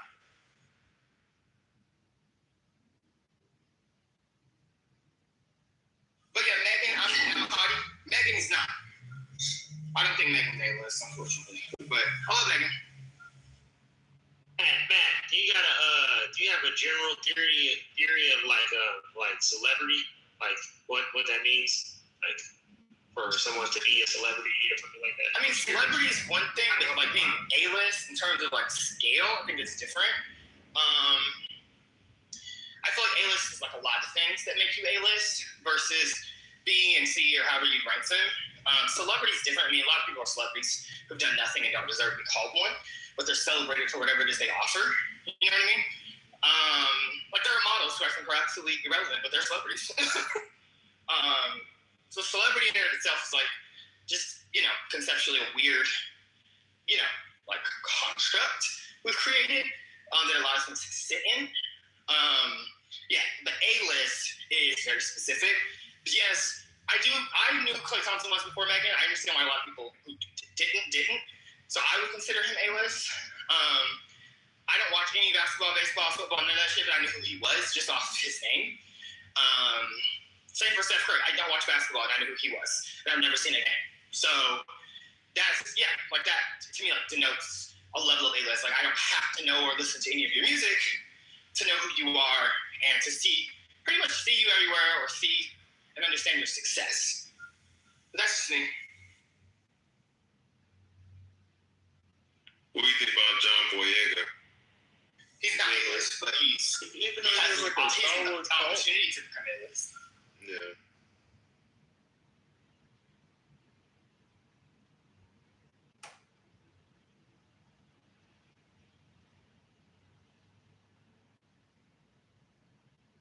Well, the Guardian leader has left. I just got back, and it looks like y'all were mid-conversation. I think y'all should beat him up tomorrow. Jimmy can't be just starting a conversation and just leaving like that. I think y'all need to cuss him out and drag him. You grab one ear and I grab the other. And we'll split the baby down the middle. Ain't that what that lady said? In the interview. Matt, did you have anything else you wanted to conclude with this evening? Oh no, I know. I guess everybody's talking about the 420 to hear Ashton and Rambo. That's a nasty word. They're gonna rant a lot. That's a nasty word. They're probably getting prepared to hear those long sentences. Look at brother. Period. You know what, brother? I should throw your ass out because you gave me a thumbs down, and I'm really tired of your ass. I really am. Says, hold on. I don't give a damn. You said that you were going to pluck out my eyebrows. No, your eyeballs, because you keep rolling them at me. Cause then you don't have to put them up there, and I won't have to pluck them. Ma'am, sir, we all know that I'm not going anywhere. Oh, God bless you. Thank you. Oh, that was aggressive. I said, she allergic to what you about to say, brother. Exactly. What, truth? Oof. I don't know why you would say that. Capital cat. She is not allergic to the truth. No, I'm allergic to your cat of lies. Yeah, your cat of lies. You know, I just can't. Oh, spit it out already. Look, I just came on. I was listening. What the hell turned the AC on? It's not hot in here. It's justice. It's cold as a monkey's uncle. Good God Almighty. So what are y'all talking about? Nothing, because we about to close. Y'all scared Matt away? Matt's got time to go. What's up, y'all? Shaba, happy motherfucking Monday. It's Shaba. Patty went. Where's Patty not here? Patty went off. I'm glad that she's better. When she went off? Jesus. Oh my God. What time? What did you talking about? Shit, early this morning. Oh, shut up. Damn, it's cold. I don't know who the hell it is cold. Yeah, it is cold. Again, somebody got my damn AC on. Who she went off on? Brooklyn. Let me boom it. That's it. Good night. Why are you gonna boom it now? Oh, I was gonna boom it anyway because these jokers have left me yet again. And, you know, I don't appreciate it. There's people on stage. No. They've left you. Thanks. Yeah, for sure. Okay. I forgot about what they did earlier. What's up, Roshan? Yeah, the 12-day, war, like they like to call it. But yeah, so that's pretty much what happened during that time. So, that's when the United States brought in the B-2 bombers to strike the nuclear facilities that were deep underground. And then, then what's it called? This war now in March. So yeah, I think that's kind of like paved the way to what we saw last month. And there's actually satellite imagery showing like excavators and the difference between the imagery in June after they did the strikes till like present day, and they show that they were actually excavating, moving away this dirt that was blocking the tunnels that were going, their tunnels where they were bringing in their, putting their missile silos and their missile cities. So there was actually different, you can see that they were already, pretty much rebuilding everything in the process of doing it as quick as possible. So they weren't fucking around, pretty much is what I'm trying to say. So, but yeah, so that's a little bit more.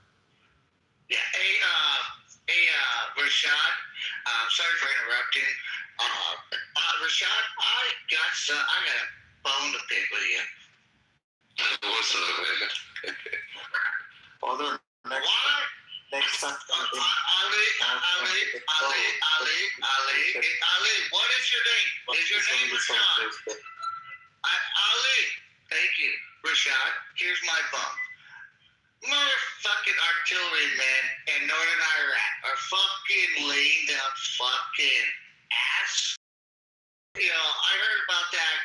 I just had grill week over the weekend, and I'm hearing that fucking Army and fucking Marines are out there fucking putting belt to ass with howitzers. You didn't fucking, get your fucking splurge on that shit, Rachel? Goddamn, my guy. You know them on in Poland? Nah, dude, fucking, bro, fucking, buddy of mine fucking in northern Iraq said fucking, we got 91s up there fucking sending fucking heat shots. Are you drunk, Stephanie? No, I got an accent, my girl.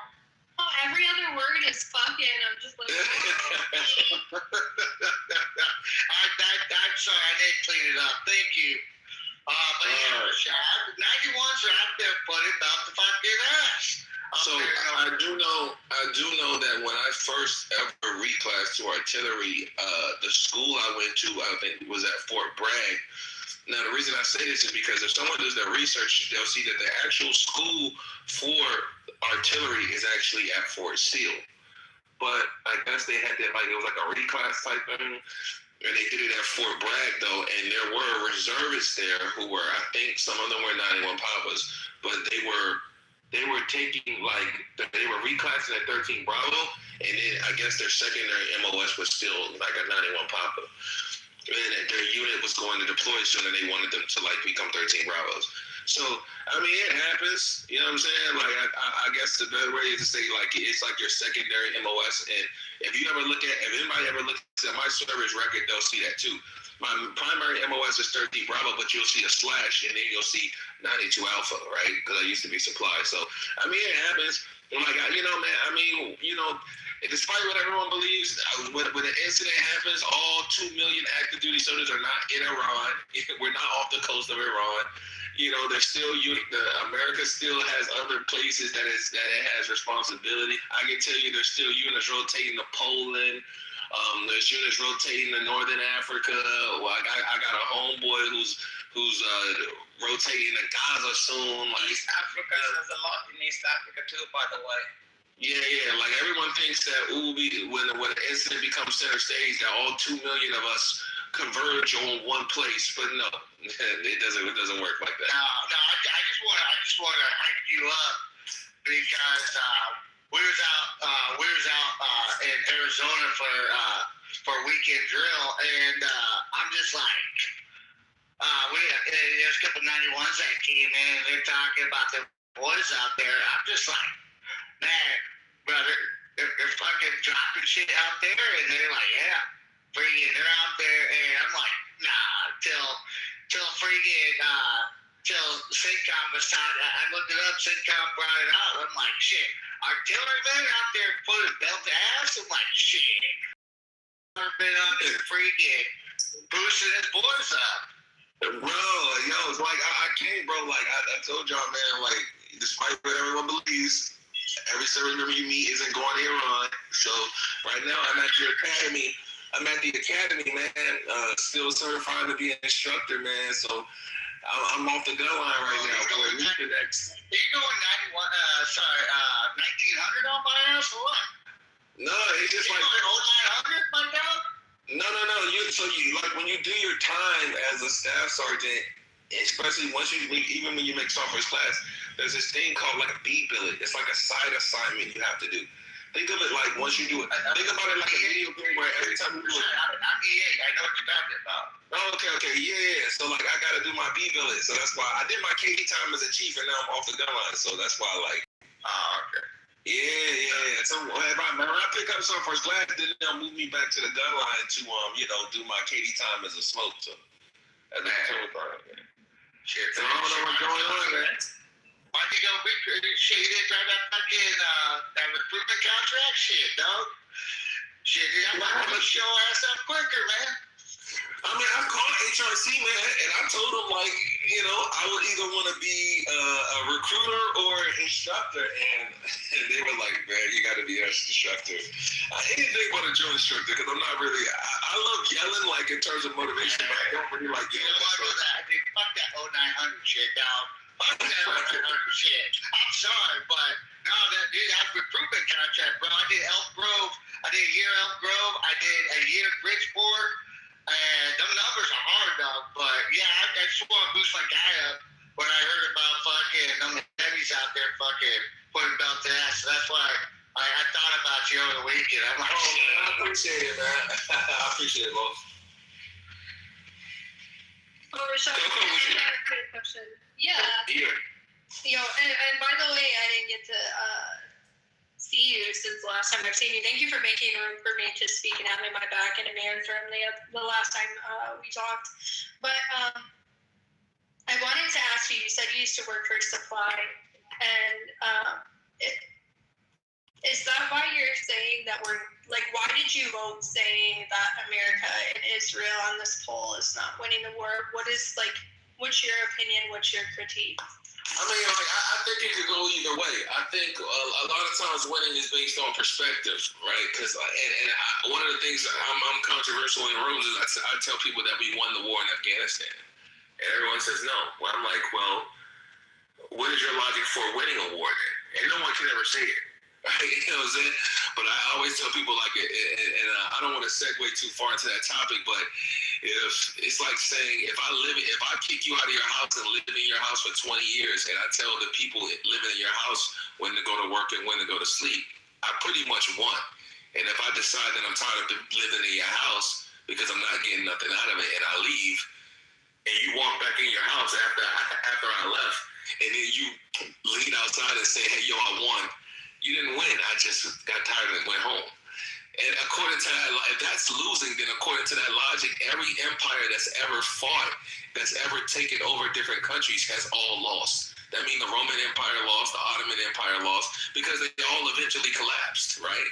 And then the countries the countries in city-states they took over became independent again. That's a loss. It's just, it took a very long time for them to lose.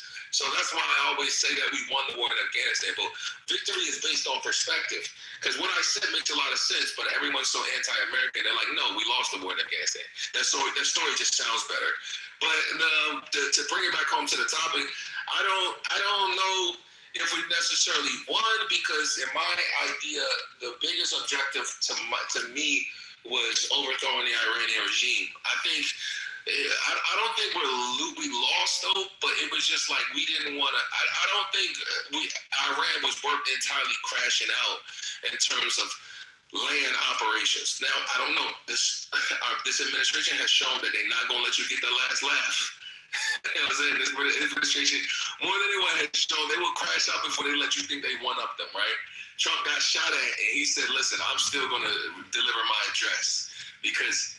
If I don't speak tonight, that means you got the one up on me. So if I do speak, even though you tried to kill me, that means you didn't get the one up on me. So I can see this administration more than others is very egotistical. Nothing wrong with that, you know what I'm saying? But at the same time, I can see where, they're just like, all right, man, look, we're kind of deadlocked right now. Y'all about to block the Strait of Hamas. Well, shit, we're going to block that motherfucker too. So I don't know, I gotta see. I wouldn't call this. I don't know. I can't really call this a loss because it's not like the IRGC really. I don't want to talk too loud. It's not like the IRGC really imposed their will. They were just in a position where we were limited in what we could do. But I think every time things turn to fisticuffs, we won. There's no moment where things didn't turn to fisticuffs and we didn't come out on top. Like we eliminated much of their leadership. A lot of the things are boxes for winning, but American citizens are so hypocritical. They're just like, oh, we lost. So that's why I don't never want to say decisive victory. I would more be like, it's kind of somewhere in the middle. And I also have seen that. Rashad, check your back page. Question for Rashad. Thank you for answering my question. I also seen, and maybe you would have an answer for this, information that I actually hated reading, by the way. The Pentagon approached Ford and I believe it was GM in Detroit to start trading cars for weapons. What does that mean for our supply? Wait, say it again? The Pentagon approached GM and Ford to start trading vehicles for weapons. Like actual weapons. Well, yeah, no, yeah, go ahead. I don't think that was what was going on. I think they were asked to use vehicle plants to produce weapons. I think that's what it was. I read something about it, and I think it wasn't turning in cars for weapons. It was to use the plants to produce weapons. Now, that is not entirely not a bad thing. I can tell you that in Germany that happens a lot. In Germany, it has happened last year. A simple Google search will show you that they turn some of their factories that they produce Volkswagens to produce, I think, drones or something like that. So it's happened before, and it's happened in America before. One of the things I can tell you that America's a war-mongering country, right? We've been at war almost our entire existence. So the thing about war, despite what people think, is our economy. That's when America is making its most money. So I don't think it says anything. It's not an indictment on anything, to be honest with you. Well, like, hold on, Miss Coco, I want to bring up something critical. So, you realize that Ford, GM, and Chrysler, they all have DoD contracts. So, well, hold on, ma'am. So I understand what you're reading, but you also realize that Ford and GM, they also have different types of frames that are used on different platforms, like Up Armor, and also they also do a lot of contract works. So, by asking them to transition, it's not a critical shift in the aroma. It would be a different type of contract. Yeah, it's not an end-all be-all. I know. I used to be contracted under Chrysler, so I kind of understand how that works. Yeah, thanks for answering that question. And I could see, although I'm not somebody who's like a warmonger or whatever, but I mean, that is factual. A lot of our economy does well when we're creating weapons and stuff like this. And my hometown is Detroit, so I could actually see how that might be beneficial for where I grew up. You're from Detroit. You should know this, Coco. That's like the homegrown area in like Ford in like the Second World War. Yeah, and that's correct. Just a quick story. Like, Ford vs. Ferrari, the movie. The only reason Ferrari hated Ford because Ford wanted to buy Ferrari and they sold that to, what's that tiny car you guys see in Italy? Fiat, that's a car. Thank you, Bibi. And he sold it to Fiat because he didn't want to sell it to Ford because Ford bombers, American bombers, actually bombed his factory in the Second World War Ferrari. So, like, he was a rich man his entire life, but he actually died pretty broke because of what they did to him. And Ferrari never forgot that. So, especially with, say you're coming from Detroit, that's like the mega manufacturing hub. That's why they call it right now the Rust Belt, but not correct, because it used to be like the industrial hub of the United States. And it's sad to see all those hard-working jobs go away. But in terms of that, these contracts, they're big money contracts. GM or General Electric denying a U.S. military contract from the DoD, in my opinion. Hi guys, can I say something? Because I think this your topic is about war in Iran, and I see that Ali is an Iranian, just like he's me. pro IRGC. Yeah, okay, but I'm an Iranian too, but I'm not a fan of Islamic Republic, and the point is, I was listening to you, and you just compared this war to war in Afghanistan or Iraq, but I think there is a big difference. The difference is Iranian people. I think most of Iranian people are against Islamic Republic, and I think you don't need any soldiers to fight in Iran, and they will not be killed in Iran. To support weapon for people in Iran, and they can just use it against the Islamic Republic. I think you have heard the news about the protests in Iran 2 months ago, and more than 40,000 people just killed on the streets. and they didn't have any weapon. Where did that number come from? I think, please don't interrupt me. I'm asking where the number came from. As an Iranian, I'm just saying something about my country and my people. They just need weapon, and I think on 14th of February, I think you have heard about the news and you watched on the TV how many Iranian people protest outside the Iran, in Munich, in Canada, or in USA. And before the war, we just called and want support from America, from Israel, from other countries to support people in Iran. You know, most people in Iran are against Islamic Republic, and there is a dictator in Iran, and that's because Islamic Republic just called some groups, terrorist groups from Iraq, from Lebanon, from Afghanistan to go to Iran because they know that people won't fight for them. They just called them because people in Iran won't fight for them. And there's a proof why they called them back to Iran. Because they don't have enough people to fight for them. They just block internet, and because they don't want to collect their people, ask from outside Iran for help, and they just don't want to other people from, for example, United States, from Israel, to know what people want inside Iran.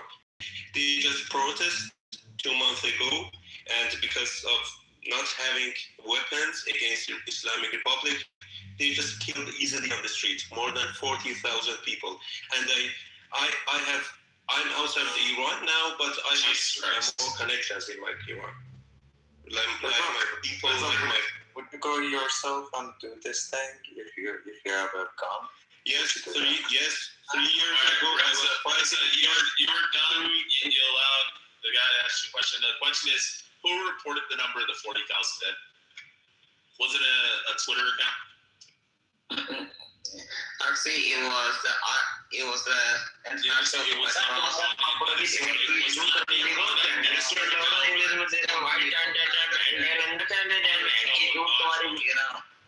don't understand why. Supposed to be the Iranian. Bro, like somebody trying to talk to him about a time, bro. Random Twitter posts. Bro, it's like he's trying to talk to a time where his country's trying to change life around, and you're going like, oh, what about the 40,000 numbers? So what about if it's 1,000? What if it's like 50 people? What if it's like 2,000? What if it's like 100 people? Like, who gives a fuck how many people it was? This is a murderous terrorist regime, and it's gotta go. I don't give a shit if the number is 100 million people or 2 people. These people are sick people in the Islamic Republic. They gotta go. That's the bottom line. All of this bullshit about questioning the numbers and all that, I really don't care how many people they kill. They gotta go. These people are sick people. They just gotta go. It's only 47 fucking years, bro. 47 years is like almost twice my age, bro. Get the fuck out of here with the bullshit. Okay. I don't give a shit about how many numbers. Wait, Drew. Yeah. But do it. I just want to say, I don't care about these goddamn fucking numbers. Like, they gotta go. This regime gotta go. That's it. That's my bottom line. So Iran is doing GPS jamming reported active in the Strait of Hormuz and surrounding waters. So I guess they are jamming the GPS signals. So anyway.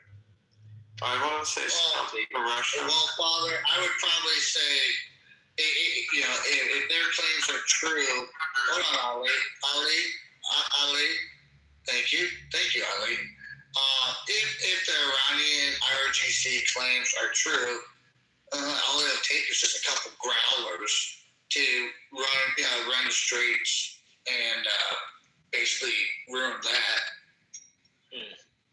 Well, it says Iran resumed collection of transit fees from vessels in the Strait of Hormuz and reactivated the Asian tanker Nasha to export crude, generating cash for its war effort. Simultaneously, GPS jamming disrupted navigation in the choke point while the foreign minister conducted a diplomatic tour of Pakistan, Oman, and Russia, denying any imminent U.S.-Iranian meetings. Anyway, this is as of an hour ago. So. Okay, guys, please. Okay, Ali, thank you, my guy. But I do want to remind you what another mod said. Okay. The Ali, the mod here informed you that the room does not evolve around you, sir. Okay, just remember that. Do you want me to go or not? No, we don't. We don't. No, I can. Again, Ali. It doesn't mean don't threaten us. Again, you can go, but I told you the room does not revolve around you. The whole conversation is not the room and the lead. The conversation is for Rafi and Father, Rafi and Raza. Rafi, yeah, can I say something? I just support dictatorship and support the groups and people and killed just for talking in Iran. And he asked the freedom and democracy. It's ridiculous. You support the group that killed and threaten people. Sure, that's his opinion. As you're supporting a group, in his eyes, is killing his people. So now the question is, who's right? Because now we can argue facts. So we sit here and we argue facts. Who can provide better receipts? And the question is, he providing receipts or he's speaking on emotions? Because those are two different things. When you're speaking on emotions or if you're actually providing something factual to the room. I think Rich brought up something very important, and I want to touch on that too, because who brought up the number 40,000? Do you think the world would be going crazy if it was 1,000 people? Well, it depends who would have done it. You see, if the Jews would have done it, yes. If Americans would have done it, I don't know. You see, the Iranians did it to their own people. Nobody cares. Exactly, and how do you know if 50,000 people in Palestine are killed by Israel? And you just, why don't you deny that? Just deny the numbers in Iran? Because we do deny it. I mean, I'm not going to go off of Gaza Health Ministry, which is run by Hamas anyways. And second of all, I mean, that got blown up by propaganda by pretty much IRGC funded people. Like IRGC has a big hold on the internet and propaganda. So they did a great job with this whole Gaza thing. So it was the NGO that reviewed the numbers. The NGO didn't review because they weren't allowed there to even counter anything. Nobody was allowed to. I mean, No. So here, Ali, you say... Is their hold as big as Apex? Okay, Ali, let me ask you a different question. We don't believe the Iranian numbers, but we believe in the Hamas numbers. What are the Hamas numbers? How many people died in Gaza? Do you know the number? No, I don't know. What number? I don't know. What number was it? Well, do you believe there was a genocide? I don't know. Israeli people say this in the protests. I don't know. They themselves. I see. What do you mean Israeli people say in the protests? What are these protests? Can you show me the protests? His white symbol. Videos here. I see, Ali. When we no, but he's right, guys. There was upwards of 100,000 Israelis protesting, and they were like buttercups. There was like 100,000 buttercups. Yeah, but then you had the flotilla come there and stuff like that. That doesn't mean nothing. That's a horrific thought, Phoebe. Yeah, but 100,000 in Israel is still a minority. Like, that's it's very small. At the end of the day. So it just shows that that's a very small minority of how actually the majority of Israelis think about the country. Yeah, and a fringe minority too, right? But hold on. 100,000 compared to the population of 7 million, what's the percent? I don't care. If I may ask. No, I'm just asking, what would be a percent? 100,000 to 7 million? Less than 0.1%. So less than 0.1%. But the problem we see in Iran, the 10% are supporting IRGC. And that's no, it's not 0.1. It's 1%. Sorry, it's 1%. In Iran, there's 10% that are supporting the IRGC. That is 9 million. of the 90 million that are opposing it. So 81 million oppose IRGC and 9 million are for it. And the point is, Rafi, in Israel, they can protest against the government, but in Iran, they don't allow to protest against IRGC. Of course. That's why when I said to Ali, in America, people were burning the American flag. But again, the camera only showed 10 idiots burning the flag. And everybody says America's against the war. No, the 10 If you burn the Israeli flag, they'll shoot you in Israel. Well, Rafi, I want to bring up a critical point that I think you missed, Mr. Rafi. So Ali was basically trying to compare the difference with America and Iran, and he brought up in America all the school shootings. So I decided to jump on ChatGPT and typed in what's the total amount of deaths in the United States within the last 40 years. So in the last 40 years, comparing school shootings. No, that's fucking bullshit. No, What is he that's comparing? fine. It's fine. No, I want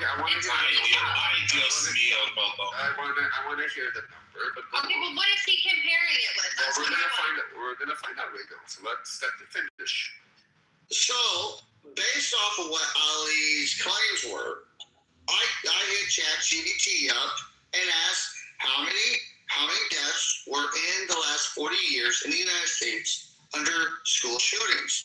And in the last 40 years, it came out to 450 deaths. And I told him, I was like, so you're saying in Iran is so much better than the United States because of school shootings, but yet only 450 people unfortunately lost their lives in 40 years, but in a few days, 40,000 people were secured by their own government. And that's not just that's women, that's men, that's a lot of people. Yeah, the context is Ali was trying to say that Iran, underneath the Islamic regime, is better than the United States, and that's why Stevie brought up the point. That's the context, and that's why we all laughed. Yeah, we all laughed at it. You didn't have to fucking clarify it. Citizens killing other citizens is the same as state-sanctioned violence. That's not the same fucking shit. That's not even a point. Yeah, we agree. The government killing people in the streets and shit is worse than fucking school shootings. Am I allowed to answer, or you are going to propagate whatever you want to say? Okay. Am I allowed to talk? Or are you going to continue? Yes, you're allowed to talk. Well, actually, in the IFDC, be sure you will not be killed. Yeah, you will not be killed just because talking. You're gonna let him talk. Yeah, no, but see, the problem is. Jesus Christ, let Ali respond. You don't have to clarify. We all got what fucking Stephanie was saying. Wait, let A-Check talk or let Ali, who's trying to respond? I just want to say one. A-Check just wants to clarify exactly. No, I want to say one thing. You already know what Ali's like, Ali's just like, oh, can I talk? Underneath the IRGC, they will tell you shut the fuck up. Bro, let fucking Ali respond, and we can respond after. A-Check, all you have to do is like go on mute. Calm down. And then after Ali responds, you can respond. Later on. Calm down. Jesus Christ, he's being attacked in his games. A-Check, I would like Ali to rebut, please. A-Check, please, my guy. I love you here. I love it when you jump up and go, wait. But can you let Ali rebut a little bit, my guy, please? Thank you, A-Check. Guys, please, I see why now this group is not that popular, okay? You guys need to stop and let people talk, okay? Just stop it. Oh, wow. What does that mean? Oh, Ali, it's only Coco and A-Check to do this. Yeah, okay, dude. I mentioned a school shooting when you were comparing Iran with America, and you were saying that everything is America is heaven, everything is in Iran is like hell, okay? I wanted to say that you also have bad things, okay? No need to compare the number of death tolls, okay? Yeah, I mean, it's uncomparable. If I go work a full day in Iran, I would make the most in the U.S. Mr. Ali, were you done? ran by Muslim terrorists. So obviously the United States is going to be in a much situation. Mr. Ali, if you weren't done talking, just let us know. This room was so much nicer. Jesus Christ, HM, you come go, holy fuck. It was so much nicer. I'm glad that all the fucking on bash, because thank you two idiots. Can you expect me to know? I'm a troll and I actually want to hear Ali fucking Guys, it's my turn, and whoever interrupt me, I hope they die slow. Shoot him. Rich. What would you do if you had a time machine? Go ahead, Rich. Oh, yeah. Whoever interrupts you, I want to shoot him. Yeah. I would take Prophet Muhammad. I would tie him to a tree. I would let donkeys and camels and horses and pigs fuck him in the ass and ejaculate and shoot their cum inside of his butthole. And then I bring him around to his mouth and I make him throat fuck all the animals. And then they would all ejaculate into his mouth and he would swallow all the cum and he would force him to it. And then afterwards, while the donkey's fucking his asshole, I would slit his throat while he's orgasming because I would give him a reach around and make him jerk off and make him come. So that way he ejaculates while the donkey's fucking him in the butt and then slit his throat. Then I chop him up into 1,000 pieces. Then I feed him to pigs. Then I kill the pigs. Then I light them on fire, put them in a ditch, pour sulfuric acid all over them, and then I would bury them. That was the most amazing experience. Yeah, you gotta give him the reach around so that way he has gay cum. Okay. I answered the school shooting thing. Now let me go to my. I got another question for you, Ali. Ali, the reason why I want to keep it minimal with you is because you like to gaslight. I really want to hear. Listen. BB here knows. I'm just like fucking dumb autistic sometimes, and I ramble, and my brain. My brain's like a fart in a Skittle. It'll bounce around. So quick gaslighting. So I'm going to ask you another. Since we're going to be on comparability, so I want to know what else is better in Iran than the United States of America. Okay? Yeah, okay. Freedom, democracy. Far better than you. So Iran is better than the United States because just I'm better than you. Let me talk. That's it. Hey, Jack, I want to hear it, please. Can you let me answer Ali as an Iranian? Ali, where do you live? Genocidal racists. Not in Iran. Okay, so Ali, what is Ali? Please wait a minute. Where do you live? You're whore about. Ocean was trying to ask a question. Ali, where do you live? In Iran or outside Iran? Reza. Outside. So why do you live outside Iran and you believe that Iran is better than even United States? For many reasons that it's none of your business, okay? Just a Okay. I'm not going to guys. Excuse me, guys. Thank you. Ali, let's stay on point, okay? Because I want to keep it there. So, what is it? Is the Iranian economy better than the United States? Is it the way that the Iranian country polices itself? Is that better? I mean, these are the comparables I want to hear. I want to hear subjects. I don't want to hear monologues, please, Ali. Yeah, okay. In Iran, conversation between people is far better than whatever I see right now here. At least people can talk to each other. Yes, exactly, because some people talk with gun, not with their mouth. Okay, Ali, since you brought up that, since you can talk better. Thank you, Tristan. Thank you. And their mic is lower than shit. Say that again? Somebody was talking and their mic was lower than shit. I don't know who it was. I don't know. Is it terrible? Guys, Okay, so Ali, you brought up a subject. You said you could talk better. Okay, I got a question. So are women? So you said the communication in Iran is a lot more better than the United States. So can women have free conversations and opinions in Iran? For sure, yeah, they can. Give us some dialogue. Give us a context of it, because I'm hearing quite differently. Yeah, just let me explain. Do you know Maria Mirzakhani? She was studying in Iran, and if she could not talk to people, she could not acquire that much level of mathematics. She's the only woman in the world who won the field medal of mathematics. Okay, so people can talk. If there is no freedom for people, there wouldn't be those kind of brains, the smart people growing up inside of Iran. So okay, hold on, guys. Stop you right there. Ali, do you know the law that was stated in 1941 on education being provided by the state was established by Muhammad Reza Pahlavi, Shah of Iran. So I don't know what the intelligence has to do with it being an Islamic genocidal racist state now. Nothing. Absolutely. Yeah, see, Miss Lowe brings up a pretty good context right there.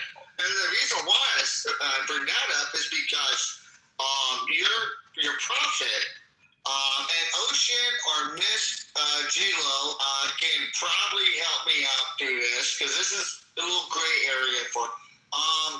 Doesn't your prophet consider women's intelligent half of men? My prophet, I'm agnostic. I don't have any prophet. Okay, so in Iran, is it considered? Yeah, in Iran it is allowed to be agnostic. It's fine. Yeah, and he's allowed to lie too, by the way, from the that's another thing he's using out here. The content. So Ocean, what?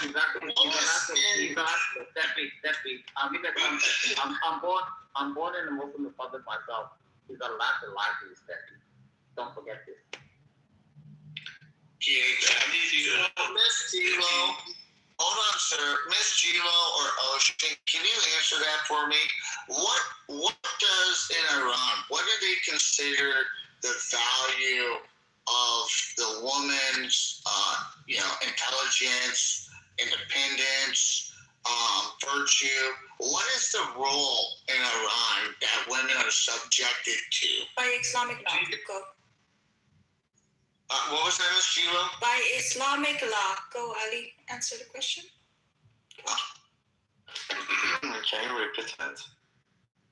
What is the law, the Islamic law in Iran, saying about the woman's intelligence and their testimony in court?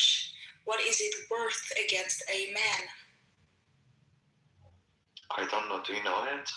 I don't read the law. Do you read it? Yes, I read it. Okay, tell me. Yes, they have. Right now? Are you sure? Can you search it up? Yes, I'm sure. Ali, you said, whoa, why are you contradicting Reza? You said you don't know. So if I was to ask Reza that, and he said his answer, why would I say, are you sure about that? Unless I would know. Maybe Ali knows about that, but he doesn't to say it.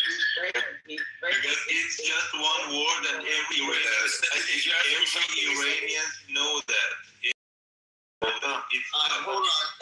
Yes, Ocean. I asked you, Ms. J-Lo. So, because you guys know, I'm a little gray in this area. I want to know in Iran, what in Iran, the IRGC. Hold on, are you in Rafi autistic, bro? It's not. It's fucking Globe. Her name's Globe, guys. My name is Osama. You guys don't know my name. My name is Osama. You guys been calling me Ocean. Let's go ahead. Okay.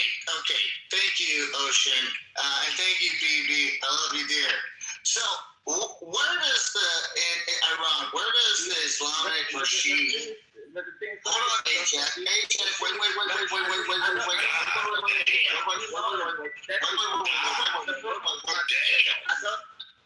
I don't want to cut you off, but he knows Because where's the goddamn fucking vaccine? He knows.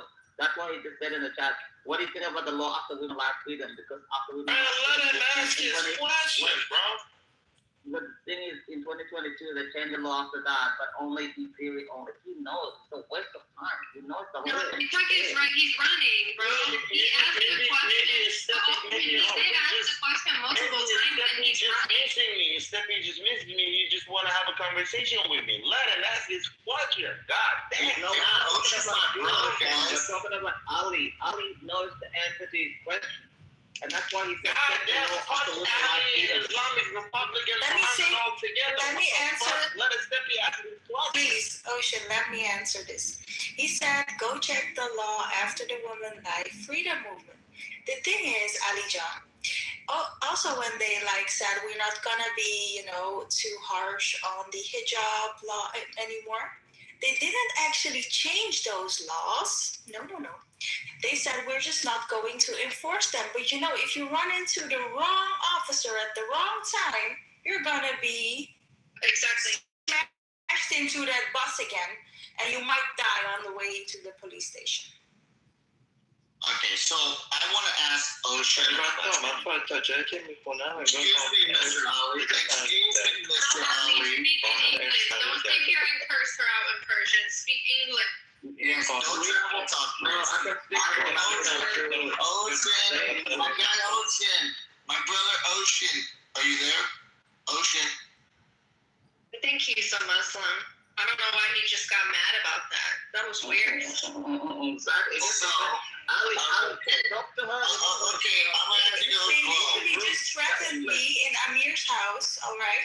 They said I was a Zionist and cooperating with the Zionist entity and this and that. So they literally they're just, shit. You know why, Globe? You know why he did that? Because, when a smart, intelligent woman who knows her rights has the ability to call bullshit on bullshit masculinity, it fears them.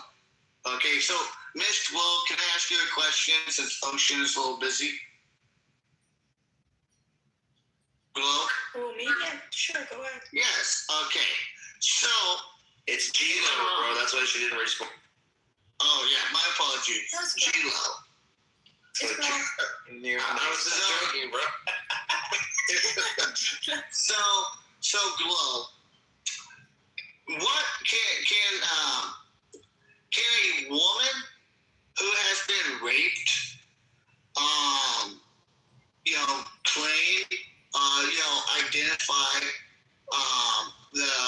the criminals who raped her? Yeah, so the thing is, we have to look at jurisprudence, right? When these cases happen. And if you look at the jurisprudence of rape cases, you will come to see that a lot of times they will be victim blaming. And we even have a case on Amnesty International of this woman named Mariam Rajabi, where she was hanged because she was raped, because they testified against her. What? Really? Yes. Ali. Oh my gosh, Ali, did you hear that? So we have a lot of these cases, unfortunately, where they just not being given fair trials when they're raped. Oh my goodness. Ali, do you have something?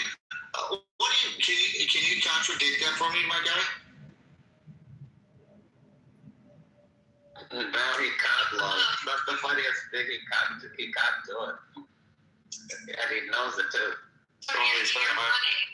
And that's why he's writing in Persian in the chat now instead of English. He knows he can't contradict it. But you speak in English. We know. So getting back, Ali, with everything I've talked to, can I explain to you what happens in America? So in America, if a woman is... He doesn't care about America, bro. I know. This guy obviously supports the IRGC. He just literally, he did not care about what she just said. He threatened her instead. And then every question you're asking him about, women being oppressed under the Ayatollah Islamic law, he doesn't want to answer. He's just running. Coco, can you repeat what you just told me when I wasn't listening? You said he said something, mumbled something. I couldn't hear him. What did he say? I don't know what he said.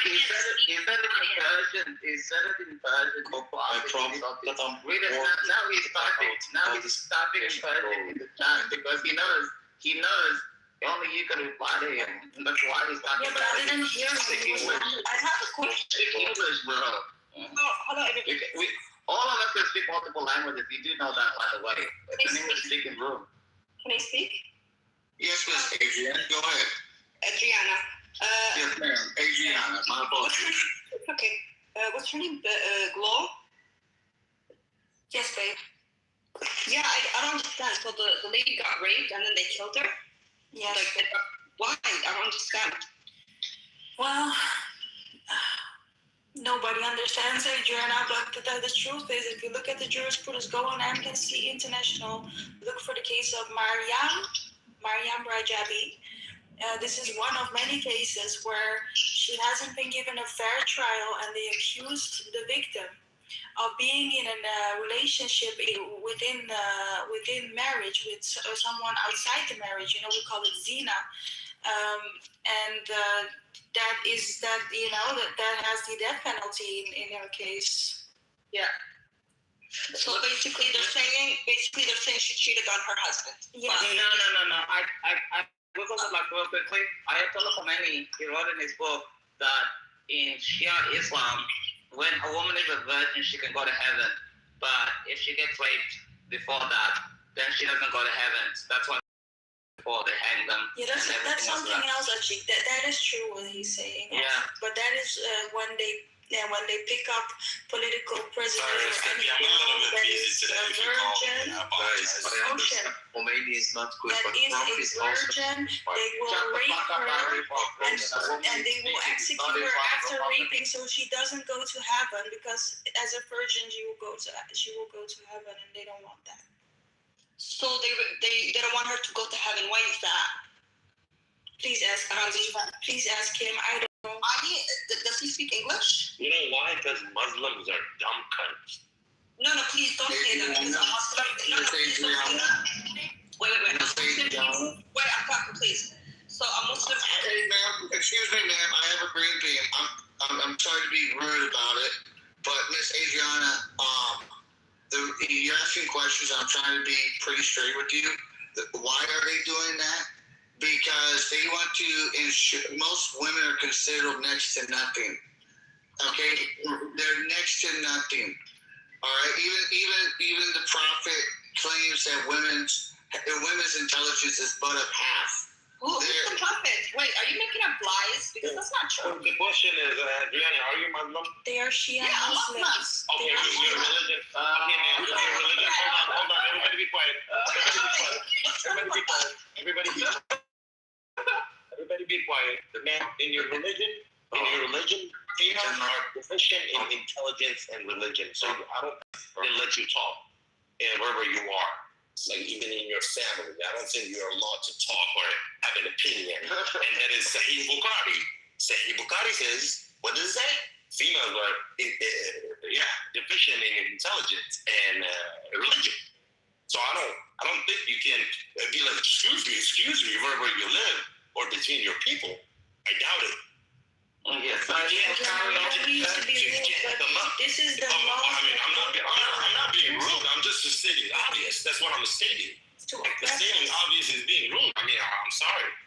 This is the reality of Iranian women in Iran, Adriana. We don't mean to be rude, but they use their laws against us. Exactly. Now please ask Ali why. He wanted to know why. Ask him. Well, Elby, can I please finish? Thank you, Miss G Lo. Yeah, I'm sorry, G Lo. You sound gangster being called G Lo. Yeah. Hello. Okay, Miss Glow. But Miss Adriana. G Lo when I'm gangster. You made it pretty clear. I'll call you Miss Glow. But Miss Adriana, the reality is why? Is because they already think half of women in Iran. Okay, Miss Adriana? It's not Iran, it's in Islam. Okay. Not in Islam, please. It's Islam. It's the whole Islam. I just Googled it. No. Go to Dubai. Go to with the jihad or something. It's all No, I can't believe what you say. Sorry, I'm not gonna believe you. I'm telling you, you don't know to believe it. It's a book, bro. No, we only book. It's the whole Quran. It's all Islam. No, the Quran doesn't say that. Some ahadith, it does. Like some ahadith, some of it is not it's fake, and some of it is real. But we go. Some of them are fake. Some of them are real. Some of them are Okay, please stop interrupting. Can you please stop interrupting? You sound like a child right now. Let me talk. They're going to. All right.